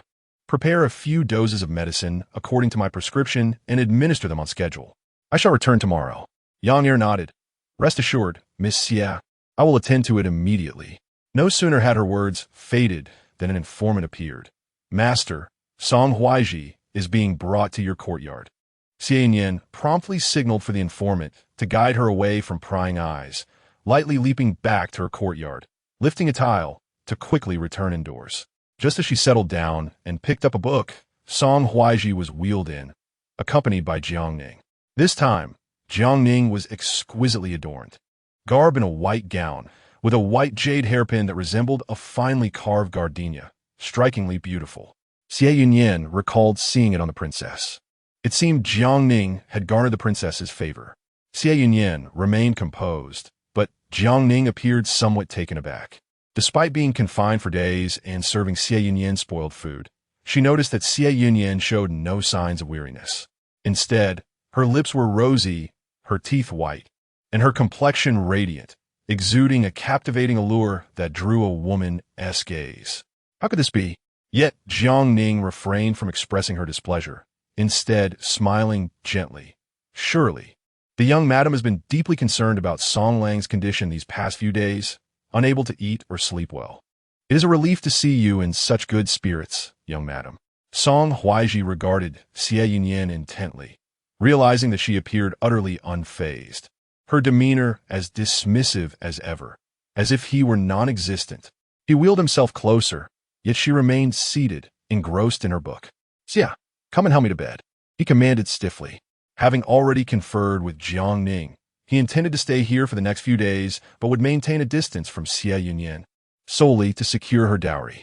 Xie Yunyan found it amusing. "On what grounds do you think you can sleep here?" Song Huaizhi replied bluntly, "You are my wife. Is it not reasonable for us to share a bed? From today onward, I shall sleep here."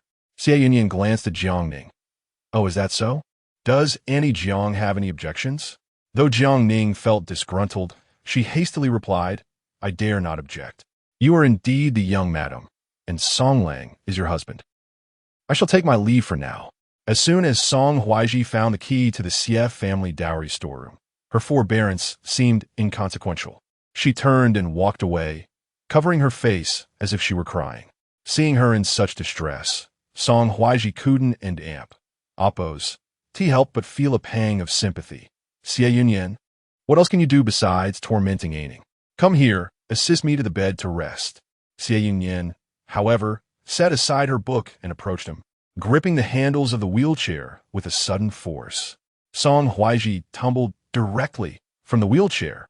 His broken leg struck the ground, causing him to gasp in pain. Baring his teeth at Xie Yunyan, "You wicked woman, this is an attempt on my life." Xie Yunyan covered her mouth and chuckled. "If you hadn't held on tightly, how could you blame me?" Song Huaizhi, recalling the purpose of his visit, could only swallow his indignation. Gritting his teeth, he said, "Xie family, I did not come here to quarrel. Since we are husband and wife, as one, this discord benefits neither of us. Let us consummate our marriage today. I shall grant you a child, and we can live our lives well henceforth." However, as soon as he finished speaking, he noticed a suspicious red mark on Xie Yunyan's neck, which sent a surge of agitation through him, as if his blood were boiling. Were it not for his broken leg, he would have rushed forward to confront Xie Yunyan. Now, he could only gaze at her in disbelief. What is that on your neck? Could it be that you have been intimate with another? Xie Yunyan, you shameless hussy. Chapter 49. The disfigurement of Song Huaizhi. Xie Yunyan did not deny it. She merely smiled faintly and said, "A promiscuous woman? Are you implying that your mother, the princess, is promiscuous? If your father is permitted to seek solace in the company of women, then your mother may likewise seek companionship with men, as she herself has asserted. Song Huaizhi, you accuse me of having intimate relations with others. Yet where is your evidence? If there is none, do not test my patience, lest I tear your tongue from your mouth." Having experienced Xie Yunyan and Appo's prowess in combat, Song Huaizhi dared not provoke her further. Gazing upon her delicate visage, akin to a fragile flower of jade, and her slender, supple form, he suddenly realized that Xie Yunyan was indeed a natural beauty, unparalleled in the entire capital. His previous disdain for her stemmed from his affection for Aining. Yet, if he were to speak from the depths of his conscience, he acknowledged that Xie Yunyan's beauty surpassed that of Aining. Indeed, such a striking woman, left unattended in the courtyard, would attract countless gazes. The thought of his wife being subjected to the advances of other men clenched his fists in anger. He shut his eyes momentarily. "Xie, I trust you will not stoop to such actions. You are merely sulking in response to my temper. Your brother, too, seeks revenge against me for my taking a concubine. Does he not? I have already faced my punishment, and my mother has suffered due to my actions. Surely your family is satisfied now? However, should you wish to dissolve our union, it is out of the question. This marriage was sanctioned by the emperor himself. I must also remind you that the crown prince's body has yet to be found. The emperor is wary of the Xie family, especially since your father has openly defied him on multiple occasions. He would never permit our separation. If you wish to live a comfortable life henceforth, you must appease me." Xie Yunyan and Appo's expression darkened. She had long known that both the Song family and the emperor were not to be trusted. This was precisely why she felt compelled to save the crown prince. Observing the shift in her demeanor, Song Huaizhi hoisted himself onto his wheelchair. "Although I'm no longer the top scholar and my mother has relinquished her fief, we remain part of the royal lineage. In due time, the emperor and Appo's uncle and the empress dowager will surely bestow upon us further honors. The Song family will not fall. Now, I offer you an opportunity. Contribute 3,000 taels from your dowry to resolve the issue regarding the top scholar, and I shall consent to consummate our marriage, sparing you from solitude. What say you?" With an air of entitlement, he scrutinized the red marks on Xie Yunyan's neck. His heart stirred with a sense of longing. Yet, he reassured himself that such marks could not possibly be from another man. After all, the Xie family had been under house arrest these past few days. Undoubtedly the result of mosquito bites.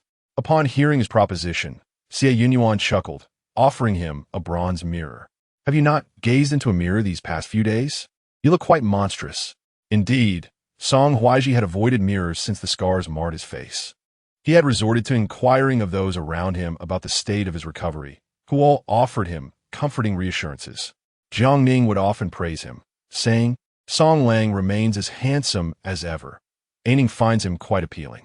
However, upon glimpsing his reflection in the mirror, he was horrified to see the grotesque purple-black scars that disfigured his face. His eyes widened in terror, and he struck the mirror from his grasp. "Impossible! This cannot be me." Xie Yunyan laughed. "How can it not be you? Song Huaizhi, were you not confident in the depth of your feelings for Jiang? Have you not noticed a recent change in demeanor? You seek validation from me, yet I shall neither provide you with silver nor share your bed. Should you attempt to coerce me further, I will withhold the means to remedy your facial scars."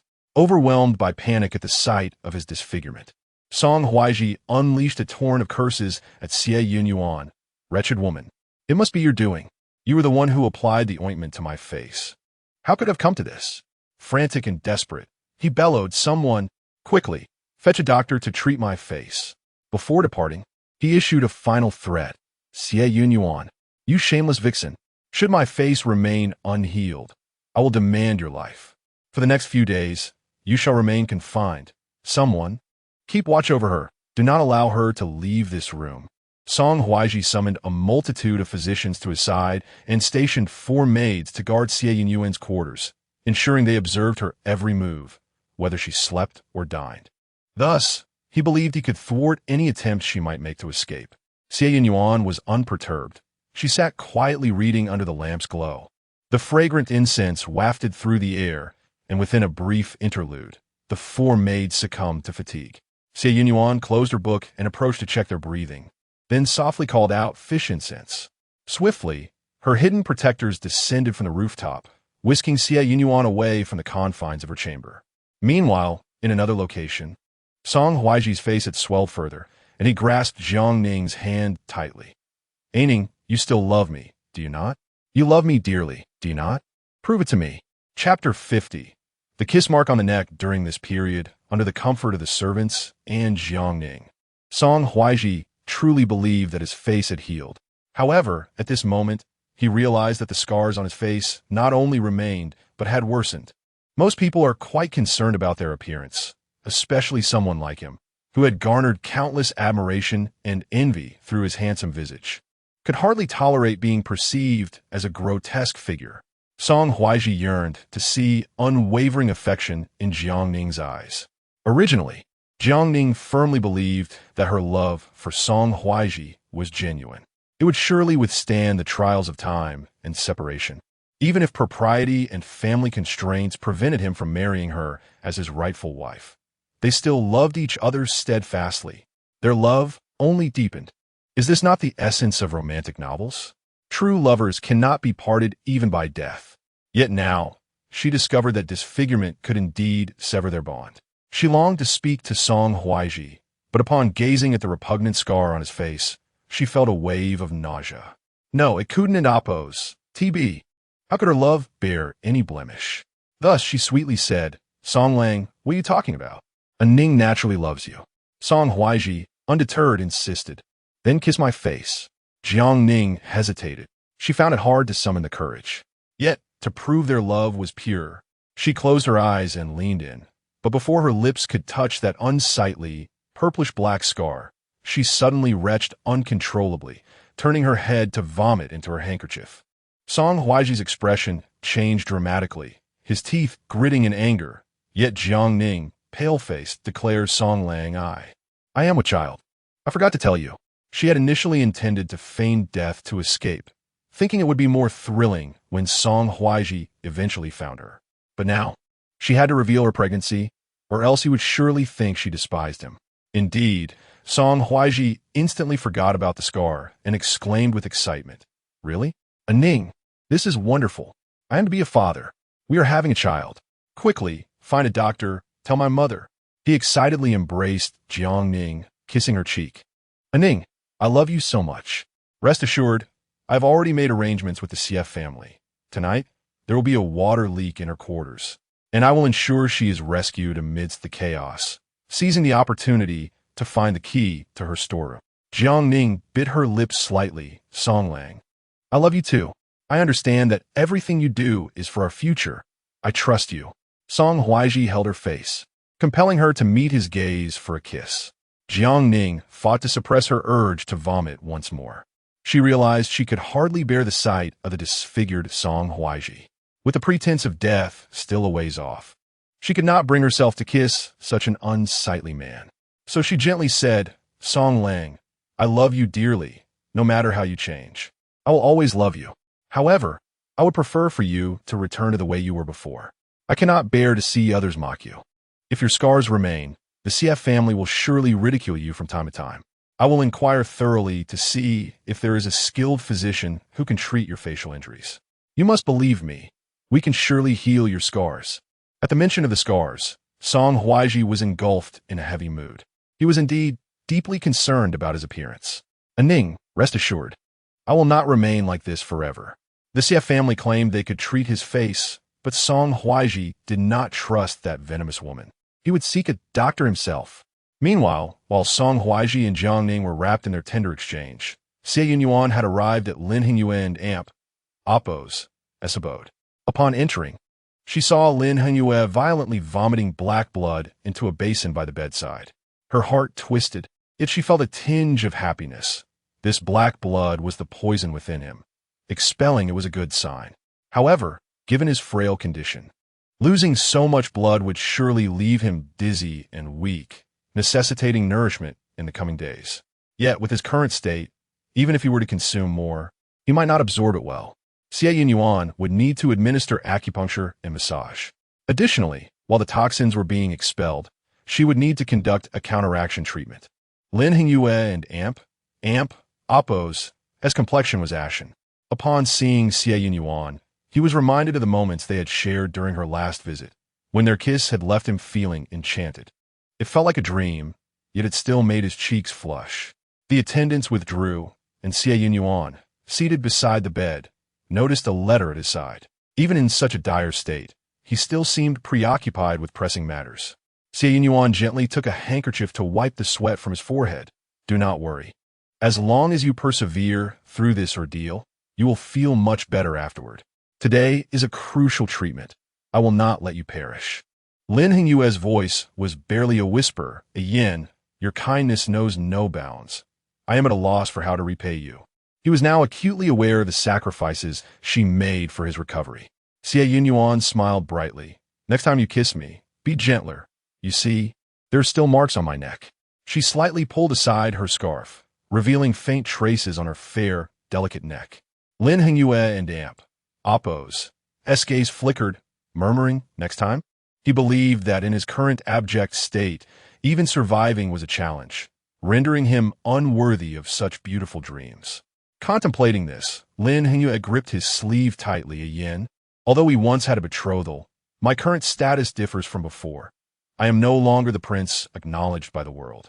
I can assist you in annulling our engagement, but beyond that, I cannot guarantee anything. Engaging in such intimacy with someone like me would be a desecration. I would be failing you. Xie Yunyan interrupted him. But there exists a person in this world. Even if they exist for just a day, they shine brighter than the moon. To be kissed by the moon is my honor. I am more than willing. She took his hand gently, offering comfort. If you truly believe kissing me is a desecration or a betrayal, then why not muster the courage to transform it into something that is not a betrayal? Something that feels natural? I adored that kite from years ago and wish to see it once more. Dear Prince, is that not so? Lin Hingyue and Oppo's heart softened at her coaxing, and after a moment, he gently nodded. All right, I will heed a Yin and Oppo's wishes. She seemed to possess an innate ability to persuade him to comply with her every desire. Seeing him calmed, Xie Yunyan blindfolded his eyes with a silk scarf and then produced a small box. He promised not to question her methods of treatment. She also vowed not to harm her own body. Yet, Lin Hingyue was inexplicably uneasy. Suddenly, he spoke. Yin, if you need to find a way to stop your brother. Zhang Shoufu has become aware of my involvement. He has never believed in my death, and the fifth prince may take advantage of this. Xie Yunyan replied softly, all right. In her past life, the events regarding Zhang Shoufu had not unfolded this way, and the fifth prince had not suspected to this extent. Indeed, many matters in this life have been disrupted. If she could heal the prince swiftly, it would hasten the resolution of court affairs. Xie Yunyan retrieved 2 poisonous insects from a small black box, known as the bitter fate mandarin. Those who have shared intimate contact could control the insects within their bodies, allowing them to disperse the toxins. Her intention was to draw Lin Hingyue's toxins into her own body and then expel them. This would not cause her significant harm, but it would certainly result in some symptoms. The silver-white insects swiftly crawled along their fingers, and soon both felt a burning itch spreading within. Lin Hingyue sensed his body gradually relaxing, while Xie Yunyan felt her head begin to swell. Excellent, she thought to herself. I ought to consider this complex detoxification technique as mastered. If we could endure for just a little longer, the progress in Lin Hingyue's condition would be remarkable. However, unexpectedly, a voice echoed from the courtyard. Your Highness, the fifth prince, please hold. It was announced that our young master from the Song family resides within. He is bedridden and may inadvertently offend you. Following this, the fifth prince and Oppo's voice, laced with skepticism, replied, I was not aware that the Song family had a young master. I merely passed by and noticed a splendid phoenix tree in the courtyard, compelling me to take a closer look. What sort of person have I not encountered? Do I fear mere invalid? Open the door. At that moment, Lin Hingyue on the bed trembled slightly, and Xie Yunyan hurriedly pressed down on his hand. Should this process be interrupted now, not only would all efforts be in vain, but the crown prince would also be in peril, likely to fall into a deep slumber for half a month. Lin Hingyue struggled to utter, "Ian, you should leave first." Chapter 51. Your Highness. You and Amp, Oppos, retangling in my hair outside. Yang Er and the others were filled with anxiousness, yet dared not display it, merely attempting to obstruct the fifth prince. Your Highness, our eldest young master is gravely ill. Since the incident with the crown prince, the fifth prince had risen to prominence in the court, and with the imminent decree to formally declare him the crown prince, no one dared to offend him. Everyone knew that the fifth prince was searching for the crown prince and Amp, Oppos' body under the pretense of not wanting his elder brother to die in obscurity. In reality, who did not understand that he sought confirmation of the crown prince and Amp, Oppos' demise, fearing that one day he might return to seek vengeance. The fifth prince regarded the tightly closed door before him and suddenly questioned whether he had truly searched this inconspicuous courtyard. He brusquely brushed aside Yang Er and the others, exclaiming, "Step aside, I intend to enter." Do you really think a mere servant can interject? As he stepped onto the threshold, Lin Hingyue, inside, intended to rise and urge Xie Yunyan to halt her treatment and leave. But unexpectedly, Xie Yunyan suddenly bent down, embracing him, pulling the nearby blanket over them both. Her long, flowing hair cascaded down, conveniently covering his face. In a moment of urgency, coupled with a slight discomfort within her, Xie Yunyan softly murmured, "My lord, be gentle." Lin Hingyue stiffened, instinctively moving his arm. As a result, Xie Yunyan and Oppos' hair was inadvertently tugged, causing her to whimper softly, "It hurts, it hurts." The fifth prince pushed open the door, and what greeted him was the tangled sight of the couple on the bed. Their faces were obscured, but he could see the two nestled beneath the blanket, the woman still playfully cooing. The fifth prince chuckled lightly before closing the door. He muttered under his breath, "A room filled with medicinal scents. And this sickly wretch is indulging in such matters. Truly laughable." Had it not been for his discovery of the crown prince and Oppos' genuine feelings for the daughter of the Xie family, he would not have been so easily dealt with. The fifth prince disdainfully turned away, no longer interested in the specifics within the room. He tapped his fan against his palm, his face reflecting contempt. Absurd. With that, he quickened his pace to depart. Yang Er and the others breathed a sigh of relief. Finally at ease, he dispatched a spy to observe, and upon witnessing the fifth prince heading towards the grand princess, he quietly reminded, "Master, it seems all is well now. Is everything all right on your end? If so, I shall enter to discuss our next course of action." Xie Yunyan remained tense, her face flushed, but as the poison within her began to settle, the two could not afford to move. In half a cup of tea's time, it would be manageable. Her lips were near his ear, her voice soft and sweet. Lin Hingyue closed his eyes, whispering to the outside, "Let us wait a moment longer." He exerted considerable effort to remain calm while lying in such an intimate position with her. Yet he was no saint, no matter how he restrained himself. Being embraced so closely by the one he dreamed of made it undeniable to feel her softness pressed against the very core of his being. If he remained entirely unresponsive, he feared he might question the depth of his love for her. However, Xie Yunyan seemed entirely unaware.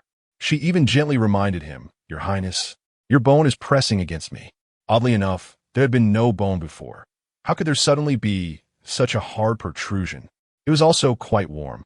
Xie Yunyan and Oppos' eyes widened in surprise as she attempted to glimpse Lin Hingyue and Oppos' eyes, but they were obscured by her silk scarf, rendering him invisible to her.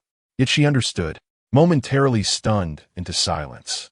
Meanwhile, Lin Hingyue was relieved that his eyes were covered. He could only helplessly explain, "Did you not say we cannot move for the time being?" "I am trying my best to remain calm." Xie Yunyan had never felt so embarrassed, even ignoring the sharp pain when the poison settled back into place. The more he struggled, the more pronounced that bone seemed to become. Their hearts raced in synchrony, both distinctly aware of the other's rapid heartbeat. Lin Hue felt as though 100 claws were scratching at his heart. He endeavored to conceal his desires. Yet some things eluded control. Ultimately, he hoarsely inquired, "Ian, how much longer?" Xie Yunyan, her eyes closed in shame, replied, perhaps just a little while longer." As soon as the words left her lips, he seized the opportunity to kiss her earlobe, which was conveniently positioned near his mouth. The delicate lobe, akin to jade, sent a current through Xie Yunyan, prompting her to involuntarily emit a soft moan. She found herself suddenly parched, a stark contrast to her earlier expectations of enduring the pain of the poison's treatment alongside Lin Hue. Yet, in that final moment, she overlooked all discomfort, distracted by the warmth of his mouth on her ear. Eventually, as the poison exited her body, Lin Hue's own body could not withstand the sudden shift, and he fainted. Xie Yunyan and Amp, Appo's eyes glimmered like water as she gradually detached herself from the intimate situation, rising from him. Unable to suppress a few coughs, she hastily consumed a detoxifying pill to alleviate most of the poison within her. Once her breathing steadied, she instinctively glanced toward the area Lin Hue had pressed against, recalling the pain that lingered in her thigh. To her astonishment, despite his illness, he retained astonishing attributes in certain areas. Xie Yunyan was taken aback, her face flushed crimson. Thankfully, due to her treatment of him, her own body felt weary, and she hurriedly summoned Yang Air before retreating to rest. It was still dusk when Xie Yunyan returned to her quarters, finding the four maids sprawled on the floor, unconscious. She yawned repeatedly, her body yearning for rest, and quickly nestled into her blankets for a nap. Not long after, the four maids roused from their stupor, feeling disoriented and unsure of what had transpired. Glancing inside, they noticed the young mistress peacefully sleeping and hesitated to speak, wary of the unpredictable temper of Song Huaizhi, fearing repercussions if they disclosed their sudden slumber. Thus, they quietly observed. Xie Yunyan slept soundly until nightfall. Upon awakening, she discovered a note had been tossed on her bedside by an unseen shadowy figure. Upon reading it, she found a warning. Song Huaizhi intended to take action against her tonight, orchestrating a water incident in her quarters scheduled to occur in about an hour. A smile graced Xie Yunyan's lips. Splendid, her opportunity had arrived. Each blade the Song family thrust her way would be seized and wielded against them. Chapter 52. The Fire in Xie Yunyan's House. In a moment of urgency, Xie Yunyan pondered quietly for a while, then seized the opportunity while Wutong entered to attend to her and whispered a few words in her ear. Wutong, a clever girl, understood perfectly with just a glance exchanged between them. Subsequently, she swiftly exited to inform the hidden guards in a secluded corner that their mistress had devised a new plan. The hidden guards, receiving their orders, soon melded into the shadows. During this period, Jiang Ning had been ensnared in Song Huaizhi and Appo's study, as her designated quarters were appallingly rudimentary and remote, rendering them uninhabitable. Thus, she ingeniously feigned the need to care for Song Huaizhi and moved to reside in the adjoining room beside his study.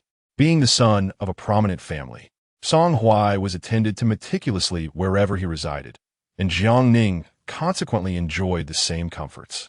Jiang Ning and Appo's intention was to deepen Song Huaizhi and Appo's affections for her before her departure. This would heighten the drama once she absconded with his child. The more he loved her, the more he would loathe Xie Yunyan.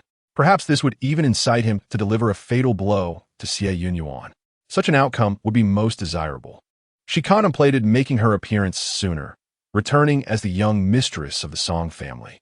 At this moment, she leaned against Song Huaizhi, her voice soft and her attire revealing.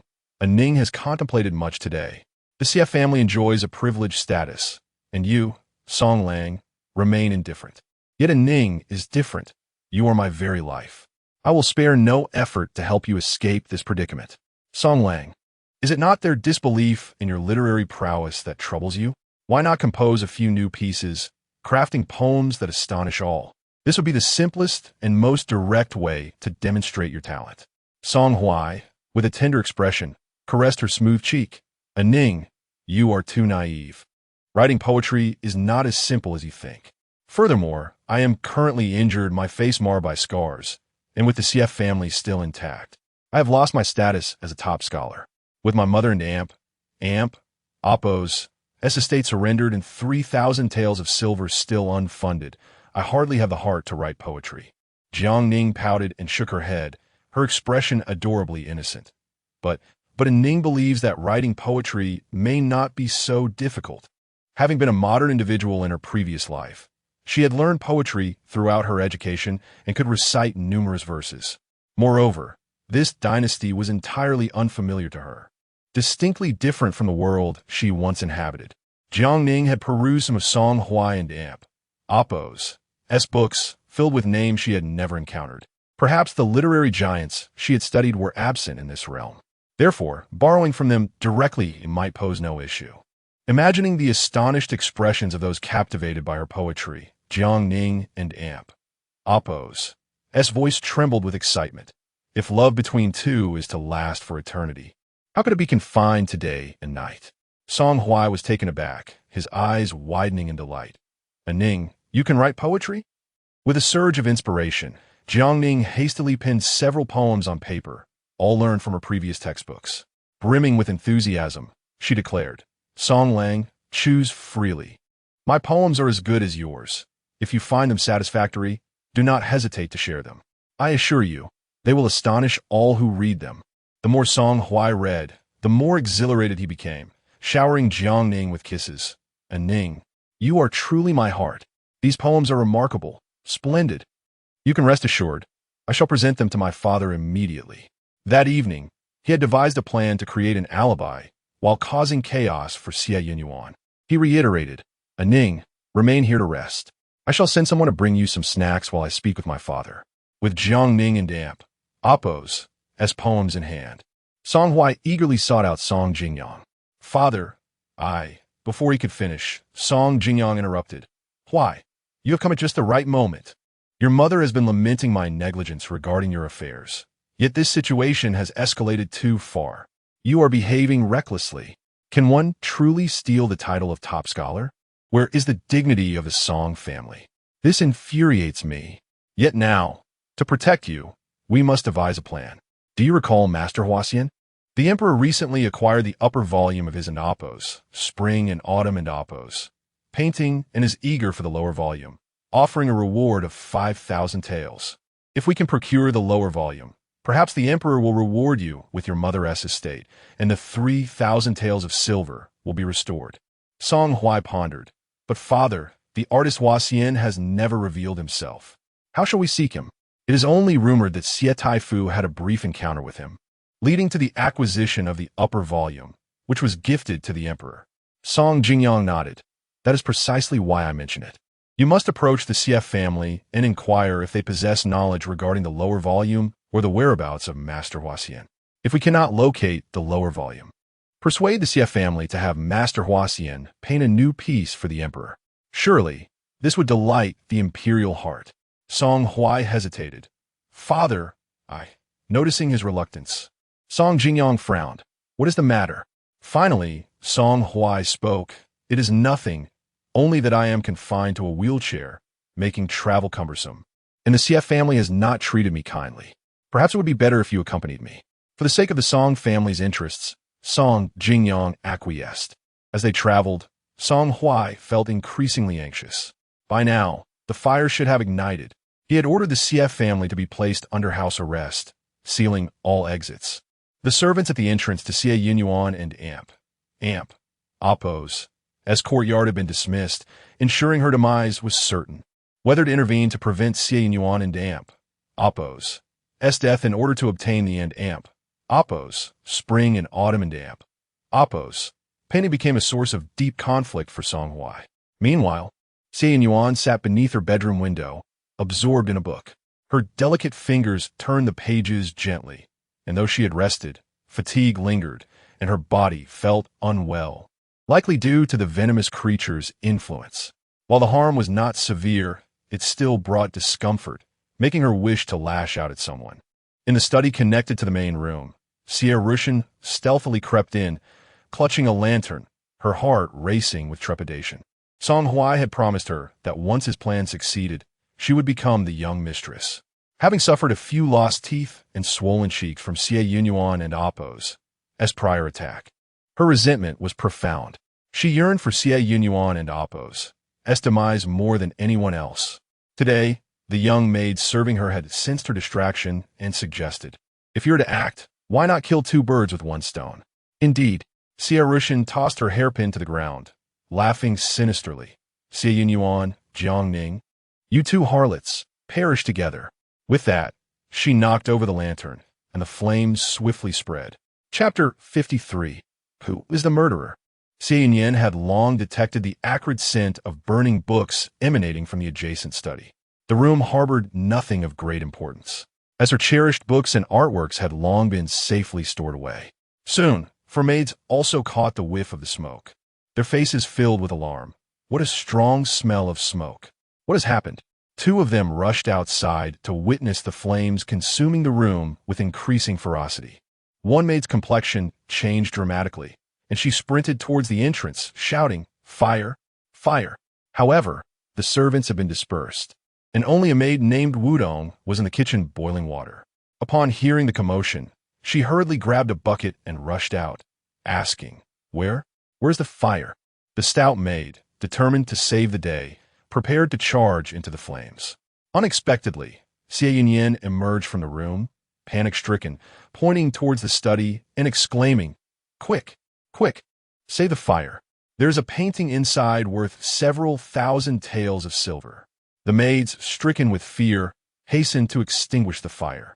Wudong attempted to open the door, only to discover it was locked. "Help! Open the door! Fire!"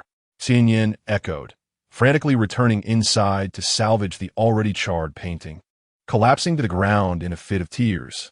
"My painting! My painting! This is the and Appo's, spring and autumn map and Appo's, by the immortal painter," she wailed.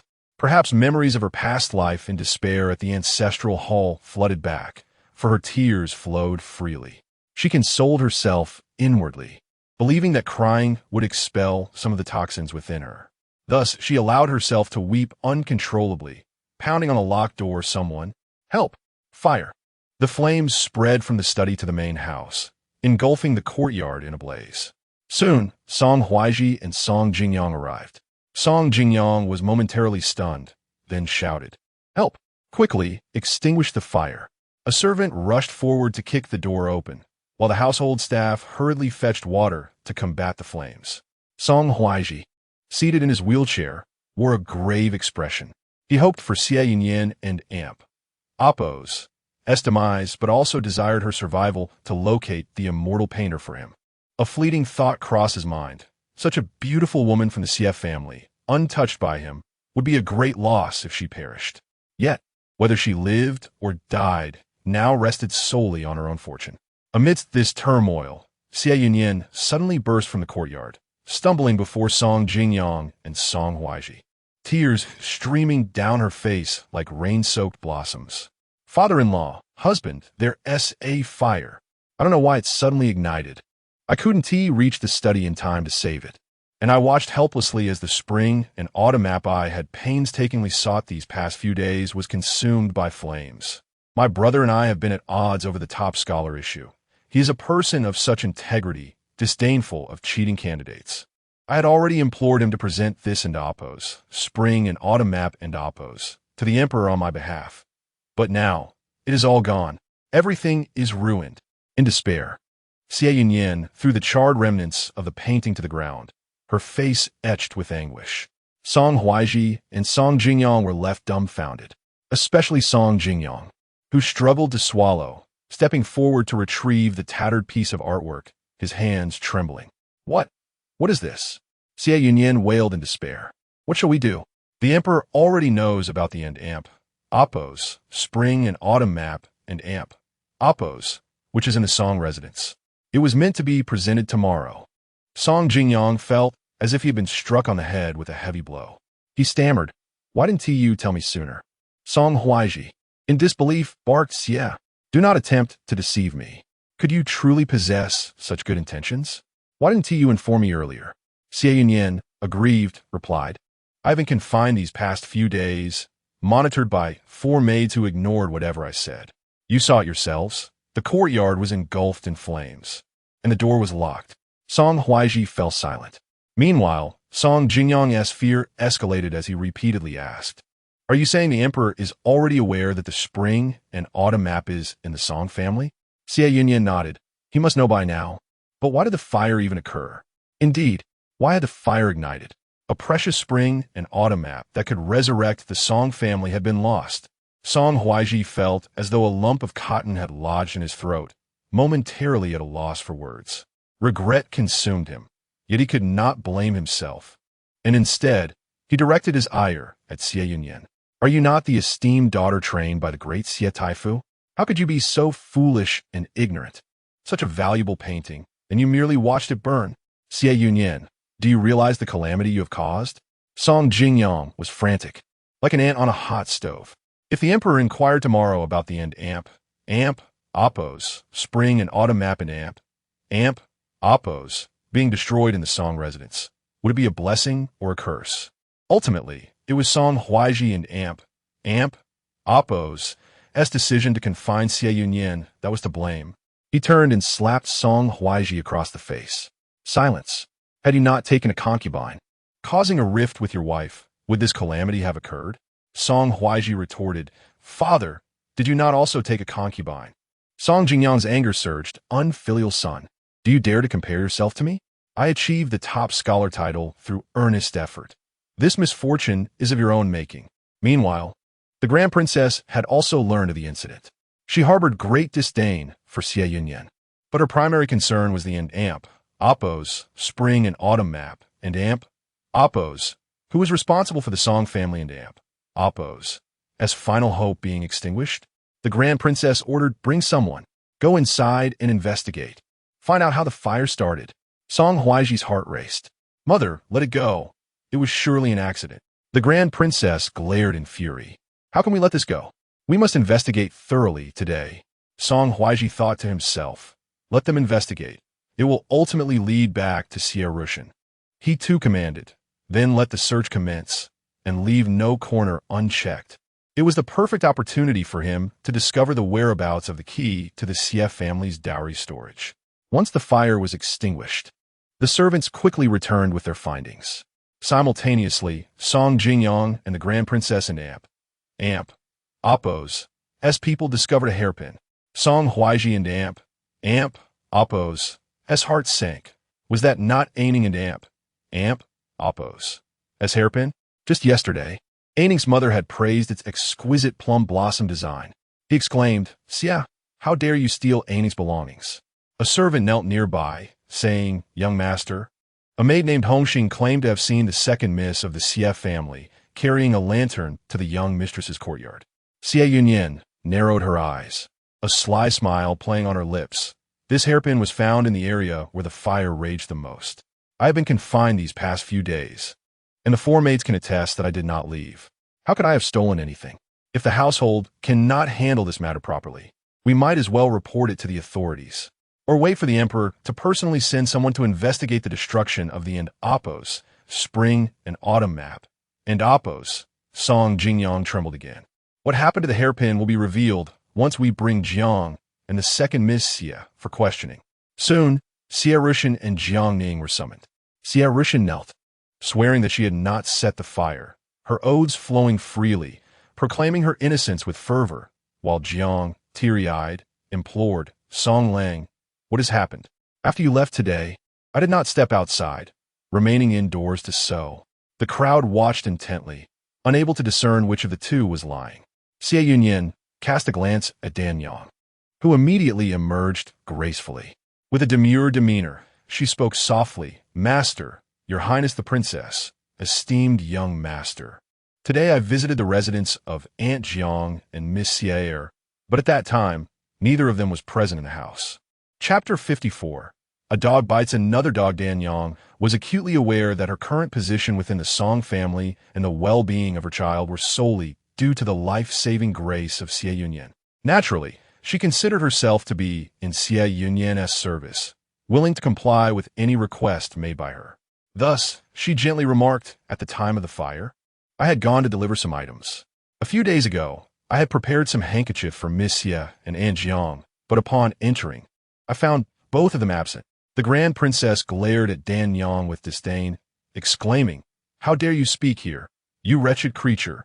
Startled, Dan Yang shrank back, while Song Jingyang immediately protected her, asserting, if Dan Yang witnessed the event, why should she not speak?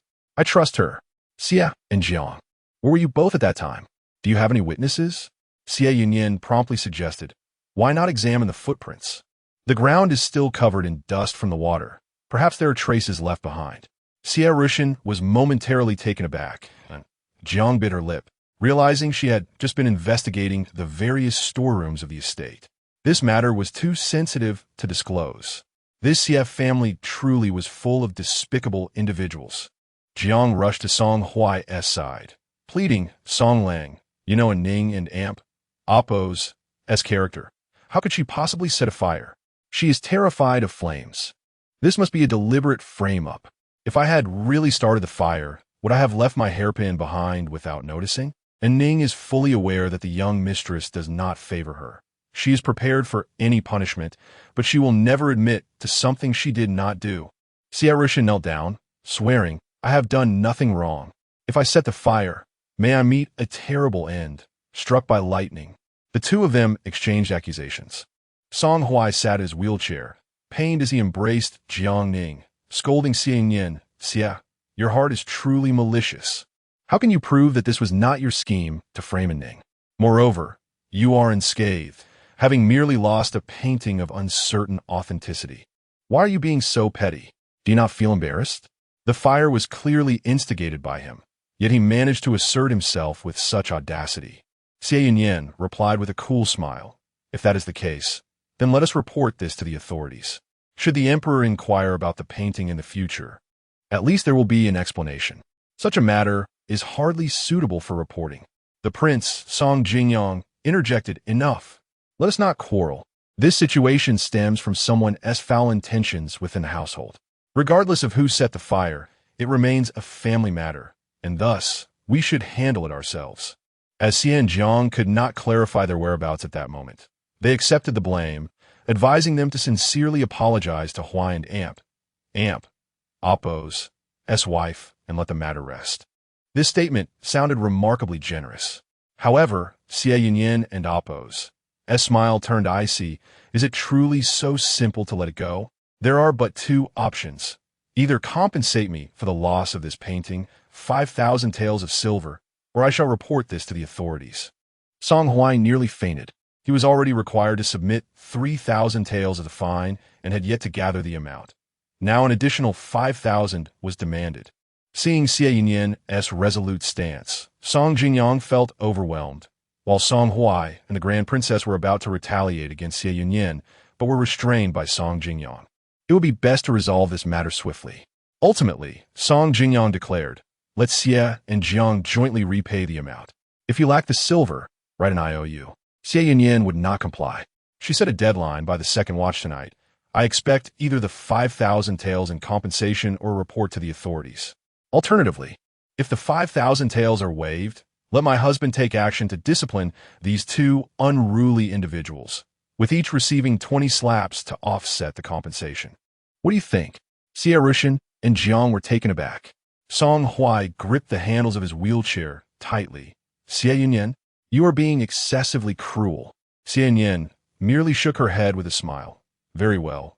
If that is the case, you shall pay the money. Song Huaizhi flatly refused. Impossible. Where would he procure the silver to repay Xie Yunyan?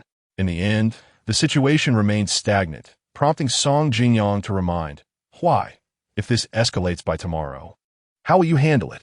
Resolving it today will alleviate Xie Yunyan's grievances, and tomorrow all blame will fall upon her, allowing the Song family to evade responsibility. Only then did Song Huaizhi relent, ultimately extending his hand towards Xie Yunyan. Xie Yunyan watched in despair and resentment as the brother-in-law, who was once meant to elevate her to the position of matriarch, now raised his hand without mercy towards her. Why?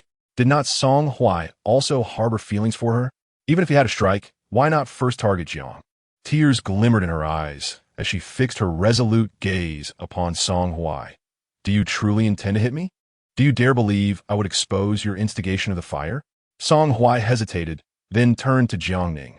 Jiang Ning bit her lip tightly, tears streaming down her face. Is Song Lang going to strike me? Song Huai closed his eyes, tears of anguish falling. And Ning, do not blame me. If you must, blame Xie Yunyan. She has forced my hand. Slap! Slap! Song Huai struck Jiang's face twice. Yet Xie Yunyan merely remarked nonchalantly, I did not hear any sound. If you're not genuinely intent on striking, then let us settle the financial matter. With a grim visage and suppressing immense pain, Song Huai forcefully swung his hand towards Jiang Ning and Appo's face. Smack! Jiang Ning fell to the ground, the air filled with the sound of slaps, her entire being seeming to shatter, as Song Huai wept while striking her. The Grand Princess took a deep breath, exclaiming, Enough! I shall compensate for this silver. She could not bear to witness her son's heartache, especially since Jiang was carrying the Song family's child.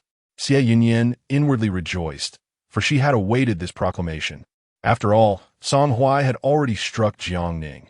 Their relationship would undoubtedly suffer in the coming days. Moreover, the Grand Princess would have to endure substantial financial loss. She intended to gradually deplete the Grand Princess's private coffers.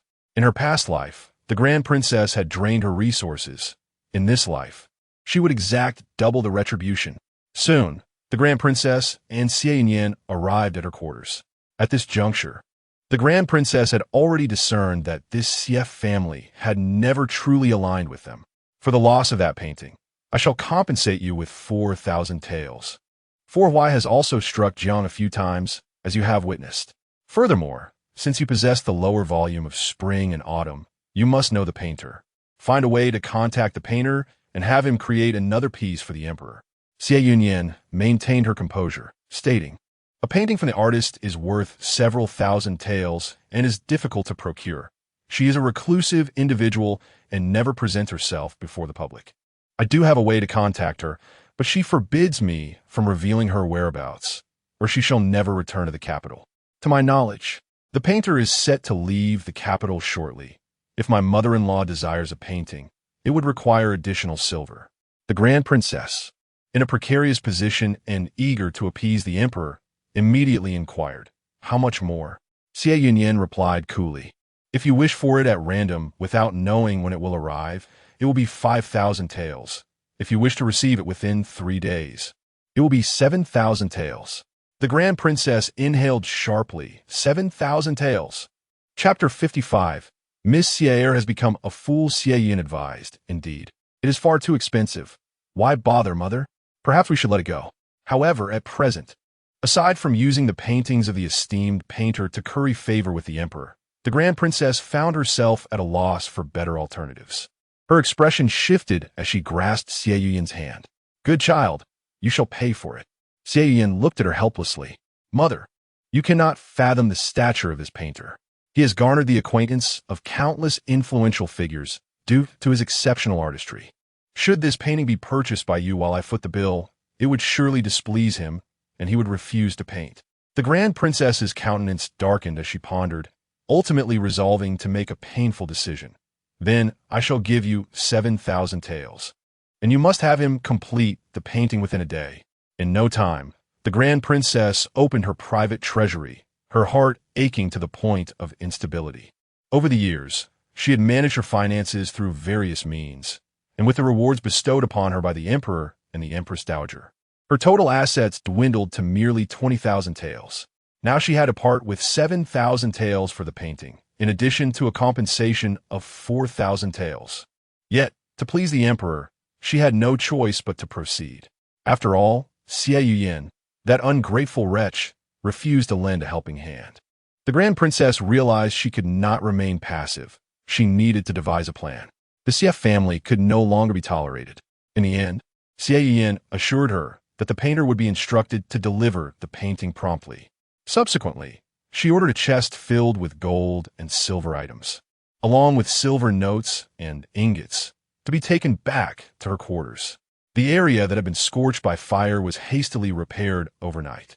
Her main residence had not sustained significant damage and could still be occupied. The silver she had just acquired was not directly deposited into the treasury. Instead, Xie Yunyan whispered to Wu Tong, delighting in the prospect of counting her newfound wealth. How wonderful it was that, with just a fleeting moment and oppose, as effort, she could create a painting and sell it for 7,000 taels. Adding the 4,000 taels in compensation, she had suddenly amassed 11,000 taels. However, this was still insufficient. Surely there were still considerable funds in the Grand Princess and Oppos, as treasury, and although Song Huaizhi and Oppos, as treasury had diminished, he possessed numerous treasures, calligraphy, paintings, antiques, and the finest gifts bestowed by the Emperor and Empress Dowager throughout his life, all of which could be converted to cash. Xie Yunyan contemplated. She needed to concoct more schemes to accumulate wealth. Meanwhile, on the other side, Jiang Ning and Song Huaizhi were embroiled in a fierce argument. She collapsed onto the bed, weeping inconsolably. Song Huaizhi, you deceived me. You struck me for the sake of the Xie family. Your slap not only bruised my face, but shattered my heart. Song Huaizhi, filled with helplessness and anguish, responded, But what could I have done in that situation? Ning, I did strike you. Yet do you not realize how deeply I love you? The pain I inflicted upon you only serves to reflect the agony in my own heart. Jiang Ning was consumed by resentment. Since arriving at the Song residence, everyone had taken turns to strike her. She turned and slapped Song Huaizhi twice across the face. Then I shall strike you back. Song Huaizhi, what have I gained by following you? I cannot be your legitimate wife, nor do I possess any wealth, and I must endure beatings. You profess your love for me, but what good is that? Song Huaizhi was taken aback, bewildered by the onslaught. First it was Xie, and now it was a Ning. Was he truly so despicable? He was a man of honor. How could this happen to him? In that instant, he felt utterly defeated. Days of frustration left his eyes bloodshot as he pointed to his leg, exclaiming, Do you know how I injured my leg? It was during our argument. All to buy you pastries because you insist on only having them when they are hot. I feared they would cool down, so I ordered the carriage to speed up. Do you know how my face became marred? It was because of you. I refused to consummate with Xie, and, out of jealousy, she struck me. Out of consideration for your feelings, I used an entire bottle of healing ointment and did not ask her for a second, and the silver I possess. Do you not comprehend where it was spent? Ever since we met, did I not provide you with the best of everything? Your lodging, your clothing, your food? I spent hundreds of taels on a single meal, and you wore only white garments. Yet for the sake of beauty, I ensured they were of the finest silk and adorned you with exquisite jewelry from Lixiang Pavilion, presenting you with each new item as it arrived.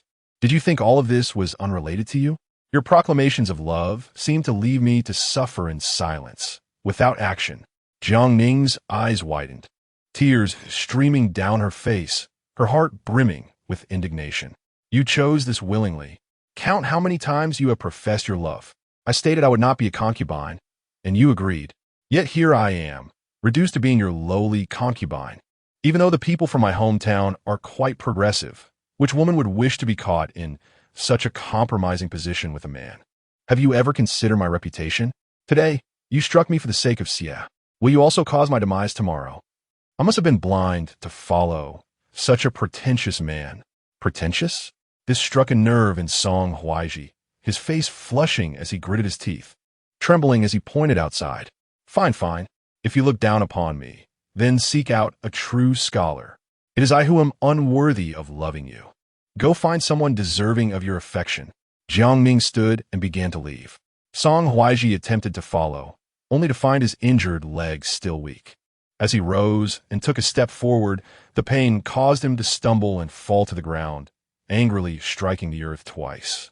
Though Jiang Ning heard him, she did not turn back. She merely ran forward, tears flowing, consumed by boundless sorrow and rage.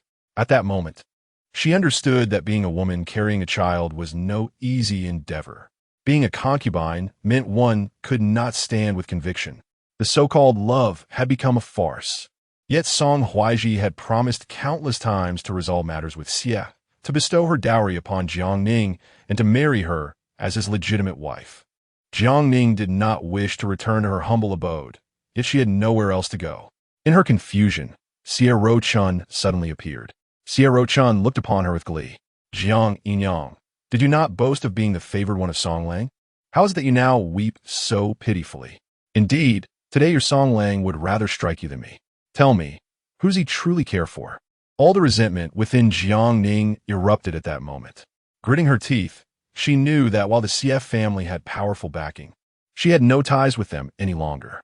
Xie Chun continued her mockery. I have long warned you that you are merely a concubine. Do not act so arrogantly. If I were to become the mistress one day, I shall treat you kindly. How about this? Bow to me twice, and I shall overlook your previous rudeness. Jiang Ning yanked the hairpin from her head and lunged at Xie Chun. Wretched woman, both you sisters of the CF family are wretches. I shall slay you.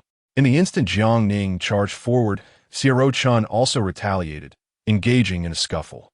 However, she did not anticipate that the seemingly frail Jiang Ning, fueled by rage, possessed immense strength.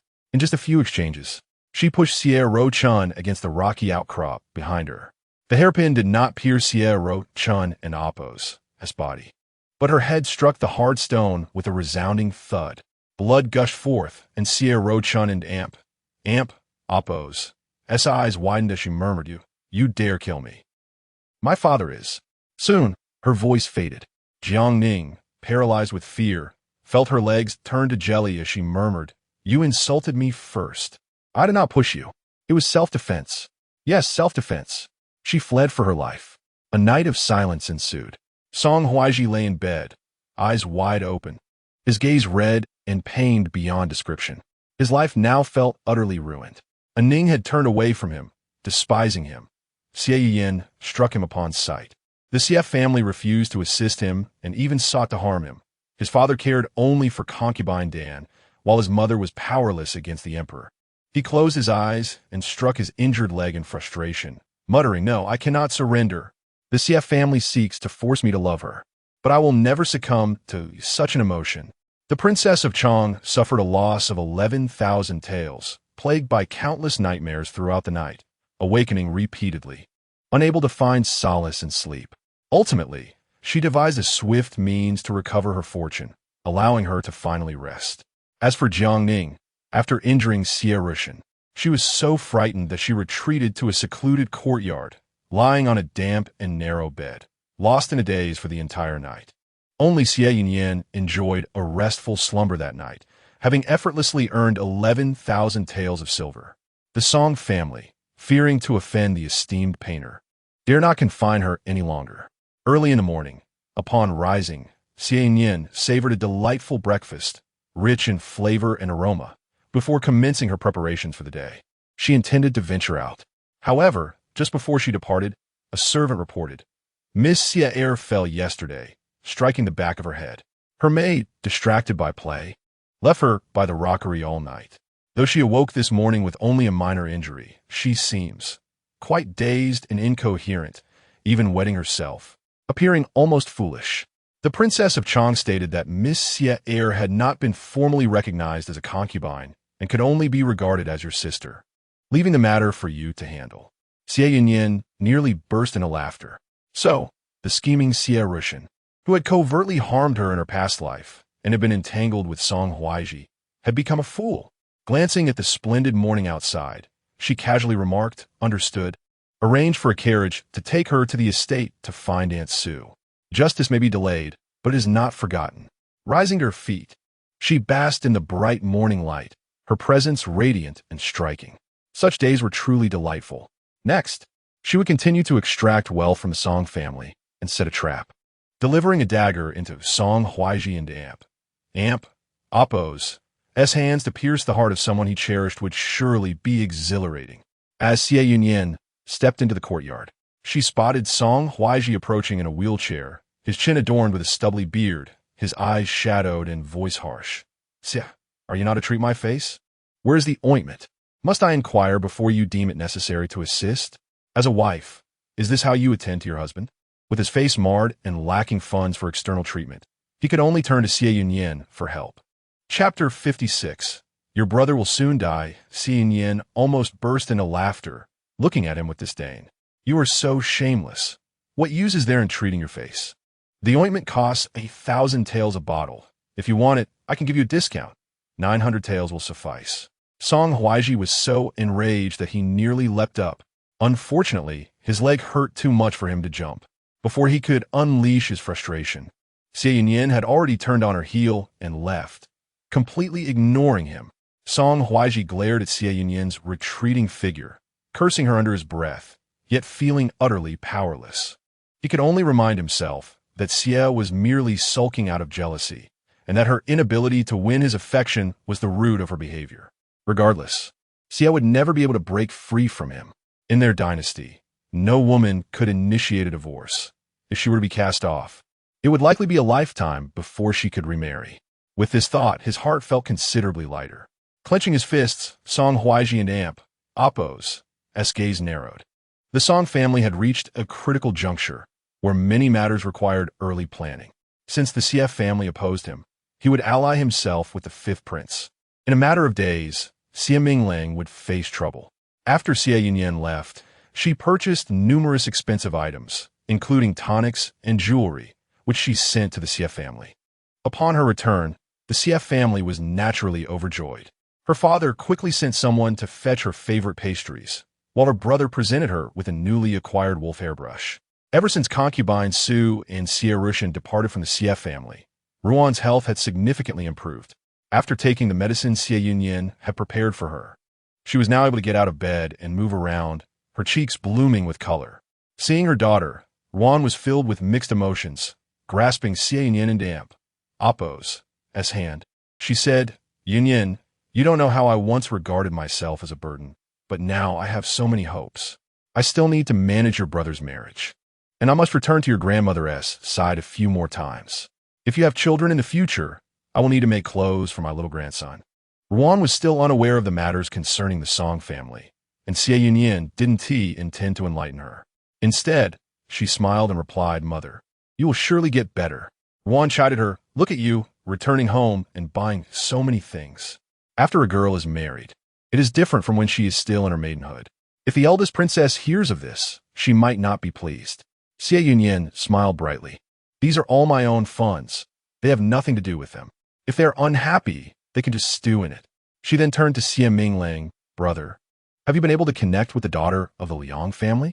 Xie Minglang, usually so serious, suddenly felt his ears grow warm, though his tone carried a hint of disappointment. "Such matters depend on fate. You need not worry, Yunyan. I was about to discuss Song Huaizhi with you previously." His sister had only asked him to expose Song Huaizhi's false status as a scholar, without revealing how to proceed, leaving him in constant worry. Xie Yunyan, concerned not to disturb Ruan, specifically chose to speak with her brother in the study. She candidly told him, "There is no need for you to worry about Song Huaizhi. Don't you see? I am in good shape now. Brother, you need to trust me. I am now an adult. As for your matters with the Liang family's daughter, I can lend you a hand." Xie Minglang tightened his grip on the teacup, as if resolved. "Perhaps I should let it go. She's a young lady from a respectable family, and private interactions could tarnish her reputation. I once sent her a letter, but received no response. Rumor has it the Liang family is also seeking other suitors for her." His words were tinged with regret. He drank down the Bai Luo Chun tea, as if it were a strong liquor. Xie Yunyan thought of their past missed opportunities, her heart aching. She understood that Xie Minglang and Liang Qiujing were meant for each other, but fate had played a cruel trick on them, causing such a delay. Bitterness rose within her as she softly asked, "Brother, do you think it is a pity regarding the crown prince?"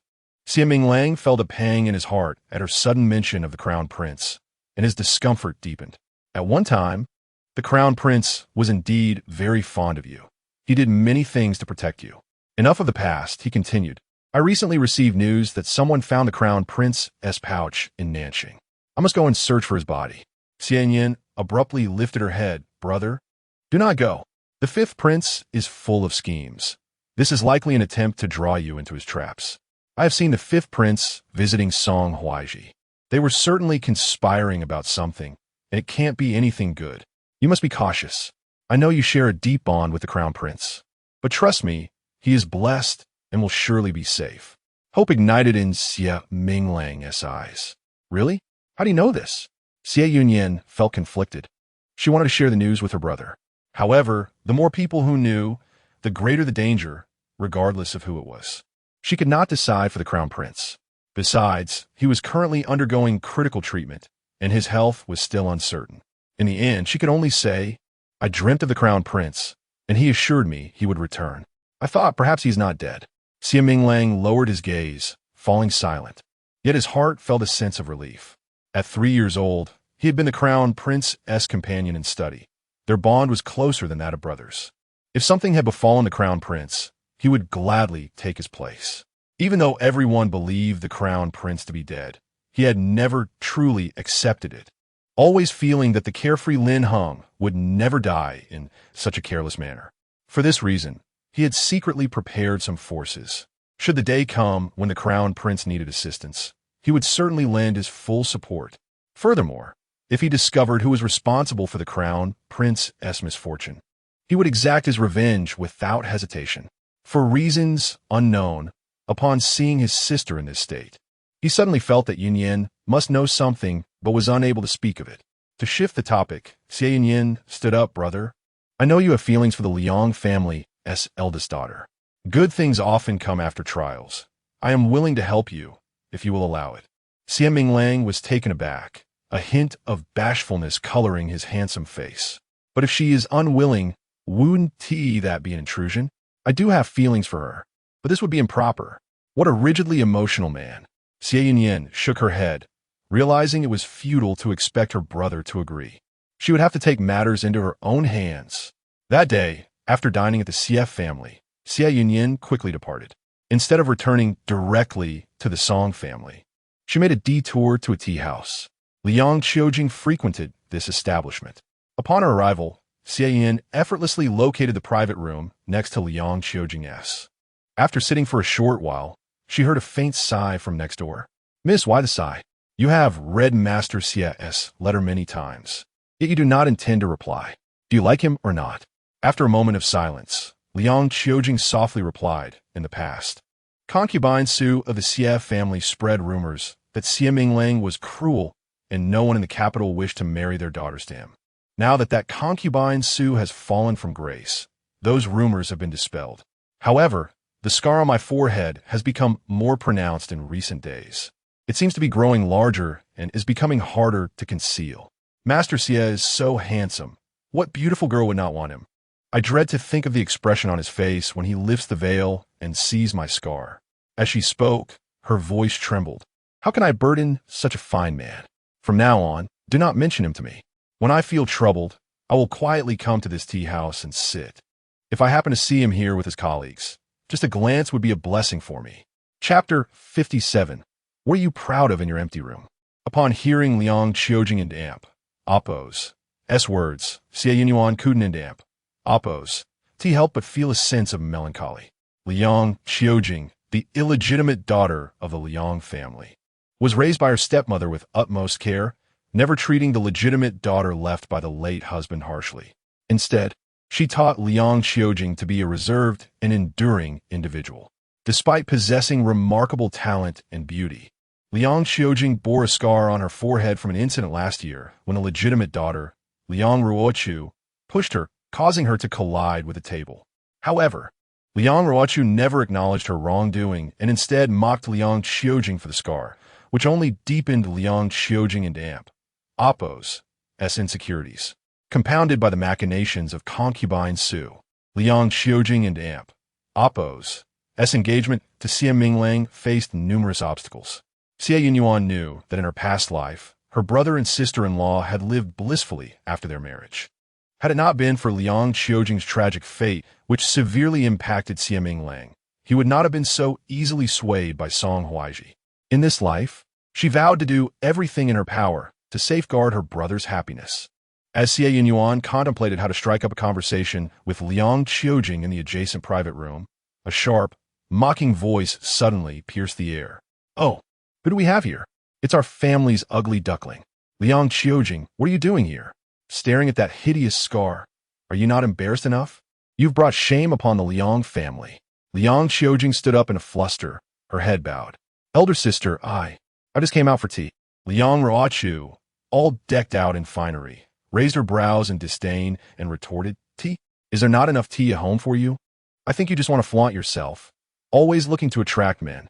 Can't you even look in the mirror at your ugly face? If I were you, I would have braided my hair and become a nun by now. How shameless and lewd. How could our Liang family have such a daughter? Bah, today, I will teach you a proper lesson on behalf of our father. As she spoke, she raised her hand to strike. Xie Yunyan rushed out just in time to seize Liang Ruochu's arm. Liang Ruochu, unable to muster her strength, whirled around angrily, glaring at Xie Yunyan. Impudence! Were you to lay hands on me? All she could see was Xie Yunyan and Amp, Appo's exquisite face, radiant like a rosy dawn. The woman before her was as enchanting as the moon, possessing a beauty that resembled fairy-like grace, complemented by a floral embroidered gown that accentuated her delicate sweetness. Xie Yunyan was taken aback upon seeing Liang Ruochu. It dawned on her that the confidant of Jiang Ning from her past life was none other than Liang Ruochu. It was Liang Ruochu who had repeatedly approached Song Huaizhi to accuse Xie Yunyan of wrongdoing on behalf of the supposedly deceased Jiang Ning. And it was Liang Ruochu who had provided Song Huaizhi with various instruments of torture. The mere thought of those tormenting and humiliating tools sent shivers down Xie Yunyan and Appo's spine. Beside her, Liang Qiujing and Appo's eyes widened, glistening with unshed tears, biting her lip in silence. The maid, Xiao Shi, defended her mistress. Miss, that scar on our young lady was caused when you pushed her into the table. How can you be so cruel? Besides, our young lady is not ugly. Her eyes are large, her skin fair. She and Appo's quite beautiful. Liang Ruochu wrenched her arm from Xie Yunyan and Appo's grasp and slapped Xiao Shi. The maid of a lowly servant is also a lowly person. When my master speaks, it is not your place to interject. As soon as she finished speaking, Xie Yunyan swiftly returned the slap to Liang Ruochu and Amp, Appo's face. The sound echoed sharply, startling everyone present. Liang Ruochu stumbled back, her face burning with humiliation as she covered her cheek, trembling with rage. Call for help! Call for help! She dares to hit me. Seize her! Xie Yunyan merely covered her lips with a handkerchief, smiling gently. My dear lady, I did not strike you. Rather, I was merely swatting a mosquito from your face. Liang Ruochu shouted viciously, Seize her! But the servants hesitated, murmuring, Miss, perhaps we should first ascertain her identity. Look at her beauty and luxurious attire. We Wuden and Appo's. Do you want to provoke someone beyond our means? Liang Ruochu had never been struck in her life. With a quivering voice, she demanded, You shameless woman, why do you not reveal your name? Are you ashamed? Xie Yunyan casually glanced at her. I am Xie Yunyan, the legitimate daughter of the esteemed Xie family. Liang Qiujing's heart sank momentarily, unsure of how to react, but determined not to let Xie Minglang's sister be wronged. She hurriedly stepped in front of Xie Yunyan. Addressing Liang Ruochu, elder sister, it was my fault for coming out for tea. It must have been a misunderstanding. Miss Xie was merely swatting a mosquito. If you're not pleased, please take it out on me. However, Liang Ruochu, having cast a glance at Xie Yunyan, let out a cold laugh. Though she had never met Xie Yunyan, she had heard far too much about her. Most importantly, she had heard from Jiang Ning that Xie Yunyan was a vile and shameless woman who delighted in meddling in the affairs of others, devoid of moral integrity. Indeed, Xie Yunyan was untouchable, being the daughter of a high-ranking official and the daughter-in-law of a royal family. Yet, Liang Ruochu, with her face still stinging, scrutinized Xie Yunyan from head to toe. Oh, so you are the young mistress of the Song family? I thought you were someone important. It is understandable that you are upset, considering your husband has never looked at you with favor. What kind of woman marries only to be neglected by her husband? Confined to an empty chamber? A genuine daughter of the Xie family, yet you are less favored than a commoner. Some people are simply born to be despicable. When others look down on her, she rushes to them, unaware of how her parents raised her to be so base and shameless. As she continued her mocking tirade, Xie Yunyan raised her hand and slapped her on the other side of the face. With a yelp, Liang Ruochu stumbled against the wall, her fury boiling over as she lunged at Xie Yunyan. I will fight you. Xie Yunyan, her fists itching for action, was not well versed in insults, but had some understanding of physical combat. She stepped back, extended her leg, and inadvertently tripped Liang Ruochu, who fell to the ground in a most undignified manner. The servants were horrified and rushed to help Liang Ruochu to her feet. With a bruised face, she wailed, "Call the authorities! Call the authorities! The daughter of the Xie family has struck me. I refuse to believe there is no justice in this world." No matter how powerful her family was, Xie Yunyan had also struck someone. Liang Qiujing watched in trepidation, while Xie Yunyan asked nonchalantly, "Miss Liang, are you certain you wish to involve the authorities? If they arrive and discover that you have stolen my purse, what will happen then?" Liang Ruochu froze, and in a panic, she checked her sleeves only to find Xie Yunyan and Amp Appo's purse. In shock, she tossed it away. "I did not steal. I did not steal. You are slandering me." Xie Yunyan and Amp Appo's smile vanished as she firmly stated, "You claim you did not steal, yet the purse was found on you. Do you think everyone else is as deceitful and bullying as you?" Liang Ruochu, you now have two choices. Either sincerely apologize to your sister, or report me to the authorities and let them see if the pampered daughter of the Liang family has any other stolen items on her. My purse was indeed retrieved from you, and everyone witnessed it. The scene had been observed by the shopkeeper who had rushed up from downstairs. Liang Ruochu was left breathless, her eyes reddening in fury, trembling with rage. Yet if she reported it, what if Xie Yunyan had devised some scheme and she truly became a thief? Ultimately, Liang Ruochu trembled as she muttered an apology to Liang Qiujing, "Sister, it was my mistake." With that, she humiliatedly covered her lips with a handkerchief and ran off in tears. Liang Qiujing stood there, utterly stunned. She had not only met Xie Minglang and Amp Appo's sister today, who had defended her, but she had also witnessed the proud Liang Ruochu apologize. Surely this had to be a dream. Liang Qiujing quietly contemplated pinching herself, but Xie Yunyan smiled as she grasped her hand. "Sister Liang, let's speak inside." Chapter 58. Emptying the Song family and Amp Appo's purse. Liang Qiujing and Xie Yunyan settled into a private room, with Liang quickly offering her apologies. "Miss Xie, I sincerely apologize. My sister has a hasty temperament. Today, she has wronged you, and I am here to make amends on her behalf." Beside them, Xiaoxi sighed softly, unable to voice her thoughts. Xie Yunyan, amused by Xiaoxi and Amp Appo's demeanor, inquired, "What troubles you, dear girl? It seems you genuinely care for your mistress. In a past life?" Xiaoxi had met her tragic end while attempting to save Liang Qiujing. She was a remarkably loyal maid. Xiaoxi, with her characteristic candor, expressed, "Miss Xie, I am truly grateful for your advocacy on behalf of Our Lady. She is of a gentle disposition and often finds herself bullied by the eldest young lady, who is quite domineering. Today's incident was particularly severe. I fear our mistress will suffer even more upon returning home." As she spoke, tears welled in her eyes out of concern. Liang Qiujing and Amp Appo's eyes also glistened with emotion. "Xiaoxi, I am sorry for what you have endured. You even received a slap for my sake. I previously mentioned that if I were to encounter her again, you should not intervene.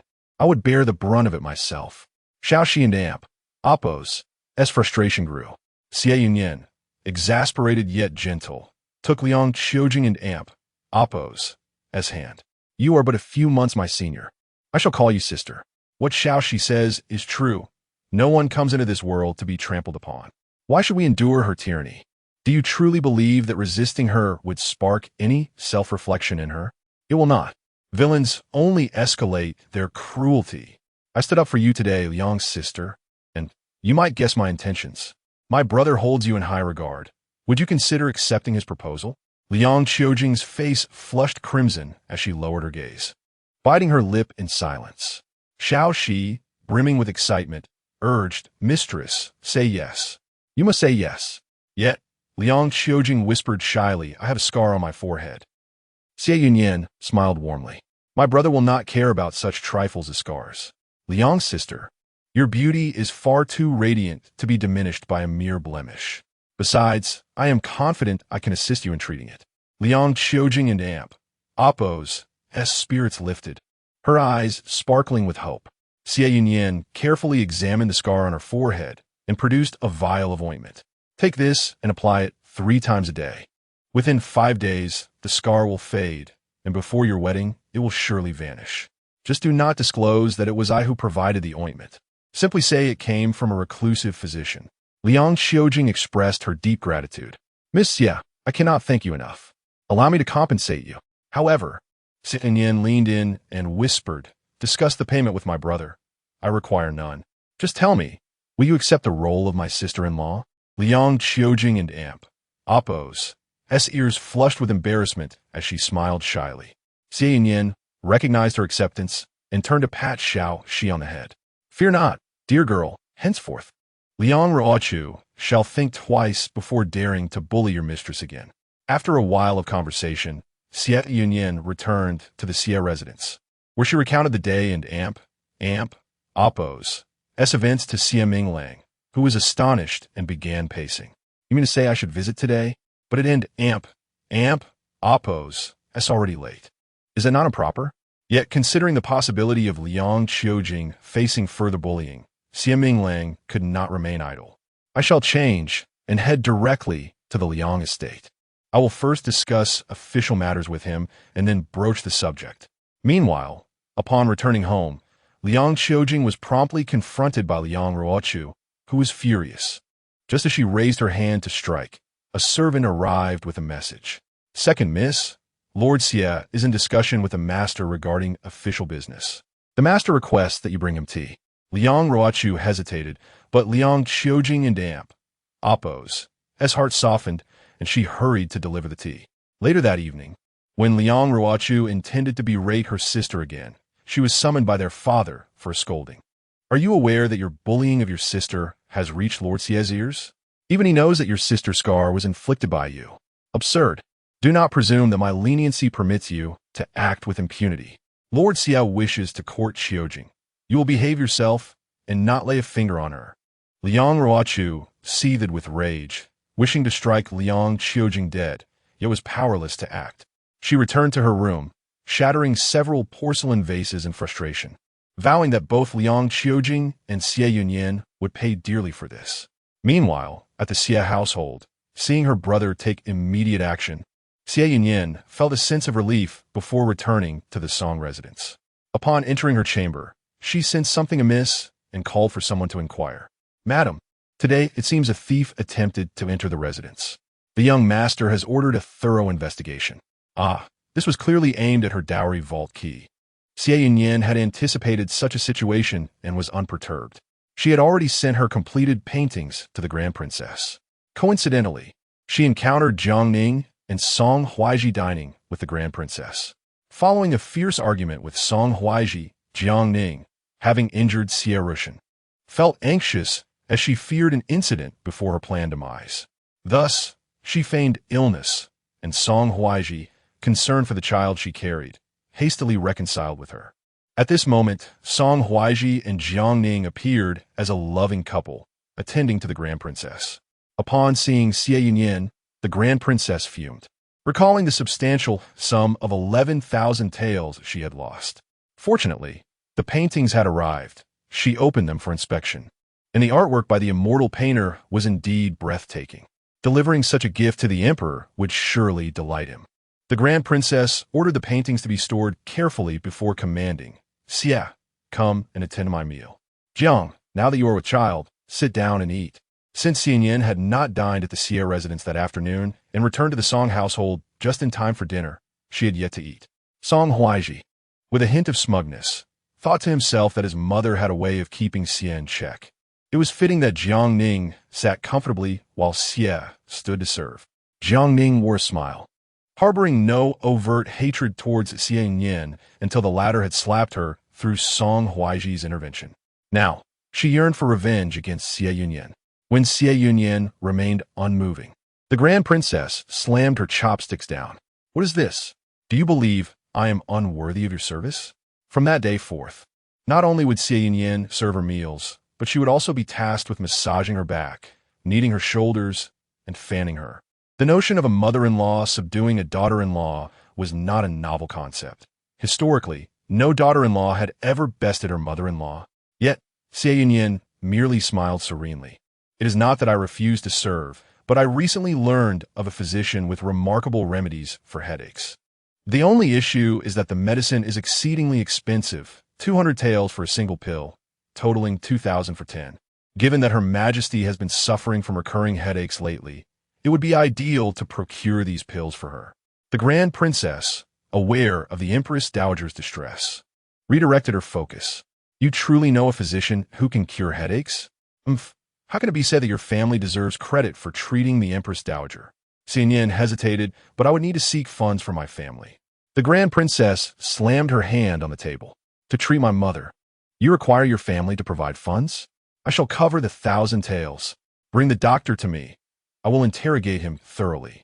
If the pills prove effective, there will be rewards. If not, there will be dire consequences. Xie Yunyan breathed a sigh of relief. This was splendid. 10 pills with a cost of merely 1 tael, yielding a profit of 999 taels. Moreover, the Empress Dowager and Appo's headaches were a result of her own machinations. Old venomous creature, I am coming. Song Huaizhi, unable to restrain himself, inquired, Xie, how is your mother's health? Have you truly found a physician capable of treating the Empress Dowager? Xie Yunyan nodded. My mother can now rise from her bed and walk. Her condition has improved significantly, thanks to that doctor's treatment. A flicker of hope stirred within Song Huaizhi. In that case, you should summon him to tend to the scars on my face and my leg as well. You may cover the expenses, and should he succeed, I shall forgive your usual audacity and cease to hold it against you. Xie Yunyan furrowed her brow, tempted to inquire just how extensive his facial scars were. Yet she managed to smile. I do not possess such a sum of silver. My dowry has already been donated to bless the Song family. If you wish for me to pay, I would need to borrow the funds. I shall consider which family to approach. I have a modicum of acquaintance with the daughter of the Minister of Rights. The Grand Princess interjected sharply. That is enough. The Song family has not fallen to such depths. Call the doctor, if he can indeed treat my son's face. I shall cover the costs. Delighted, Xie Yunyan silently applauded and promptly brought forth a man of ethereal demeanor whom she had previously identified. After the Grand Princess conveyed her requests, treatment for the Empress Dowager's headaches, and for Song Huaizhi's face and leg, the man, eyes closed as he calculated with his fingers, opened them with a smile. Let us speak of fate, not finances.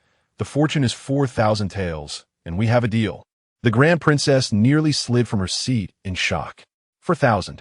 With little money already in her purse, this expenditure would leave her destitute in no time at all. Chapter 59. Song Huai and Amp. Appo's foot inadvertently landed on her injured leg. The Grand Princess was indeed reluctant to part with the money.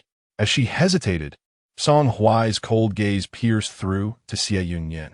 You cannot guarantee that you haven't conspired with a physician to deceive us. What kind of doctor demands such exorbitant fees for treatment? CF family, you are utterly heartless to target our grandmother. Xie Yunyan coughed lightly, and the physician, Dr. Xiao, immediately interjected. If the residence does not trust me, then I shall take my leave. Xie Yunyan continued. Indeed, the Empress Dowager's headache is not life-threatening. It is merely a daily torment. If my husband is unwilling to seek treatment for her, so be it. As for your face and leg, you would only live with an unsightly visage. In the future, people will merely refer to you as the ugly son of the Song family. What does it matter?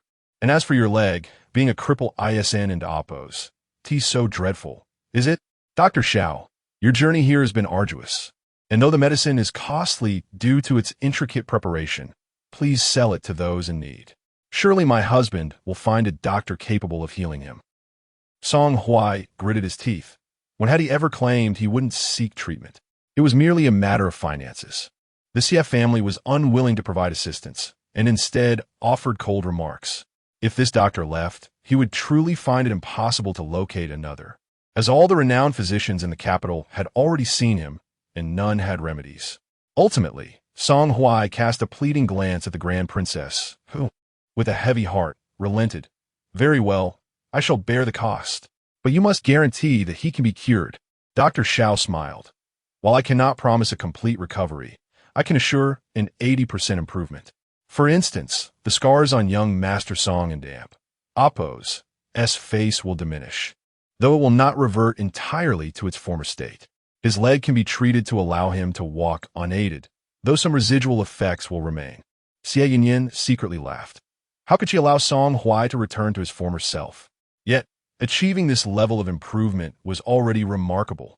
In the end, the Grand Princess and Song Huai agreed, with the Grand Princess producing 4,000 taels of silver, leaving Dr. Xiao and the Song residents to treat Song Huai's leg and face. If results were evident after 2 days, they would then proceed to the palace for the Empress Dowager and Amp Oppos as treatment. Dr. Xiao was initially an idle wanderer who had acquired peculiar medical skills. After meeting Xie Yunyan, who gifted him a painting, he was so overjoyed that he agreed to collaborate with her. Treating Song Huai was, of course, only a partial truth. A truly skilled physician would endeavor to alleviate a patient's suffering during treatment. But who was Song Huai? He was the most contemptible of men. Xie Yunyan discreetly instructed Dr. Xiao, who understood and employed a ruthless approach during the treatment. Young Master Song, to achieve effective results, we must proceed decisively. Please endure. I must prepare to operate on your foot to clear the bruising. Song Huai had steeled himself for the pain, yet he was unprepared for the agony that ensued. The sharp blade pierced his flesh, twisting and stirring. He let out a cry that resonated through the room, causing the nearby teacups to tremble as beads of sweat poured from his brow, his lips devoid of color. Young Ning Guspet, covering her mouth as tears streamed down her face. This was truly too cruel. The Grand Princess exclaimed in distress. Is this how a doctor treats a patient? Such cruelty is unthinkable, even in the Ministry of Justice. Standing calmly, Xie Yunyan held a handkerchief, her beautiful visage composed, though a fleeting glimmer of hatred flickered in her eyes. Mother-in-law, Aunt Jiang, since Dr. Xiao is confident in his ability to heal, we must heed his advice. Otherwise, my husband will bear scars and a crippled leg for life. What is this little pain in comparison? Indeed, what was this pain worth?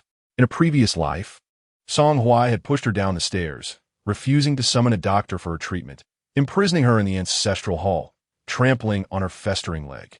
At that time, he had coldly slapped her face, taunting, "Is this pain unbearable for you?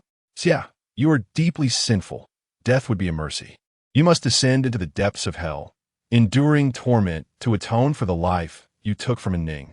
He had carved words into her flesh, employing the cruelest instruments of torture on her, forcing her to plunge a dagger into the hearts of her family. All demon, all demon, all demon.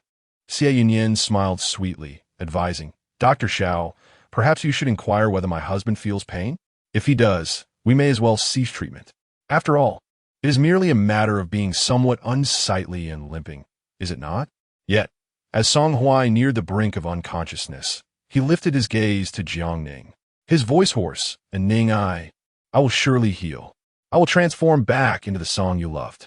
In that moment, Jiang Ning was genuinely moved. She grasped Song Huai and Oppos, as hand, weeping.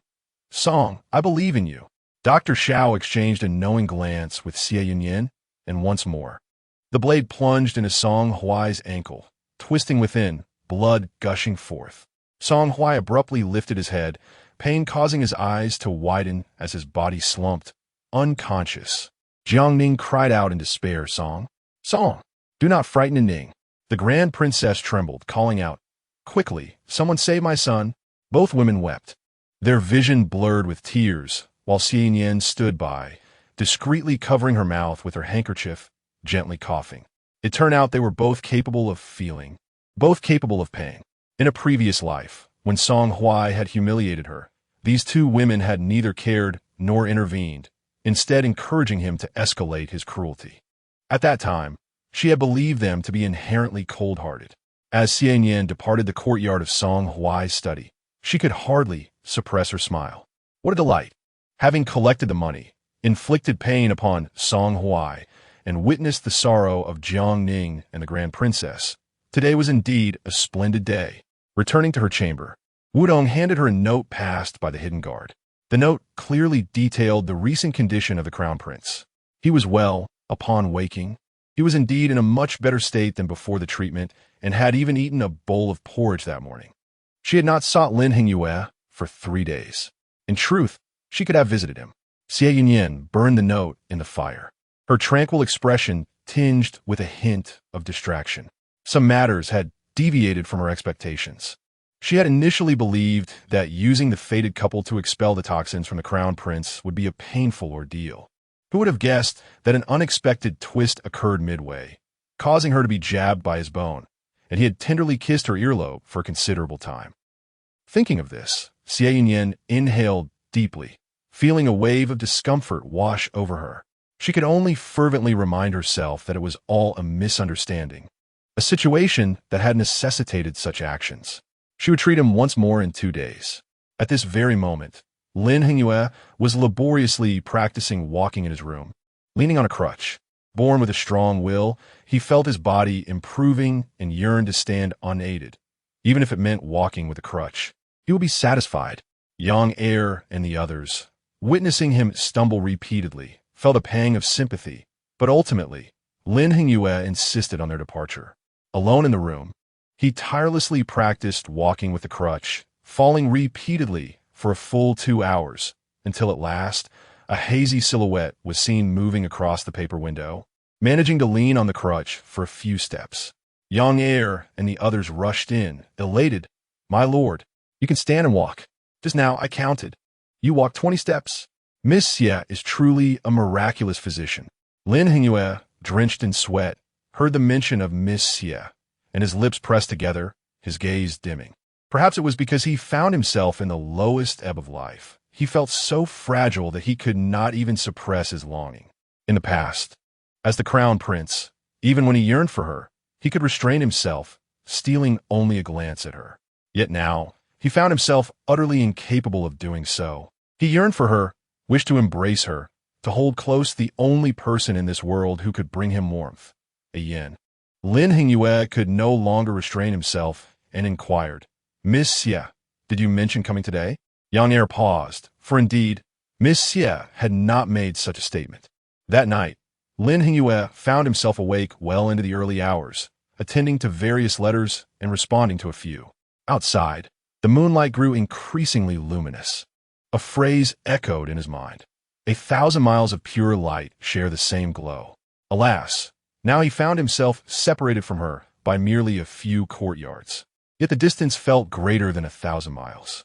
The bitter taste of forcibly swallowing his longing was profoundly tormenting. That night, Xie Yunyan also found her sleep disturbed. She dreamt of Lin Hengyue. In her dream, they lay together once more, his exquisitely chiseled features mere inches away, his large hand caressing her cheek as he tenderly called her name, a yin, a yin. Then his lips descended, gently capturing her soft ones. Xie Yunyan jolted awake, a flutter of confusion swirling within her. How could she dream of such a thing? Could kissing truly be addictive? Yet, she acknowledged that when Lin Hengyue kissed her, it indeed left her somewhat enamored and disoriented. No, this simply would not do. She exhaled softly, turned over, and discovered a note beside her pillow, seemingly placed there without her noticing. Upon opening it, the words within made her instinctively blush. "A yin, I can walk now. Would you like to come and see? Chapter 60, Your Highness. A yin will no longer let you suffer." Lin Hengyue spent the entire night without rest. It was not that he did not desire sleep. Rather, his mind was consumed with thoughts, and so he chose to forego slumber. Sitting at his desk, he examined maps, penned several letters, and burned some items. As dawn broke, Yang Er gently knocked on the door, announcing, "My lord, Miss Xie has arrived." Lin Hengyue paused, momentarily believing he had succumbed to fatigue-induced hallucinations. "What?" he inquired. Xie Yunyan entered, and upon their first gaze, she felt a fluttering sensation akin to a heart racing in excitement. Fortunately, having lived 2 lifetimes, she managed to maintain her composure. "Your Highness, why are you still awake? Do you not realize your body requires rest? Prolonged sleeplessness may jeopardize your previous treatment." Unbeknownst to her, her voice was as gentle as a feather brushing against his heart, igniting a yearning within him. Due to a recent dream, she dared not meet his gaze directly. A faint smile graced Lin Hengyue amp. Appo's lips upon seeing her. He felt an overwhelming sense of ease wash over him, filled with genuine joy that eclipsed all other thoughts, leaving only happiness in its wake. He picked up his cane and slowly made his way toward her. The once incapacitated man, who could scarcely stand, was now able to walk with the aid of cane, approaching her step by step. Xie Yunyan stared at him in astonishment, having believed he would need another treatment before he could walk with assistance. Yet here he was, standing tall, his height accentuating her petite frame. He approached her, his beautiful peach blossom eyes shining with delight. Again, I can walk now. Xie Yunyan and Amp, Appo's heart swelled with joy as she smiled at him. I see it. Your Highness will only get better. He wished to restrain himself, but after a brief hesitation, he embraced her. This embrace, occurring in a moment of clarity, held a significance profoundly different for him. Xie Yunyan could distinctly hear her heart racing. Closing her eyes, she murmured, Your Highness, why do you hold me? With one hand resting on his cane and the other tenderly caressing her dark hair, his voice was low and melodious, infused with the scent of medicine and ink, a combination inexplicably pleasant. Again, I used to think it wise to endure. My father disapproved of my achievements, leading me to be cautious and conceal my brilliance. Yet, he remained wary of me. From a young age, whatever I cherished, my fifth brother sought to destroy or take from me. I kept my desires hidden, but the outcome remained unchanged. I was wrong, Ayen. From the very beginning, I should have openly expressed my feelings for you. Xie Yunyan was momentarily speechless, her mouth agape as she struggled to find words, her throat tightening with emotion. Indeed, she should have been his betrothed from the outset. Had it not been for the mistakes made, what life might they have been leading now? Initially, she was meant to be the crown prince's wife. Suppressing her tears, she responded, But your Highness, there are no and oppos, what ifs and oppos. Lin Xinghua lowered his head and gently brushed his lips against hers. Xie Yunyan and oppos. S cheeks flushed a brilliant hue, radiant as the evening sky. He was even more handsome than the man from her dreams, his voice more enchanting, his demeanor gentler. Again, there is no turning back. Yet, I wish to start anew. I want you to know, with clarity, that you have always resided in my heart. Grant me a little time, just a brief while. I shall reclaim all that belongs to us and honorably marry you. Will you accept? Lin Changyue seemed to be soothing the most delicate and vulnerable of beings. Xie Yunyan bit her lip, refraining from answering. The harrowing experiences of her past had rendered her hesitant to hope for the future. She could only strive to make each day count. The vengeance she owed remained unsettled. How could she even contemplate love? Yet, Lin Xingyue appeared undeterred by her silence, gently reassuring her, Yin, I understand you have endured much hardship. It is all my fault. I have already taken measures regarding the situation in Jiangnan, and the fifth prince is presently preoccupied. I have arranged matters with the eldest princess as well, so rest assured, the Song family will not escape unscathed. Xie Yunyan was slightly taken aback. You have taken action? Lin Xingyue nodded. Song Huaizhi and Amp, Appo's face should not have deteriorated to such a state. I ensured certain measures were employed. His involvement in the imperial examination and the state of his face were both manipulated. Xie Yunyan felt a sense of relief.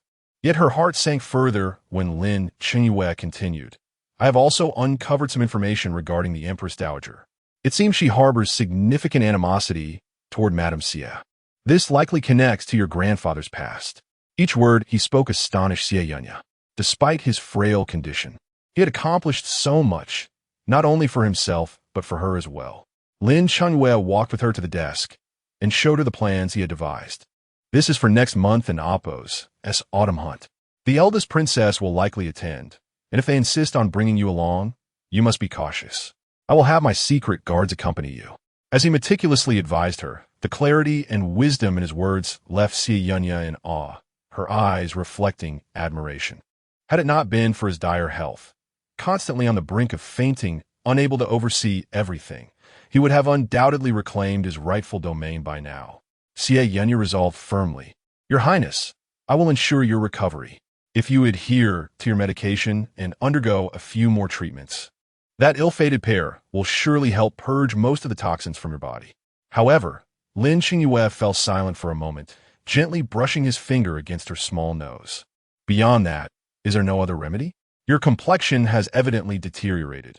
This affliction is more damaging to you than I had anticipated. I cannot bear to see you suffer. Is it possible for you to consume the medicine? I can endure any bitterness. Xie Yunyan felt a bittersweet pang in her heart. Indeed, the medicines he consumed were concocted from rare and peculiar herbs. Their pungent aroma alone was agonizing. Yet, he faithfully took them daily without uttering a word of complaint. Before her stood a man whose complexion had improved somewhat. His gaze was clearer, his nose straight, and his lips slightly pursed, embodying the essence of a handsome gentleman. His demeanor possessed a unique gravitas, a hint of coldness that suggested nobility, one that remained undiminished even in his weakened state. He was a true gentleman, a hero, possessing great aspirations and deep wisdom, capable of discerning the mysteries of the universe while also grasping the intricacies of existence. All he lacked was a robust body. Unable to contain herself, Xie Yunyan asked, "Your Highness, do you suffer? During those times when you were tormented by illness, did you feel pain? How did you endure?" Lin Xingyue and Appo's gaze faltered for a moment before he smiled softly and replied, "Yes, it hurt. But the thought of a yin made the pain fade away. No matter how much I suffered, sitting beside you in this moment, I forget it all." Xie Yunyan gently wrapped her arms around his waist, her voice soft and tender. "Your Highness, from now on, with a yin by your side, you shall no longer suffer." Lin Xingyue gazed down at her rosy, delicate lips, his throat constricting as he leaned in and kissed her. A yin, I adore you immensely." At that moment, the eldest princess had just awakened and was preparing to visit Song Huaizhi. He stirred awake, but thankfully his foot felt somewhat different. The eldest princess felt a wave of anxiety. "My private treasury is nearly depleted. Why does it seem that every day requires expenditure?" I had someone secretly place a medicinal pouch in the Xie family and Appo's residence. But it will take at least 2 months for the effects to manifest and for her to fall ill. Moreover, the Xie family is notoriously cunning. Retrieving her dowry will prove quite difficult. "Huaizhi, my dear, I wish to discuss a matter with you. Do you have any acquaintance with Lord Su of the Ministry of Works? I have heard whispers that he possesses a lucrative opportunity. In Chaozhou, there resides a man named Huang Tao, whose family has long thrived on the illicit salt trade." Song Huaizhi was taken aback. "Mother, engaging in the smuggling of salt is a grave offense. If Uncle discovers this, he would surely show us no mercy." The Grand Princess paused momentarily, yet responded with a hint of indifference. "Lord Su has assured me that all he requires are travel permits and vessels. I need not involve myself in the selling process. In return, we would receive a substantial sum, over 1,000 taels a month, amounting to 10,000 taels a year. Our family is in dire need of funds." Though Song Huaizhi sought to decline the proposition, the Grand Princess grew impatient. "Or would you prefer to devise a means of earning money? You have already spent 4,000 taels on your medical treatment, and your wife contributes nothing. What am I to do?" Chapter 61. As the matriarch, you must show restraint. Song Huaizhi deemed the situation inappropriate. Trafficking in private salt was a grave offense. The Huang family was also a target of the court's pursuit. If one were to be captured for selling private salt, especially with a crime involving embezzlement of over 10,000 taels in a year, even the emperor and Appo's own son would not be spared. He hastily advised, "Mother, there is no rush. That wretched Xie woman has ample dowry, yet she refuses to part with it. Does she think I am unaware? Her maternal family, the Yuan clan, is quite affluent, and the dowry given to her mother resembled a mountain of gold. Her mother cherished her dearly, and the list of her dowry was astonishing. Not to mention, the actual sum was even more staggering. I have already made arrangements. Xie Minglang, her brother, will be heading to Jiangnan in a few days, and there will be a significant event. Amidst the chaos in the Xie household, I shall take action, and once they fall, Xie will have no choice but to plead with us to intercede on their behalf. At that time, will we still fear not obtaining her dowry?" After much heartfelt persuasion, the Grand Princess reluctantly replied, "If that is the case, I shall refrain from responding to Lord Su for now." However, deep down, she felt uncomfortable. The treasury was lacking, making it impossible to indulge in a lavish lifestyle. What troubled her further was that today marked the day when the embroiderers of Balua Pavilion released their new designs. In the past, the embroiderers would bring samples for the Grand Princess to select from. She had even ordered a new dress adorned with 100 butterflies and flowers. Yet today, when the dress arrived, the Grand Princess found herself unable to produce the requisite funds. 500 taels for a new dress was simply too much for her part with. Who would have known that the embroideress, with a beaming smile, said, "If the Grand Princess does not want it, I shall deliver the dress to Princess Chongning." She had expressed her fondness for it this morning. The Grand Princess and Princess Chongning were sworn rivals. Upon hearing this, she slammed her palm on the table, exclaiming, "Of course I want it. How could I not?" With 500 taels deducted, the Song family and Damp, Oppo's, S accounts were in disarray, and the Grand Princess could only shed tears as she resolved to sell off 2 of her shops. With her lands gone and a fine of 3,000 taels pending, she gritted her teeth and contemplated selling more land. The managers came and went, each one seeking funds. Yet profits were nowhere to be found. The Grand Princess felt as if her head might explode. Just then, Lord Su sent someone to seek her out. "If the Grand Princess is dissatisfied with this collaboration, I shall have to look elsewhere." 1,000 taels a month. To demonstrate his sincerity, Lord Su even provided 3,000 taels in silver. Gazing at the gleaming silver, the Grand Princess ultimately could not resist. "I agree, but you must ensure that if anything goes awry, I will not be implicated."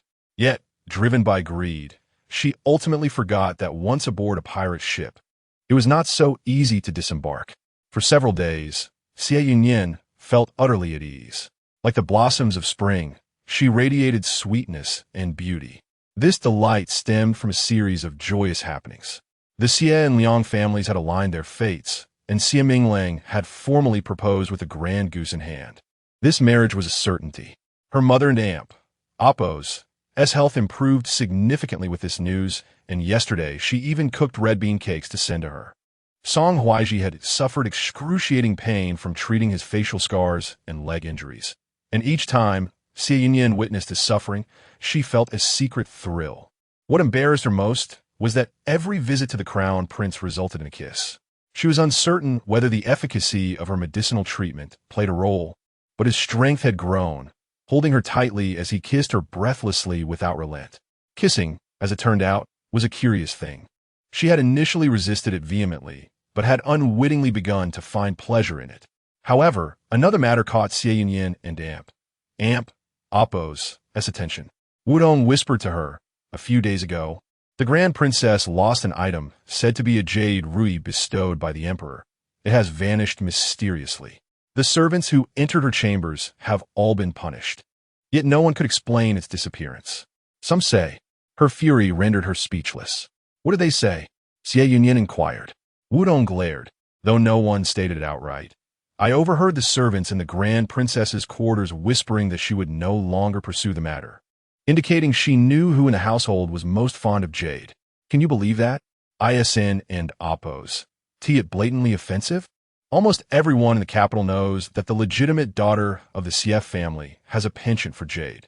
Thus, Xie Minglang had gone to great lengths to procure jade for his sister. The crown prince, being betrothed to Xie Yunyan, would bestow her a piece of jade each year on her birthday. Who loves jade the most? Anyone hearing this would immediately think of Xie Yunyan. This implication, though unspoken, effectively branded Xie Yunyan as the thief of the jade. Wudong seethed.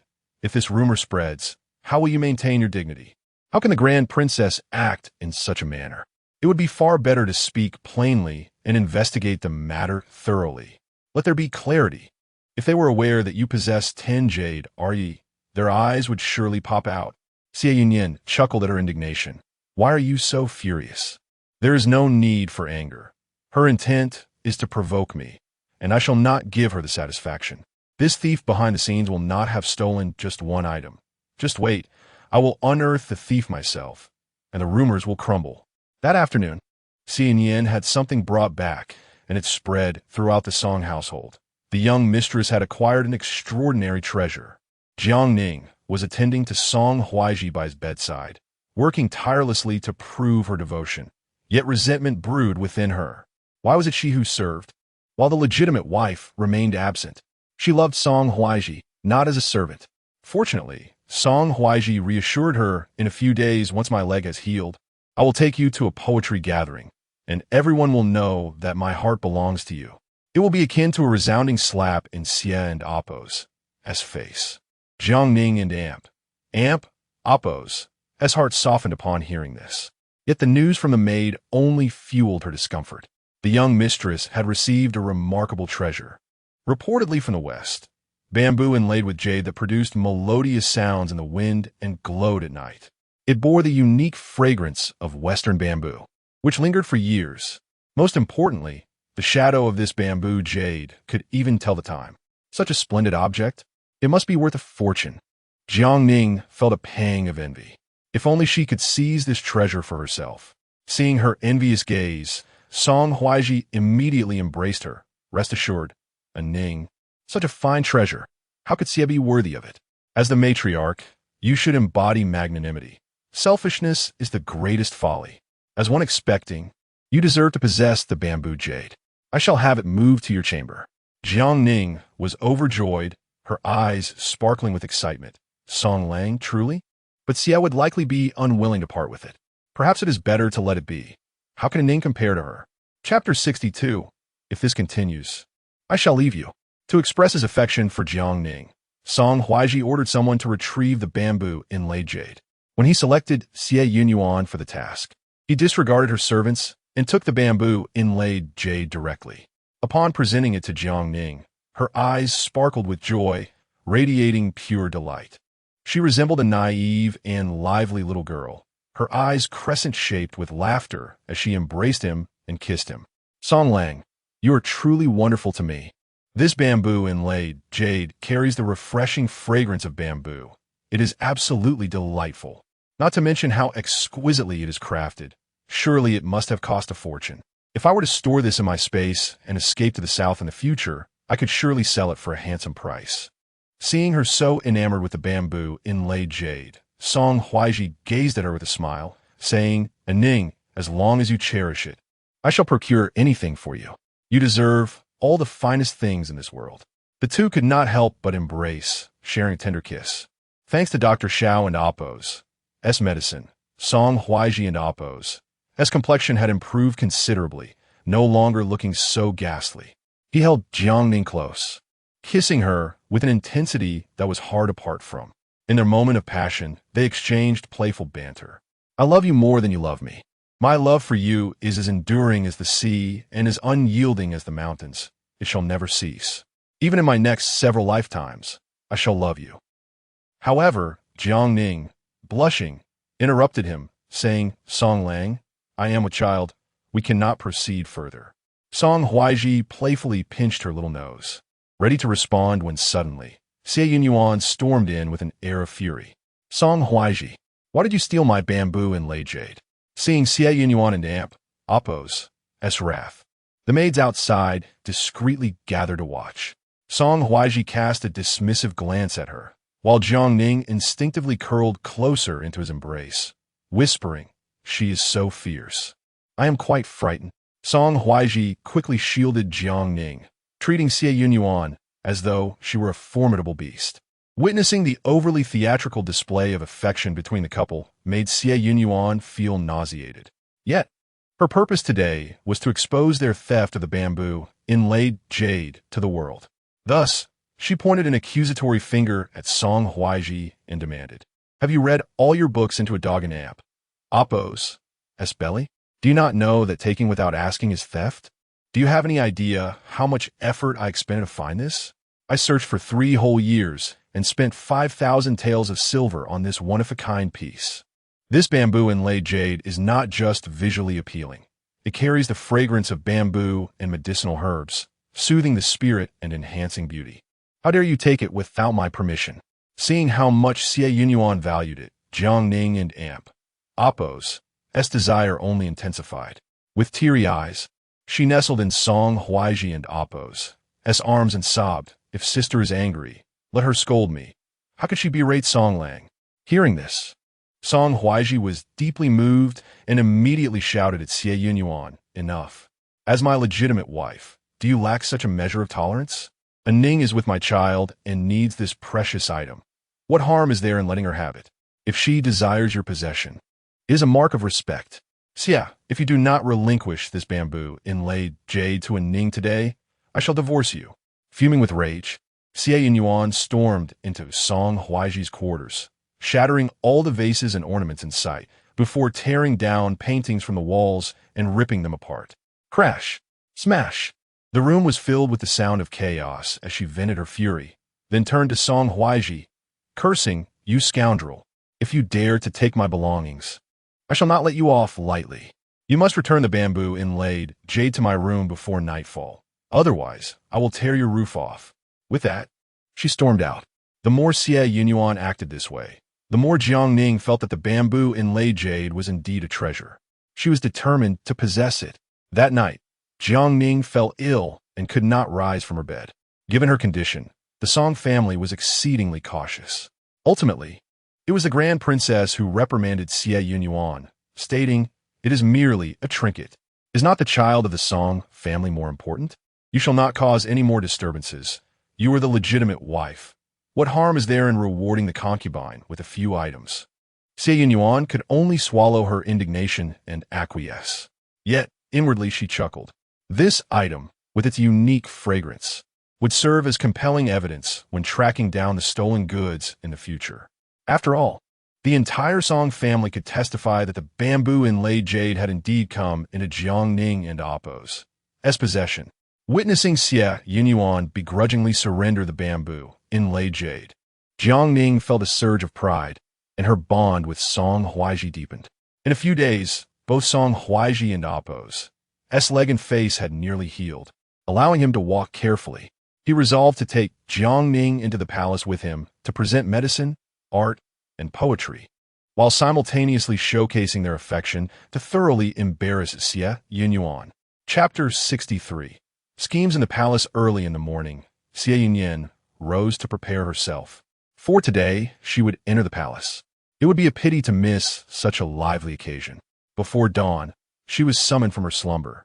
Wutong carefully presented her with a gown, saying, "My lady, you and Appo's V worked hard today. I and Appo's V had Anhua prepare some snacks and tea in the carriage for you. Since we are entering the palace at such an early hour, we shall need something to tide us over while we wait." With a hint of worry, she added, "Today is the day we go out, and people will be watching. Your husband will surely ride in the same carriage as you." Xie Yunyan sighed softly, glancing at the petals that appeared slightly dulled by the cold wind, causing Wutong and Appo's heart to ache. She murmured, if only the Song family would agree to the divorce. What strength would there be in enduring such days? Xie Yunyan smiled gently, her fingers caressing her lustrous black hair. "There is no rush.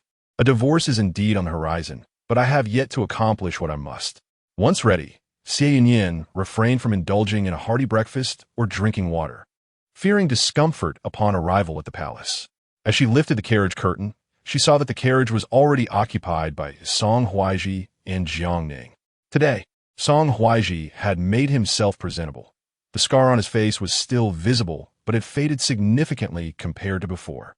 Dressed in a moon-white robe, he bore a hint of his former elegant demeanor. Jiang Ning, adorned in a simple white silk gown and styled with charming dual earbuds embellished with begonia flowers, appeared fresh and sweet, her lips painted like peony petals. She cradled her belly with one hand while leaning into Song Huaizhi and Appo's embrace, exuding an air of dependence. Not forgetting to smile at Xie Yunyan, she said, "Sister, you and Appo's here. A Ning must thank you as well. The fragrance of the bamboo inlaid jade is indeed delightful. I slept much better last night, and Song Lang can attest to that. I held onto you tightly without turning, didn't Appo's ti?" She lifted her delicate face slightly, and Song Huaizhi gazed down at her with deep affection, replying, "A Ning was the most obedient last night." Jiang Ning had anticipated that Xie Yunyan would erupt in fury. After all, this carriage belonged to her, and Jiang Ning secretly mocked Xie Yunyan for being unable to retain the bamboo inlaid jade, thus failing to gain Song Huaizhi and Appo's favor. Despite being the legitimate wife, she remained untouched, forced to witness her husband showering affection upon his concubine. Xie Yunyan frowned slightly. This is my carriage. Why are you not using the Song family and Appo's carriage? Song Huaizhi narrowed his eyes. You are not pregnant, so why do you need such a large carriage? Ning is with child, and you should give the carriage to her. Jiang Ning feigned innocence. Sister, you wouldn't be angry, would you? I'm only thinking of the child. If you are upset, Ning can step down. Though she said this, she made no move to do so. Xie Yunyan coldly laughed. Are you two begging for alms from me? What if I refuse? Song Huaizhi and Appo's expression hardened. Today, you must yield, whether you like it or not. Otherwise, if we delay our entrance to the palace, have you considered how to explain it to the Empress Dowager? Inevitably, Xie Yunyan relented, turning to the Song family's carriage. Jiang Ning and Appo's eyes sparkled with delight as she tightly embraced Song Huaizhi and Appo's neck and pecked him on the cheek. Inside the Song family and Appo's carriage, she found the tea and pastries she had prepared, each one infused with special ingredients. Xie Yunyan would surely consume the tea and pastries on the way, and by the time they entered the palace, she would be in a predicament before everyone. Jiang Ning could hardly contain her laughter at the thought of the poised and dignified Xie family daughter making a fool of herself. Song Huaizhi was in high spirits, gently pinching her cheek. Why are you so happy, Ning? Jiang Ning pouted. Being with Song Lang makes every moment joyful.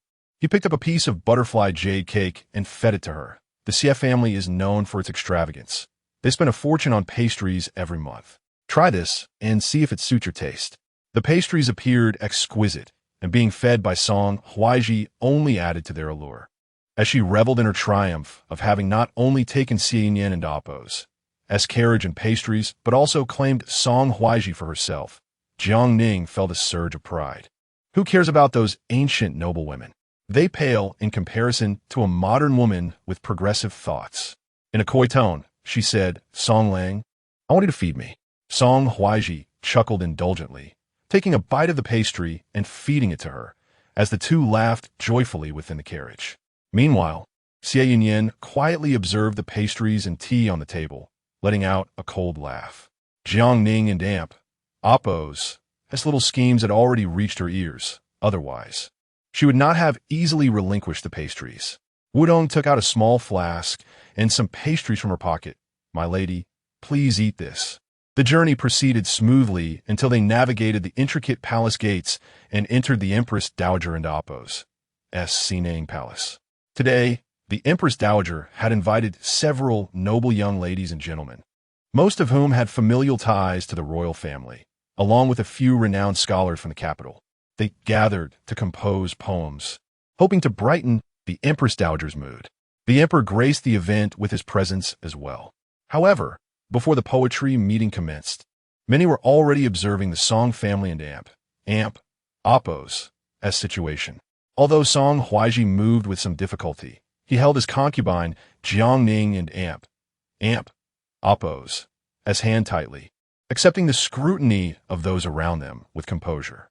Meanwhile, his legitimate wife, Xie Yunyan, sat alone, isolated, as if the two families were worlds apart. With confidence, Song Huaizhi declared to those nearby, Ning is pregnant. This is my first child, and I must be cautious. Yet, it was already common knowledge that Xie Yunyan had arrived in a separate carriage. Her dignity was being trampled upon. Several young ladies huddled together, whispering mockingly about Xie Yunyan. They spoke of her as the capital and Appo's most esteemed daughter, once betrothed to the former crown prince, now reduced to this state of derision by her in-laws. How could she sit there unmoving? Look at her, calmly sipping tea. Perhaps it was all an act. Inwardly, she must be frantic. But it was futile since the Song family held her in disdain. Laughter erupted at the thought that she was cursed to remain unmarried, only to end up marrying a scholar who turned out to be a fraud. Once, Xie Yunyan had distanced herself from them. Now, her haughty demeanor had vanished, subdued by a commoner. How pitiable! The entire gathering was rife with curious glances directed at Xie Yunyan. Jiang Ning wore a faint smile, eagerly anticipating more of Xie Yunyan and Appo's humiliation. A noble lady? Publicly disgrace herself? And would Xie Yunyan ever hold her head high again? Meanwhile, Jiang Ning envisioned her own brilliance shining through the poetry, leaving no doubt that these women of the inner chambers could never compare to her. Just as she reveled in her thoughts, an inexplicable pain gripped her abdomen. She looked up, inadvertently meeting Xie Yunyan and Amp, Oppo's gaze. Xie Yunyan smiled lightly, her back straightened, exuding elegance and grace, still maintaining her serene beauty. Jiang Ning and Oppo's heart skipped a beat, but she quickly reassured herself that it must be a mere illusion. At that moment, Song Huaizhi stepped forward, kneeling in the center of the grand hall before the emperor and the empress dowager, stating, "Your Majesty, grandmother, today I have brought some items to present to you." He proceeded to offer the medicine intended for the empress dowager and the paintings of the immortal artist. Along Xie Yunyan Ninkus Poetry. Chapter 64. Confronting the empress dowager. Initially, the emperor harbored considerable disappointment towards Song Huaizhi, which resulted in a rather sour demeanor. However, upon beholding the enchanting painting by the master painter, he was taken aback. "Is it truly found? I had assumed you were deceiving me." Indeed, the master painter and Oppo's Spring and Autumn and Oppo's, has a second volume? Song Huaizhi responded with a smile. "Your Majesty, this painting was painstakingly acquired by my concubine, Lady Jiang, knowing your preference.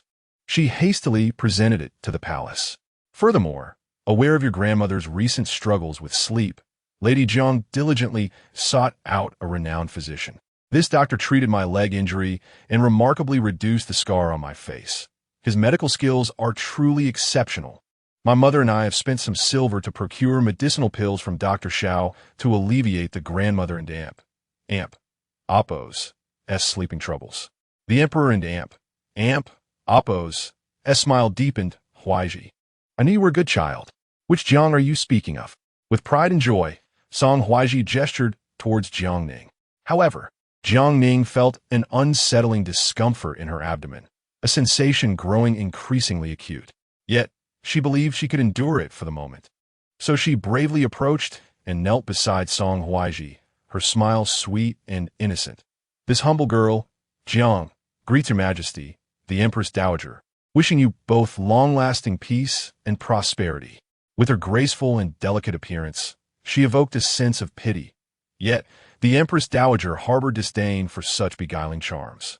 If given a choice, she would prefer a grand, radiant noblewoman like Xie Yunyan. However, reflecting on Xie Yunyan's grandmother, and the man from the Reborn family who had wronged her, the Empress Dowager found it hard to appreciate Xie Yunyan. Under normal circumstances, she could maintain a faade, but her recent insomnia and fatigue rendered her unable to do so. Thus, she regarded Jiang Ning with a semblance of warmth. "Indeed, you are quite beautiful and so filial. If this Dr. Xiao can truly cure my ailment, he shall be richly rewarded." Jiang Ning replied, "Your Majesty, Dr. Xiao and Oppo's medical skills are extraordinary. He will surely be able to heal you."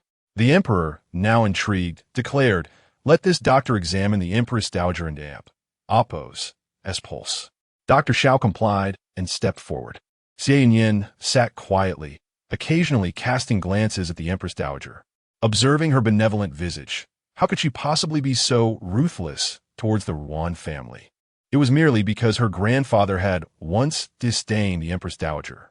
After a brief examination, Dr. Zhao's expression suddenly shifted, and he took a step back, exclaiming, "I, a mere commoner, dare not speak presumptuously."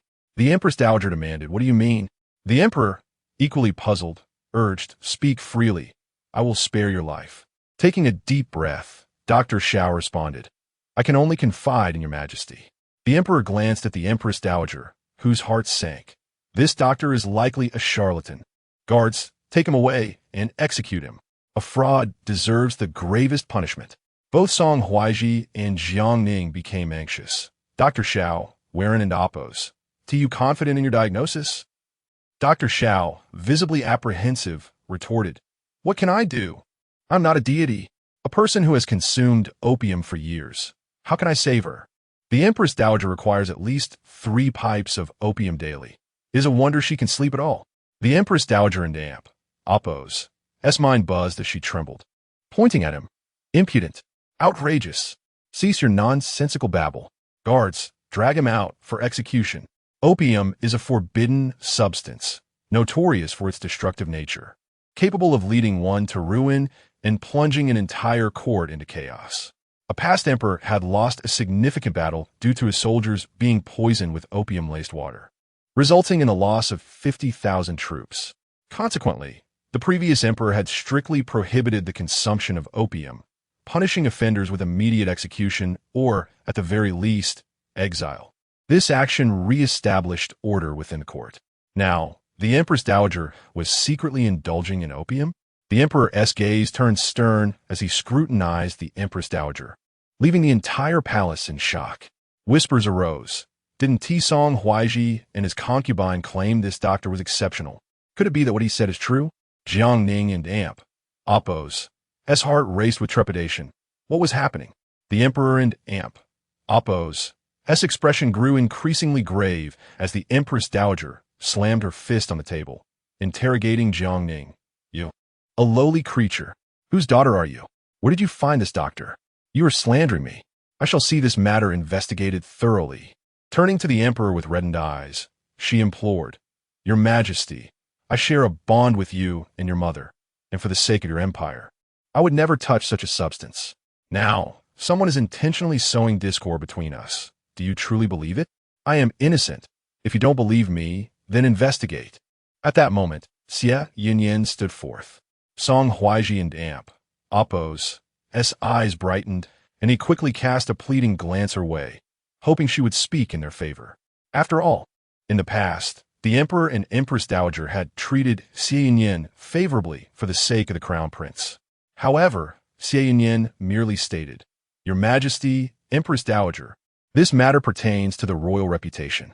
If opium truly exists in the Empress Dowager's palace, then it is Jiang's merit, for she is the one who sought out this doctor.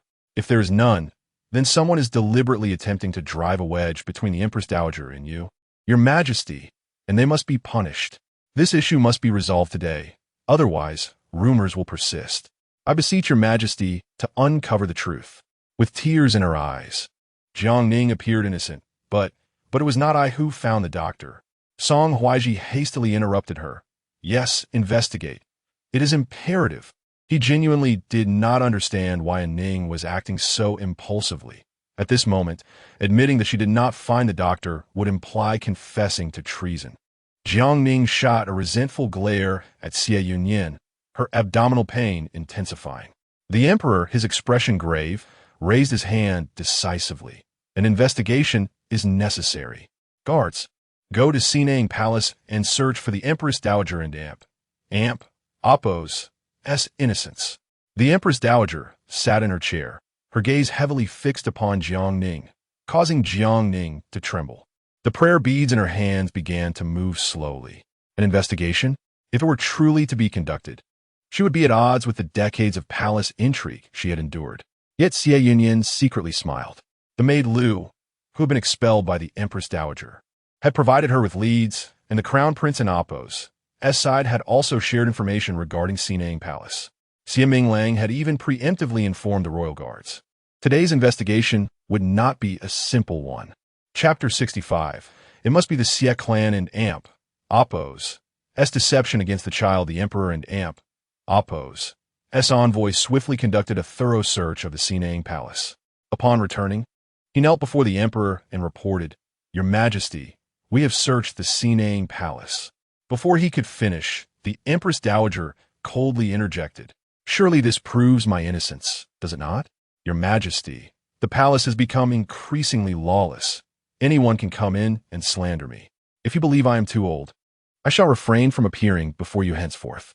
The Emperor fell silent, gesturing for the Imperial Guard, Li Feng, to continue. Li Feng waved his hand, signaling for 2 boxes to be brought forth. I have unearthed these items. 1 box of opium poppy powder, a pipe for consumption, and the Dowager and Appo's account book. The Emperor's gaze darkened. What count book? Bring it to me. The Empress Dowager abruptly rose to her feet. Absurd. This is slander. There is absolutely nothing of the sort in my palace. Li Feng knelt firmly, his voice resolute. I am merely following orders. The 40 individuals accompanying me can attest that these items were indeed discovered within the Dowager and Amp, Appo's, quarters. The flesh on the Dowager and Amp, Appo's, cheeks quivered as she turned to the Emperor. Your Majesty, this Ligard is dubious. Yet the Emperor regarded her with a piercing gaze. Why the urgency, mother? I have yet to examine this account book. As he flipped through its pages, he suddenly kicked the table before him, overturning it. Impudence! The Emperor's fury sent everyone present to their knees, trembling in fear of collateral damage. The Empress Dowager seemed to have all her vitality drained, struggling to find words, knowing it was too late to defend herself. Your Majesty, I have not committed any such deeds. The Emperor and Amp, Appo's, icy stare pierced her.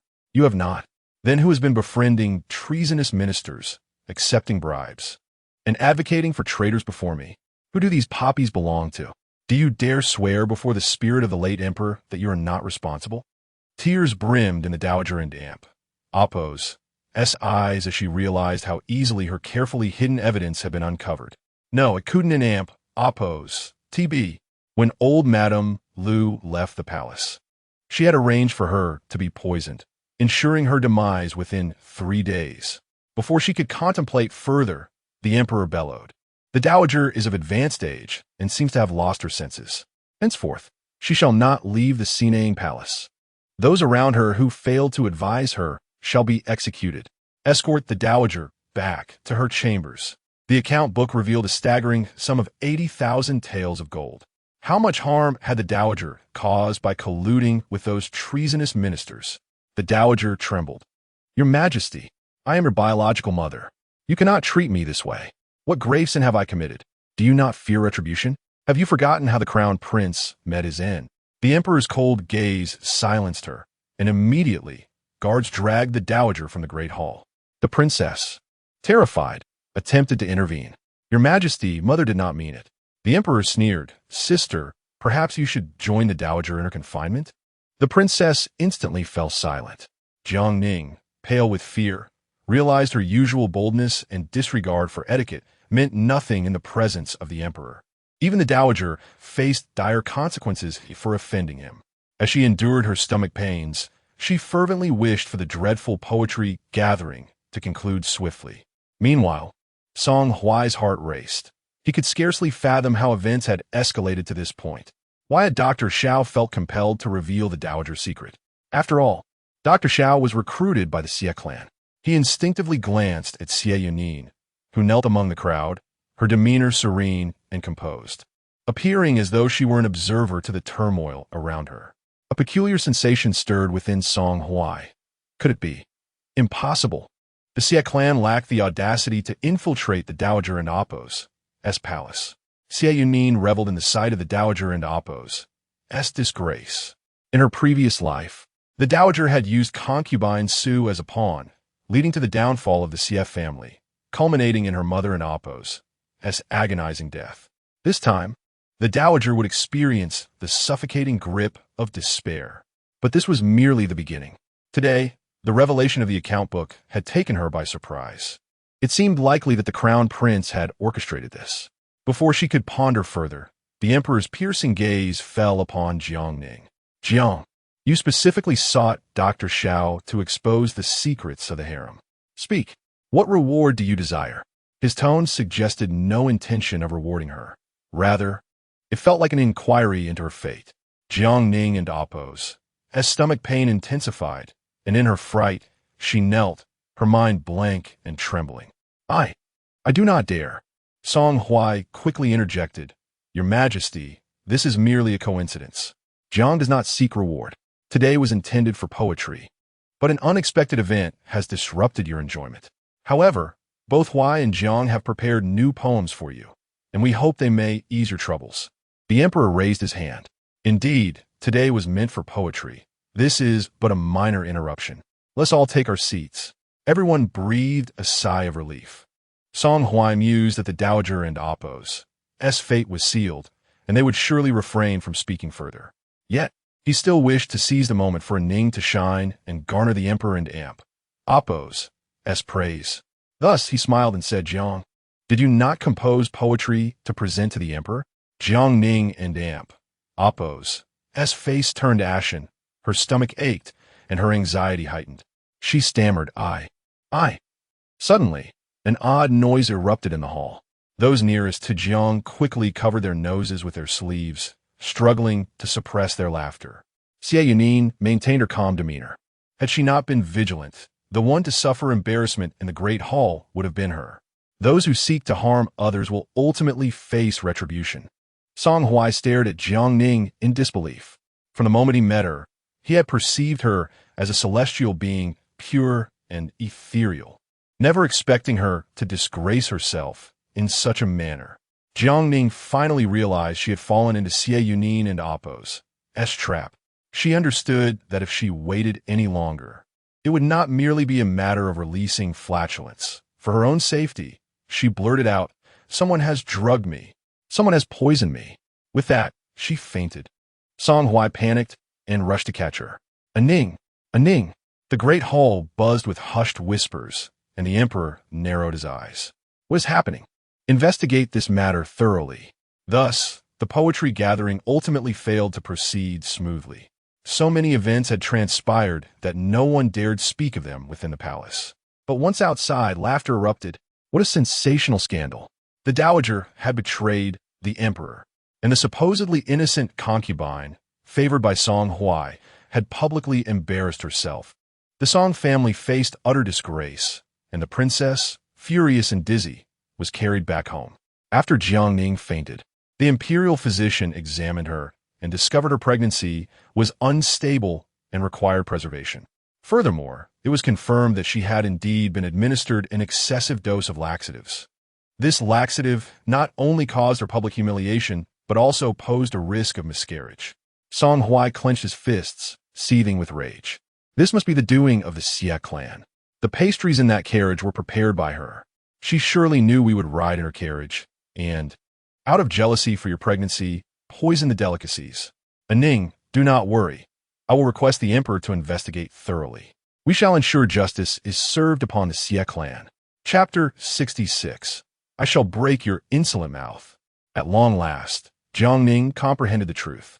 Xie Yunyan was far from being a lamb for slaughter. In fact, the more composed Xie Yunyan appeared, the greater the turmoil she conjured. Reflecting on the recent events surrounding the Song family, one could not overlook the gravity of each incident. Song Huaizhi's disfigurement, his shattered bones, the exposure of his false status as a scholar, and the scandal involving the princess. Could it be that none of these matters bore the fingerprints of Xie Yunyan?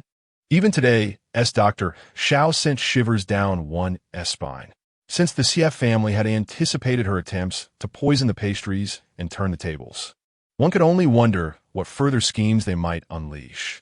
Tears brimmed in Jiang Ning and Oppo's eyes as she clung to Song Huaizhi and Oppo's arm.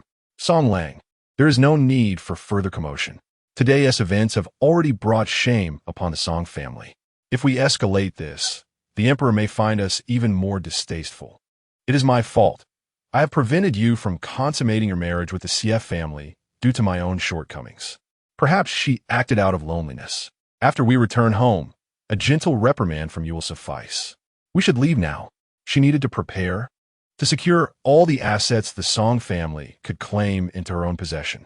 Then, she would orchestrate a charade of death. Otherwise, she would inevitably face more misfortunes alongside Song Huaizhi. Seeing Jiang Ning's pitiful demeanor, Song Huaizhi reluctantly acquiesced. However, on their journey back to the Song residence, Xie Yunyan traveled in a separate carriage. Jiang Ning, consumed by her humiliation, seethed with resentment. An idea struck her as they arrived at the bustling Liuli street. She alighted from the carriage and knelt before Xie Yunyan's vehicle. "Madam, I acknowledge my mistakes. I should not have allowed Song Lang to harbor such affection for me. Even though love is often uncontrollable, I implore your forgiveness. Today's lesson has been well learned. I accept full responsibility and will never dare such folly again. Please, madam, show mercy upon me." Tears streamed down her face as she prostrated before Xie Yunyan and Amp, Oppo's carriage. Soon, a crowd gathered to witness the spectacle. Song Huaizhi rushed forward, attempting to help her rise. Aining, do not kneel before her. She engineered this trap to harm you. Envious of your pregnancy. Anyone with eyes can discern who is right and who is wrong. Yet, Jiangning stubbornly refused to rise, weeping, "Let me kneel. Today I must plead for Madame and Apo's as forgiveness. I may have lost my dignity before the court, but my child is innocent. Why will Madame not spare my child? I love Song Lang. I have long relinquished my position as his wife to you. Why can you not let me be?" This emotional manipulation was a tactic Jiangning had mastered through countless novels. Song Huaizhi and Apo's heart ached as he held her shoulders, shouting into the carriage, "Xie Yunyan, if you possess even a shred of humanity, come forth and apologize to Aining. She carries the bloodline of the Song family. One day, she will call you mistress." Is this the lesson the Xie family imparts? The crowd murmured in hushed tones. Didn't we hear that the Song family and Apo's concubine disgraced herself before the court? It appears she was schemed against by the mistress.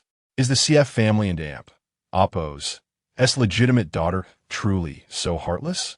To persecute a concubine is one thing, but to also endanger her unborn child? It seems Song Huaizhi and this Jiang lady were acquainted first, yet the Xie daughter intervened. Have you heard? The Xie family is rumored to bring misfortune to their husbands. The previous crown prince met his downfall due to her, who would willingly kneel in the street seeking mercy from the mistress. How could the esteemed Master Xie have raised such a daughter? Hearing the crowd and Apo's chatter, Jiangning and Apo's plan succeeded. She aimed for everyone to know that her public disgrace was a deliberate act by Xie Yunyan, seeking to tarnish her reputation and incite public outrage against her. Inside the carriage, Xie Yunyan calmly dabbed at her mouth with a handkerchief. Having just enjoyed some pine nut candy, her spirits high. "Do not fret," she replied to the anxious Wudong. She retrieved a small pouch and wiped her eyes, soon reddening them. Lifting the carriage curtain, she gazed outside. Jiangning resembled a dewy white flower, kneeling and weeping pitifully, while Song Huaizhi held her in anguish. The onlookers whispered their scorn for Xie Yunyan and Apo's malice. But Xie Yunyan, with tears in her eyes, spoke each word with clarity.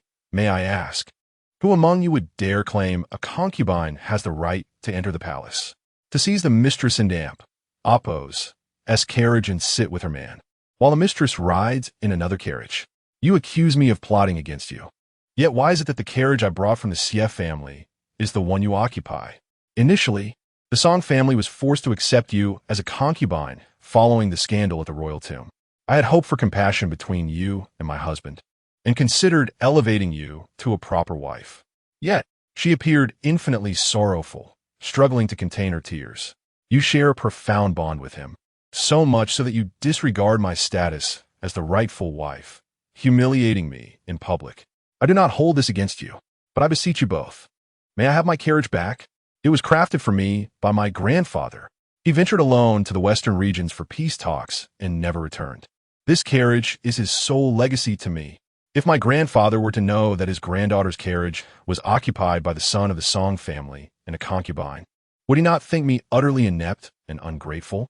As she spoke, Xie Yunyan wept profusely, retreating into the carriage to sob.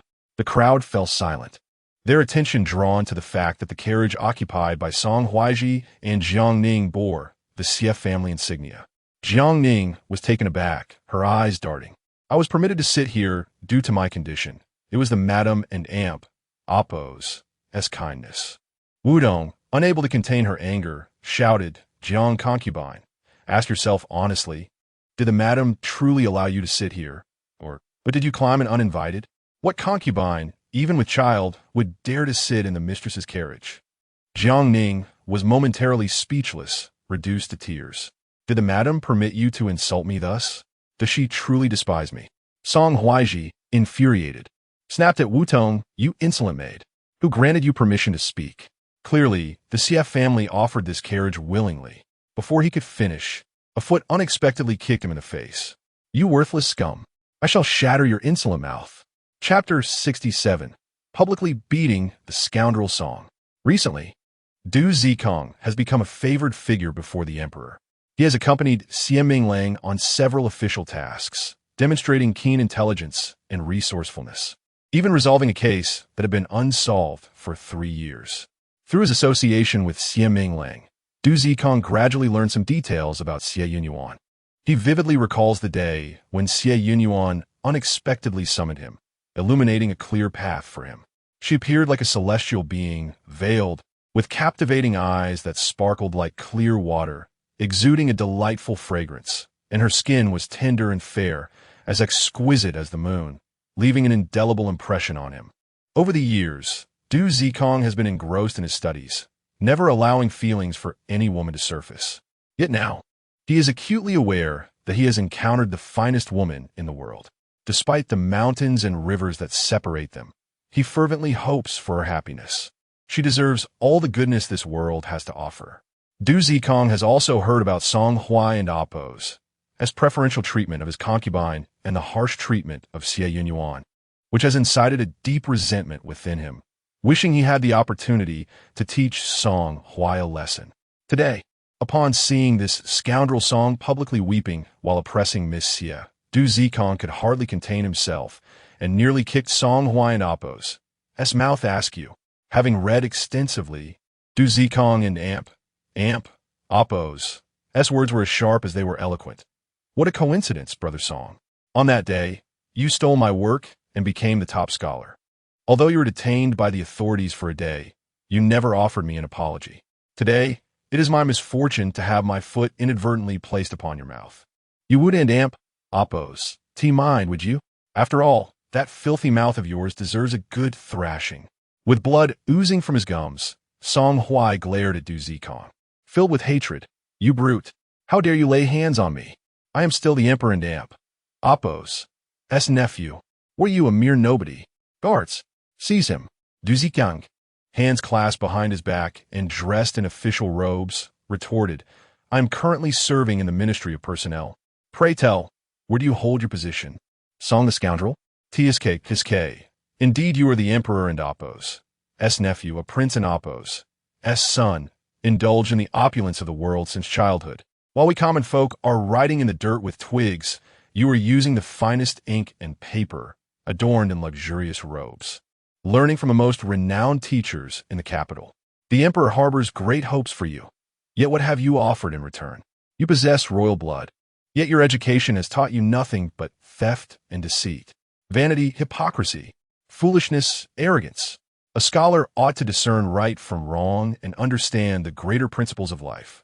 Instead, you have learned to cavort with the unscrupulous, wailing like a harlot on the streets.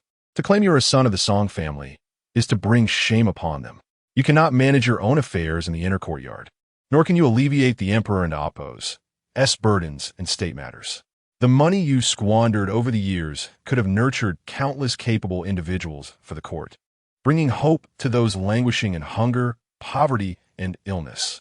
Song Huaizhi, your theft of my writings shall never be forgotten. From this day forth, remember that you are unworthy of the title of scholar. On a smaller scale, you have wronged your mother and father, and you have wronged the emperor. On a grander scale, you have betrayed the nation and its people. You are unworthy of being called a human being. Du Zikong and Apos' scathing tirade resonated throughout the street, eliciting cheers of approval from the bystanders. Well said, Oberty. Song Huaizhi and Apos' cheeks flushed crimson. He indeed had achieved nothing. His studies had reached this dismal point, a true source of mockery. Even his classmates, however mediocre, surpassed him. And here he was, embroiled in a public quarrel with Jiang Ning over the matter of Xie. Flushed with embarrassment, Song Huaizhi stumbled as he grabbed Jiang Ning. Ning, let us go. Jiang Ning bit her lip, mustering her courage to shout at Du Zikong. Who are you? Do you perhaps have some special relationship with our Song family and Apos' young lady? Otherwise, why would you speak on her behalf? With a cold laugh, Du Zikong replied, Are you blind or deaf? Or merely vile and malicious? Which ear of yours heard me speak for her? Let me clarify once more. It is Song Huaizhi, this scoundrel, who stole my work. I will strike him every time I see him. He raised his hand and landed several hard blows to Song Huaizhi and Apos' head. Song Huaizhi, clutching his head, fled in disarray, not even stopping to mount his carriage, but rather darting down a side path. Jiangning, her chest aching with anger, feared for her safety and hurriedly chased after Song Huai. Du Zikong cast a sidelong glance at Xie Yunyan and Appo's carriage, feeling elated as he departed, muttering, "If I ever catch this scoundrel causing trouble again, I shall show him no mercy." The sight of Song Huai fleeing in disgrace was witnessed by all on the street, quickly becoming the subject of ridicule. Inside her carriage, Xie Yunyan smiled faintly. Du Zikong and Appo's appearance had indeed taken her by surprise. However, she understood that his scathing words were meant for her benefit. Thus, she instructed her servants to deliver a jar of fine wine to Du Zikong and Appo's residence. When Du Zikong received it, he was momentarily taken aback before smiling. "Miss Xie is truly thoughtful." He caressed the wine jar, reluctant to consume it. Xie Yunyan did not return home directly. Instead, she visited the estate to see concubine Su. Since Xie Yunyan had been sent to concubine Su and Appo's care, there had been occasional reports on their well-being. Initially, concubine Su had been furious, even cursing Xie Yunyan daily. She had only one daughter, Xie Yunyan, and had hoped for her to achieve something significant within the Song family, paving the way for her return. But who could have anticipated that Xie Yunyan would become a fool so quickly? However, after a period of caring for Xie Yunyan, concubine Su could no longer endure it. A fool who knew nothing and frequently soiled herself could become tiresome, even for a mother. She anxiously awaited relief, nearly driven to madness by Xie Yunyan and Appo's antics. But the old matron sent by the empress had vanished, and those watching her kept their lips sealed, refusing to let her out of their sight. Concubine Su received but a single meal each day and lacked hot water for bathing. A woman once accustomed to luxury was swiftly descending into the life of a beggar. When she finally saw Xie Yunyan, her eyes glimmered with emotion. Yet hunger compelled her to kneel and plead. "Miss, I was wrong. I truly understand my mistakes. Please let me go. I do not wish to be trapped here for a lifetime. I would gladly become a servant for you." Xie Yunyan regarded her coolly. "Is that so? Then tell me everything you know." Concubine Su and Appo's eyes flickered, but she quickly confessed. "In the past, I was foolish, forced by the empress. I do not know why she hated your mother so much, coercing me into administering poison. If I did not comply, there were consequences. I still have needles embedded in my scalp. I am innocent. Miss, you must believe me. Now that Chun and Appo's is in this state, I have no expectations left. I speak nothing but the truth." She still refused to acknowledge her past actions against the Xie family. Xie Yunyan raised her hand, her expression calm and devoid of emotion. "Bring in the servants to attend to concubine Su." A flicker of joy ignited in concubine Su and Appo's heart. She thought Xie Yunyan was as easy to manipulate as before. She hastily replied, "Miss, I do not require servants. Just give me a clean outfit and a hearty meal, and I will leave with you immediately." To her surprise, 2 servant women approached and delivered several hard slaps to her face. Then, they pried open her mouth and forced a bug inside. Concubine Su screamed and struggled. "What is this? Let me go." Xie Yunyan stood, her smile cold. "This is nothing extraordinary. It is quite similar to the poison you administered to my mother. Both will lead to a slow and painful demise. Only yours will come a bit quicker." "Concubine Su, are you certain you do not wish to share what you know?" A glimmer of malice flickered in Aunt Su's eyes. She was indeed privy to some earth-shattering secrets. Yet, she would never divulge them to Xie Yunyan. She would ensure that Xie Yunyan suffered, and the Xie family would undoubtedly meet with a dire fate. Gritting her teeth, she spoke through her pain. "You shall be punished by the Empress Dowager." Chapter 68. The death of concubine Su. Concubine Su initially intended to endure her plight. She understood that even if she were to candidly confess her transgressions, Xie Yunyan would undoubtedly not grant her forgiveness. After all, her actions had been exceedingly egregious, nearly jeopardizing the entire Xie family. Thus, she resolved to remain silent, even in the face of death. As long as she refrained from speaking, the Xie family would remain oblivious. It would not be long before the Empress Dowager took action against them, leading to the demise of the entire Xie clan. However, concubine Su did not anticipate the virulence of the poison within her, akin to a spiny orb, searing and tormenting her as it rolled about her insides. The pain was excruciating, as if her very organs were being incinerated, leaving her desperate to end her own suffering. Yet, she found herself devoid of strength, unable even to succumb to death. Writhing on the ground, she lamented, "I beg you, miss, spare me." An undercover agent brought a chair for Xie Yunyan, who sat down with an air of indifference. "Have you considered your position, concubine Su? My time is limited, and I must depart shortly." Sweat poured from Su and Appo's body as she convulsed on the ground, her willpower waning. The pain surged in waves, rendering her incapable of coherent thought. All she desired was a moment and Appo's respite.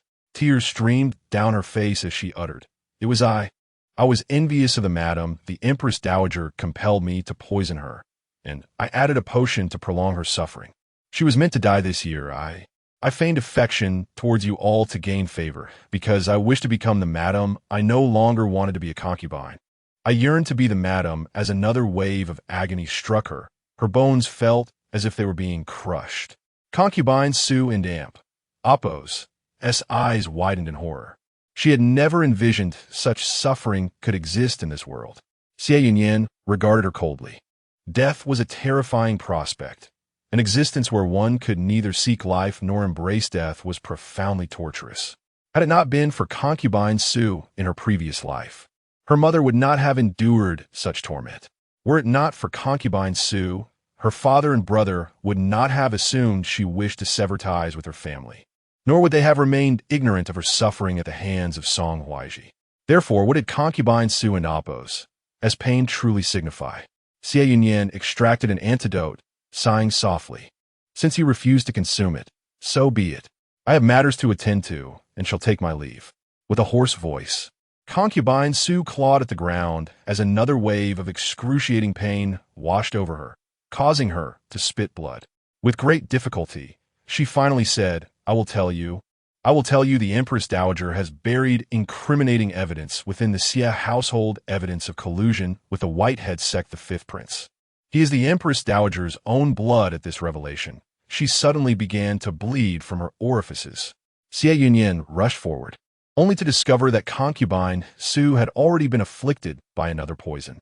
Although the parasite she had administered would not cause immediate death, the existing poison within concubine Su and Appo's body had reacted violently, multiplying its lethal effects. It seemed she was beyond salvation. Desperately clutching at Xie Yunyan and Appo's garment, concubine Su at last realized her imminent demise. In her final moments, her mind drifted back through the events of her life, and she suddenly grasped the truth. The only person who had truly cared for her was Reborn. Reborn had treated her like a sister, rescuing her from peril. Without Reborn, she would have struggled merely to survive. How could she have aspired to the comforts of the Xie household? Why was I so foolish as to choose this path? Concubine Su rasped, uttering her final words. "Miss, tell the madam if there's a next life. If there's a next life?" Xie Yunyan scoffed derisively, kicking her aside.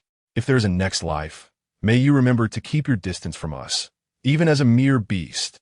The light in concubine Su and Appo's eyes dimmed instantly, her hands falling limply to her sides. Xie Yunyan did not linger. She commanded that concubine Su and Appo's corpse be disposed of, while Xie Yunyan could be left at the estate under watch. In her haste to depart, Xie Yunyan caught sight of Xie Yunyan squatting in the courtyard, playing with mud, a dribble of saliva pooling on the ground as she giggled foolishly.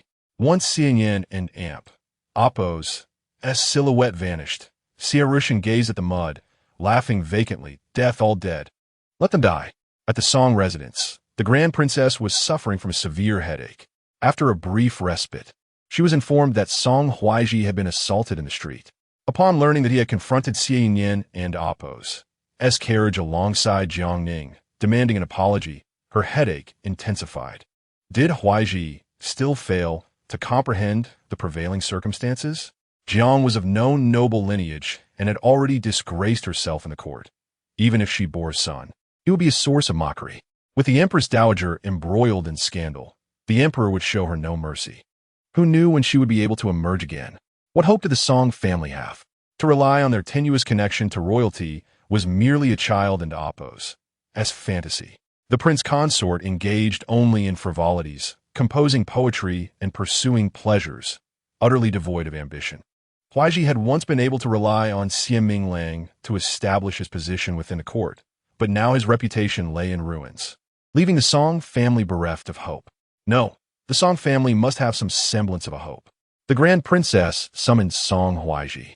Before he could voice his grievances about being humiliated publicly, she forced herself to speak. Huaizhi, do you still not see the truth? The imperial family is the most ruthless of all. Though we are of royal blood, we wield no real power. If trouble arises, who will support us? Initially, we could have counted on the CF family, but you have offended them. Song Huaizhi stubbornly replied, I have already negotiated with the fifth prince. The Grand Princess sighed bitterly. The fifth prince seeks to rally support, but does he truly regard our Song family with sincerity, knowing we are weak? Huaizhi, heed my words. You must maintain connections with both the fifth prince and the CF family. Though they currently shun you, there is one individual they will surely welcome. Tonight, you must share a chamber with Xie Yunyan. Once she bears a son for the CF family, he will be our family and Appo's hope. Song Huaizhi and Appo's countenance stiffened, falling into silence. The Grand Princess gazed at him with tears in her eyes, and ultimately, he had no choice but to acquiesce. Good child, mother knows you are capable. I have arranged everything for today. You shall visit her chamber at the hour of the rat, and all will proceed smoothly. Chapter 69. Her eager desire to meet the crown prince as Xie Yunyan made her way back from the countryside estate. Her countenance was grave. Inside the carriage, she penned a confidential letter, instructing her covert guards to deliver it to Xie Yunyan. The evidence buried by the CF family must be unearthed. Otherwise, it posed a significant threat. Furthermore, regarding the matter of the Empress Dowager and the fifth prince, Aunt Sue had not finished her explanation. The fifth prince was the Dowager and Appo's biological grandson. If that were indeed the case, there would be no need for such a revelation. What could it be? If not a biological relationship, could it be her son? That was simply implausible. Xie Yunyan found herself perplexed. Reflecting on the peculiar circumstances surrounding the fifth prince's ascension in her past life.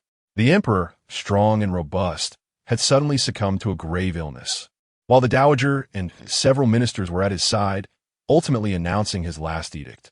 The fifth prince ascended the throne, bestowing lavish rewards upon the ministers, particularly showing deep respect for the dowager. Yet, during the emperor and Appo's funeral, he did not display excessive sorrow. She contemplated that this matter needed to be discussed thoroughly with the crown prince. If the fifth prince and Appo's identity was indeed dubious, the crown prince could easily dismantle him without lifting a finger. This would save them from the fifth prince and Appo's incessant and frantic searches, fearing that the crown prince might return from the dead to challenge him. Additionally, the date of Jiangning and Appo's disappearance was drawing near, and she needed to remain vigilant. As the weather grew colder, she was determined to avert the man-made famine that occurred in her previous life. With so much on her mind, Xie Yunyan hurried back to her courtyard, where she settled down to enjoy a fragrant cup of tea. Soon after, Wudong brought in a dish of 3-flavor lamb noodles along with some side dishes. As she ate, Xie Yunyan listened to Wudong discuss the details of her dowry shops. Her adeptness in business had allowed her dowry assets to earn a significant profit in just a few months. In her past life, these funds had been squandered by the Grand Princess. This time, the Song family had not gained any advantage over her. Rather, they had contributed over 10,000 taels to her coffers. Xie Yunyan mused that in her previous life, the Grand Princess had hoarded grain to exploit the winter famine, leading to countless deaths from starvation. This winter, she intended to utilize the wealth extracted from the Song family to prevent such a calamity and seize control of the rice trade in the capital. At that point, the Grand Princess would surely resort to more treacherous actions, bringing misfortune upon the Song family. Meanwhile, the truth of Jiangning and Appo's disappearance would be revealed, and her theft of funds would come to light, placing the court in turmoil due to the chaos and famine, desperately in need of silver. If she were to offer this sum, it would not be unreasonable to seek a divorce before the emperor. Calculating the timeline, she believed the crown prince and Apos' health would have largely recovered by then, enabling him to gradually reclaim all that was rightfully his. As she dined, her thoughts swirled around these plans. She envisioned the Song family spiraling deeper into ruin, watching Song Huaizhi and Jiangning tear off their hypocritical masks, curious to see if they would still profess love for one another. The daggers that Song Huaizhi had plunged into her family would be returned, and she would ensure he inflicted the same upon himself. Wudong, attending to her, cheerfully remarked, "My lady, today the madam sent some garments, all personally stitched by her, along with some pillows and handkerchiefs. I and Apos arranged everything. The madam still cares for you dearly." Xie Yunyan smiled slightly. "My mother has just recovered and yet still exerts herself. Since she has sent these, I shall keep them carefully. They are her heartfelt intentions." Soon, after finishing her meal and calculating some accounts, she felt a wave of fatigue wash over her. She decided to bathe and change, preparing to retire for the night. However, in her drowsy state, she sensed something amiss. Suddenly, she opened her eyes to find a sachet tied to the bed curtain. Wudong hurried in. "My lady, what is it?" Xie Yunyan scrutinized the sachet. "Is this sachet newly placed?" Wudong nodded. "The madam sent someone to say that you adored this type of sachet as a child, so she specially crafted one for you to hang above your bed, hoping it would bring you joy as you sleep." Xie Yunyan and Apos' heart raced. She whispered, "When the items were sent from the Xie residence, did anyone from the Song family receive them?" Wudong appeared alarmed. It seems they encountered someone from the Grand Princess. The Grand Princess fondled the fabric for a while, praising the madam for her maternal kindness, but did not linger long before sending someone here. Xie Yunyan yanked down the sachet, inhaling deeply, and confirmed that it was indeed suspicious. This was not an ordinary aphrodisiac, but rather a clandestine concoction from the palace, one so potent that even the most skilled physicians would fail to detect it initially. Only when bodily reactions occurred would the anomaly be realized. The Song family was growing desperate, plotting against her. They intended to drug her in her own quarters, not to frame her with another, but to compel Song Huaizhi to consummate their union and produce an heir bearing the Xie lineage. No, that was utterly unacceptable. Xie Yunyan scoffed. "Wudong, I need you to assist me with a task." As night deepened, Song Huaizhi stood beneath the shadows of bamboo in the courtyard. The pain from the kicks delivered by Du Zikong still throbbed. Truthfully, he was shaken his core. Even now, recalling Du Zikong and Apos' words made his cheeks flush with humiliation. Could it be that he truly was worthless?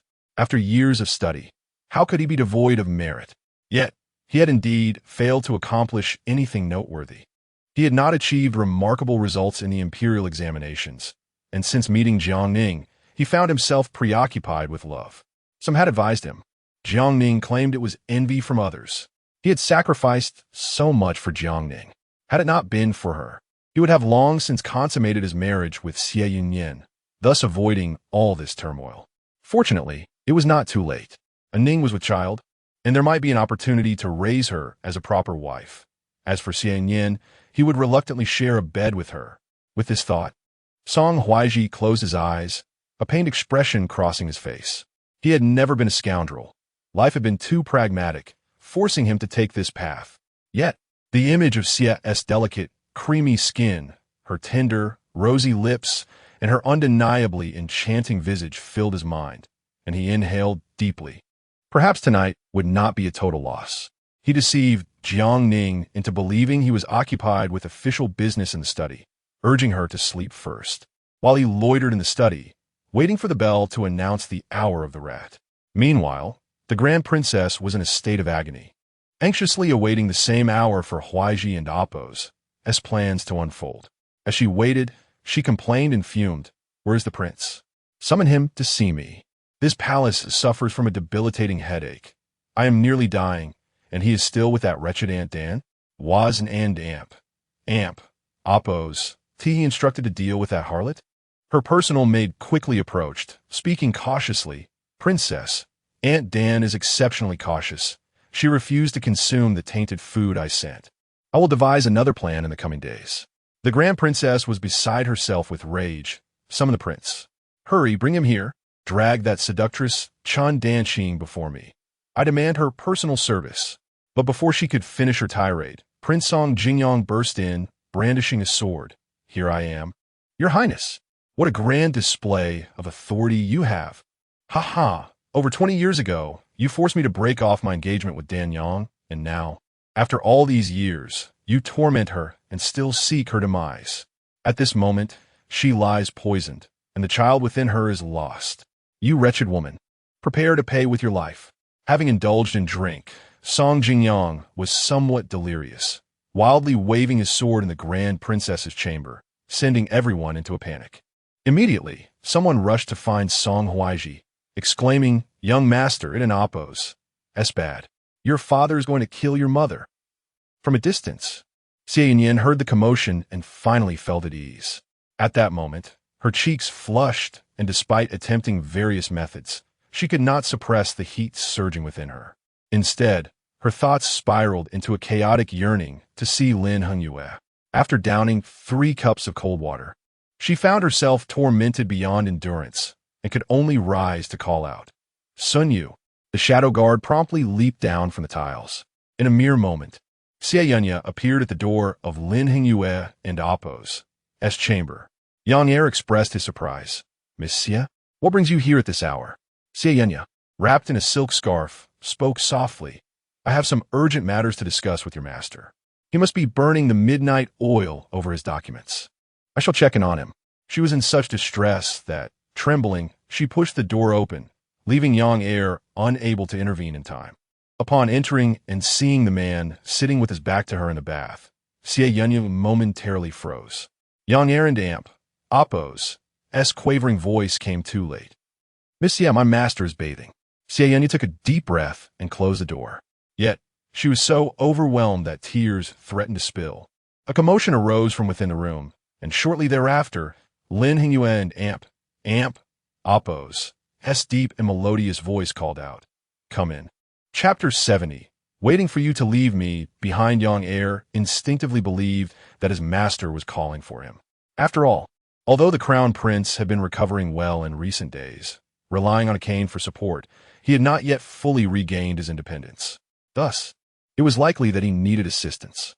However, Yang Er did not anticipate that Xie Yunyan would be so swift, directly pushing open the door and entering the room before hastily shutting it behind her. Had he not retreated quickly, his nose might have been crushed. He stood there in a daze, utterly bewildered.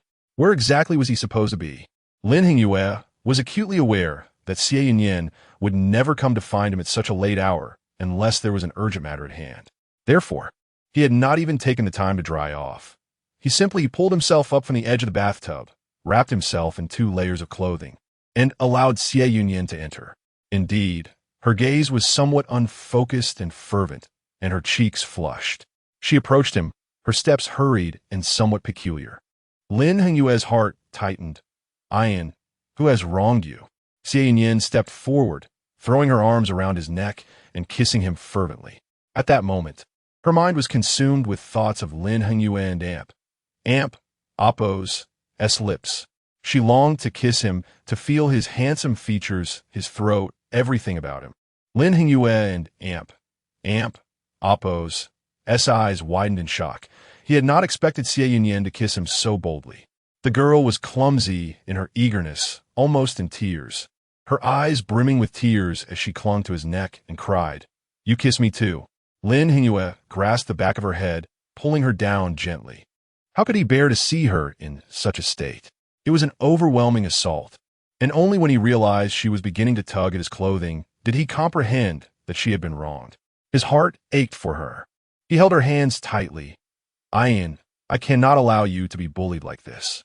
She was so pure and virtuous, valuing propriety above all. He could not let this day become a stain on their relationship. Tears threatened to spill from Xie Yunyan's eyes, as if 1,000 ants were gnawing at her insides. Yet, she did not know what to do, simply staring blankly at Lin Hengyue. Crown Prince brother, I feel terrible. The man swallowed hard, leaning down to gently peck her lips, Be good. I will teach you. He guided her hand, step by step, helping her to alleviate her pain. Yet, he never crossed the final boundary. An hour passed, and Xie Yunyan, drenched in sweat, lay heavily in Lin Hengyue's arms with her eyes closed, her long eyelashes fluttering slightly. His handsome face bore a complex expression. Although they had not reached the ultimate intimacy, they had engaged in actions reserved for married couples. To relieve Xie Yunyan's suffering, his hands felt numb. The person behind this scheme was deserving of condemnation. After his incident, how could his iron be so trampled upon? Lin Hengyue had never felt such a murderous rage. He could endure his own grievances. A gentleman waits for revenge, even if it takes 10 years. But when it came to Ian, he wished he could immediately destroy the one responsible. After sleeping for half an hour, Xie Yunyan awoke, the effects of the drug making her sleep restless. Upon opening her eyes and seeing Lin Hengyue, she felt a sense of security she had never experienced before. Yet, recalling the events that had transpired not long ago, she wished she could sink into the ground. However, Lin Hengyue remained calm, holding her hand and softly promising in her ear, "When dawn breaks, I will ensure that the one behind this receives their due punishment." Xie Yunyan felt utterly wronged, tears streaming down her face as the crown prince held her tighter. Seeing her cry tore at his heart, and he could only comfort her. "Ian, it is my fault. All of this is my fault. If I had not encountered trouble, things would not have turned out this way. Rest assured, thanks to you, my health has improved significantly. I have also placed more people in the capital. You should part ways with him. I will take care of this matter, all right?" Xie Yunyan was deeply touched. Leaning against his chest, she listened to his words and replied obediently. "Crown Prince brother, I know you have already taken steps in advance regarding my situation. This has made the fifth prince increasingly vigilant. I already have a plan for the separation, and it will be settled within the next few months, before the end of the year. Please give me time to handle it. Your carefully arranged spies do not need to act on this matter." Lin Hengyue fell silent for a moment before finally sighing. "Ian, then I will wait until the end of the year. Once you have separated, I will come to ask for your hand in marriage." Xie Yunyan and Apos, as cheeks flushed, and she bit her lip. "Why do you wish to marry me?" He gently pinched her cheek and looked down at her. "Wasn't it Apos? Tea that the plan earlier? Use it and then discard it?" The woman in his arms was as radiant as a captivating begonia, fragrant and unparalleled in beauty. She sweetly pouted. "Then what do you want?" Lin Hengyue chuckled softly, his large hand grasping her waist as he leaned down, gently biting her lip. "It is your turn to take action. If you do not know how, I will teach you." The Song family was in turmoil the entire night. Song Jingyang was frantically intent on killing the princess, while Song Huaizhi intervened, sustaining a wound to his shoulder. Naturally, the princess became even more deranged, declaring that she would bring Song Jingyang before the emperor. Yet, Song Jingyang laughed heartily. "Go ahead. As soon as you take a step forward, I will have everything you have done over the years written down and delivered to the emperor. Let us see if he can protect you. The Empress Dowager has already been imprisoned. You were complicit in those past events. Just try it." Seeing Song Jingyang spouting nonsense, the princess raised a vase and smashed it over his head. "Song Jingyang, you are insane. Be quiet." Song Huaizhi stood by, dumbfounded, frantically trying to intervene while inadvertently getting hurt, completely forgetting about the supposed midnight rendezvous. Finally, as dawn approached, the princess managed to fall asleep with Song Huaizhi and Apos, as comforting presents. However, she was plagued by nightmares, awakening with a scream as her fingers throbbed with pain, only to discover that her right thumb had been inexplicably severed. The princess looked at the gushing blood from her thumb and fainted dead away. Chapter 71. The Princess and Apos has severed finger that night. The Song family faced a calamity, with each member enduring their own hardships. However, Xie Yunyan was an exception. After conversing with Lin Heng, she returned to her chamber and slept soundly, awakening only after a restful night. Just as she finished her breakfast, the princess sent someone to summon her. Wiping her mouth, Xie Yunyan smiled lightly, causing Wu Tong to gaze at her in astonishment. While she always found her mistress beautiful, today Xie Yunyan appeared transformed, her complexion radiant, eyes shimmering with captivating ripples. and her brows exuding a delicate allure reminiscent of blooming roses, fragrant and sweet. Like a lustrous pearl, she stood gracefully in the morning light, exuding elegance and charm. Naturally, Xie Yunyan intended to visit the princess. Early in the morning, she had heard the news of the princess and Appo's severed finger, and how could she resist witnessing such a spectacle? However, upon arriving at the princess's chamber, she heard the sound of dishes shattering and the princess's furious outcry. "Where is Xie Yunyan? My finger has been severed, and she, as my daughter-in-law, can only sleep." The women of the Xie family are truly uncouth. A cold smile flickered in Xie Yunyan and Appo's eyes as she entered to find Jiang Ning and Song Huaizhi tending to the princess. Jiang Ning maintained her usual pitiful demeanor, meekly advising, "Your Highness, the young mistress may have been spoiled by the Xie family and thus does not understand the need to care for her elders. A reprimand should suffice." Song Huaizhi stood beside her, his back bandaged in a comical manner from his earlier injury. Upon Xie Yunyan and Appo's entrance, the three exchanged complex glances. She approached gracefully, adorned in an apricot-colored gown that, while simple, did not conceal her exquisite beauty. She resembled a vibrant magnolia branch, radiant and stunning. The moment she stepped inside, the entire room brightened, as if even the darkest corners were illuminated by her presence. The princess and Song Huaizhi exchanged incredulous looks, both puzzled as to how Xie Yunyan appeared unscathed after being drugged the previous night. Was it possible she had been unfaithful? Yet, the spies stationed in the Xie courtyard reported that she had not ventured out all night. The princess and Appo's anger remained focused on her severed finger. Grabbing a nearby medicine bowl, she hurled it at Xie Yunyan, who deftly dodged, though the medicinal liquid splattered onto her embroidered shoes. "The princess see that, you wretched girl. A thief enters our home. My thumb is inexplicably severed, and you still sleep soundly. Are you intentionally trying to drive me to my grave? Guards, make her kneel. I want you to serve me on your knees today."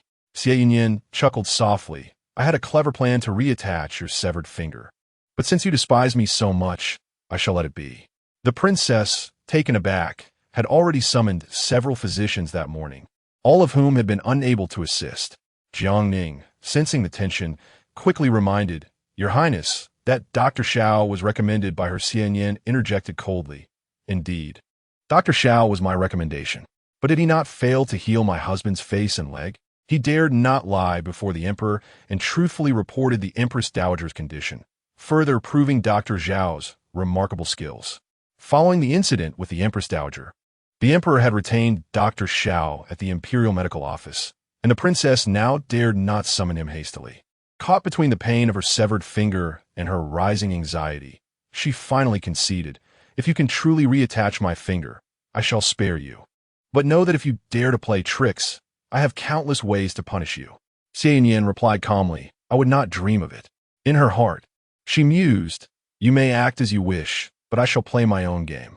Soon, Xie Yunyan found a new physician to reattach the princess and Appo's finger. The method she suggested involved a procedure that could indeed reattach the severed digit, but it came with a caveat. While the finger could be reattached, the recipient would endure nearly 20 days each month of unbearable itching at the site of the injury, driving them to madness and potentially leading them to sever the finger anew. The princess's hand was excessively long and tainted. The physician quickly bandaged the severed finger and wrapped it in gauze, and the princess gritted her teeth to withstand the pain, thinking that if she could endure this moment, her finger would be saved. However, Song Huaizhi observed the scene with a sense of unease, feeling that something was amiss. Before he could contemplate further, the princess turned to him with a matter of urgency. "My son, I must share something with you. Regarding the illicit salt trade we discussed, I have reached an agreement with Lord He. He has sent me 5,000 taels of silver this past week, and tomorrow we must prepare to deliver the transport documents and arrange for several ships." Song Huaizhi was alarmed. "Mother, have you lost your mind? If the emperor finds out, it will be a grave offense." The princess clenched her teeth. "How would he know? They operate discreetly. Besides, we are merely providing transport documents and vessels. We are not involved in their dealings.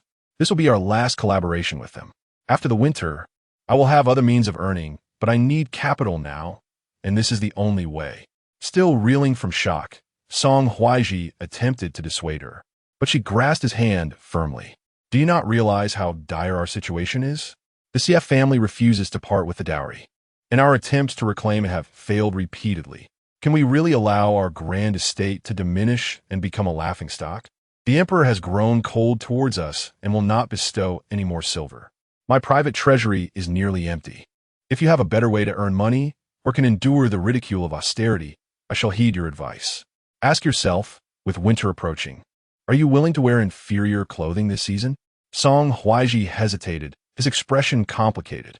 He had always worn the finest garments and could not fathom the idea of suddenly donning inferior attire.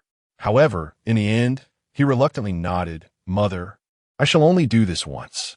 The princess smiled. Good son, rest assured, this will be our final endeavor. Once we secure this money, we shall cease our dealings. We will procure grain from the capital and stockpile in our warehouses before the market tightens, allowing us to sell it at inflated prices later. We will make a handsome profit, ensuring our future is secure. Song Huaizhi, unfamiliar with financial matters, found the prospect daunting but ultimately acquiesced. He promptly set out as instructed by the princess, locating the contact, delivering the transport documents, the vessels, and a letter. The recipient, smiling broadly, rewarded him with a chest of silver. Thank you, young Master Song. As he opened the chest to reveal a bounty of gleaming silver, he felt a jolt of shock. This money was indeed too easy to acquire. In that moment, under the allure of wealth, he found himself thinking that perhaps taking a risk was not so grave after all. Meanwhile, Xie Yunyan rode in a carriage on her way to a grain depot. This year, she intended to play a game of cunning with the Song mother and son, ensnaring them in her trap. Chapter 72. The secret of the fifth prince. The grand princess is ill-equipped in financial matters, primarily profiting from unscrupulous means. The shops under her name seldom attract repeat customers, mostly yielding transient gains. Various fabrics, jewelry, grains, and restaurants often resort to substandard practices. This corruption cascades downwards, creating a vicious cycle of greed and deceit. Her scheme of preemptively purchasing grain only to sell it at exorbitant prices is nothing short of morally reprehensible. However, bolstered by the emperor and empress's favor, the grand princess possesses a substantial number of shops in the capital, with nearly half of the grain shops operating under her name. Xie Yunyan exerted considerable effort to consolidate grain shops beyond the grand princess and Appo's reach. She acquired these establishments at prices exceeding market value, and subsequently stockpiled a significant amount of grain at market rates, including supplies transported from distant regions stored in warehouses on the outskirts of the capital. These undertakings were executed discreetly, remaining unnoticed. Once the grain situation was under control, Xie Yunyan also amassed a considerable stockpile of cotton. Recalling the bitterly cold winter of her previous life, she recognized that, although last year's winter was milder, the demand for cotton clothing and blankets had diminished. The sudden drop in temperature led to an overwhelming surge in buyers, many affluent yet unable to procure what they desired, contributing to the suffering of the populace. She dispatched agents to regions abundant in cotton to acquire a substantial quantity of high-quality goods and urgently produced a batch of cotton clothing, blankets, and boots. It is worth noting that the northern cities extend beyond the capital, and this venture could yield considerable profits while simultaneously alleviating the plight of many from a cold, thus serving a dual purpose. By hoarding grain and purchasing cotton for winter garments, she quietly siphoned off a significant amount of silver from the grand princess, leaving her with the necessity to utilize her own funds moving forward. Xie Yunyan hesitated, feeling reluctant to deplete her own resources. Having lived a second life, she instinctively desired to safeguard her finances. The fund from the Song family had dwindled significantly, and the remaining silver was reserved to lure the enemy, prompting Xie Yunyan to refrain from further expenditure. Her attention then shifted to the fifth prince. She shared her thoughts with Lin Hengyue during their second treatment session. Strangely, whenever they met, their conversation, even if mundane, often led to a direct gaze that felt electric, rendering them unable to look away, unintentionally drawing them closer. During the second treatment, she had considered that if they encountered discomfort, a kiss might ease the tension. However, the moment their eyes met, their lips gravitated towards one another. What had begun as innocent kisses had evolved into a deeper exploration of intimacy, since Xie Yunyan had succumbed to the aphrodisiac, leading them to indulge in more passionate encounters, albeit while striving to maintain their boundaries. At that moment, she felt Lin Hengyue's long fingers gently glide along her waist, causing her skin to tremble as she resisted the urge to yield, asserting, "Lin Hengyue, I am engaged in serious matters with you." He chuckled softly, no need to rush. He had recently relocated to the Fifth Prince's residence, where the Fifth Prince's increasingly erratic behavior had led him to fervently search for the Crown Prince's whereabouts, squandering considerable funds. The safety of the Song family's estate had waned. Xie Yunyan bit her lip, finding Lin Hengyue different from her previous perceptions. Yet, she was pleasantly surprised by how much she enjoyed his company, feeling relaxed and at ease, as if enveloped in warm water. The lingering affection within her stirred as Lin Hengyue gently bit her neck, prompting her to lean back instinctively, yielding to a reciprocated bite. As Xie Yunyan drifted into slumber, Lin Hengyue remained awake, gazing at her face as if in a dream. Despite his exhaustion, he could not bear to close his eyes, wishing to savor every moment spent with her. These days had been arduous, and he longed for the day when he could emerge from his trials, return to the Eastern Palace, and formally wed her. Lin Hengyue shut his eyes briefly, reflecting on the actions he had recently taken, which had only exacerbated the Fifth Prince and Appo's madness. Yet, he deemed it insufficient. The Fifth Prince must endure the same suffering he had experienced.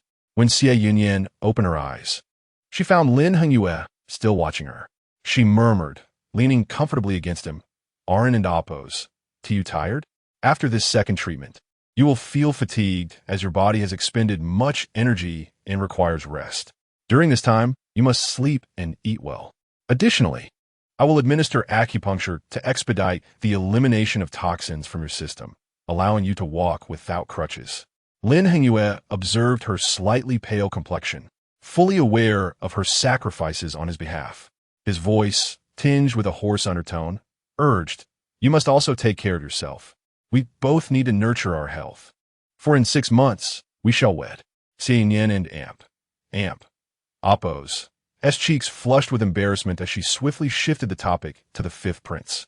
"Last time, Aunt Su mentioned that the Fifth Prince is the Empress and Appo's biological son.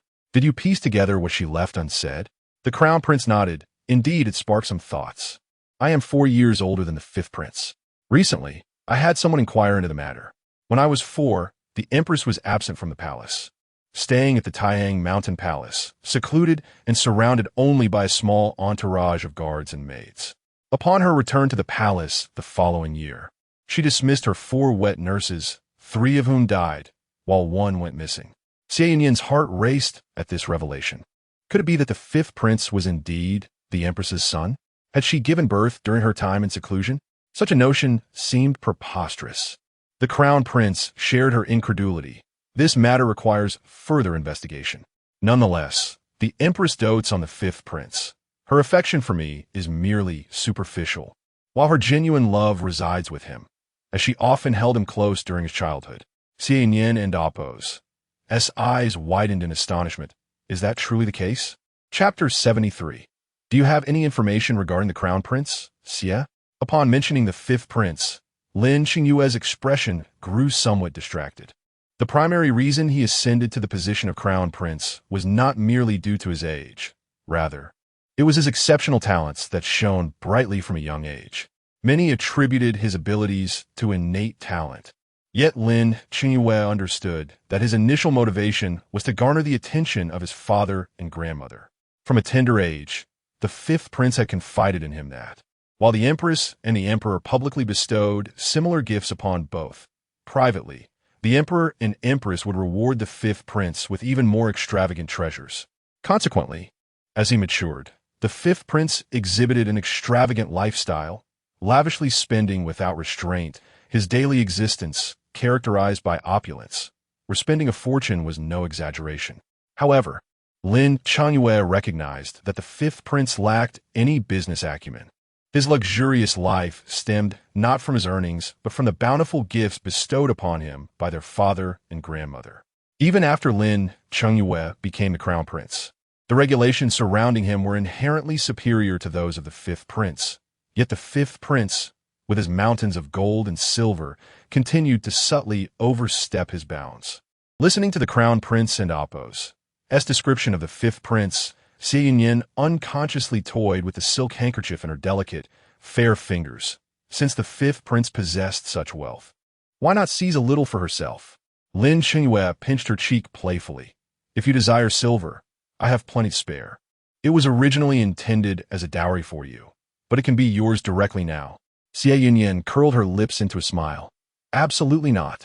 I neither want yours nor wish to touch my own. Your predicament is likely the doing of the fifth prince. I want his silver. Lin Changyue paused, a helpless smile gracing his lips. Very well. How do you propose to acquire it?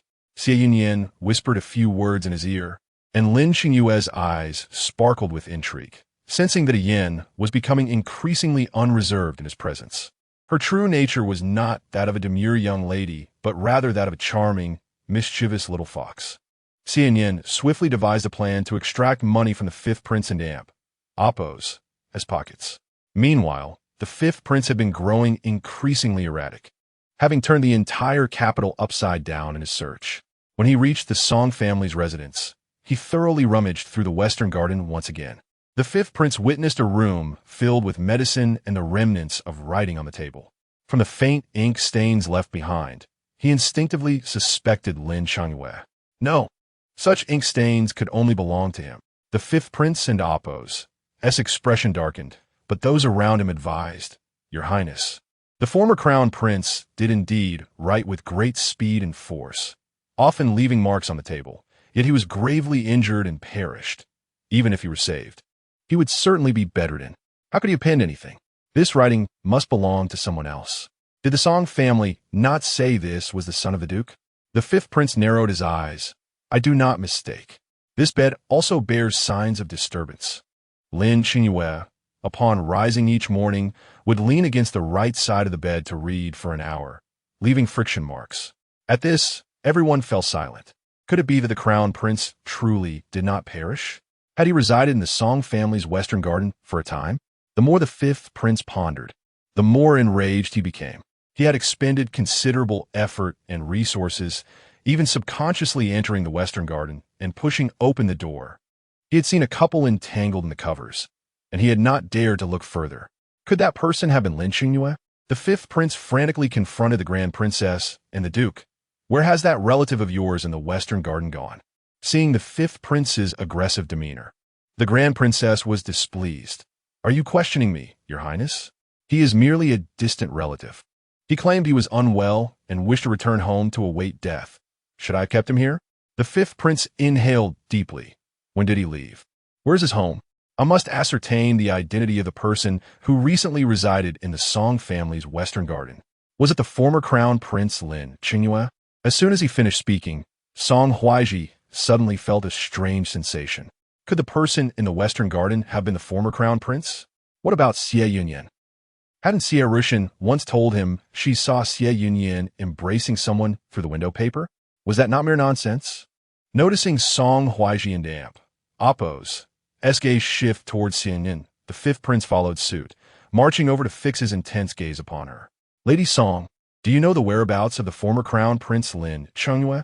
He recalled how the crown prince had been deeply infatuated with Xie Yunyan, though he had not gleaned much from her. It was possible that Lin Changyue had maintained a close connection with Xie Yunyan unbeknownst to him. Xie Yunyan's face turned pale as she stammered. In response to Your Highness, I have not received any letters. Her eyelashes fluttered in distress, prompting the fifth prince to wave his hand. Search this Lady Song's quarters. In less than a quarter of an hour, a letter was discovered in one of Xie Yunyan's boxes. Everyone was left astonished. Xie Yunyan's heart raced with excitement. The silver was on its way. The silver was on its way. This extravagant fifth prince must have an abundance of wealth to bestow. Chapter 74. You must elevate me to your concubine." The moment Xie Yunyan laid eyes on the fifth prince, she exhibited a demeanor of trepidation. In contrast, the fifth prince merely scoffed inwardly, realizing that the person the crown prince once cherished was not so remarkable after all. Xie Yunyan hastily explained her situation, pleading, "Your Highness, I have had no dealings with the former crown prince. Although we were betrothed in childhood, I have spent most of my life in seclusion, having scarcely met him. When I received that letter, I was unaware of its authorship. Please, Your Highness, discern the truth." The fifth prince's derision intensified, and he perceived Lin Qingyue's naivety. Had he not accidentally observed Lin Qingyue stealing glances at Xie Yunyan, he would never have realized the crown prince's profound affection for her. Later, he cunningly used Xie Yunyan as a conduit to send items to the battlefield, lacing the pastries meant for the crown prince with a tasteless poison. Should the crown prince sustain injuries and consume medicinal wine, the poison would manifest unexpectedly, rendering him powerless. Should this transpire in the midst of battle, Lin Qingyue would face either death or grave injury. As the fifth prince had anticipated, Lin Qingyue was gravely wounded and fell into a river. His body was never recovered. The last witnesses reported that he had been struck by multiple arrows and was pierced by a sword and a dagger. Most believed Lin Qingyue was undoubtedly dead, likely devoured by wild beasts. However, the fifth prince remained uneasy in his ignorance of Lin Qingyue and Amp, Oppose, as fate. The letter in Amp, Oppose, as content was quite simple, signed by a former acquaintance, advising Xie Yunyan not to wait for the crown prince, but to seek a worthy husband instead. The letter concluded with a declaration of daily prayers for her at the Great Awakening Temple. The fifth prince immediately summoned his aides, demanding information on the whereabouts of the Great Awakening Temple. That day, he was incessantly occupied, subjecting Xie Yunyan to rigorous questioning. However, due to the presence of the Xie family, he refrained from resorting to torture, but his tone was stern. Xie Yunyan, terrified, wept as she stammered, "Your Highness, I truly know not what it pertains to." Her trembling lashes resembled a magnificent peony swaying in the wind. The fifth prince soon discovered the temple in Amp, Oppose, S location, but had no time to engage further with Xie Yunyan. He speculated that, given Lin Qingyue and Amp, Oppose, S character, the letter was the utmost he would divulge, fearing it would implicate Xie Yunyan. That very night, he concocted an excuse and set off southwest towards the Great Awakening Temple. Meanwhile, Xie Yunyan's predicament became a source of amusement for Song Huaizhi and the princess, who summoned her for ridicule. "Look at you, in trouble. And how does the Xie family care? It is only because the fifth prince holds our family in regard that you are spared. Henceforth, behave, and the Song family will provide for you." Observing them, Xie Yunyan felt like laughing, yet remained silent. The fifth prince pressed on, exhausting several horses, finally arriving at Tonghua City near the Great Awakening Temple. Upon arrival, he presented his identity to the local authorities, demanding troops to apprehend suspicious fugitives. To his surprise, the county magistrate, gaunt and weary, knelt before him in desperation, exclaiming, "Heaven has finally opened its eyes. Your Highness, please save us. I shall write a memorial to the Emperor, acknowledging your life-saving grace. This place has suffered famine, floods, and plague for years. The population is nearly decimated, leaving only the frail and ill." A growing crowd gathered at the yamen, each face gaunt and hollow, their tattered clothing sending chills down one into Oppo's spine. The fifth prince had not anticipated such a scene in Tonghua City. Before he could respond, a throng rushed forward, grasping his ornate robes, pleading, "Your Highness, save us. Are you sent by the Emperor? At last, someone has come to our aid. Heaven has opened its eyes." Trapped in a dilemma, the fifth prince realized the gravity of the situation. Unless he resorted to violence against these desperate souls, his future as a prospective emperor would be jeopardized should word of his actions reach the capital. The cries grew louder, and within moments, someone collapsed before him, succumbing to hunger and illness. Gritting his teeth, he commanded, "Bring me grain and medicine. Send it to Tonghua City at once.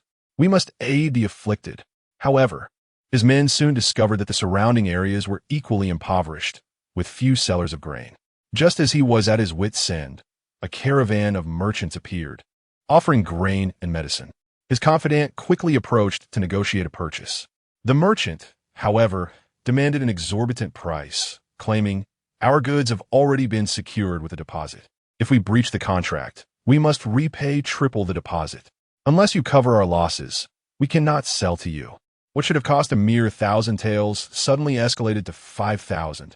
The fifth prince felt a surge of fury, but recognized that he had no expertise in commerce. Ignoring the plight of the refugees would surely lead to trouble in the future, while assisting them would earn him accolades from the local officials. Ultimately, he acquiesced by it. 5,000 taels is but a trifling sum. My father will reward me far beyond that upon my return. In no time, 5,000 taels bought a supply of medicine and grain, and the local populace bowed in gratitude. The fifth prince felt a surge of pride. Previously, when Lin Xingyue was still the crown prince, he too had been lauded for his good deeds. And the fifth prince had thought it a trivial matter of spending some silver. Such noble acts he could accomplish with ease. Yet he did not foresee that, despite his efforts, Lin Xingyue and Appo's whereabouts remain elusive. The Great Awakening Temple had languished in disrepair for years, and the locals had seen neither the injured nor the affluent, only the countless who had perished from hunger and disease. The fifth prince was incensed, feeling as if he were being played for a fool. Meanwhile, Xie Yunyan, overwhelmed with fear and tears, had not mentioned that the letter was from the crown prince. In hindsight, it seemed the fifth prince had overthought the matter. Ultimately, urgent news arrived from the capital, summoning the fifth prince to return. At that moment, Lin Xingyue and Appo's allies began to quietly mobilize. Before the fifth prince had traversed a third of the journey home, he encountered turmoil in Liangzhou, where rebels besieged the city. Initially, he intended to ignore the conflict, yet somehow his identity was compromised, dragging him into the fray. The fifth prince found himself trapped within the city, besieged and running low on supplies, as attacks continued daily. He quickly penned a letter seeking assistance from General Sunday. However, before reinforcement could arrive, survival became a pressing concern. With the local governor slain, the fifth prince assumed command. Mothers knelt at his doorstep, clutching their deceased children, pleading, "Your Highness, will you truly watch us perish from hunger?" The fifth prince inhaled deeply, regretting his departure. Xie Yunyan had arranged for grain sellers to await nearby, and when the fifth prince and Appo's men appeared, they struck a deal at 3 times the market rate. In total, this amounted to 8,000 taels. After deducting costs, they pocketed a profit of 6,000 taels. Satisfied, Xie Yunyan tossed the acquired letters into the fire, her serene face adorned with a smile. As she reveled in her mirth, a maid approached, announcing, "Young madam, Aunt Jiang requests an audience." Yangning. It had been several days since Xie Yunyan had seen her, yet her secret guards had been monitoring Jiang Ning, who likely harbored some grand scheme. Xie Yunyan nodded, permitting her entry. Jiang Ning, clad in a flowing white garment, displayed a slight swell at her abdomen. Upon encountering Xie Yunyan, she was inclined to kneel. Yet Jiang Ning merely offered a greeting before seating herself unceremoniously. "Madam," she began, "I wish to discuss a matter with you today. I have never been particularly concerned with titles, but I cannot bear the thought of my child being born as the offspring of a concubine. The fault in this situation lies with you. Thus, while the child is still yet to arrive, I implore you to approach Song Lang and elevate my status to that of a favored concubine. He has already consented, and once the child is born, I shall take my place as a legitimate wife, for I shall bear a child while you do not. In time, you may simply call me and Appo's sister, and Appo's, Chapter 75. Aunt Jiang Xie was nearly amused. She lifted her teacup and took a sip, her tone indifferent. Yet even if you are elevated to the status of a favored concubine, even if you become a legitimate wife, your child will eventually understand your origins. They will know that you were born of a lowly concubine, that your union with their father was illicit, a clandestine affair within the temple. This is an immutable truth. Since you are unconcerned with your status, why not impart this lesson to your unborn child, that social rank is inconsequential? Jiang Ning immediately rose, her eyes reddening as she pointed at her, cursing, How can you be so malicious? Is it not said that the Xie family is one of propriety? You don't even spare a child. I truly do not care for status. I only think of my child and the Song family. You present yourself as virtuous, yet you are cold-hearted and utterly despicable. In recent days, Jiangning's life in the Song household had been far from pleasant. Song Huaizhi was willing to spend on her, and though she had taken the bamboo-inlaid jade, Jiangning found that what she received were merely trifling benefits. The more she compared, the more alarmed she became. Xie Yunyan, despite lacking the affection of Song Huaizhi, remained unaffected in her daily life. Jiangning had discreetly inquired, discovering that the businesses under Xie Yunyan's name were thriving, generating a staggering daily revenue. It was said that anything taken from Xie Yunyan and Appo's cosmetics collection was worth more than an entire chest of jewelry owned by other women.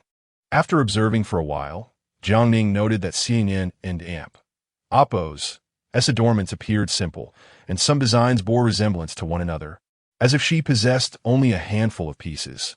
Yet, upon closer inspection, she realized each ornament was extraordinary and unique. Some even had once belonged to the former empress. Not to mention the exquisite fabrics of her garments, shoes encrusted with dozens of gems, countless sets of glazed tea bowls, jade vases, and more.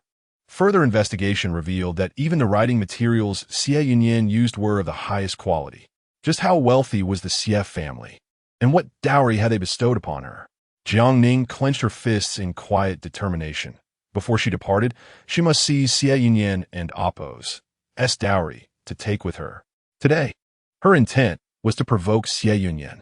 But to her surprise, Xie Yunyan regarded her with a frigid gaze and remained silent. Jiangning escalated her insults. Who doesn't and Appo's?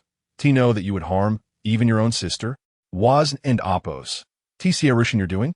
Your family revels in the torment of concubines. Do you dare swear you will never harm me or my child? Xie Yunyan had grown weary of engaging in dialogue with such a person. Since Jiangning sought to ensnare her, she might as well oblige. Bring her forward, bind her. Soon, Wudong arrived with others to secure Jiangning's hands and feet. Although Jiangning had indeed planned for a confrontation, she never anticipated that they would actually restrain her. What are you doing, you? Xie Yunyan approached and forcefully stuffed a cloth into her mouth. She towered over Jiangning, her beautiful face devoid of warmth. Originally, I had no intention of dealing with you. Your relationship with Song Huaizhi is your own affair. But since you insist on making me uncomfortable, your aim is to frame me and claim that I have bullied you. ISN and Appo's. It? She tightly grasped Jiangning and Appo's wrist and noted that Jiangning's condition appeared stable. After all, she dined lavishly in Song Huaizhi and Appo's courtyard. A small punishment would suffice. She waved her hand. Come, ISN and Appo's. Aunt Jiang fauna cursing? Let her unleash her wrath. If she ceases, we shall find ways to provoke her into continuing until she has had her fill.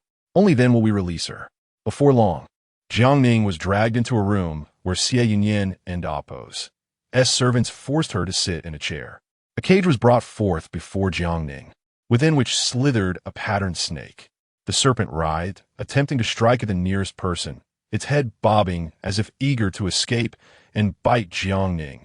Pale with fright, Jiangning felt the hand of a maid gripping her chin. Have you forgotten the words of the young mistress?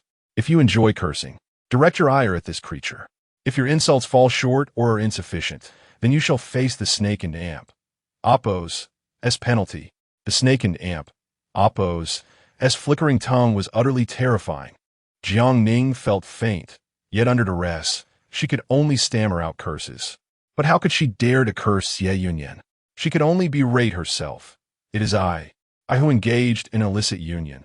I'm a lowly concubine. I am despicable. As she continued to humiliate herself amidst her fear and tears, she suddenly recalled the classmates she had once bullied alongside her friends, forcing that girl to demean herself in similar fashion. Enduring her terror, she wept as she cursed herself, all the while harboring a seething hatred for Xie Yunyan, that wretched lunatic. Once I seize all your wealth and vanish with it, let us see how extravagant you remain. When you behold your empty vault, Xie Yunyan, you will surely be rendered speechless. Ultimately, Jiangning succumbed to her fear of the snake and fainted. Upon receiving word, Song Huaizhi burst in, scooping Jiangning into his arms, intent on finding a physician. Before departing, he cast a resentful glance back at Xie Yunyan. Today, you have tormented a Ning. This matter is now set in stone, Xie family. I shall hold you accountable. Chapter 76. Song Huaizhi and Oppos. S. distress Aunt Jiang was unwell, lost in delirium, as she called out about snakes in her sleep. Upon awakening, she wept with genuine sorrow, clutching tightly to Song Huaizhi. Song Lang, I can no longer endure this. I dare not provoke the young mistress anymore. Please let me go. I cannot bear to watch my child suffer. With bloodshot eyes, Song Huaizhi and Oppos' gaze darkened. Do not worry, Ying. I shall ensure she pays for her transgressions. Jiangning felt a wave of disappointment wash over her. Given their relationship, was it not reasonable for Song Huaizhi to confront Xie Yunyan directly after all she had done? No matter how cunning Xie Yunyan might be, this was the Song family. Song Huaizhi was her husband. Was he truly incapable of delivering a mere reprimand? She gazed at him with a heart full of grievance. Must we wait until both my child and I are harmed by the Xie family for you to truly care? Song Huaizhi's heart ached. Aining, you do not understand. He was too fearful to provoke Xie Yunyan. For every time he contemplated taking action, he found himself suffering the consequences. He wished to reprimand her, but he felt utterly powerless. Jiangning withdrew her hand, despondent. Song Lang, I understand now. Is even punishing her with kneeling at the ancestral hall beyond your reach? After a moment of silence, Song Huaizhi summoned someone. Inform Xie Yunyan that her disrespect towards my concubine warrants her punishment of kneeling in the ancestral hall. She may not rise without my permission, nor shall she be given any sustenance. Yet, to his dismay, the servant hesitated.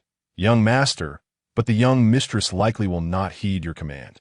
Last time, when you forbade her from eating, she feasted on roasted chicken and ribs with delight. Song Huaizhi and Oppos' expression darkened. Preposterous. Am I to be overshadowed by Xie Yunyan in my own household? It was Jiangning who reminded him. Song Lang, does Xie Yunyan fear nothing? Not even the emperor? Especially the late emperor, whose daughter, the eldest princess, was once bestowed with a gold medal? Instantly, Song Huaizhi was invigorated. You speak wisely, Aining. I shall borrow the medal from my mother at once. Meanwhile, Xie Yunyan was in her chamber, reviewing accounts. Recently, she had accrued a significant sum from both the Song family and the fifth prince, yet she could not leave the money merely resting in the treasury. Part of it was to be reinvested for greater gains, and she also had expenses to consider, particularly regarding her brother, Xie Minglang, who was to wed Liang Qiujing soon. Xie Yunyan planned to allocate a sum for the wedding, but the Liang family favored their daughter, ensuring Liang Qiujing and Oppos' dowry would be more substantial than that of Liang Ruochu. Xie Yunyan was determined to devise a fair solution so that her future sister-in-law would not suffer. As she pondered, Song Huaizhi abruptly entered, his demeanor cold. Though his features remained familiar, his skin bore scars, and his appearance had lost its former luster, now resembling an ordinary man rather than one of striking handsomeness. Especially with his limp, Xie Yunyan could not suppress a laugh at the sight. Song Huaizhi, filled with rage, brandished the gold medal. Xie, do you not kneel upon seeing this? This medal was bestowed upon my mother by the late emperor. Today, I shall use it to compel you to reflect deeply in the ancestral hall. Xie Yunyan raised an eyebrow. She could not afford to overlook the significance of the medal. Should word of this reach others, it could tarnish the Xie family's reputation. She stepped forward and performed a bow, her voice neutral. Kneel in the ancestral hall? For the first time, Song Huaizhi observed her compliance, a stark contrast to her usual arrogance since marrying into his family. He could not help but scoff. Xie, since your arrival, you have acted with such arrogance. Today, I graciously offer you a chance. Should you fail to appreciate it, when you find yourself weeping at my feet, it will be too late. A chill enveloped Xie Yunyan and Oppos' gaze. In her previous life, she had knelt before Song Huaizhi countless times in supplication, only to find it fruitless. This time, she would not succumb. She smiled sweetly. Is that so? I shall await the moment. With that, she proceeded to the ancestral hall. The forebears of the Song family had raised a son like Song Huaizhi. They were hardly paragons of virtue. Upon reaching the ancestral hall, Song Huaizhi followed, determined to witness her kneeling before the ancestral spirits. The atmosphere was frigid, the flickering candle flames casting eerie shadows. Song Huaizhi held the gold medal aloft. Xie, strike your own face 20 times. With the medal in hand, he felt assured that she would comply. Xie Yunyan glanced behind him. What is that? As Song Huaizhi turned, a fleeting shadow startled him in the chilling hall. Xie Yunyan mused that the guards trained by the crown prince were indeed formidable. Song Huaizhi and oppose. As complexion paled, though he maintained his composure. What nonsense! Kneel as ordered. Suddenly, Xie Yunyan pointed again. What is that? A white figure darted across the ceiling, swift as a whisper. In that moment, Song Huaizhi could no longer maintain his facade. Gripping the gold medal tightly, he stammered, I must take my leave. You stay here and kneel. However, as he turned, he felt a sudden grip on his hair, followed by a release. Cold sweat broke out across his body, and the medal slipped from his grasp. Paralyzed with fear, he dared not look back, nor could he move his feet. The air seemed to resonate with the sound of shadows flitting away. Xie Yunyan and Amp, Oppo's voice rang eerily in the dim hall. Husband, what troubles you? What is that? As Song Huaizhi bent to retrieve the gold medal, an uncontrollable warmth coursed down his leg, pooling beneath him. Just then, the eldest princess entered with her entourage. Upon seeing the yellow liquid staining the gold medal, she gasped, Oh no, Huaizhi, that is the medal bestowed by the late emperor. Such sacrilege, should it spread, would surely incite the emperor and Oppo's wrath. Yet, Song Huaizhi was oblivious to such concerns. He clung to the eldest princess. Mother, there are ghosts. The ancestral hall erupted into chaos, while Xie Yunyan remained composed, calmly remarking, Those who do not engage in wrongdoing need not fear ghosts knocking at their door. The eldest princess turned pale, hastily dragging Song Huaizhi away. Xie Yunyan departed as well, returning to her own quarters. That night, Song Huaizhi succumbed to a high fever. He lay alongside Jiang Ning, both appearing frail and terrified. The memory of urinating on the gold medal filled him with despair, wishing for an end to his existence. Fortunately, he believed this incident would remain hidden from the world. Jiang Ning gazed at him, increasingly disheartened. So this was the extent of Song Huaizhi and Amp, Oppo's ineptitude. Yet, he embraced her, whispering softly, The fifth prince will arrive in the capital tomorrow. I will accompany him to the Xie family, where a significant event will unfold. Xie Yunyan will either be implicated or, due to my family and Amp, Oppo's influence, she will remain, but her good days will be over.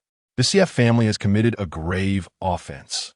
Jiang Ning struggled to comprehend this, but seeing the certainty in Song Huaizhi and Amp, Oppo's eyes, she nodded. I believe in you, Song Lang. Chapter 77. Searching the Xie family. On the following day, the fifth prince summoned Song Huaizhi early in the morning. Although Song Huaizhi held no official position in the court, the fifth prince assigned him some tasks, treating him as a private aide. After discussing matters with Song Huaizhi, he accompanied the fifth prince and Oppo's subordinates to the Xie residence. The Xie family was in the midst of preparations for the wedding of Xie Minglang and Liang Qiujing, with the esteemed Xie Taifu drafting a guest list and the Ruan family organizing the dowry. Suddenly, a commotion erupted as a throng of people burst into the household. Xie Minglang, who had been conversing with colleagues in the study, rushed out upon hearing the noise. Song Huaizhi stood in the courtyard with a forced smile. Lord Xie, it has been a long time. Search the premises. Xie Minglang immediately retorted, How dare you? Who has permitted you to enter my Xie residence at will? Song Huaizhi glanced at Master Mei, sent by the fifth prince, who promptly displayed the search warrant. We have received reports that your residence harbors evidence of treason. We are conducting this search in accordance with the laws of the court. What? Is the esteemed Xie Taifu and Xie Shilang unwilling to permit our search? Or must we return to seek the emperor's permission to continue? At that moment, Xie Taifu emerged, clad in a simple robe, exuding the dignity of a scholar. His countenance was stern. If you must search, then proceed. However, should you uncover anything today, I shall accompany you. Conversely, if nothing is found. He paused. His gaze sharp, I will not hold back. Xie Minglang narrowed his eyes. Father speaks wisely. If Master Mei wishes to search, let him do so. Observing the unyielding demeanor of Xie Taifu and Xie Shilang, Master Mei felt a flicker of hesitation. Something felt amiss. Yet, Song Huaizhi exuded confidence.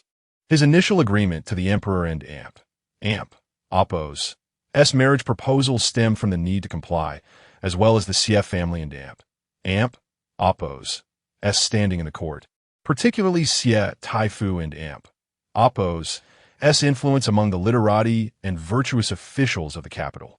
He had married into the Xie family for their support. Yet, in reality, the Xie family offered him no assistance, and Xie Yunyan had nearly trampled him underfoot. Now, Song Huaizhi harbored nothing but resentment towards the Xie family. The information received by the fifth prince was credible. If they uncovered evidence today, the Xie family would face utter ruin. Soon, Xie Yunyan would be kneeling before him, weeping and pleading for the salvation of her family. Thus, Song Huaizhi personally led the charge into the house, shouting, "Search! Search thoroughly!" The Xie residence was turned upside down. With unwavering determination, Song Huaizhi burst into Xie Taifu and Appo's study and cleaved the table in two. According to the intelligence reports, the table was hollow, concealing evidence of the Xie family's collusion with the former crown Prince Lin Heng and the white-headed sect to instigate rebellion.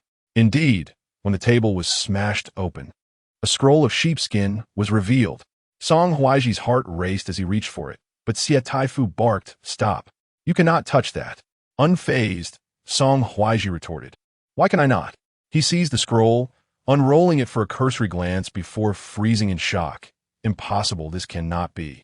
The ancient parchment crumbled in his hands, and before he could apply any force, it slipped from his grip and fell to the ground. Xie Minglang's voice was filled with sorrow. "That is a relic left by my grandfather." He ventured alone to negotiate peace in the western frontier, saving the court from a disastrous war, and managed to protect several of our cities through his eloquence. He never returned, perishing on the journey home. This sheepskin scroll was written by him before he departed, meant for the Xie family.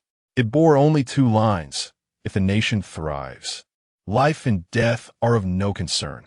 How can one avoid fate due to fortune or misfortune? Master Mei was shaken, and the other officials involved in the search hesitated. Song Huaizhi was momentarily taken aback. It was merely a letter. Xie Taifu was deceased. What use was a letter now? Suddenly, Xie Taifu and Appo's cold voice inquired, "Master Mei, have you completed the search of my Xie family?" Master Mei trembled. Yes, Xie Taifu, we have completed the search." Xie Taifu scoffed. "Since the search is complete, my innocence is thus proven. But let it be known, the Xie family shall never be subjected to the whims of base scoundrels." With that, he strode outside. Song Huaizhi exhaled in relief. He had anticipated that the Xie family, being scholars, would only voice their grievances without taking any action. Especially since he was a royal relative and this marriage had been conferred by the emperor, Xie Taifu would not dare to retaliate. Yet, Song Huaizhi was mistaken. Xie Taifu expelled everyone from the room and firmly closed the door. He respectfully retrieved a whip from the wall. "Today, I shall regard you as my son-in-law, and as the son-in-law of the Xie family, you shall not engage in unscrupulous acts. I understand that this marriage was granted by the emperor, and my daughter cannot easily seek a divorce, nor would your family permit it, correct?" Song Huaizhi took a step back. "Father-in-law, this is all a misunderstanding. The matter of divorce is not that I refuse, but how could one divorce when it is the emperor's decree? No one in the entire capital would dare to seek a divorce. If you are dissatisfied with me, I could only go to the emperor and request a divorce document." Xie Taifu could no longer contain his fury. He had long known the Song family to be unworthy, and Song Huaizhi and Appo's foolishness only confirmed his initial resolve. Even at the risk of his own life, he would never have consented to marry Yunyan to him. He raised the whip and struck Song Huaizhi fiercely. "My good son-in-law, today your father-in-law shows you some love." Though a scholar, Xie Taifu unleashed his wrath, and the whip cracked sharply. causing Song Huaizhi to scream in agony. Outside, Master Mei and the others trembled, their faces filled with shame. Xie Yunyan cast a glance at them. I apologize for the spectacle. My brother-in-law is rather foolish, and my father is merely admonishing him. Turning to Master Mei, he proposed, why don't we discuss the search of the Xie family before the emperor? Master Mei and Appo's legs quaked. Lord Xie, this matter. Xie Yunyan seized his arm. Let us go. Behind them, Song Huaizhi and Appo's wails echoed on. After the passage of an incense stick in Appo's time, silence fell, and Xie Taifu finally opened the door. Maintaining his gaunt scholar's demeanor, he calmly instructed, where are the servants of the Song family? Someone, carry him back. On that day, the Grand Princess and Jiangning awaited good news from Song Huaizhi. Once the Xie family fell, Xie Yunyan would no longer dare to act with impunity. At that juncture, the dowry in her possession would belong to them, leaving her with no recourse but to lament. Yet, after an interminable wait, they received not the anticipated news, but instead a bloodied, battered Song Huaizhi. Jiangning staggered, finally grasping the truth. Song Huaizhi was utterly useless. The Grand Princess screamed, my son! From the shadows, Xie Yunyan observed the scene with a sense of relief, clasping her handkerchief and speaking lightly, Wudong, let us return. With Song Huaizhi in such a state, Jiangning and Appo's feigned death would not be far off. Xie Yunyan and Appo's intuition proved correct. That night, after returning home, Jiangning descended into madness. Chapter 78. Either divorce. Now throughout the night, the courtyard of Song Huai was ablaze with light as doctors came and went. He lay in a state of unconsciousness, his body marred by the cruel marks of the whip, a sight that was nothing short of harrowing. The princess of the Long family, filled with anguish, clasped her son and Appo's hand and wept uncontrollably. My son, you cannot be harmed. She vowed to make the Xie family pay for their misdeeds. Fortunately, the doctors concluded that although Song Huai had suffered severe flesh wounds and would endure considerable pain in the coming days, his internal organs and bones remained unharmed. Thus he was out of immediate danger. He had merely succumbed to the pain and fainted. With gritted teeth, the princess demanded, where is Xie Yunyan? Summon that wretched maid here. Soon, someone was dispatched to fetch Xie Yunyan. She was indulging in tea, savoring the fragrant pre-rain Longjing. The anxious maid outside, kneeling and weeping, pleaded, Madam, if you do not go, the princess may not harm you, but my life is at stake. Please have mercy on this old servant. The maid's duplicity did not escape Xie Yunyan's notice. She ignored her and continued to relish her tea before finally making her way to Song Huai's side. The sound of the princess and Appo's cries reached her long before she entered. Just as she stepped over the threshold, a teacup was hurled at her from a distance. She ducked instinctively, yet the cup grazed her forehead, leaving a mark. In a flurry, Wudong rushed to shield her. My lady. The princess, consumed by rage, seized a nearby vase and hurled it at Xie Yunyan, shouting, wretched girl, he is your husband, and if anything were to happen to him, what would become of you as a widow? Xie Yunyan pulled Wudong away to evade the assault, but the princess, frustrated by her failure to hit Xie Yunyan, redirected her aggression towards Wudong. With a crash, the vase struck Wudong and Appo's back as she turned to protect her mistress. Shocked, Xie Yunyan called for help. Take Wudong back and summon a doctor.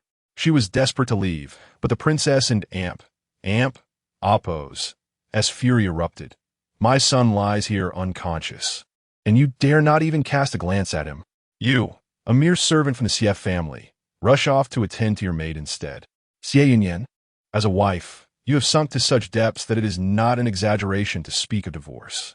Seize her, and let every lash my son has endured be repaid upon the Xie girl, so that they know my son is not someone they can easily harm. At this, someone approached to grasp Xie Yunyan and Appo's arm. However, she cast a cold glance at the princess. Let's be clear. When the emperor bestowed this marriage, your family could have refused, yet you accepted without hesitation, driven by your desire for my father and brother's status in court. You believed that by marrying into the Song family, the Xie family would naturally support Song Huai. You thought that my dowry prepared by my mother would be at your disposal. Now that your calculations have come to naught, why this vexation? It is common knowledge that Song Huai favored his concubines over his wife, and if you truly disdain me as a daughter-in-law, let us divorce. Otherwise, if this continues, who knows whether Song Huai will merely faint next time. The princess, her facade crumbling, seethed with rage. You dare speak to me in such a manner? Divorce? You must be dreaming. Seize her and strike her. Xie Yunyan forcefully broke free from the grip on her arm, sneering. Strike me? I dare you to try. Just then, a voice from outside called out, a decree has arrived. The princess froze, hastily wiping her face with a handkerchief. Surely the emperor had come to defend her son. A throng of officials knelt before her, and a eunuch's high-pitched voice proclaimed, by the will of heaven, the emperor decrees. Song Huai unjustly searched the Xie residence, damaging the sheepskin scroll left by the esteemed Xie Taifu.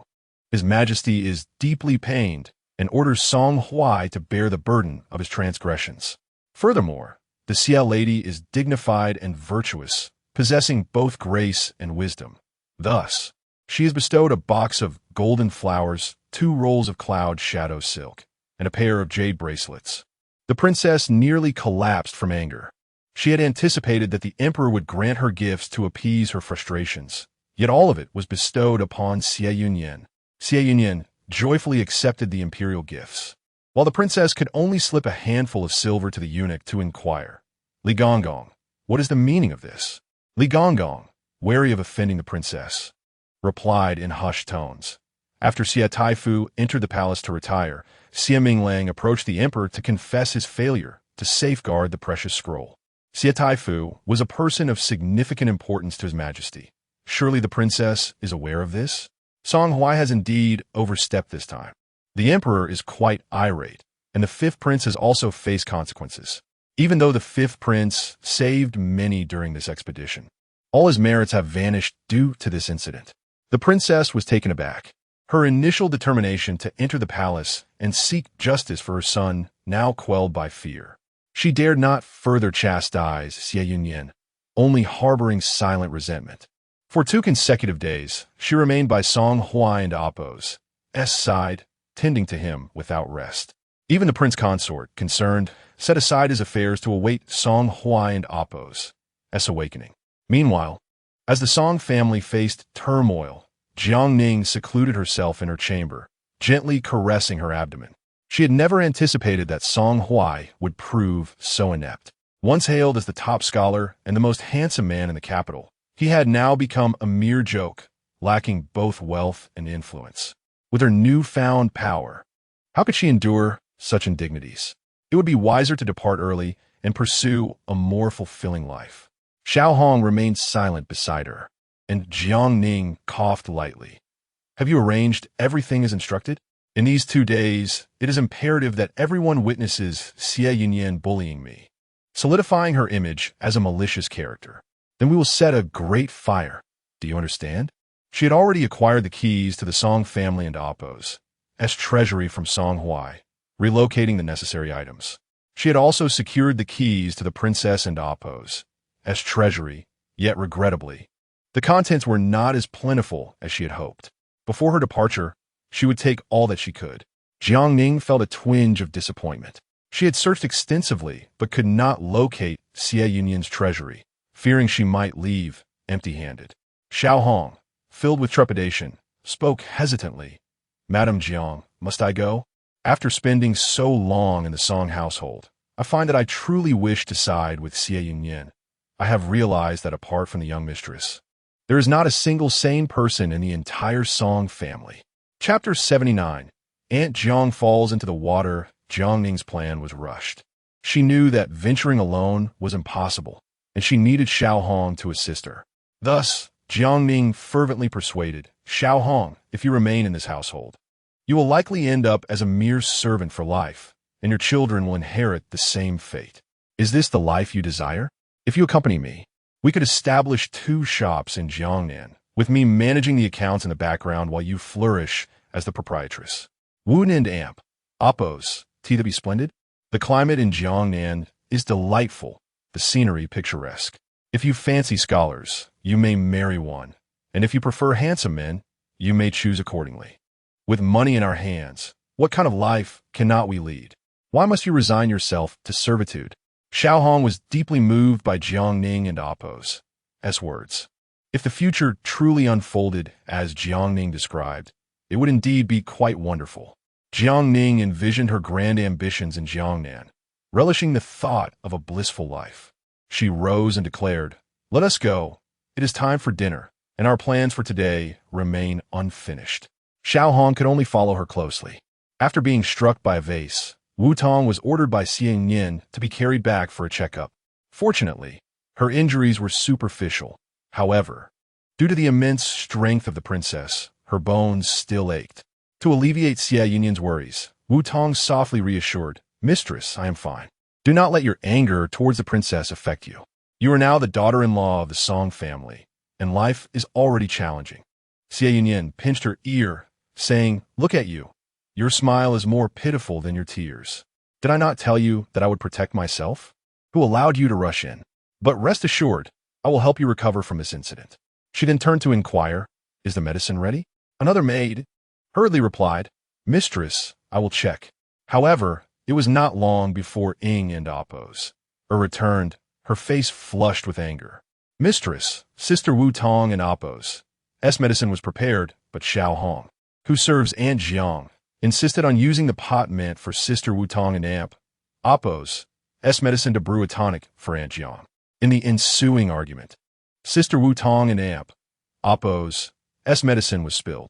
The medicine Xie Yunyan had prepared for Wu Tong was of exceptional quality and quite valuable, especially since Wu Tong needed it urgently due to her injuries.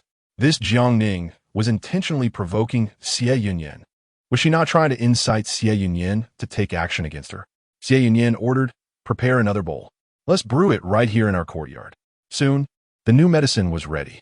Xie Yunyan watched closely as Wu Tong consumed it, and she applied an ointment to aid in healing her wounds. Wu Tong and Appo's face was pale. "Mistress, please rest. I truly feel no pain now." In truth, the delay in receiving the medicine had exacerbated her discomfort. Xie Yunyan caressed Wu Tong and Appo's small face. "You should sleep. For the next few days, do not worry about the affairs of the household. Someone is waiting for me. I must attend to them." Wu Tong expressed her concern. "Mistress, where are you going?" Just then, Ying and Appo's rushed in again, incensed. "Mistress, Aunt Jiang inexplicably decided to feed the fish. There were 10 koi in the pond at our courtyard, all purchased at great expense by Lord Xie from the south. And Aunt Jiang has inadvertently fed them something that caused their demise. The 10 koi were beautiful and lively, adding charm to the pond at the courtyard entrance, which Xie Yunyan visited nearly every day. Upon hearing this, her brow furrowed, and she strode outside.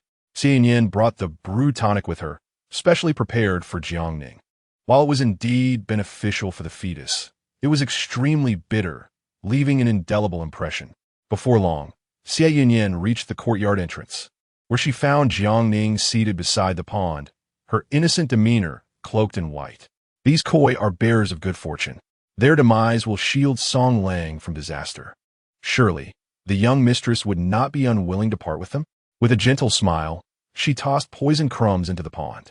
8 of the koi floated lifelessly, leaving only 2 struggling for survival. Xie Yunyan approached, and Jiang Ning greeted her with a smile. "Young mistress." Before she could utter any further justification, Xie Yunyan seized her chin. "You seek death." Ying and Appo's brought forth the tonic, and Xie Yunyan took it, forcefully pouring it into Jiang Ning and Appo's mouth. The still warm tonic was unbearably bitter, with a sour note forced down her throat. Jiang Ning struggled, crying out, "Let go! Let go!" Yet Xie Yunyan and Appo's grip was unwavering, and she managed to pour the entire bowl down her throat. Jiang Ning collapsed to the ground, while Xiao Hong stood by, paralyzed with fear, unable to comprehend how such a weak opponent could escape to the south for a better life after feigning death. The woman on the ground retched violently, spitting out the concoction, incoherently cursing, "Xie Yunyan, you wretch! Song Lang will surely teach you a lesson." Ugh! Xie Yunyan and Appo's voice was cold as she replied. If you dare to expel another drop, I shall force another bowl down your throat. Jiang, as the matriarch, it is only fitting that I concern myself with the welfare of your child. Is it not justifiable for me to administer this tonic? Jiang Ning's heart raced. The vomiting was relentless. Suddenly, her eyes reddened, and she lunged at Xie Yunyan, exclaiming, My life matters too. Why do you oppress me merely because of your lineage? Unfortunately for her, she failed to reach Xie Yunyan, who deftly sidestepped her attack. Jiang Ning stumbled, losing her balance, and fell unceremoniously into the pond. The water was chilly, and with the recently deceased koi surrounding her, Jiang Ning floundered, crying out, Help! Xie Yunyan is trying to kill me.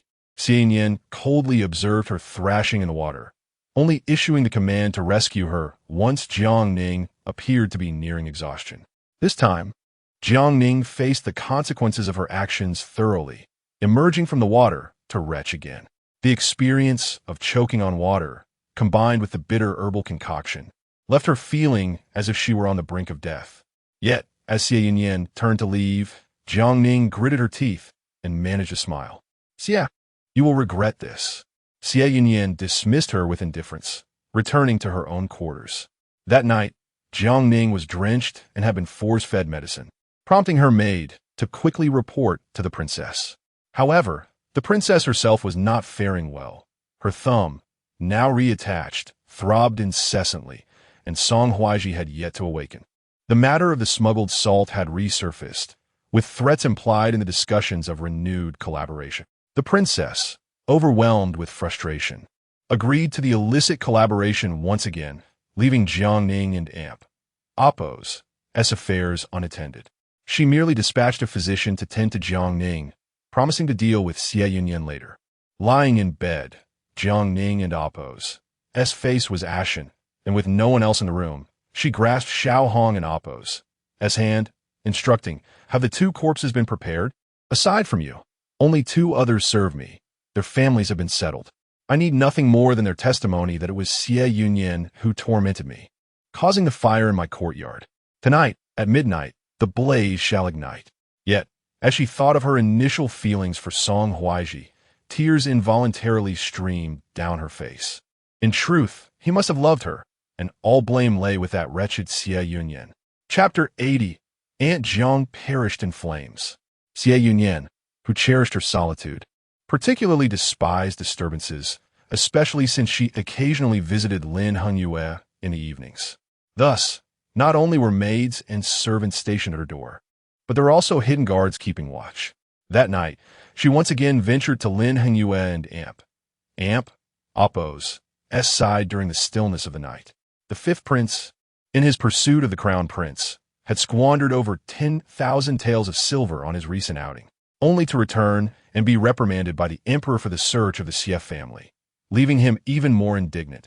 He was determined to unearth Lin Hengyue, even if it meant digging 3 feet into the ground. Little did he anticipate that Lin Hengyue was concealing himself in his own villa.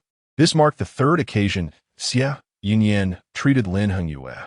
He was now able to stand and walk on his own, though his complexion remained pale, starkly contrasting with that of a healthy individual. Yet, the scars on his face and body had diminished considerably, and his ability to walk unaided was nothing short of miraculous. Lin Hengyue, who had always held Xie Yunyan in high esteem, now regarded her as a savior. On this third treatment, his condition would see significant improvement. However, Xie Yunyan was acutely aware that the previous 2 treatments had not been the most perilous. This final session bore great risks. Nonetheless, she was willing to endure such trials for the crown prince. The venom of the bitter lovebird swiftly coursed through her veins as Xie Yunyan gently closed her eyes. Lin Hengyue grasped her hand, and though silence enveloped them, they both felt the searing pain gradually spreading, as if it would tear through their blood vessels. Lin Hengyue opened his eyes midway, and he wished to halt the process, given that he had managed to preserve his life. He felt content and did not wish for Xie Yunyan to endure this agony on his behalf. Yet, Xie Yunyan leaned in to silence him with a kiss, forbidding any further utterances. An hour passed, and Lin Hengyue was drenched in sweat. As he opened his mouth to inquire about Xie Yunyan and Appo's well-being, dizziness overcame him, and he fell into a deep slumber. Xie Yunyan checked his pulse and allowed a faint smile to grace her pale lips. Thankfully, all seemed to progress smoothly. She instructed young heir to care for Lin Hengyue and had her guards escort her home. Yet, as she settled into the carriage, Xie Yunyan could no longer suppress the urge to expel a mouthful of fresh blood onto her handkerchief. Her heart ached. The true potency of the bitter lovebird and Appo's venom had finally manifested. The prior discomforts were mere trifles. Now that Lin Hengyue and Appo's condition had genuinely improved. As a healer who had employed such a venomous creature, she was inevitably subjected to excruciating pain. Wiping the blood from the corner of her mouth, Xie Yunyan forced a bitter smile. She feared nothing. As long as Lin Hengyue could recover, topple the fifth prince, protect the Xie family, and safeguard the common folk, her suffering would be worthwhile. The pain in her heart intensified, and beads of sweat began to form on her delicate visage. Her rosy lips bitten until they turned white. She endured fiercely, swallowing 3 heart-protecting pills without alleviation. Fortunately, upon returning to her quarters in the Song residence, the severe heartache began to subside. After consuming the heart-protecting pills, drowsiness washed over her, prompting her to wash up and rest.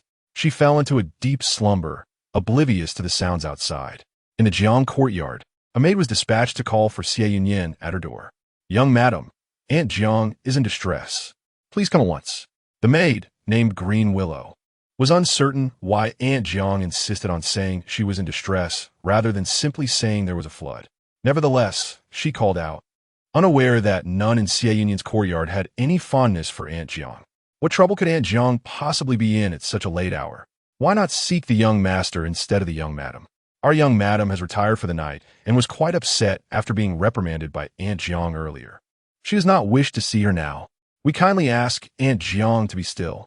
With no other recourse, Green Willow returned in tears, joining another maid and 2 young servants to fetch water to extinguish the fire. Inside the house, Jiang Ning and Xiao Hong were choking from the smoke of the raging flames. The fire, having been set intentionally, blazed through the windows and doors, and the figures within were faintly discernible.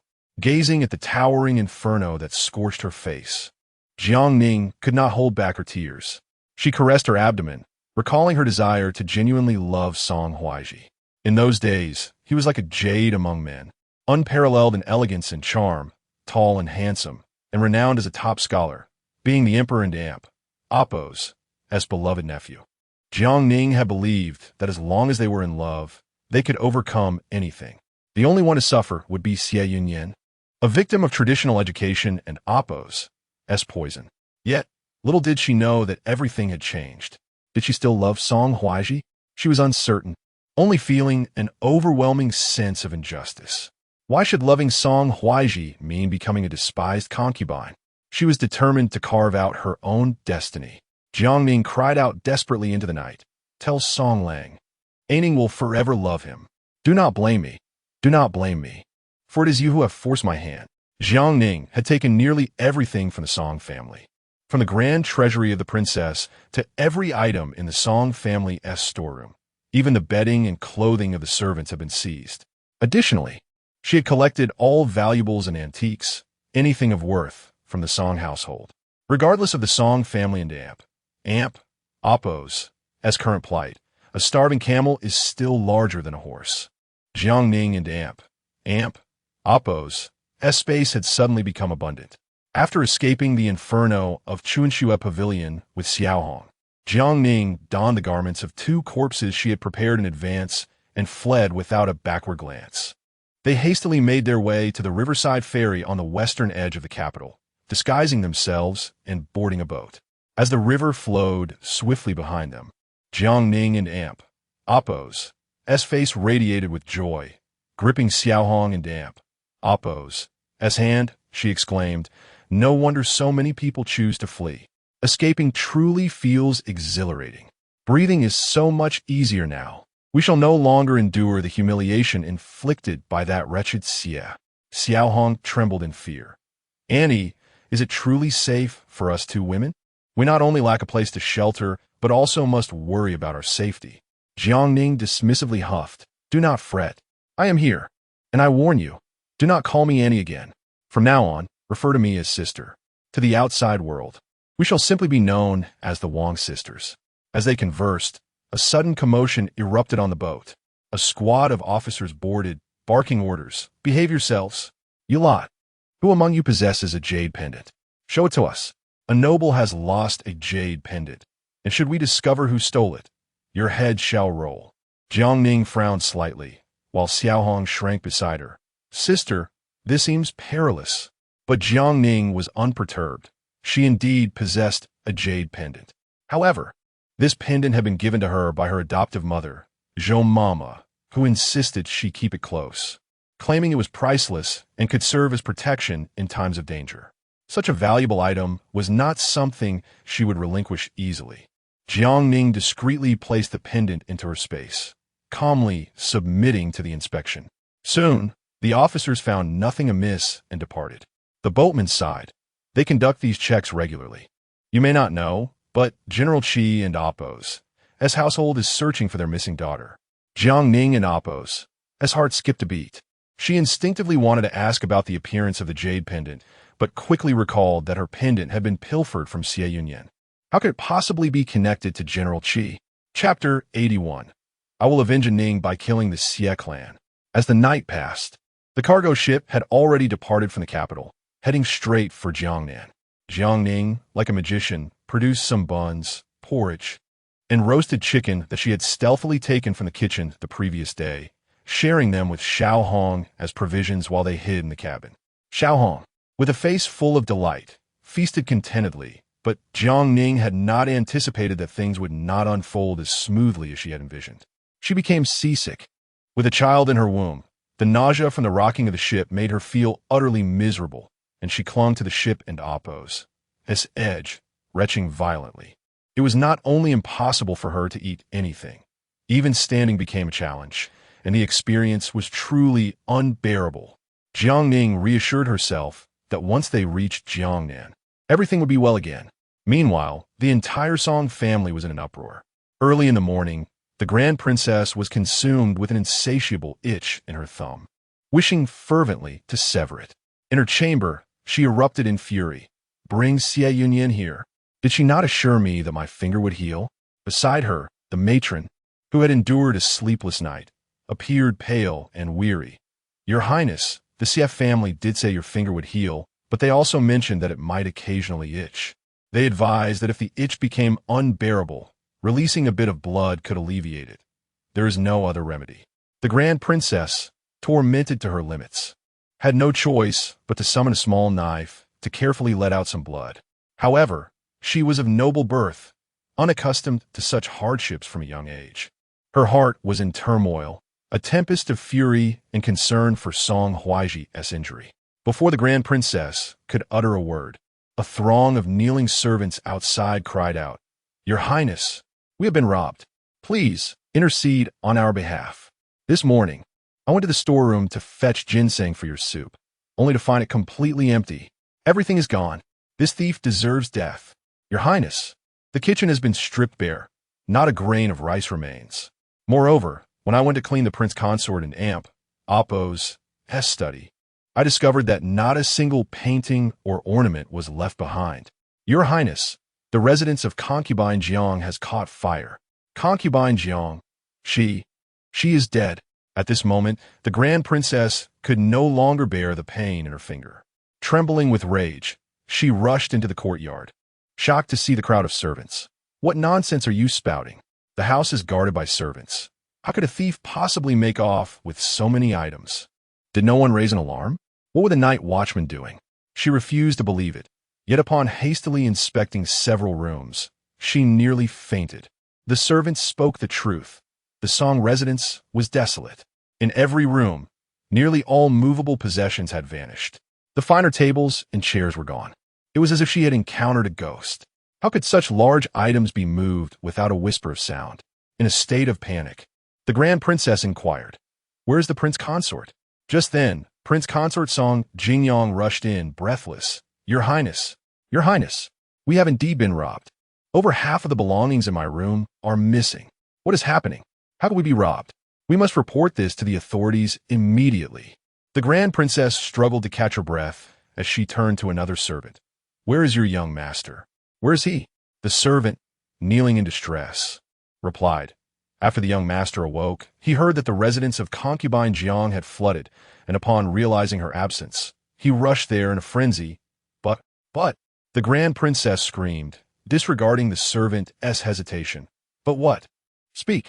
The servant trembled in fear. Your Highness, concubine Jiang. She was burned beyond recognition. Only that she was pregnant could be determined by her clothing and shoes, which faintly resembled those she wore in life. And beside her lay the corpse of her maid, Xiaohong. The child in concubine Jiang's womb was the sole heir of the Song family. The Grand Princess felt a wave of nausea wash over her, her vision blurred, nearly losing her balance.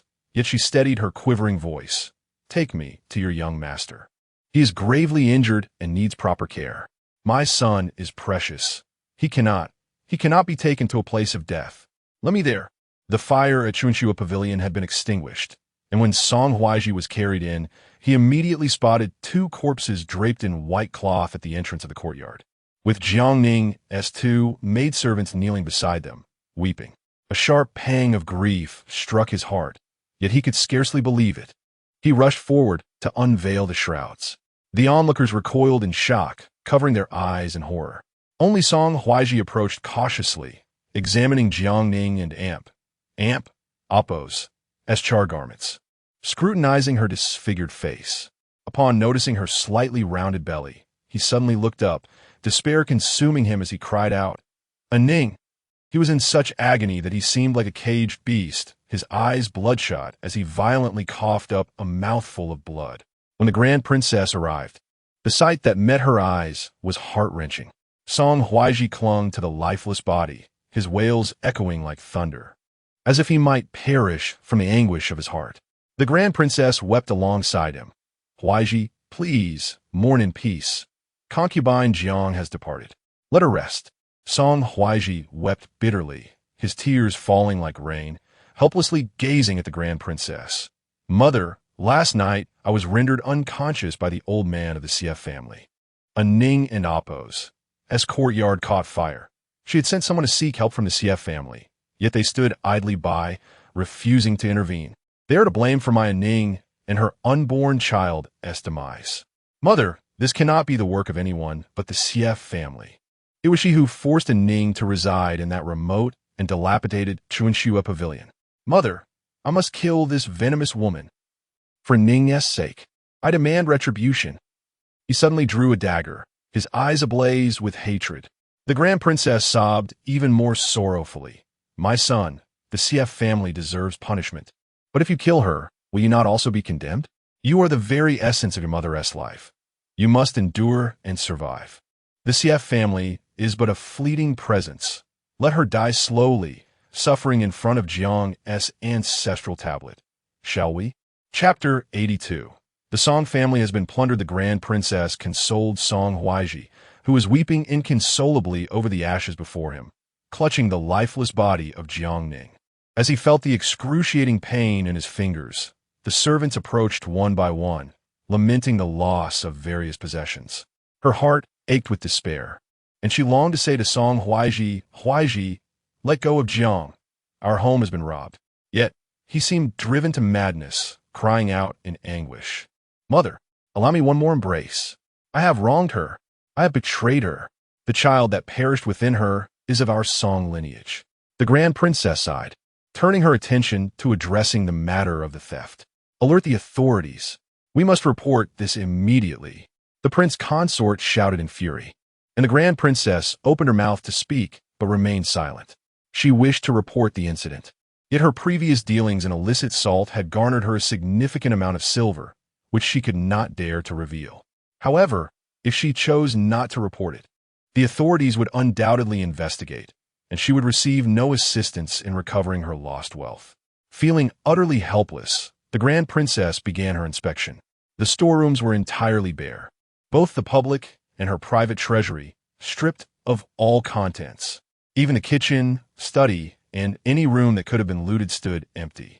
Even Liu Bo's trousers in the stable had been stolen, prompting him to emerge wrapped in a quilt, weeping. The Song household was in utter chaos. They could not even afford breakfast that day. The Grand Princess's heart raced, trembling at the bizarre nature of this event. Without a moment's hesitation, she rushed to Xie Yunyan's courtyard, where Xie Yunyan had only just begun her morning routine.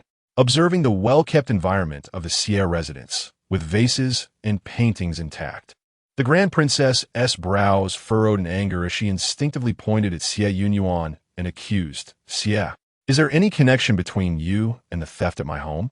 How is it that everything in the Song family has been taken, yet you remain untouched? Has the Song family been robbed?" Xie Yunyan replied with a smile, having just risen and not yet inquiring about the events of the previous night. She had been somewhat unwell after treating Lin Hengyue for the third time the day before, having coughed up blood on her way back, leaving her feeling drained. The Grand Princess glared at her in disdain. "Does the flooding in Jiang's courtyard have anything to do with you? Xie, you are truly ruthless. Just wait, the authorities will be here shortly. You best prepare your explanation." Xie Yunyan tossed her facial towel into the basin and regarded the Grand Princess with a faint smile, noting her disheveled hairpin and tense demeanor. At this moment, the Grand Princess was undoubtedly consumed by fear and anger, but alas, it would change nothing. Just as in her past life, she had been bullied into silence, left with only struggles and cries. "Such thefts and floods have nothing to do with me. I was asleep throughout the night. Should the authorities come, they will surely uncover the truth," she remarked nonchalantly. The Grand Princess felt as though she had struck a pillow, gritting her teeth as she ordered, "Xie, since your courtyard is unharmed, you should ensure that all household affairs are in order. The servants must be fed, and before the authorities arrive, you shall be responsible for everything. Huaizhi is in mourning. Go comfort him and arrange Jiang's funeral. You used to prepare bird and Appos, nest soup for the Empress. Since you married into the Song family, I have yet to taste your cooking. Hurry and prepare a bowl for me." As she spoke, she found a chair to sit in, her fingers itching unbearably. She scratched at them until the skin broke, discomfort causing her to glare at Xie Yunyan. "And my fingers. You had someone tend to them, yet they are incessantly itchy." Xie Yunyan lazily glanced at her. "If you cannot bear the itch of healing, then perhaps you should sever them." The Grand Princess fell silent. She could not possibly sever her fingers. Yet, now both